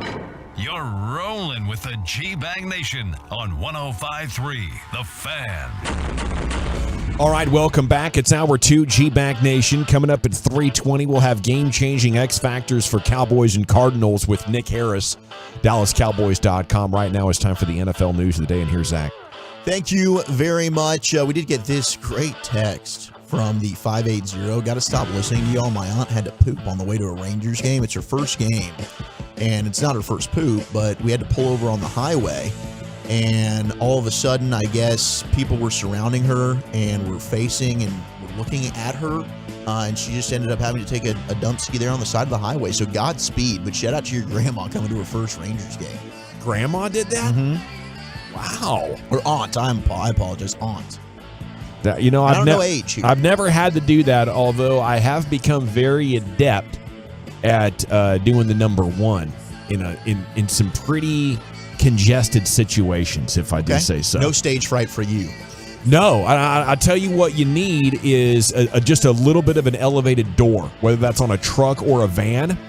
So you get out, you stand basically facing that wedge, and you got your own little private urinal wedge, basically. Ooh. Yeah. And you avoid the splashback, because that's always the biggest concern. Well, yeah, you can go round, or you can have a big gulp cup or something like that. You got actually a pretty good amount of privacy there. Urinal wedge. Or he just pees on the edge of the door, and you have to deal with that the whole time, right? That's never fun. Do you ever catch yourself doing that? No, I've never found myself doing that, Brian. I've never Pretty found random you myself bring that up with my cousins gathered around my aunt while she drops a grumper on the side of the highway. That is insane. That's crazy. dude. That's a wild story. Man. That is everybody circle around your aunt. You got to make sure nobody spots her. Everybody, I guess you're going back. You're looking outward. Not every. It's not all eyes on Could we auntie. not make it to? Are we on the highway? We can't make You know it what? to. Sometimes when you got to go, you got to go. You use the vehicle for a blind, and everybody takes a walk at least 200 yards down the highway. I would much rather be full frontal taking a dump on the side of the road than my family circled around me. Yeah. That's just weird. Yeah, it's weird. Get away from me, the people. Kids just staring. But either way, come say what's up to us. Section 133 tonight when you guys get here for your first Ranger game. That isn't amazing. Found out auntie is not poo shy. Is that real? We got to meet these people. I don't know if I want to shake your auntie's hand per se. I want to shake your hand. Let's do a little dap it up. Let's do a little fist maybe bump. Maybe the elbow touch. Maybe a little dap it up. I also want to give a big G-Bag Nation air high fives. Hey. Yeah. Happy birthday today to Nick Nepic, who formerly worked with us here, our teammate, and of course the late great Ted Nichols-Payne. Absolutely. Who would have been 58 today. We love you, Teddy, and we miss you. Will Greer has been signed by the New England Patriots. He's going to join their active roster. He bailed on Cincinnati, huh? He sure did. Now they don't have a quarterback now if Joe Burrow doesn't play. They got right? a third. They signed a third, didn't they, Wilchuk? I think they did sign, or they're signing someone. I don't know if it's finalized, but there was a report from a sports doctor that said he thinks Joe Burrow needs to sit for at least a month for that calf. Well, that's what deal. I told you. Well, not I told you, but isn't that what Jamar Chase? Didn't he say that? Jamar Chase said week one, don't play. Don't play. He was like, don't play until week 4 is what he was saying. But the sports doctor said prolonged rest. They added Reed Sinnott. This is kind of what Dak was dealing with that year, where he was actually playing against the Patriots and strained the calf. Very last play of the game. How much does it impact him as he plays? It's clear Joe Burrow's not the same player right now. No, I would yes. What you got to be concerned about, the bigger thing is the torn Achilles possibility, like what happened with KD and a lot of other players. If, the torn Achilles usually always starts with a strained calf. And I think there's multiple reasons. My initial thought, though, when the Patriots signed Will Greer was, well, all right, maybe they do just need a backup quarterback, but they also play the Cowboys coming up here. That's what I was thinking, man. This is Bellatrix. The infiltrator. Yeah, I mean, I'd like Will's thoughts. Just try and get as much as you can information-wise on that offense from Will Greer. Now, you're looking for thoughts on the defense. Is there any weakness here? Yeah. What do we do, Will? Did you have any success in practice? What'd you see from these guys? Now, Jim Nantz was on the CBS Sports Network. He was on CBS this morning. Hello, friends. And they asked him about the Cowboys, the Diggs injury that had just happened, but his thoughts on Micah Parsons, and he threw one of the all-time great defenders that we've talked about in a comparison with Micah before into the mix here. Here's Jim. It's a big loss for them. They just gave him a rich contract, over $90 million. And listen, he's a playmaker on defense. and that's a blow. But they've got Micah Parsons, who, as we saw on Sunday, the evidence was there. He could make a play this year as not only the defensive player of the year, but maybe the most valuable player. MVP overall. Well, that's what he wants. Tony and I and Tracy, we talked with Micah in Dallas last Saturday before the game. He said, I don't want to put a ceiling on it. I don't want to be the defensive player of the year. Yeah. He's thinking beyond that. He's locked in. He's a guy, you hate to say it, brought up in our broadcast. It sounds sacrilegious to say it. He's a Lawrence Taylor type player. Now, he's not there yet, but he's got the potential to be that. He has the talent. Lawrence, one of the best ever. Speaking of one of the best ever. Another Lawrence Taylor comp there for Micah. But that is crazy to think, his visions are not just depoy. It's I want to be the whole MVP of the entire National Football League. And Micah's one of those rare dudes that maybe he could get some votes for MVP. Yeah, with the injury to Diggs, that group is now as good as they've started off as the season. They're going to have to be even better. You're now in a situation where, coverage is, at least on one side is going to be okay. It's not going to be great like it was before, but now the rush and the ability to get home and affect these passers will help these corners so much. So to me, Micah, that's now where all of a sudden when teams look at this, they'll say, wow, look what Parsons done now for 14 weeks, 13 weeks. He's carried this defense that lost one of their better players early in the season. So that's how the notoriety right there when you start to talk about MVP stuff. I think to get MVP, the conversation would have to start with like more than 25 sacks, something so insane that you're like, wait a minute, we got to consider this. Instead of a quarterback, it might actually be this guy. It's maybe 5 touchdowns on defense. You would have to do something so insanely better than anybody else on defense had ever done. I think it could happen. Obviously there's got to be a massive luck factor that puts you in that sort of statistical space. Beyond that, I don't see the comp on Lawrence Taylor other than the blur of speed, other than the fact that guys just can't stay in front of him. But like the posture, the body language, all that kind of stuff is different from LT other than just getting by guys in the blink of an eye. Now we got news. The 49ers have announced that they've signed general manager John Lynch and head coach Kyle Shanahan to multi-year contract extensions. Don't have the exact terms on that yet, but Adam Schefter reporting that. And then Austin Eckler is going to be out Sunday against the Vikings for the Chargers. He's missing his second straight game. Those are 2 0-2 teams. Desperate situation. You'd say desperate team theory. Both those teams battling not to go 0-3. Those Herbert stats sure do look pretty good, though. They look great. Stats look great, but are they winning? No, they're not.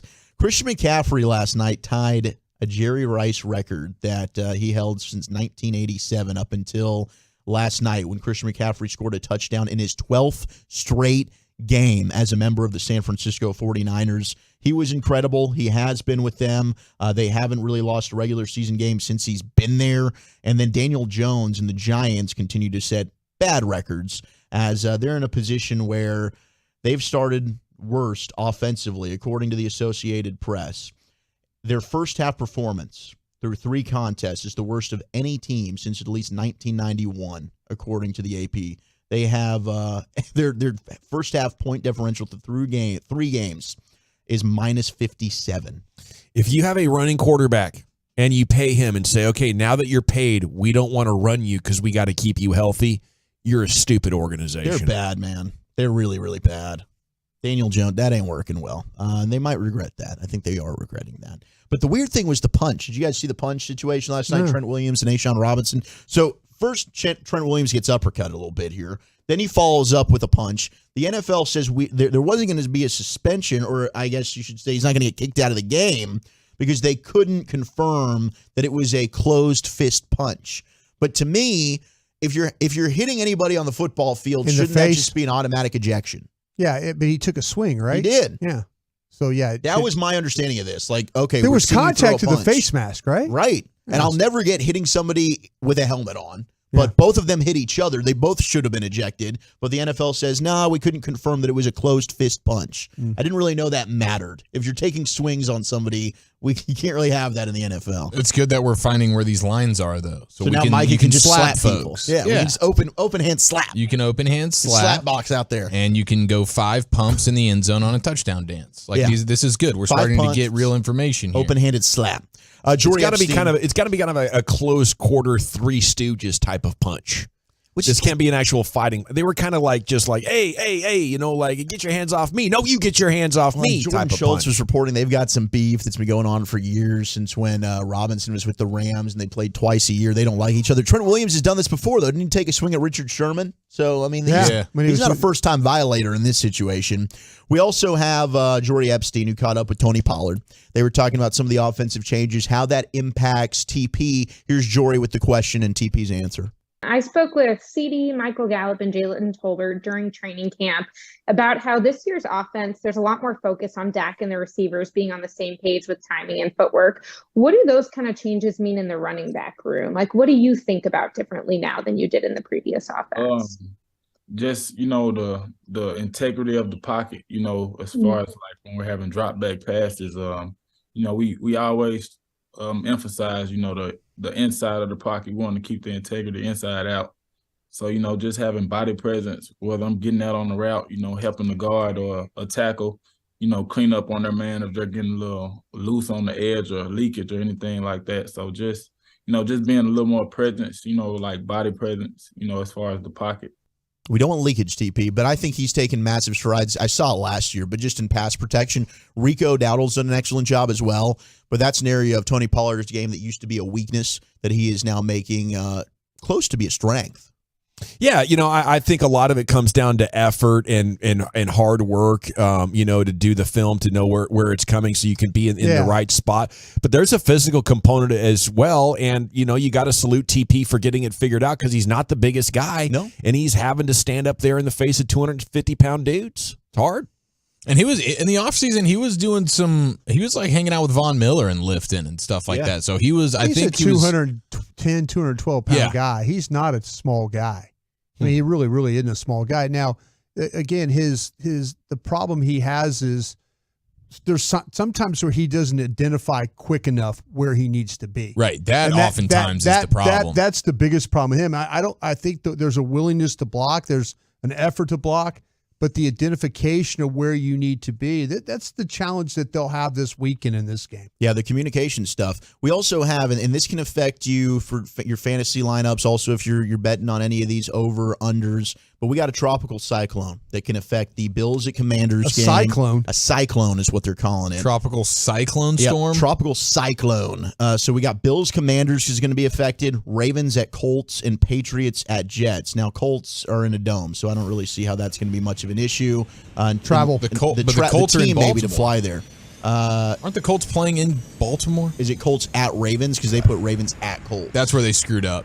So this makes sense. If it's in Baltimore, then that is not covered, and this will certainly affect Baltimore. But this is potential tropical cyclone 16. Gosh, such a great song, Lucius. So it's creeping up the eastern seaboard right now, and they're forecasting that it's going to become a tropical or subtropical storm today. And keep an eye on that, weather-related. You might have more running of the football. Maybe it hinders the passing game a little bit. If you're making your little prop bets, that could be a factor. Yeah, because it's Bills and Commanders in Washington. So, I mean, that's a game that'll be affected a little bit. And they're calling it Tropical Storm Ophelia. Ophelia. I don't know why they're going with that name. How do we go with the names on this? Is there a way to pick the names? It's an ABC. Alphabetical order, right? How many letters are in that alphabet, Broadus? 26. 26. At a baby. So we're looking Ophelia. at 2 to 3 inches of rain there in Baltimore and the New York area. We also had Chad Henne say, sorry, I don't want to play for you, as the Jets came calling after the Aaron Rodgers injury. And Chad Henne said, nah, I'm declining. I'm going to stay retired here. Not super interested in that. But Boomer Esiason thinks that the He's Jets... playing? No, Boomer's not playing. Oh, okay. He thinks they need to sign Carson Wentz.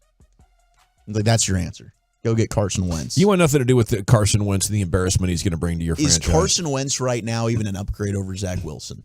I think that would be my question. For the comedic value, though, you always have to take into factor, like, do you want to see a butt fumble again? Because you have your chance when Carson Wentz is under center. Do you want to see, have a tradition of that. You want to see him drop back in the end zone and just throw it to like a defensive tackle? He can do that too. Yes. Yeah. I mean, if you want to go full-on tank mode and try and get one of these quarterbacks, if you're unsure about Rodgers, which deep down they've got to be unsure about Rodgers' future, maybe that's the way to go. Yeah. Just alternate Wilson and Wentz, and you're going to lose the majority of your games, if not all of them. Comedy Central should find a way to just have rights to whatever is the funniest, crappiest game of each football weekend. Yeah. And if Carson Wentz is on the Jets, they're going to get a lot of Jets games. Maybe that should be the Nickelodeon game every week. Jets are on. We just put the slime in there. Everyone's getting slime. They make it fun. Yeah, just do it up a little bit. Jets man. are on a lot of national games this year. Did you see that? Yeah, schedule? that's unfortunate. And I hope we end up getting the flexing here. I think they need to get flexed out. This is where Jerry Jones and a lot of NFL owners would hate me, because when you lose your quarterback, they want you to like still go for it. I'd be like, boys, pick up the phone. We're trading every good player on this damn team. It's over. Other than offensive linemen and corners. Anybody else? Hey, we're looking for picks. We want, first 2-day picks, but we'll take day 3 picks as well. And damn it, we're going to be so bad. We're going to draft a quarterback and about 15 other dudes. We're going to bring in a golden generation right here. I don't know why more teams don't do that. I mean, who want? We have good defensive players. Maybe we'll keep Quentin Williams there as our defensive tackle. But C.J. Mosley, that's like a 4-time All-Pro linebacker. Somebody's going to want him. He's making big money. Get him off the team. By the time we're good, he's going to be retired. So he's out of here. I probably, Sauce Gardner stay. You can have Jordan Whitehead, Mr. 3 picks in one game. DJ Reed, all these guys are available. We're going to keep the wide receiver Garrett Wilson. You want Alan Lazard? Have him. That's a quality wide receiver. Somebody could use him. Okay, we got to go, Nation. When we come back, it is time for game-changing X Factors for the Cowboys and Cardinals with Nick Harris from .com right here. It's your home of the Cowboys on 105.3 The Fan. They poke fun out of mutual love and then get into fisticuffs behind the scenes. But that's an HR issue. G-Bag Nation's Boys in the Morning. It's Sean and RJ with Bobby Belt. Mornings 5:30 to 10 on 105.3 The Fan and the Odyssey app. Football season is here, so get inspired by our great team and work out like a champion. Hi, Babe Laufenberg here. I'm excited that Johnson Fitness and Wellness stores are now in Texas. They've got top-rated treadmills, elliptical.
energy-saving windows installed in a day or two. Don't wait. Call today for 10 windows for $54.50. Best Buy Windows and Siding.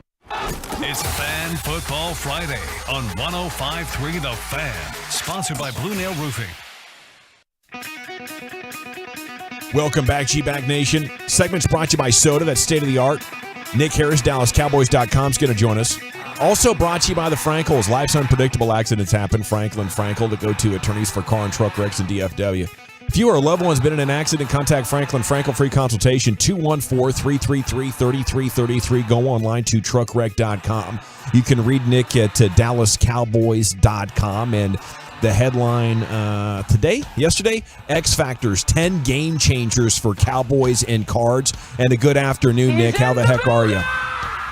What's going on, fellas? Doing well on this end. A little bit better day today than it was yesterday, for sure. Yes, sir. Indeed. And we got to talk about that and how it can impact the team going forward.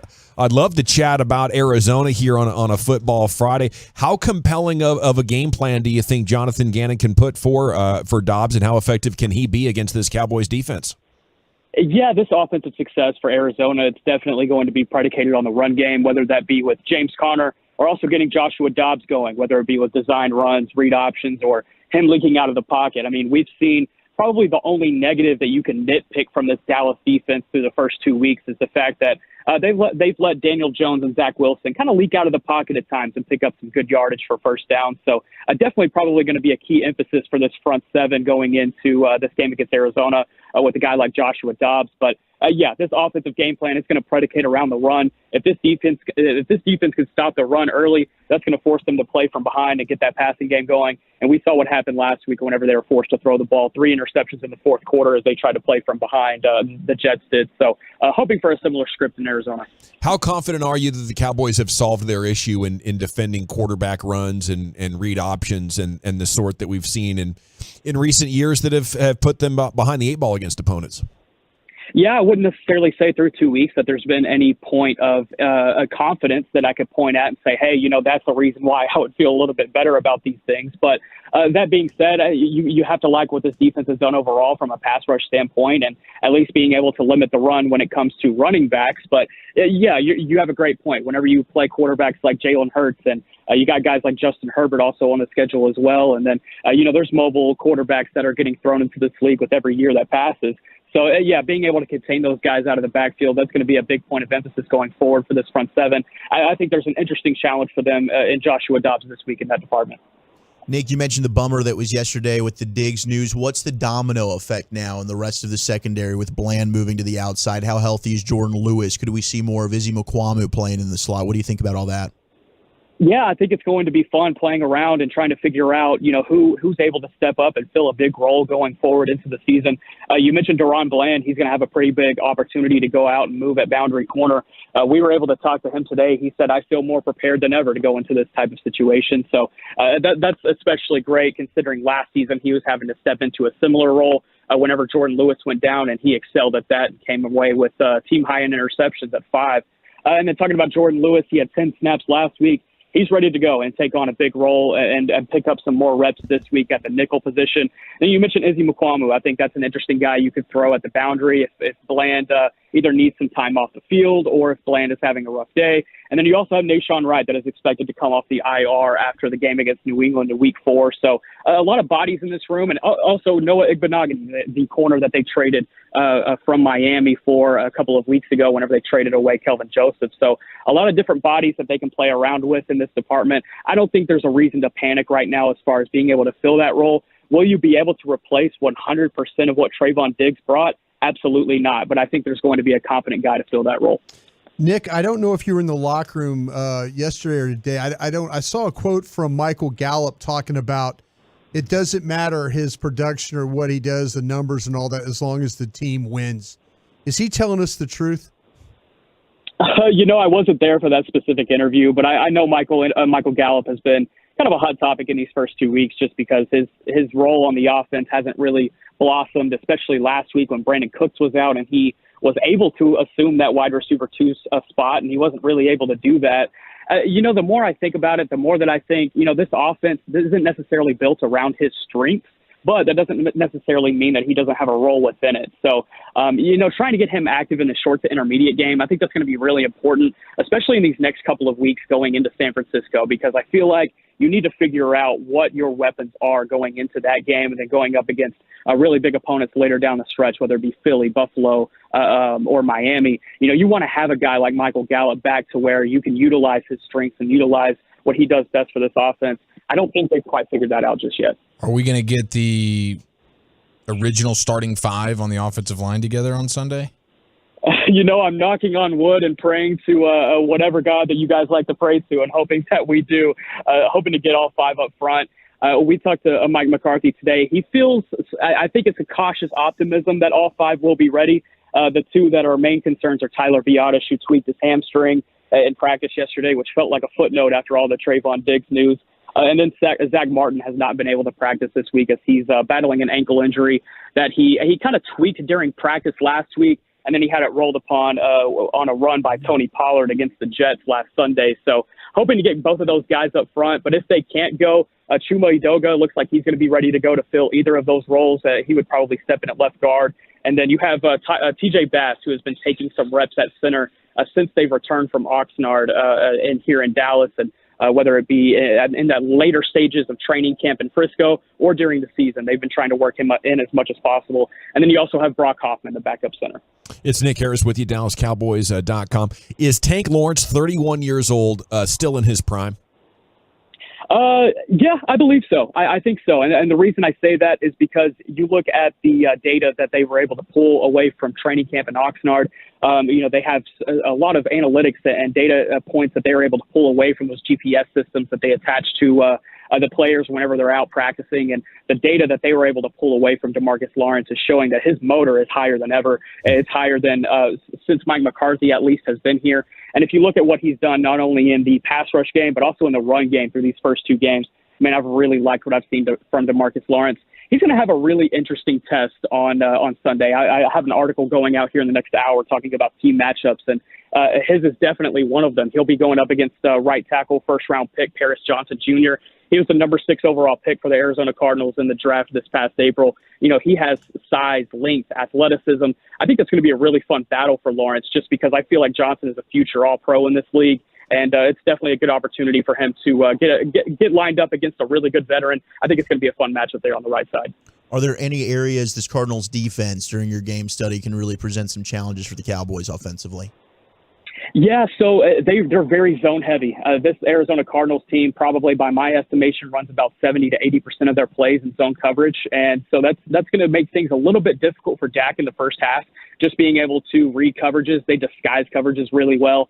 And so being able to identify those post-snap and being able to fire off on those decisions as quickly as possible, I think there's going to be a little bit of a challenge there. We saw it with Daniel Jones last week. Took a while to get that offense going, and then whenever they did and whenever they figured it out, they were humming from there. So, I kind of expect a similar start, but not as long. I think the first couple of drives, it'll take them a little bit to get those coverages figured out, get the passing game going. I think that's when you really rely on Tony Pollard and that inexperienced defensive front for Arizona and being able to pick up some chunk yardage with him. And then later, as the game goes on, try to pick away at that pass game. But yeah, definitely some challenges. It's very similar to what they've seen from Philly in recent years, obviously, with the coaching position that they have in Arizona.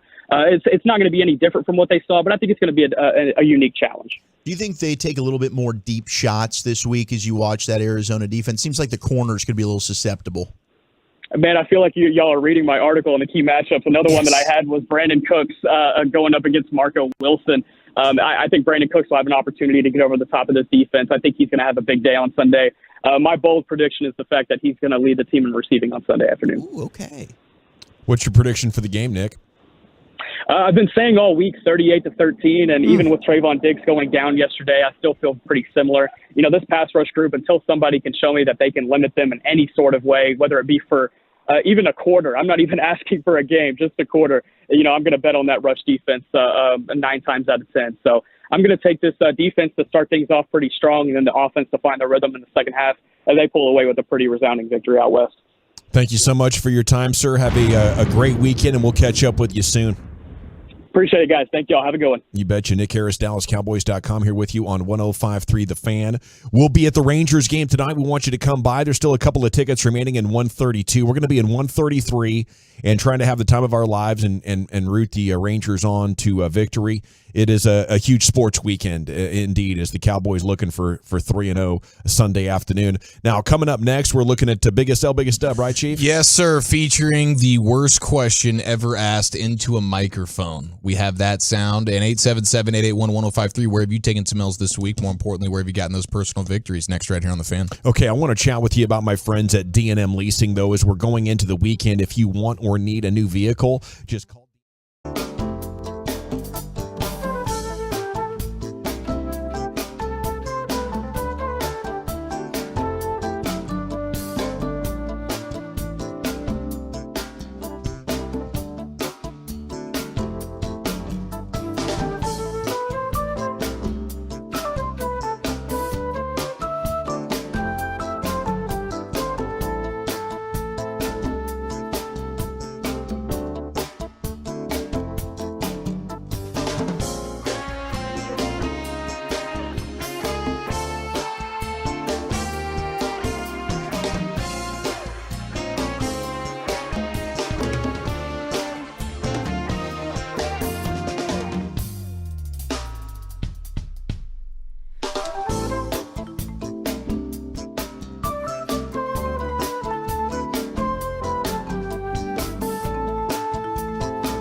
29th at the Southern Leisure Store in Flower Mound. Let's do this. It's almost Flagtober time with the G-Bag Nation and the Fan. Just announced Classic Chevrolet and Grapevine's one-time Equinox offload. A limited supply of excess Equinox models will be sold direct to public below market value. See them all at ClassicChevrolet.com. But don't wait. In less than 10 days, they could be all sold out at Classic Chevrolet. Found new roads. All right, thanks, Lucius. G-Back Nation, we want to see you tonight at the Rangers game. If you're going, we'll be in Section 133 partying it up, having a good time. Next Saturday is Tour Day DFW as Flagtober is going to get underway. We're going to be at 12 different Whataburger locations across all of North Texas in one day. It's going to be about a 10-hour event. Here's Chief with your biggest dub. Where have you taken some L's this week? More importantly, where have you gotten those personal victories? Let's do this. Oh, yeah. Now listen here. It's time to toss things over to that silly twit, Eric Chiafalo, to give us this week's L takers and dub makers. On and off the field, no one is safe from this imbecile's tongue. It's biggest L, biggest dub. All right, we'll get to the worst question ever asked into a microphone coming up here in just a few minutes. Shout out to our guy Bobby Belt who won high-low yesterday with Sean and RJ. That's a huge victory for Bob, no question about it. And the text already bringing it strong here. Shout out to the 214. Big Dub, been waiting for this weekend for a long time, officially on vacation as of now. Got 2 tickets on the 50-yard line in Arizona, Cowboys and Cardinals. Flight leaves tomorrow morning at 10:18. Look at him. This dude is dialed, starting off with a little Crown and Coke for what you drinking and what you thinking Friday with the G-Bag Nation. That's Love fantastic, that crown, 214. man. Get that crown. 903. Oh, this is our guy, Pappy. Biggest dub. Get to go to Oaklawn in Hot Springs, Arkansas. Horse racing? I could see that. Yeah, I could see that. I see Tim doing some Hot Spring that's horse racing stuff. That was one of the bigger surprises for me, cruising into Arkansas a couple of years ago and being like, wow, scenery here. Oh, it's gorgeous. Beautiful. Yes. It really is. Fantastic. The mountains through there, up through Fayetteville. Especially this time of year. Yeah. Start getting into the fall.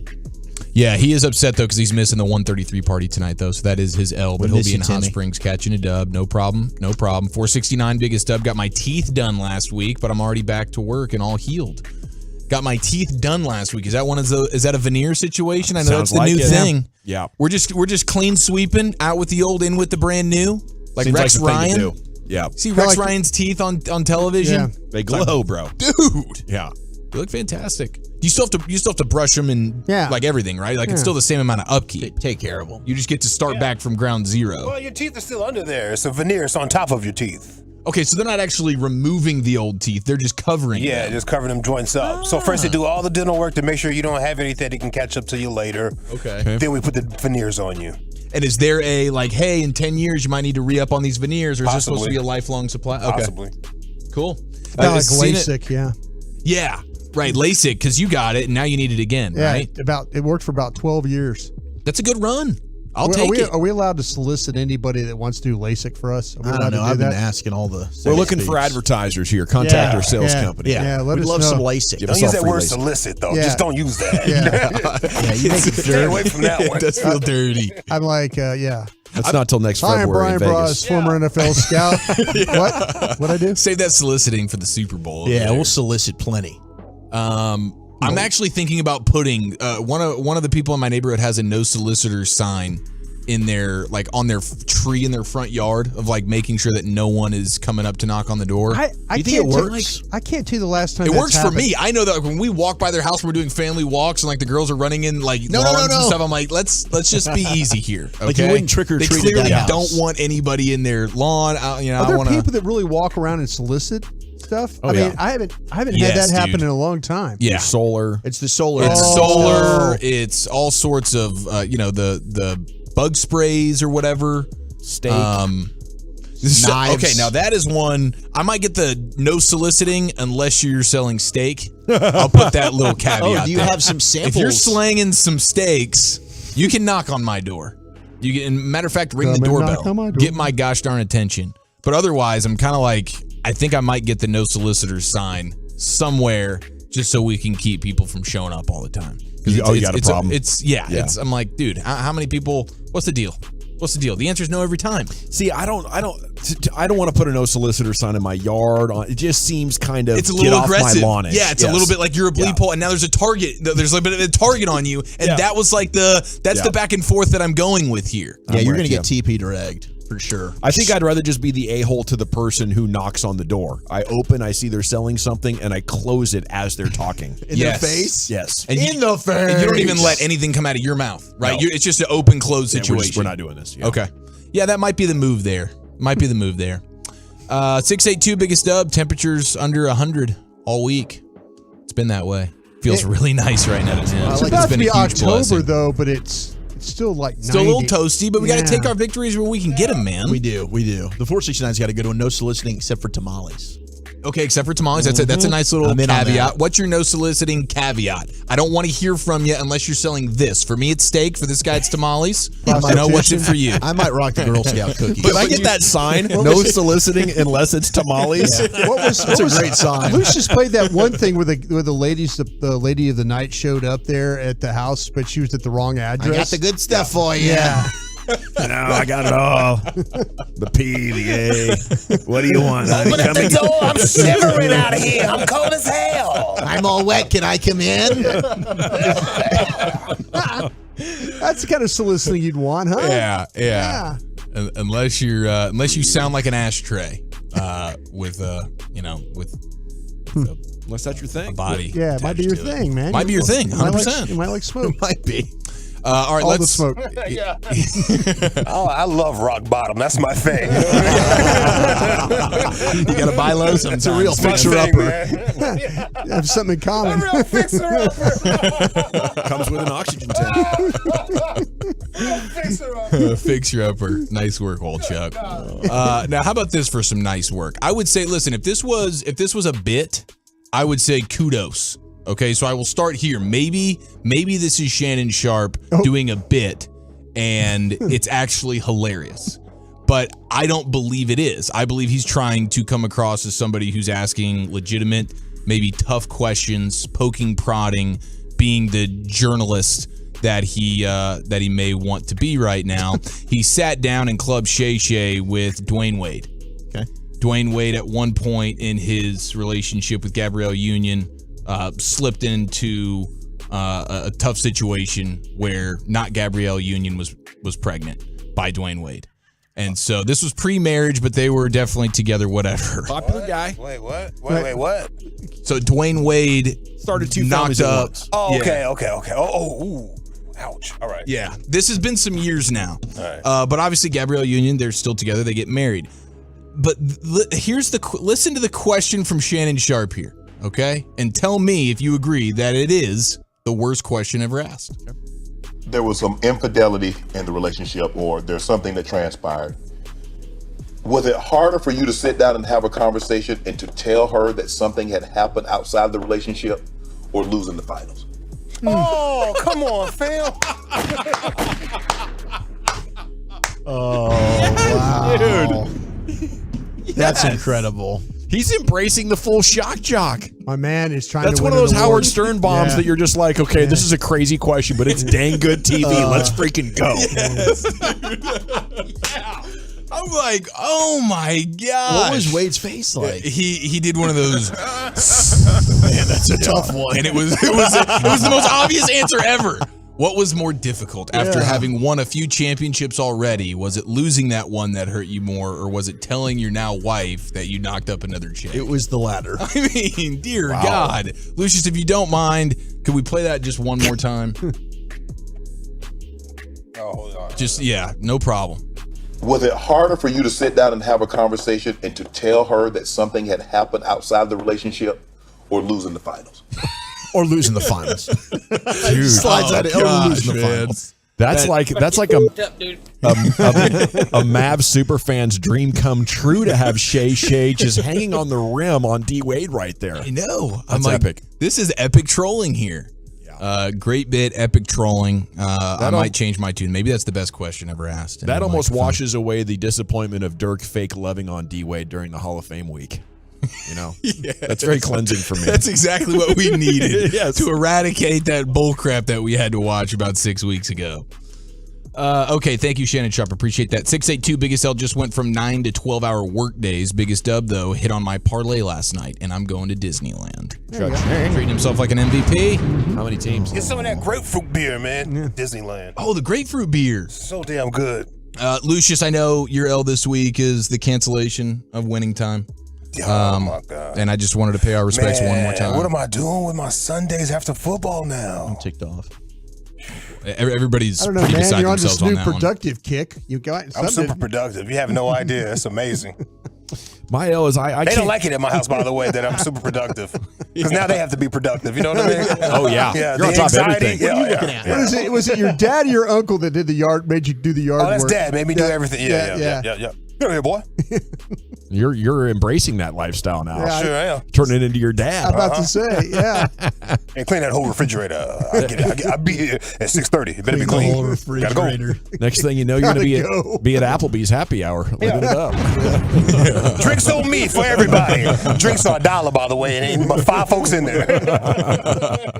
Hey, big dub to McDonald's spicy chicken McNugget lovers, because those bad boys are back. Come on, let's go. Now bring back the Mighty Wings, and we'll really have some. See, everybody talks about the Mighty Wings. I'm not familiar. My one seed for McDonald's items that are no longer there are those the snack bites. Snack wraps. No, the snack bites. The little like chicken popper things where they used to have like the same way Sonic gives you that cup of chicken poppers. They had popcorn. They had like a popcorn chicken. I didn't know they even did that. They had a spicy and a regular. And there were, and when my senior year of high school, I can't tell you how many of those spicy things I ate. Just popping the hell out of those. And we would do deals. I worked at the Smoothie King, and then right across was the McDonald's, and I'd go over there holding a smoothie saying, "Who wants it? I'm ready to get my McBites. Okay, hit me with it." That was the best thing. It was a great trade. Food trade-offs. When I was at Chick-fil-A, we used to trade with the Domino's all the time.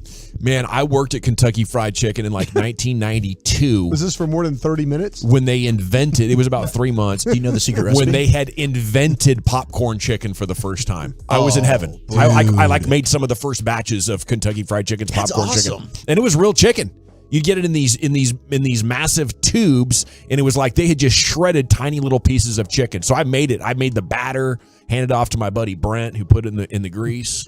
That's American history right there. You were a part of, dude. And it was amazing. I was like, wow, we are never going back to strips or nuggets. Like, this is the way right here. We're on the ground floor of popcorn chicken. That's right. Gosh darn it, General. Yeah. Well, I have Hold some envy. respect for me now, don't you? Yeah, bro, I really do. Biggest all the week, though, is the folks. H&L, I love you. The folks that are in need of laxatives for whatever unfortunate bodily reasons, and thanks to TikTok trends, where influencers are encouraging folks to mix in a little laxative into their daily diet to keep that tummy nice and flat. We're now, according to the Wall Street Journal, dealing with a bit of a laxative shortage. Oh, wow. So if you're in need of those, I apologize. You can thank TikTok for that. And the influencers. Laxatives can be harsh. You know, you got the coconut oil. You got all kinds of things. You could go with Metamucil. Yeah. See, those are laxatives right there. Oh, those are? That coconut is natural. It Okay. just so happens to make you poo all over yourself. Yeah, you got to talk about unnatural stuff he's talking about, like over-the-counter medications. Yeah. There's some natural stuff out here that just it'll get you too. Yeah, that MCT oil. You got to get the dosing dialed perfectly. Right. Or it can get real squirrely on you. Well, it is on the payoff board, by the way, laxatives at some point. You just have one on a show. And then yeah. You take it right before the show and see where the show takes you. Sign me up. That's we'll be doing a good Krusty's Corner from the stall. You can take a shave right in the middle of a show. Yeah, you could. Take a shave. Hey, we got Wooly Bully's Top 10 coming up at 4:20. We have Stephen Jones at 5. Football's finest with the Chief. The little back-to-back is next. Where are you taking us? All the good football nuggets you need as we're 3 weeks into this NFL season, and Captain Luck makes his return next year in the nation. Thanks to our Tolos. Those are our listeners who turn it on, leave it on. We're here for you all day on 105.3.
Yes, sir. It's hour 3 of the G-Bag Nation here on a fantastic Sports Friday. We're talking Cowboys with you. We're going to be at the Rangers game tonight in Section 133. We'd love to see you there. Tolo, if you see us, okay, you could beer us. That's a possibility. Wooly Bully's Top 10 is coming up here at 4:20. Stephen Jones at 5. Here's the Chief with another edition of Football's Finest. Dear God, things get bad, and then they get worse for the Chicago Bears. It's been a bad week. It's been a bad couple of weeks. It's been a nightmare. I keep seeing still shots of wide open wide receivers down the field, and Justin Fields is just like, I can't throw that. I can't throw it to that wide receiver. We know about their defensive coordinator. Was there an FBI raid? Was there not? We know he's not there anymore. Justin Fields saying coaching is an issue. Now, apparently, they're dealing with over $100,000 in losses thanks to some equipment being stolen right from Soldier Field. Kidding me? The manager said someone stole equipment, including gators and lawnmowers, from a parking structure at the stadium, Soldier Field, in Chicago.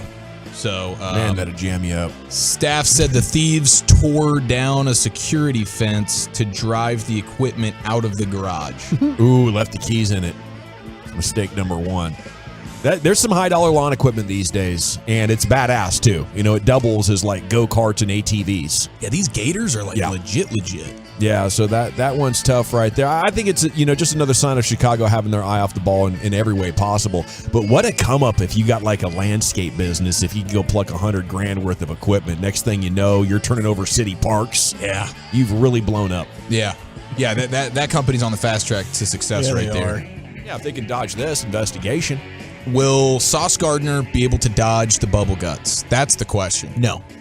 Walchuk says no because he's seen the video. There's a TikTok going around, and there was a person who was on hand at this particular convenience store / gas station / little cooking area somewhere in New York, and they saw Sauce Gardner, the corner for the New York Jets, get a sausage, bacon, egg, and chopped cheese on a honey bun with mozzarella sticks and barbecue sauce. He was at a bodega.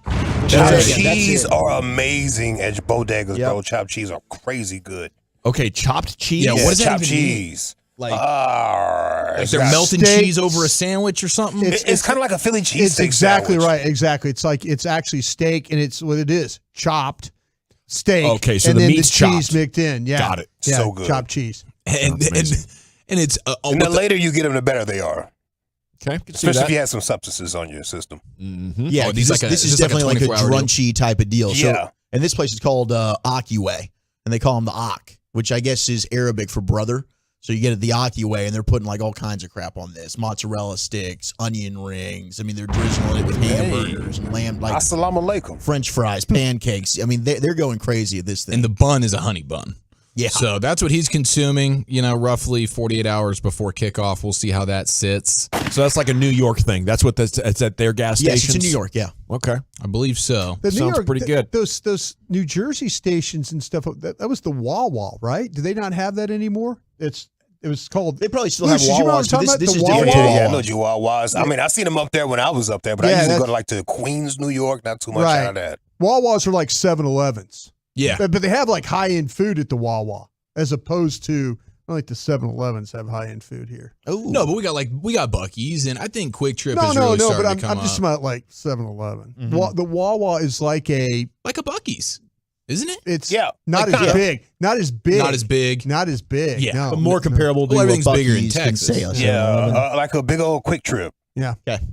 Are you guys familiar with the Twitter account Captain Andrew Luck? Yes, it's I miss hilarious. it. Are they still? Is he still going, or whoever ran that account? He was like a Civil War officer or something, wasn't he? Yeah. That's He right. was very popular during his playing. It's hilarious. He writes letters to his mom. He does. He does. The latest was back in May of this year. So last we heard from Captain Andrew Luck on Twitter, "Dearest mother, my beard has been tapered, but not tampered. Thusly, I shall resume my quiet days in my Appalachian cabin, reading to the birds. A basket with spiced beaver thighs and fresh squirrel oil is on the way. 'Twas lovely to correspond once more. I love you, Andrew." And this has been a long-standing bit on Twitter for, I would say, at least 5 years, probably more than that, probably closer to 10 years. It's always funny when the writer gets the opponent involved. whoever he's playing. Yes, weekly he would always have the Bills or the Buffalo were, and then it's the bison are roaming. Yeah, exactly. Hilarious. Well, last night out of nowhere, we had Captain Andrew Luck, the man himself, decked out in his Civil War attire, making an appearance on the postgame show for Thursday Night Football. And here's just a little snippet of his introduction. Andrew, welcome to the show, and thank you for being here. How have you been? Great. The war is over. We are in greener pastures in California, and life's quite good, yeah. Unbelievable. Okay. And he's fully decked out in the outfit. It's actually really, really special. And they quizzed him. He did they were asking him history questions, and he nailed it. I didn't realize that's how you know he's a nerd, though. That was full confirmation. He's working on his master's degree right now while he is the coach at Palo Alto High School, a half mile from Luck's old Stanford Stadium stomping ground. So he's going to Stanford still to get his master's, and now he's coaching high school football. By the way, I do want to say that Thursday night broadcast has really rounded into form. When they first started it, it was rough, and I was like, oh my goodness, this is the worst TV show. Now I think it's the best. They're coming back. They're having fun. Like Carissa Thompson is just like the perfect amount of irreverent and hot at the same time. Tony Gonzalez, Ryan Fitzpatrick, they're firing takes. And then, of course, Richard Sherman is on there. I mean, so I would give it a shot. I was very pleasantly surprised last night as that game wound down, and then, you enjoy the post-game show. It's up there, bro. These guys are coming. I'm going to pay a little bit more attention to it. I've had to do the mute thing a little more often than I'd like. With What do you hate, Herb Street? No. Well, I do think I think they're awkward and cringy together. They don't have any Michaels type of and Herb Street. rapport. Now, you're just talking about the studio version, the pre, half, and post. And I'm with you. It's entertaining. The actual in-game broadcast, those two don't work together. And Al is starting to get called out for a lot of errors. He said it was Stephon Diggs who tore his ACL. And then he said the Niners had 4 Super Bowls. People started getting on him for that because it's 5 Super Bowls. I guess last week he had a mess up. And then he was completely ripping Levi Stadium for them being in Santa Barbara and nowhere near San Francisco because he lives there. We've seen him at Nobu. Right. So he knows the Cali area very, very, very well. And he's like, this isn't even in San Francisco. What the hell are we doing? Why are we showing sight lines of San Francisco, which is an hour away from here, blah, blah, blah. Something weird happened with him 5 years ago where he stopped being professional and classy and graceful, and he just became a complaining old bitter man. He's very crusty. Something weird happened with Al Michaels. Michaels. A lot of money to be bitter. Yeah, I loved that last night. $15 million? Well, yeah, he's making he made $1 million for last night's game, and Brock Purdy will make less than that for the entire season. $1 million for the one game? Yeah. Well, because he's like you said, $15 million he's $15 for the million, year, yeah. and he's doing one game. I don't a think week. he even travels that much anymore. I think he might be bitter that he's not on top of the game anymore. Is that what it is? He used to be my favorite. He was my one seed for football. No, I think he's okay. Absolutely. I think he's okay. I think think he just doesn't give a crap? He didn't give a crap. Yeah, when you get old, you just don't give a crap. You say things you probably shouldn't. Well, we have Travis Kelce speaking about the Taylor Swift stuff. He was on with Pat McAfee. Listen to his line that he's alleging this was the line he used to shoot his shot with Taylor Swift. Take it away, Travis. This is happening, though? Yeah. You hate that it's happening? No, I mean, it's life, baby. It's life. I threw it out there. I threw the ball in her court. And, I told her, maybe I've seen you rock the stage in Arrowhead. You might have to come see me rock a stage in Arrowhead and see which one's a little more lit. So we'll see what happens in the near future. Travis! Hey! All right now. All right now! Hey, let's go. All right now. We're talking power couple. The NFL's in the game. We appreciate the hell out of you. You're the man. Good luck with everything on the field and in the suites. Yeah. Uh-huh. So I've seen you dominate the stage at Arrowhead. Maybe you should come check out and see what I do at Arrowhead. I think that's actually a pretty strong line there. And we'll get you in the suite and then and watch. But then he proposed the Walchuk thing, the litness test. We'll see how lit it is. He stole that right from you, Walchuk. Well, we're cut from the same cloth. Super talented individuals. Now, from what I hear, I'm a great tight end. I think most people would say Don't that look at me like You that. got Woodhaller's ass is what you got. Taylor Swift. You think so? Wait, what's Woodhaller's ass? You never seen Woodhaller's ass? I've seen a lot of ass. Maybe I have. You're holding all the wood like this, and you got to clench the butt to keep your balance as you're walking. I got a tight ass. Oh, okay. So you have no okay. butt. You have no butt. Yeah, Wow. yeah, Okay. yeah. Yeah. Well, Walchuk said. I mean, he's all dong. He's on record with that. He is. So on record, guys. I do think You heard it here first. majority of the world would say that it's Taylor Swift who's the 1 seed on the litmus test there, right? Like, we're football guys. We think Travis Kelce's passing that litmus test with flying colors comparatively to Taylor Swift, but by and large, Swift is going to win that litmus test. Oh, 100%. Yeah. I mean, maybe against Mahomes, it's a little bit of a battle here, but no, we're talking about tight end, important piece, really good player, but not nearly as lit as the Swift. All right, I saw a lovely little thread here of things to know, football things to know here as we sit in week 3 of the NFL season. It comes from Shale Kapadia of The Ringer, and he's got his just some football nuggets to kick off week 3 of the NFL. And I like some of these. The first one, 34 quarterbacks have had at least 250 dropbacks since the start of last football season. Among that group, Deshaun Watson is dead balls last, 34th in expected points added per pass. Wow. So he has been that bad, really since last year, and it hasn't gotten any better. In fact, I think it's gotten worse over the course of just the first couple weeks of this season. Everybody's looking at it like, my dear God, this is not good. I gotta believe it's the system. We got to go study what he did at Houston and try to recreate that as much as possible. I don't care what coaches we have to fire, what GMs we got to fire. We're Cleveland. We fire people. But we got to recreate what was happening there. $230 million guaranteed for the worst quarterback in the NFL going right now. Dude. Yeah, that'll go down as one of the worst moves in the history of sports. There's no question about it. Really bad. And I don't know. I mean, I think so much of it has to do with just him and being away from the game for that long and what all these things psychologically do to you that he's gone through off the field. And they're all self-inflicted. No one's feeling bad for him. But I don't know how you can be dialed at your job when you got all this stuff going on. You got to be the man.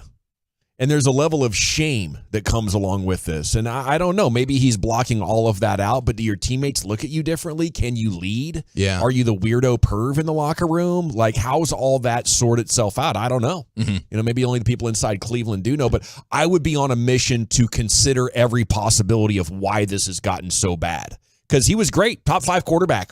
And then that happened, and now to go to the worst, there's got to be something involved that you could, try to work on. And the only precedence really for anything close to this is Michael Vick, where, hey, you've had some serious crap off the field that is now is most synonymous with you for the most part, at least at that time. Maybe it's worn off now where we still think about Michael Vick on Madden, but for a long time it was Michael Vick, dog situation. Mm-hmm. Right now it's Deshaun Watson, off the field, sexual assault stuff.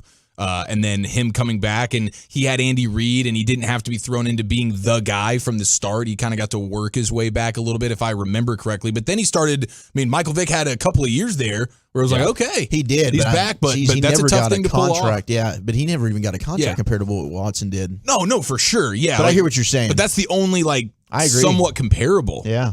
I got my eye on the Commanders right now. I was telling Broadus the other day, his whole Sam Howell situation, he might be onto a little bit of something. With Eric Bieniemy there, based on expected points added per drive, the Commanders' Week 2 offensive performance was better than any they had in all of the 2022 season. So their game offensively last week was the best game they'd had. They got a big game this weekend though. Buffalo comes to town. Yeah, they do. Yeah, it's going to be tough, and it's going to be in a monsoon. Brian Robinson's having a really good start to the season there. The screen game is cooking, says Kapadia, and just 7% of Sam Howell's throws have been into tight windows. Ooh. So Eric Bieniemy's getting the job done right now in Washington, to the surprise of virtually no one, except for, I guess, the owners in the NFL. DeAndre Swift has the same number of 20-plus yard runs in an Eagles uniform as Kenneth Gainwell. And DeAndre Swift has only carried the ball 29 times for the Eagles, and Gainwell has 169. So he's only got a 120-yard gain, does Gainwell, and it's 169 attempts as an Eagle. DeAndre Swift went in there, and his first 29 attempts already has that. And Sirianni won't commit to anybody. He's like, we're going to ride the hot hand. Yeah, and maybe that'll change now. Maybe the hot hand is Swift. Maybe it'll stay that way. And people are doing a lot of Travis Kelce and DeAndre Swift, or it's a Taylor player. They're doing like parlays of Taylor and Swift. Taylor Swift. Jonathan Taylor? It's not Jonathan Taylor because he's still out, but there is a player with the last name Taylor that people are doing the Taylor Swift parlay of betting on both of their overs or whatever. John Taylor? Tua has both the quickest time to throw, so he's getting the ball out faster than anybody, and he's also got the longest depth of target through 2 games. Wow. How is I would say mostly due to the speed at which the Dolphins are playing with at the skill position, but then also Mike McDaniel and the way he's setting stuff up. But it is defying the way it's supposed to be played. You're not supposed to be throwing the ball the quickest and also the furthest. It's defying things, and everybody's kind of going, what the heck is going on? Just crack the code's what's going on. Yeah, we'll see if they can sustain it. Yeah, that's impressive. And then the Steelers streak continues. It's now been 37 straight games under that offensive coordinator, Matt Canada, without gaining at least 400 yards. Over that span, every team averages about 9 of those games. So where most teams have had at least 9 games of over 400 yards over the last 37 times they've played, the Steelers have none of those. And I mean, everybody's just calling for his head in Pittsburgh right now. Yeah. The pieces about how terrible they are just going crazy on. I know Warren Sharp did a couple, 2-3 threads on them. That's embarrassing. Chicago's embarrassing. It's just incredible how many bad coaches can remain employed in this league for so long and pop back up a few years later. Thank you, Chief. Yes, sir. Wooly Bully's Top 10's coming up next. Where are we going with that, sir? Had this in the back pocket since Monday when we weren't able to get to it, but the best fictional coaches of all time in honor of Ted Lasso, Jason Sudeikis' birthday earlier this week, and we got a Twitter feud brewing between Micah and Bart Scott. That's next. Well, I'll give you some great nonfiction here and tell you about my friends at Diamonds Direct. They're doing something that's amazing. It's almost impossible and unbelievable.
sportsbreak.com. Now here he is, Zach with an H, the Wooly Bully. All right, I've put together my top 10 fictional coaches in honor of Ted Lasso's birthday.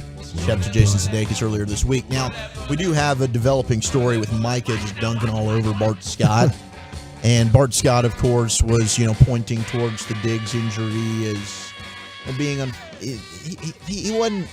I don't know that he said anything that was like crazy, but his history of this is bad. And Stephen A. Smith and Ryan Clark just kind of shut him off immediately, saying, in reference to Stephen A's, the Cowboys are an accident waiting to happen. Like, oh, we'll see the Diggs thing, right? This is another event of that, another type of, oh, they just can't have nice things. So Bart Scott's getting it from all different angles right now, as he should. I don't think he's very good when it comes to this media thing. But Micah didn't like what he said. Said, what the bleep? You're an old, hating ass old man. You're lame as bleep. This is why I really don't like talking to dudes in the media. As a former player, you're lame as bleep, bro. Just facts, joking about a man trying to feed his family and building a legacy. ESPN got to stop letting cornballs on TV. And, well, Bart Scott didn't like what he had to say. So Bart Scott responded and said that he had basically never been called.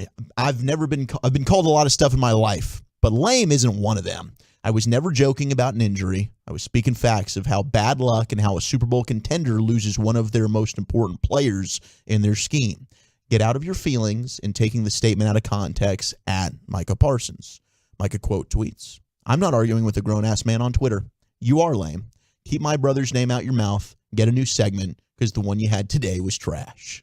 Oh, wow. Yeah, Micah battling with several people on Twitter over the last 24 hours or so. It's been quite eventful. I didn't take much offense to what Bart Scott said. I thought it was just a little awkward. It's live TV, and I think he's just trying to phrase it like, man, it's terrible luck for the Cowboys. I'll take him at face value. I don't think he was trying to zing anything. And even if he was, just stand on it. Get out of your feelings, Micah. I would side with Bart Scott on this one. I'm a media member. It's live. I'm trying to either have an entertaining take, a hot take. I'm trying to put some spice on it, and I'm not perfect. So leave me alone, please. It's a game of injuries. People get hurt. Can you please stop being so sensitive when people get hurt and I'm making a comment? It doesn't mean that I don't care that the guy got hurt.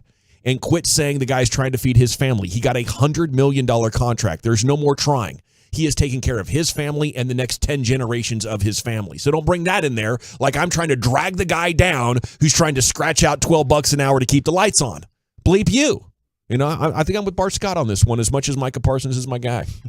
He's my guy. No, yeah, I love Micah more than anything in the world. But when I saw it, it's just because I've gotten used to that last line, by the way. It's because it's Bart Scott who's constantly hating on the Cowboys. His history in the matter. Stuff. And then he said it was T. Higgins' fault for the DeMar Hamlin injury last year.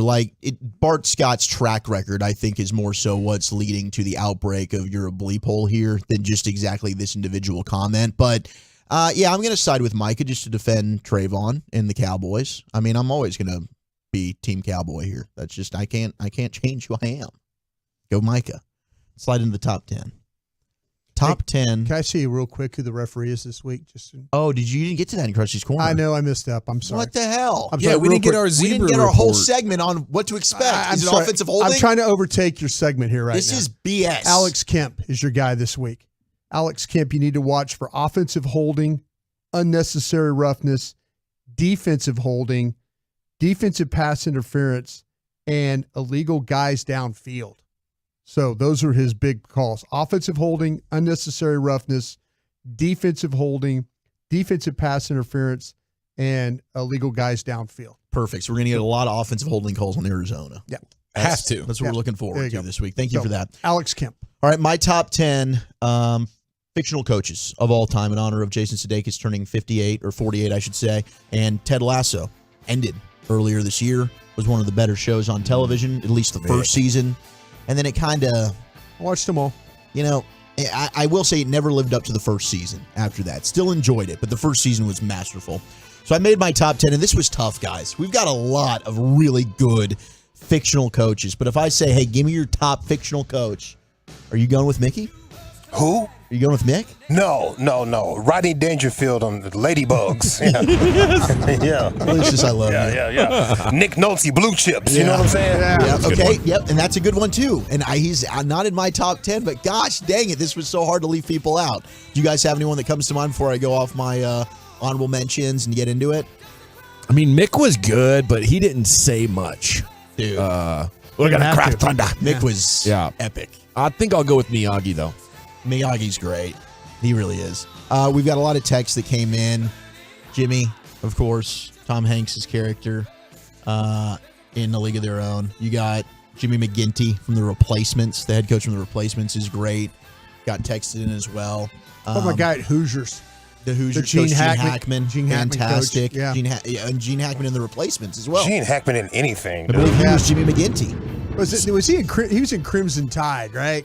That went the movie with Denzel Washington where there was Yes, sir. submarine. Oh my God, that was such a fantastic movie, was bro. so intense. Mike did kicking and screaming. Burkheimers or something like that. Them guys put that together. Yeah. Good God. It's a great movie.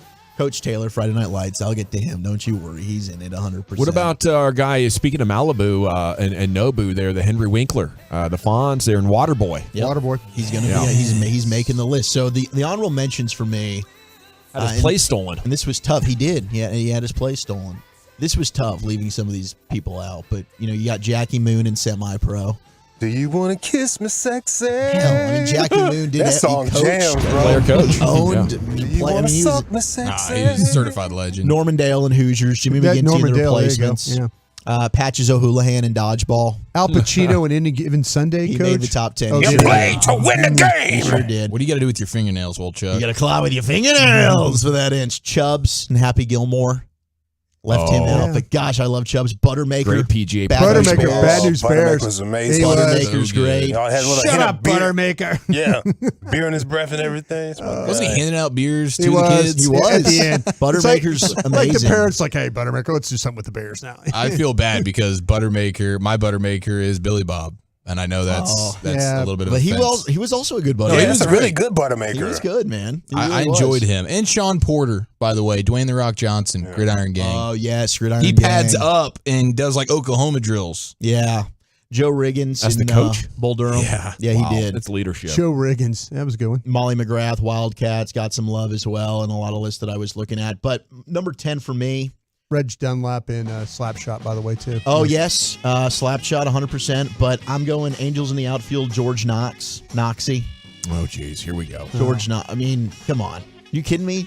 George Knox? When's the last time you saw that movie? Never. He's a great fictional coach in that. 97, maybe? Maybe you should watch it. Came out. I didn't see it. Before I'm you give sorry. me grief. Yeah. Danny O'Shea in The Little Giants. Hell yeah.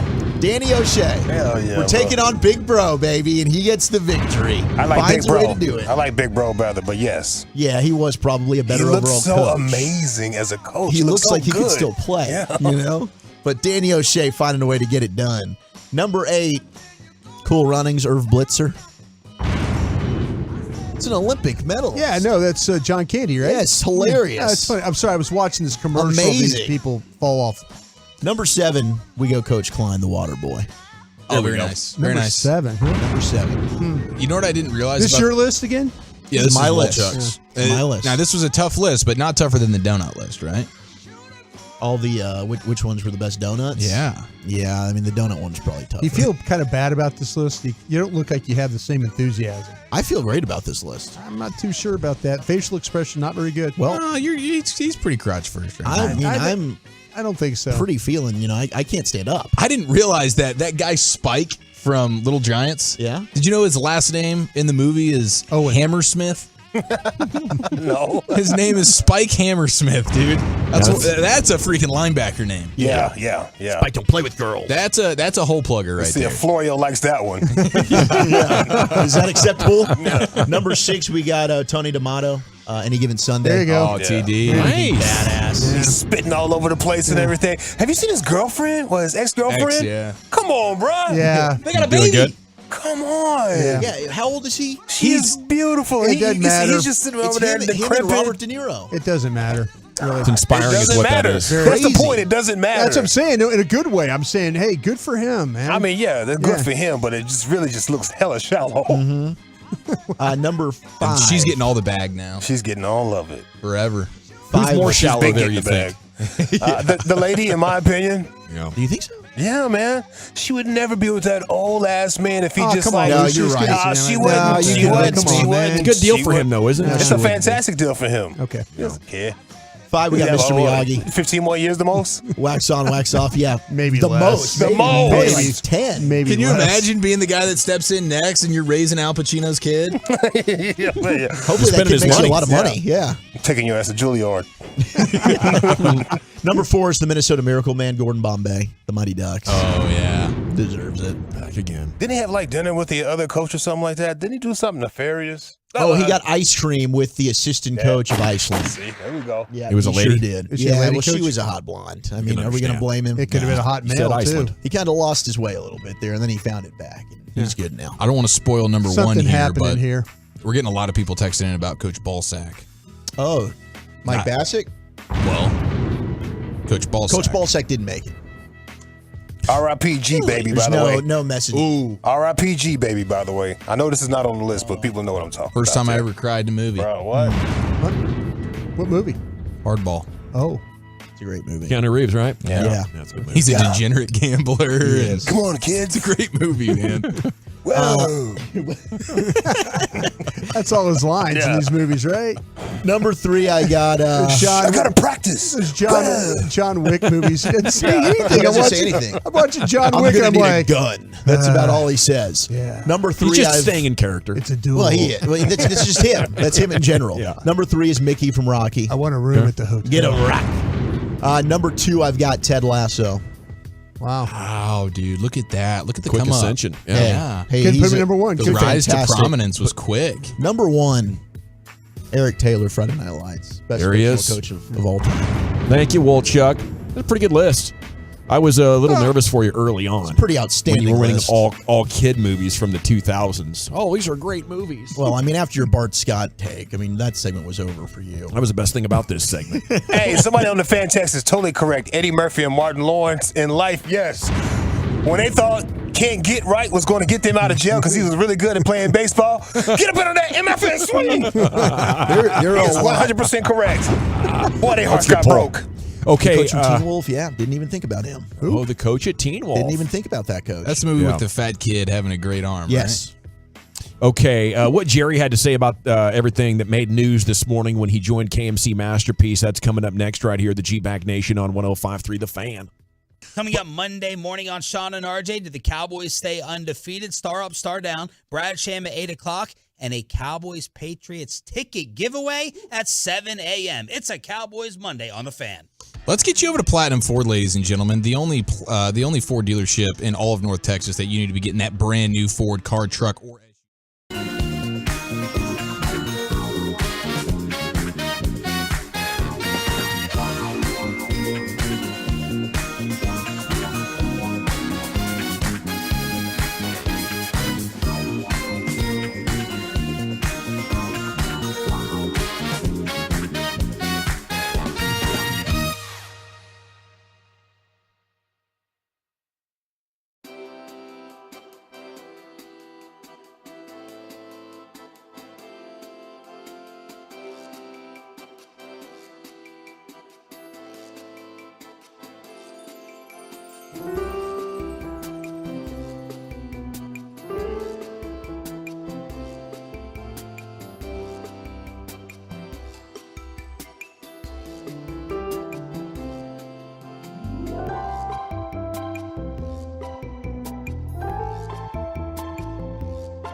Masterpiece reminding you that talk saves lives. If you missed the I'm Listening special on mental health or you want to hear it again, you can find it at imlistening.org and on the free Odyssey app. That's AUDACY.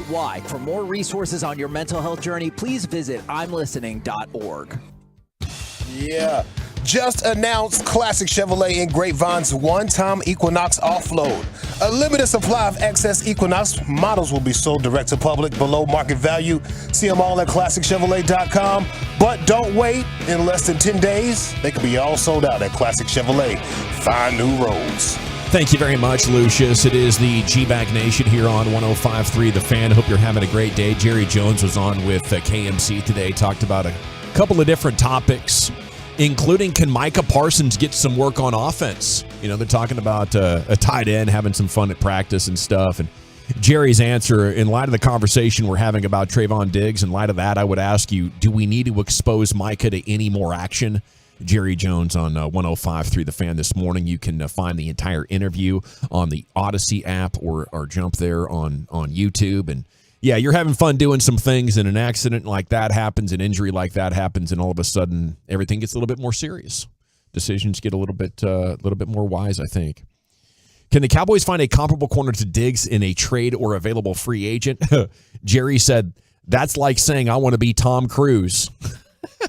So the point is, you just don't replace these irreplaceable players. I mean, in this deep fake age that we're in, I think Jerry's actually got a hell of a shot if he wants to be Tom Cruise on the internet. Yeah, get a hologram going to that. Yeah, he could pull that off. Put the AI to work.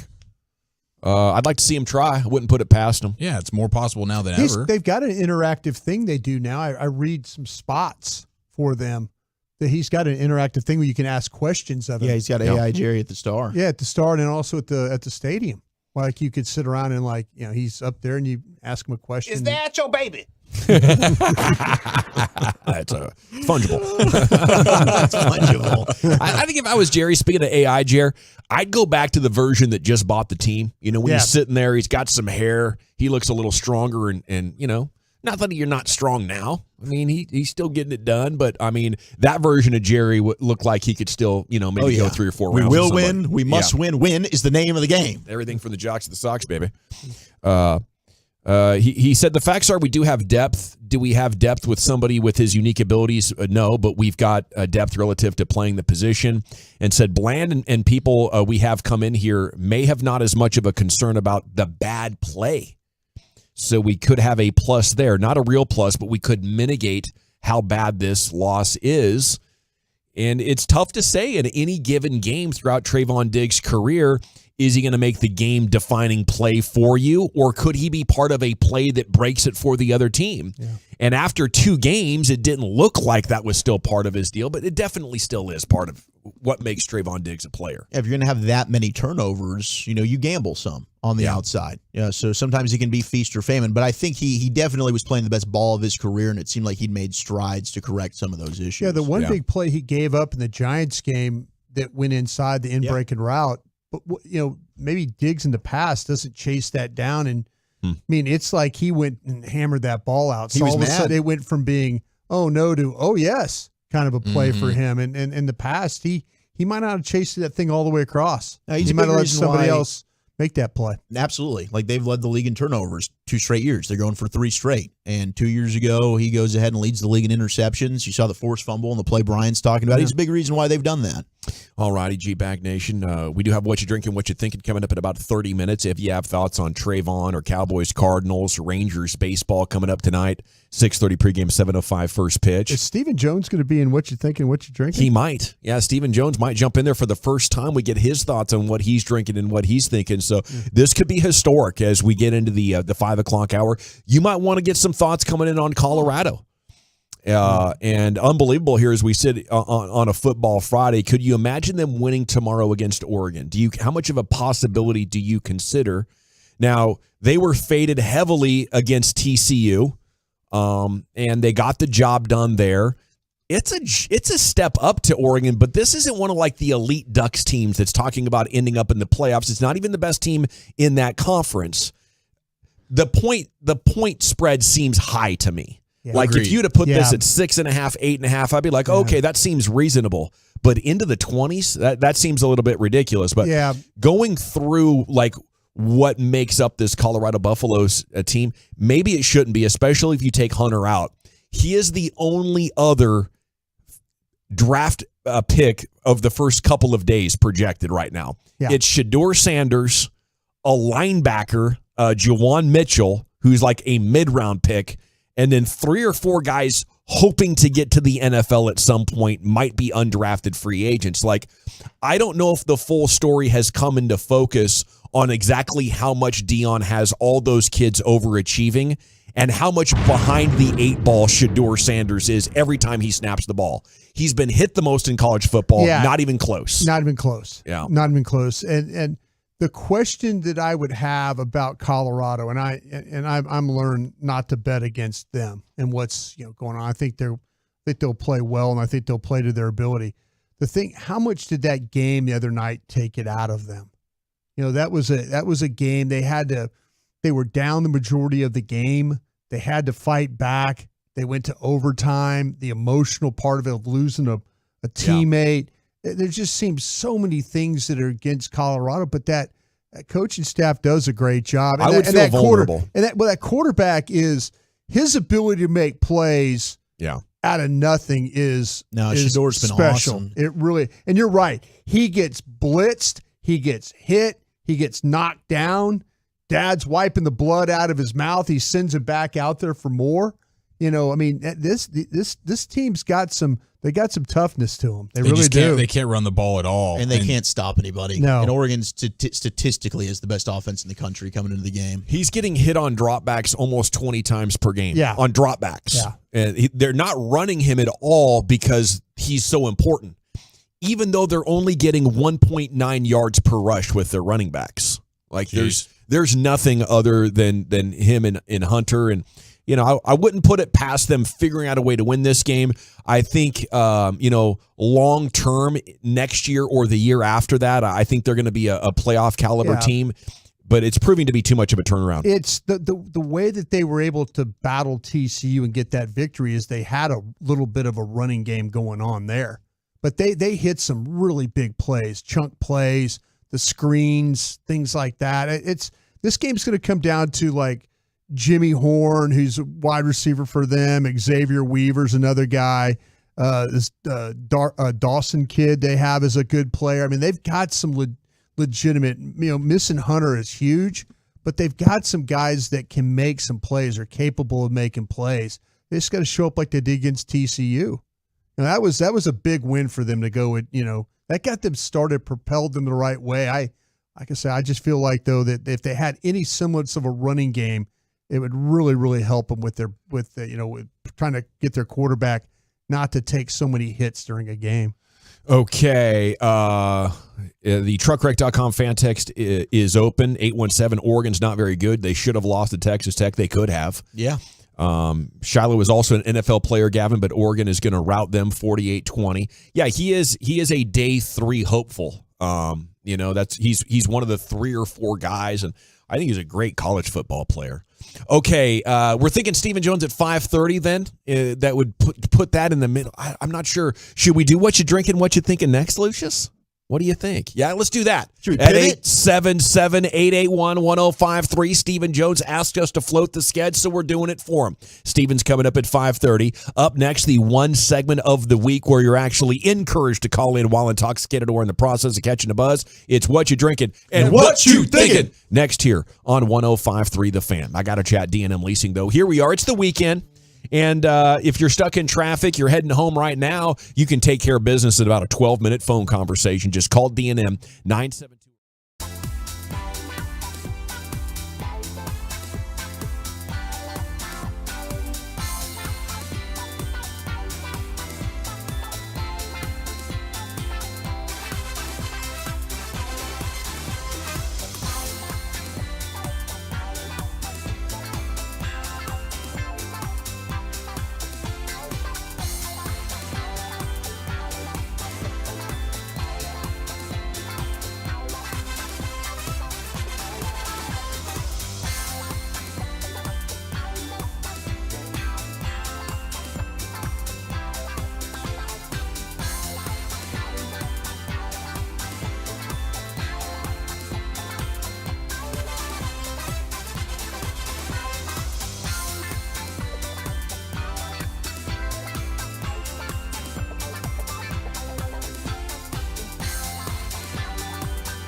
is coming up at 5:30, so we're going to do it early. Thanks for calling in. I see there are no lines open, so you boys are ready to rock, including Rodeo freaking Ron on hold. Kenny in Quinlan is sitting there.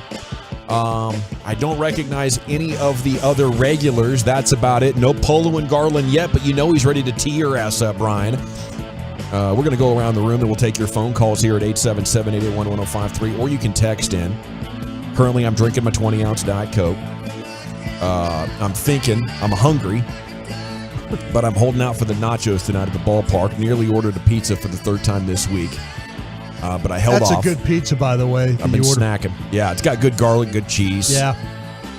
But I'm thinking the Cowboys win big 38-20. I'm thinking Rangers take 2 of 3 from the Mariners, at least. And unfortunately, as the Dallas Stars get their camp underway, still don't have enough defense.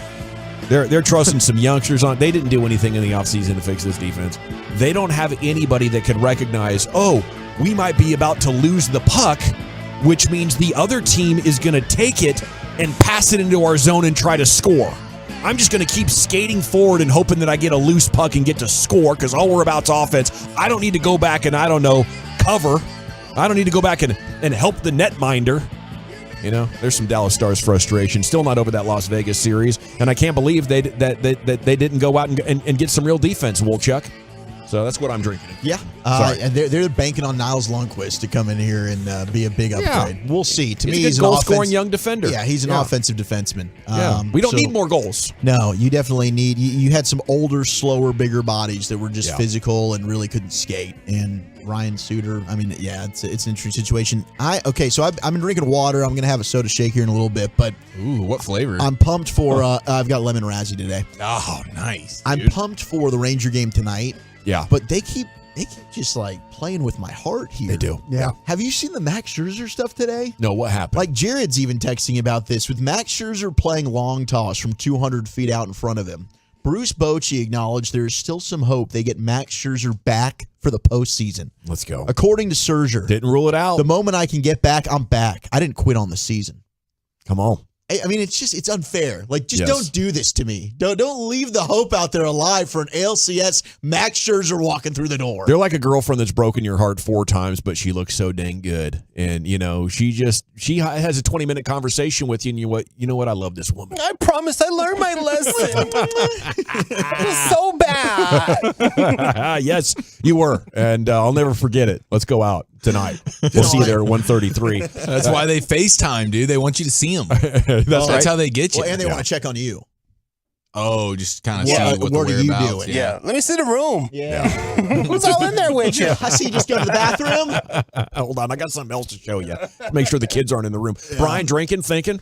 Yeah, I am actually having a Miller Lite. And so I'm getting a little pregame, getting ready for this game tonight. I'm going to say this. This is a big weekend for the Rangers, and it's a big weekend for Josh Young. He is going to be the reason why that the Rangers take all 3 games from the Mariners. Welcome to the Youngle. Josh Young. He is going to be the reason why the Rangers sweep the Mariners this week. Young like a horse. I'm drinking that Miller Lite. And I am first and foremost thinking about that soft pretzel that's dipped in the Flamin' Hot Cheeto dust. And I cannot wait to eat one of those. My wife is very excited for one of those tonight. So I'm really thinking about that. And I'm also thinking we got ourselves a Saturday slate, boys. For the first time this college football season, we got ourselves just at every time slot of the day tomorrow. We will be snorting college football. And I'm very, very excited about that. I love it. It's going to be a huge weekend. We go into the Pimp Cup where Lucius Alexander is standing by drinking something, thinking something. Buddy? Fun. Hey. What am I drinking right here? This is a Revved Up Spreacher. I believe the name of this company is a Revved Up Spreacher. It is a fancy craft root beer. Oh. Yes, amazing, bro. Revved Up what now? Revved Up Spreacher, I believe the name of it is.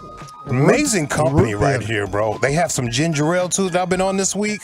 Fire! Oh, my God! Doesn't taste like that other ginger ale you get like at the gas station. This ginger ale tastes good. And what am I thinking here? I want to thank the Tolos for sending some cookies my way during 9/11. Oh, that yes, Monday. Sure did. They sure did. I want to appreciate them for thinking about me. I wasn't here that day, but I got them the next day. I want to appreciate that. I did share them with people. The reason why I joined the military was because 9/11, the day of. Oh, that's why they sent those. Shout out to you, man. Man, I'm really glad I didn't steal them now. I think that was badass. Well, you could have. I'm sorry. No, you're good. But I got to tell you, I was disappointed that day when I found out you weren't out for the rest of the week. He wanted them cookies. I was like, is he out for the rest of the week? We got these if he is. Tips? No, he'll be back tomorrow. Yeah, man. But what I usually do on like 9/11, it's kind of weird.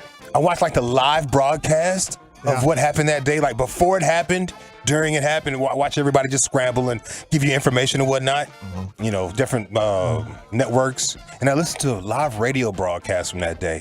I went back and listened to Howard Stern's whole show that day. Yeah. How was it? It was pretty good, you know. Yeah, kind of wild there. I'm sure. You know, the anger kids started coming on the microphones. Oh, yeah. Let's go get those guys. They started beating them cabbies and stuff. It was really wild. But a couple years after that were an insane time. Yeah, it was pretty wild. It must have been tough to be. Guess I'm a immigrant from that part of the masochist. I go country. back and watch that stuff all the time. I was on the radio that day. I'd been in radio for, I think, just 2 or 3 years. But everybody was out, and I was like a sports update guy.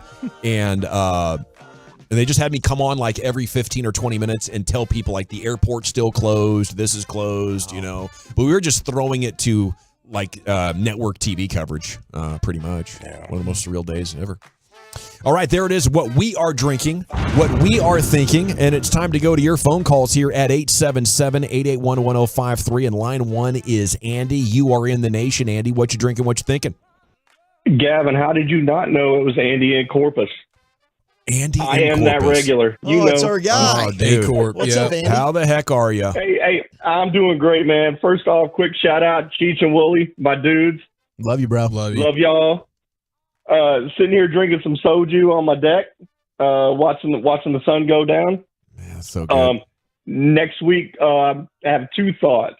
First thought is next week I will be the artist formerly known as Andy in Corpus. Oh, because my company's moving me back to New Braunfels. Congrats. Go. Heck yeah. And the second thought I've got is I cannot wait for the end of the football season when Jared Sandler has to pay his jackpot to an Astros fan for winning his Pick'em League. All right, now you can get the hell out of here, Andy. Fun's over, sir. Fun's over, Andy. Astros. Love you, Willie. Take care, Division's Andy. ours, bro. That opens a line at 877-881-1053. I knew that call was going to be bad. That Andy guy, he's a bad dude. He just needs to come on and give us his parlays for the weekend. He's been crushing it when it Spent comes too much to time in South Texas, I'll tell you that. His much. college football parlays there are money. He's been on fire. Alan, line 2, you're in the nation. What you drinking? What you thinking? I'm drinking a Mike's Hard Lemonade. What I'm thinking is, first off, I met Cheech and Wooly at the event down in off of 7th Street in Fort Worth. Oh, heck yeah, backyard. Oh, dude, backyard. What a time, huh? Yeah, the backyard. I'm sorry, I forgot it, man. Dude, that was a great time. The other thing I'm thinking is the Cowboys will not have a problem this weekend in Arizona. I'm a Niners fan. I hope y'all kick the crap out of them. But in a couple weeks, y'all are in trouble when you go up against my Niners. Okay, Alan, thanks for the call. Here we go. Astros fan, then a Niners fan. He's a good guy, but go bleep your Niners. We're on fire. DFW teams that would like to call in here at 877-881-1053. I mean, we like you. We just don't give a crap about your teams, and we're minorly offended as you come by representing them. Like, hey guys, I'm just a fan of the rival. Everything's cool. Yeah. It's not really that cool. We don't want to hear about it. Okay, we don't want to hear like who our wives have a crush on in Hollywood, and we don't want to hear what team you're pulling for. Well, it took me a long time to get over that. Wives having a crush on people. Yeah. It took me a long time. You know what? And I've accepted it now. Yeah. I still just don't want to hear about it. You know, I've accepted that people are going to cheer for other teams. Yeah. But don't come through like it's just cool. You're like, oh, hey, guess what? Astros are going to win the division. Isn't that great? See you at the game, guys. Go F yourself. Or show up to our events with like the other team's hockey sweater on. Yeah, that's next level. That's next level. Yeah. Well, yeah. Don't do that. Vegas. Yeah. Here's a certified DFW sports fan. It's Kenny and Quinlan. You're in the nation, Kenny. Have at it. What up? What up? What you drinking? Fresh strawberry margarita with a shot of that rock and roll tequila. Hey, he's back. Baby Kenny. Any shout outs, Kenny? Yeah. Missed you guys. Thank you. He's on fire. Missed you, man. What you thinking, Kenny? Shout out to Mama and Papa Bear brought us. Thank you very Number much. one. Thank you. Shout out to my grandsons Landon and Max and those chips off the old Pawpaw block. Mm-hmm. And I want to give some shout-outs today to Tony and Tim.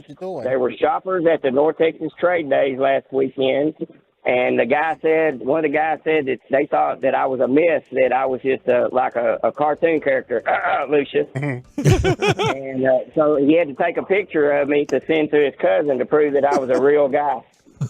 That's nice, man. Yeah. And I met a guy named Ron who was 23 years in the Marine Corps. Whoa. And he retired from the Dallas Police Department. He was a diver for the Dallas Police Department.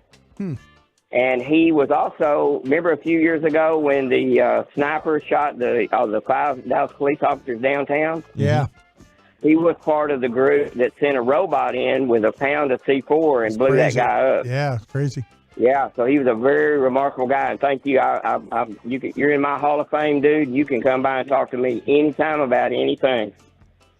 And our good old friend from Corpus, good luck, buddy. Yeah. Salute, Kenny. That's a good call. Baby Fat Daddy. Oh, yeah, I'll see you at Fat Daddy's as well, sir. Have yourself a great weekend, and best of luck there up at the big sale. Line 4 is David. You're in the G-Bag Nation. David, what you drinking? What you thinking? I'm drinking a White Monster. I've got my Modelo Satin Lime waiting for me at home. I'm heading to a birthday party with my son. So first things first, right? Here's what I'm thinking, man. The Rangers, big series, man. It's been a while since we've been in this position. Hope is strong right now. Let's get them, Rangers. Yeah, get them. Cowboys. Cowboys, I love what Mike McCarthy is doing with this offense and how they're taking care of the ball. The efficiency is there. We saw Kellen Moore call 3 plays in overtime this weekend through 3 long passes, and, it just didn't work the field. That's a lot of what we had been missing here, the efficiency. It looks really good right now. Go Cowboys, man. Thank you, David. It's a fun time. Opens a line at 877-881-1053. There's some good sports calls right there. Yeah. Yep. Line 5's Dan. You're in the Nation. What you drinking? What you thinking, Dan? Hello. I am drinking just some water. I'm actually might be coming down with a little something, so I'm gonna keep this a little brief. But so I have been trying to somewhat keep track of my calls. I think this is around 34. I think this is my 34th call. That's a good run. But I want to talk about the Cowboys because I wanted to talk about Trayvon Diggs. I think this Diggs injury isn't like going to destroy the defense, but Diggs and Stephon Gilmore, having them on either side was something that you really can't replicate again, even with a pretty solid player. And so I think the defense is still going to be pretty solid, but having that, I guess for lack of a better term, that hole now in whatever side he plays on is going to kind of make it, the passing game a little bit easier for the opponent because they don't have 2 superstars on either side.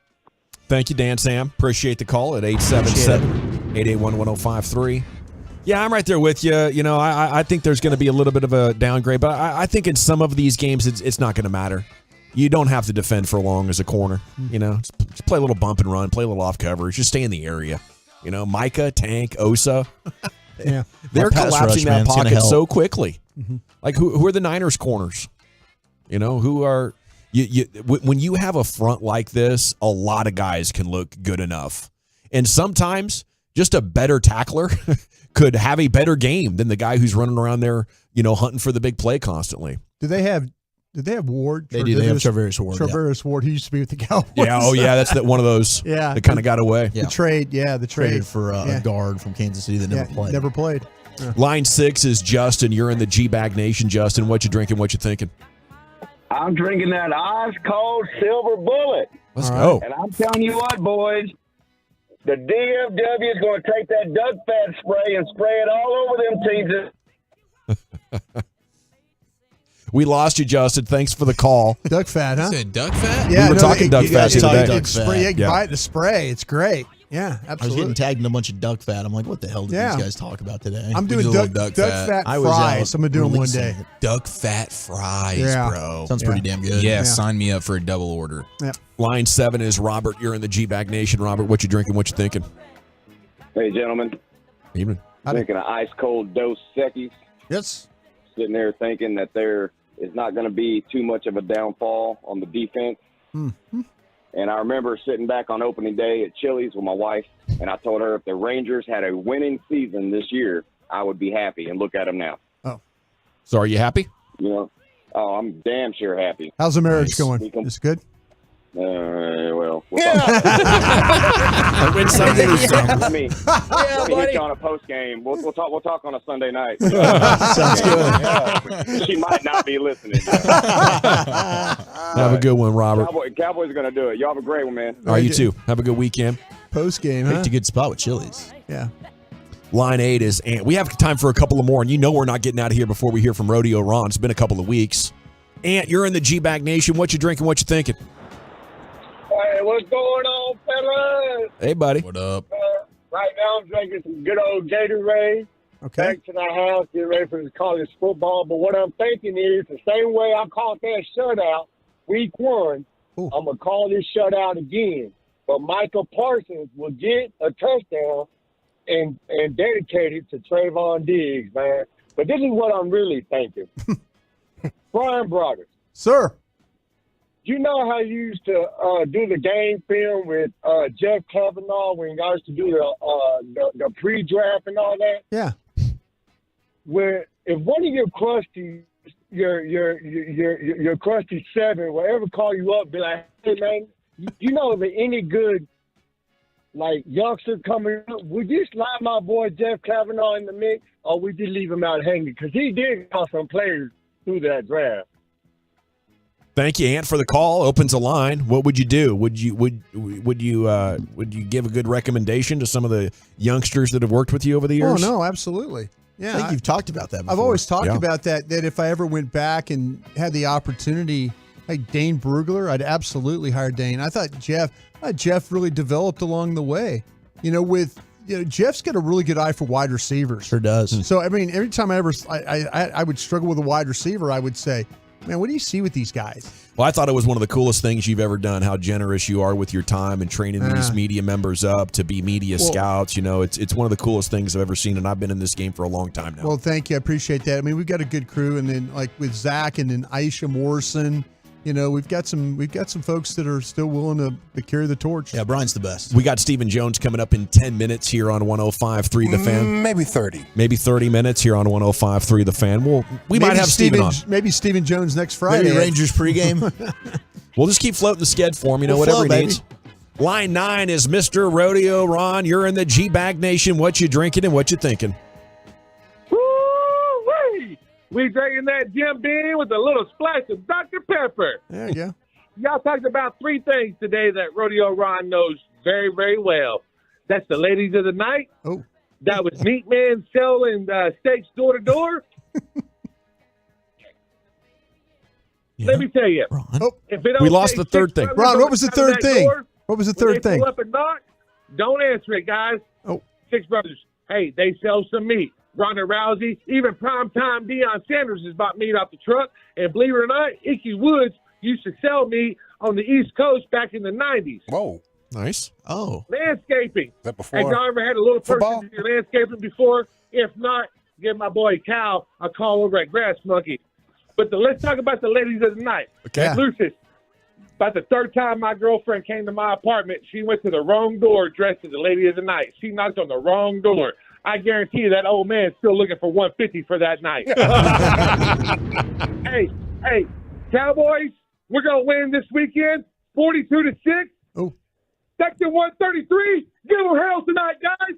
Let's go, Cowboys. Let's go, Rangers. And remember, if you're not hanging out with Rodeo Ron, drinking Jim Beam, listen to that G-Bag Nation. We're the FUS. That's right, Ron. Let's go, Come Ron. on, Ron. Have a great weekend and be safe. Thanks for all the shout-outs. We hope to see you tonight there at 133. I'm voting for Ron. yeah, Ron wins. Did he say a wide receiver was out there selling meat on the West Coast or something like that? What did he say? Sounded like that. I think, and I heard manscaping, but I think he was talking about landscaping. There's a lot going on. I think he said, though, the former Bengals running back Icky Icky Woods. Woods might have been his plug for the door-to-door meat sales thing on the East Coast. But who was selling him on the street? Is that code? Meat Yeah, sales? I feel like that was a euphemism. Yeah, No, we we talking were- about ladies of the night. Then he said a brother named Icky Woods Yes. is out here selling meat on the West Coast. I think he was talking about like Pause. door-to-door sales. Hide your kids, hide your wives. Yeah. Mr. Yeah. Wood. Is Either way, coming hell to of a town. call. That was Yeah. a drop. Do you guys remember the Icky Shuffle? Oh, yeah. Oh. Well, I remember it, not that I remember it from real time, but I have seen all the highlights. I and would it's pretty always sweet. thought if I had have actually gotten in the end zone, that would have been my dance. That would have I been thought your they were move. going to beat the 49ers in 87 or 88. And Joe Montana, like 90 seconds before he finds John Taylor in the end zone for the game-winning touchdown, threw an INT on the sideline at midfield. He did. Never threw an INT in any playoff game, but he threw one that day. Bengal just dropped it. Yep. Everything was going the Bengals' way. They had a kickoff return for touchdown, but they had an injury and they dropped a pick. That was the Beat Niners, wild broke my heart. drive to win it at the end, right? Right. Yeah. Yeah, that was insane. That was the John Candy. Hey, guys, look, it's John Candy. 2 minutes to play. We got to run, Nation. We're going to have the Expressway when we return. 35 minutes of uninterrupted sports content. Stephen Jones is on deck. LA Live with Lucius Alexander's on deck as well right here. It's the G-Bag Nation on 105.3 The Fan. Can we chat Frankels before we do that, though? Because and if you're hurt in an accident, it's not your fault. It's a bad day, but let's make it better. Let's at least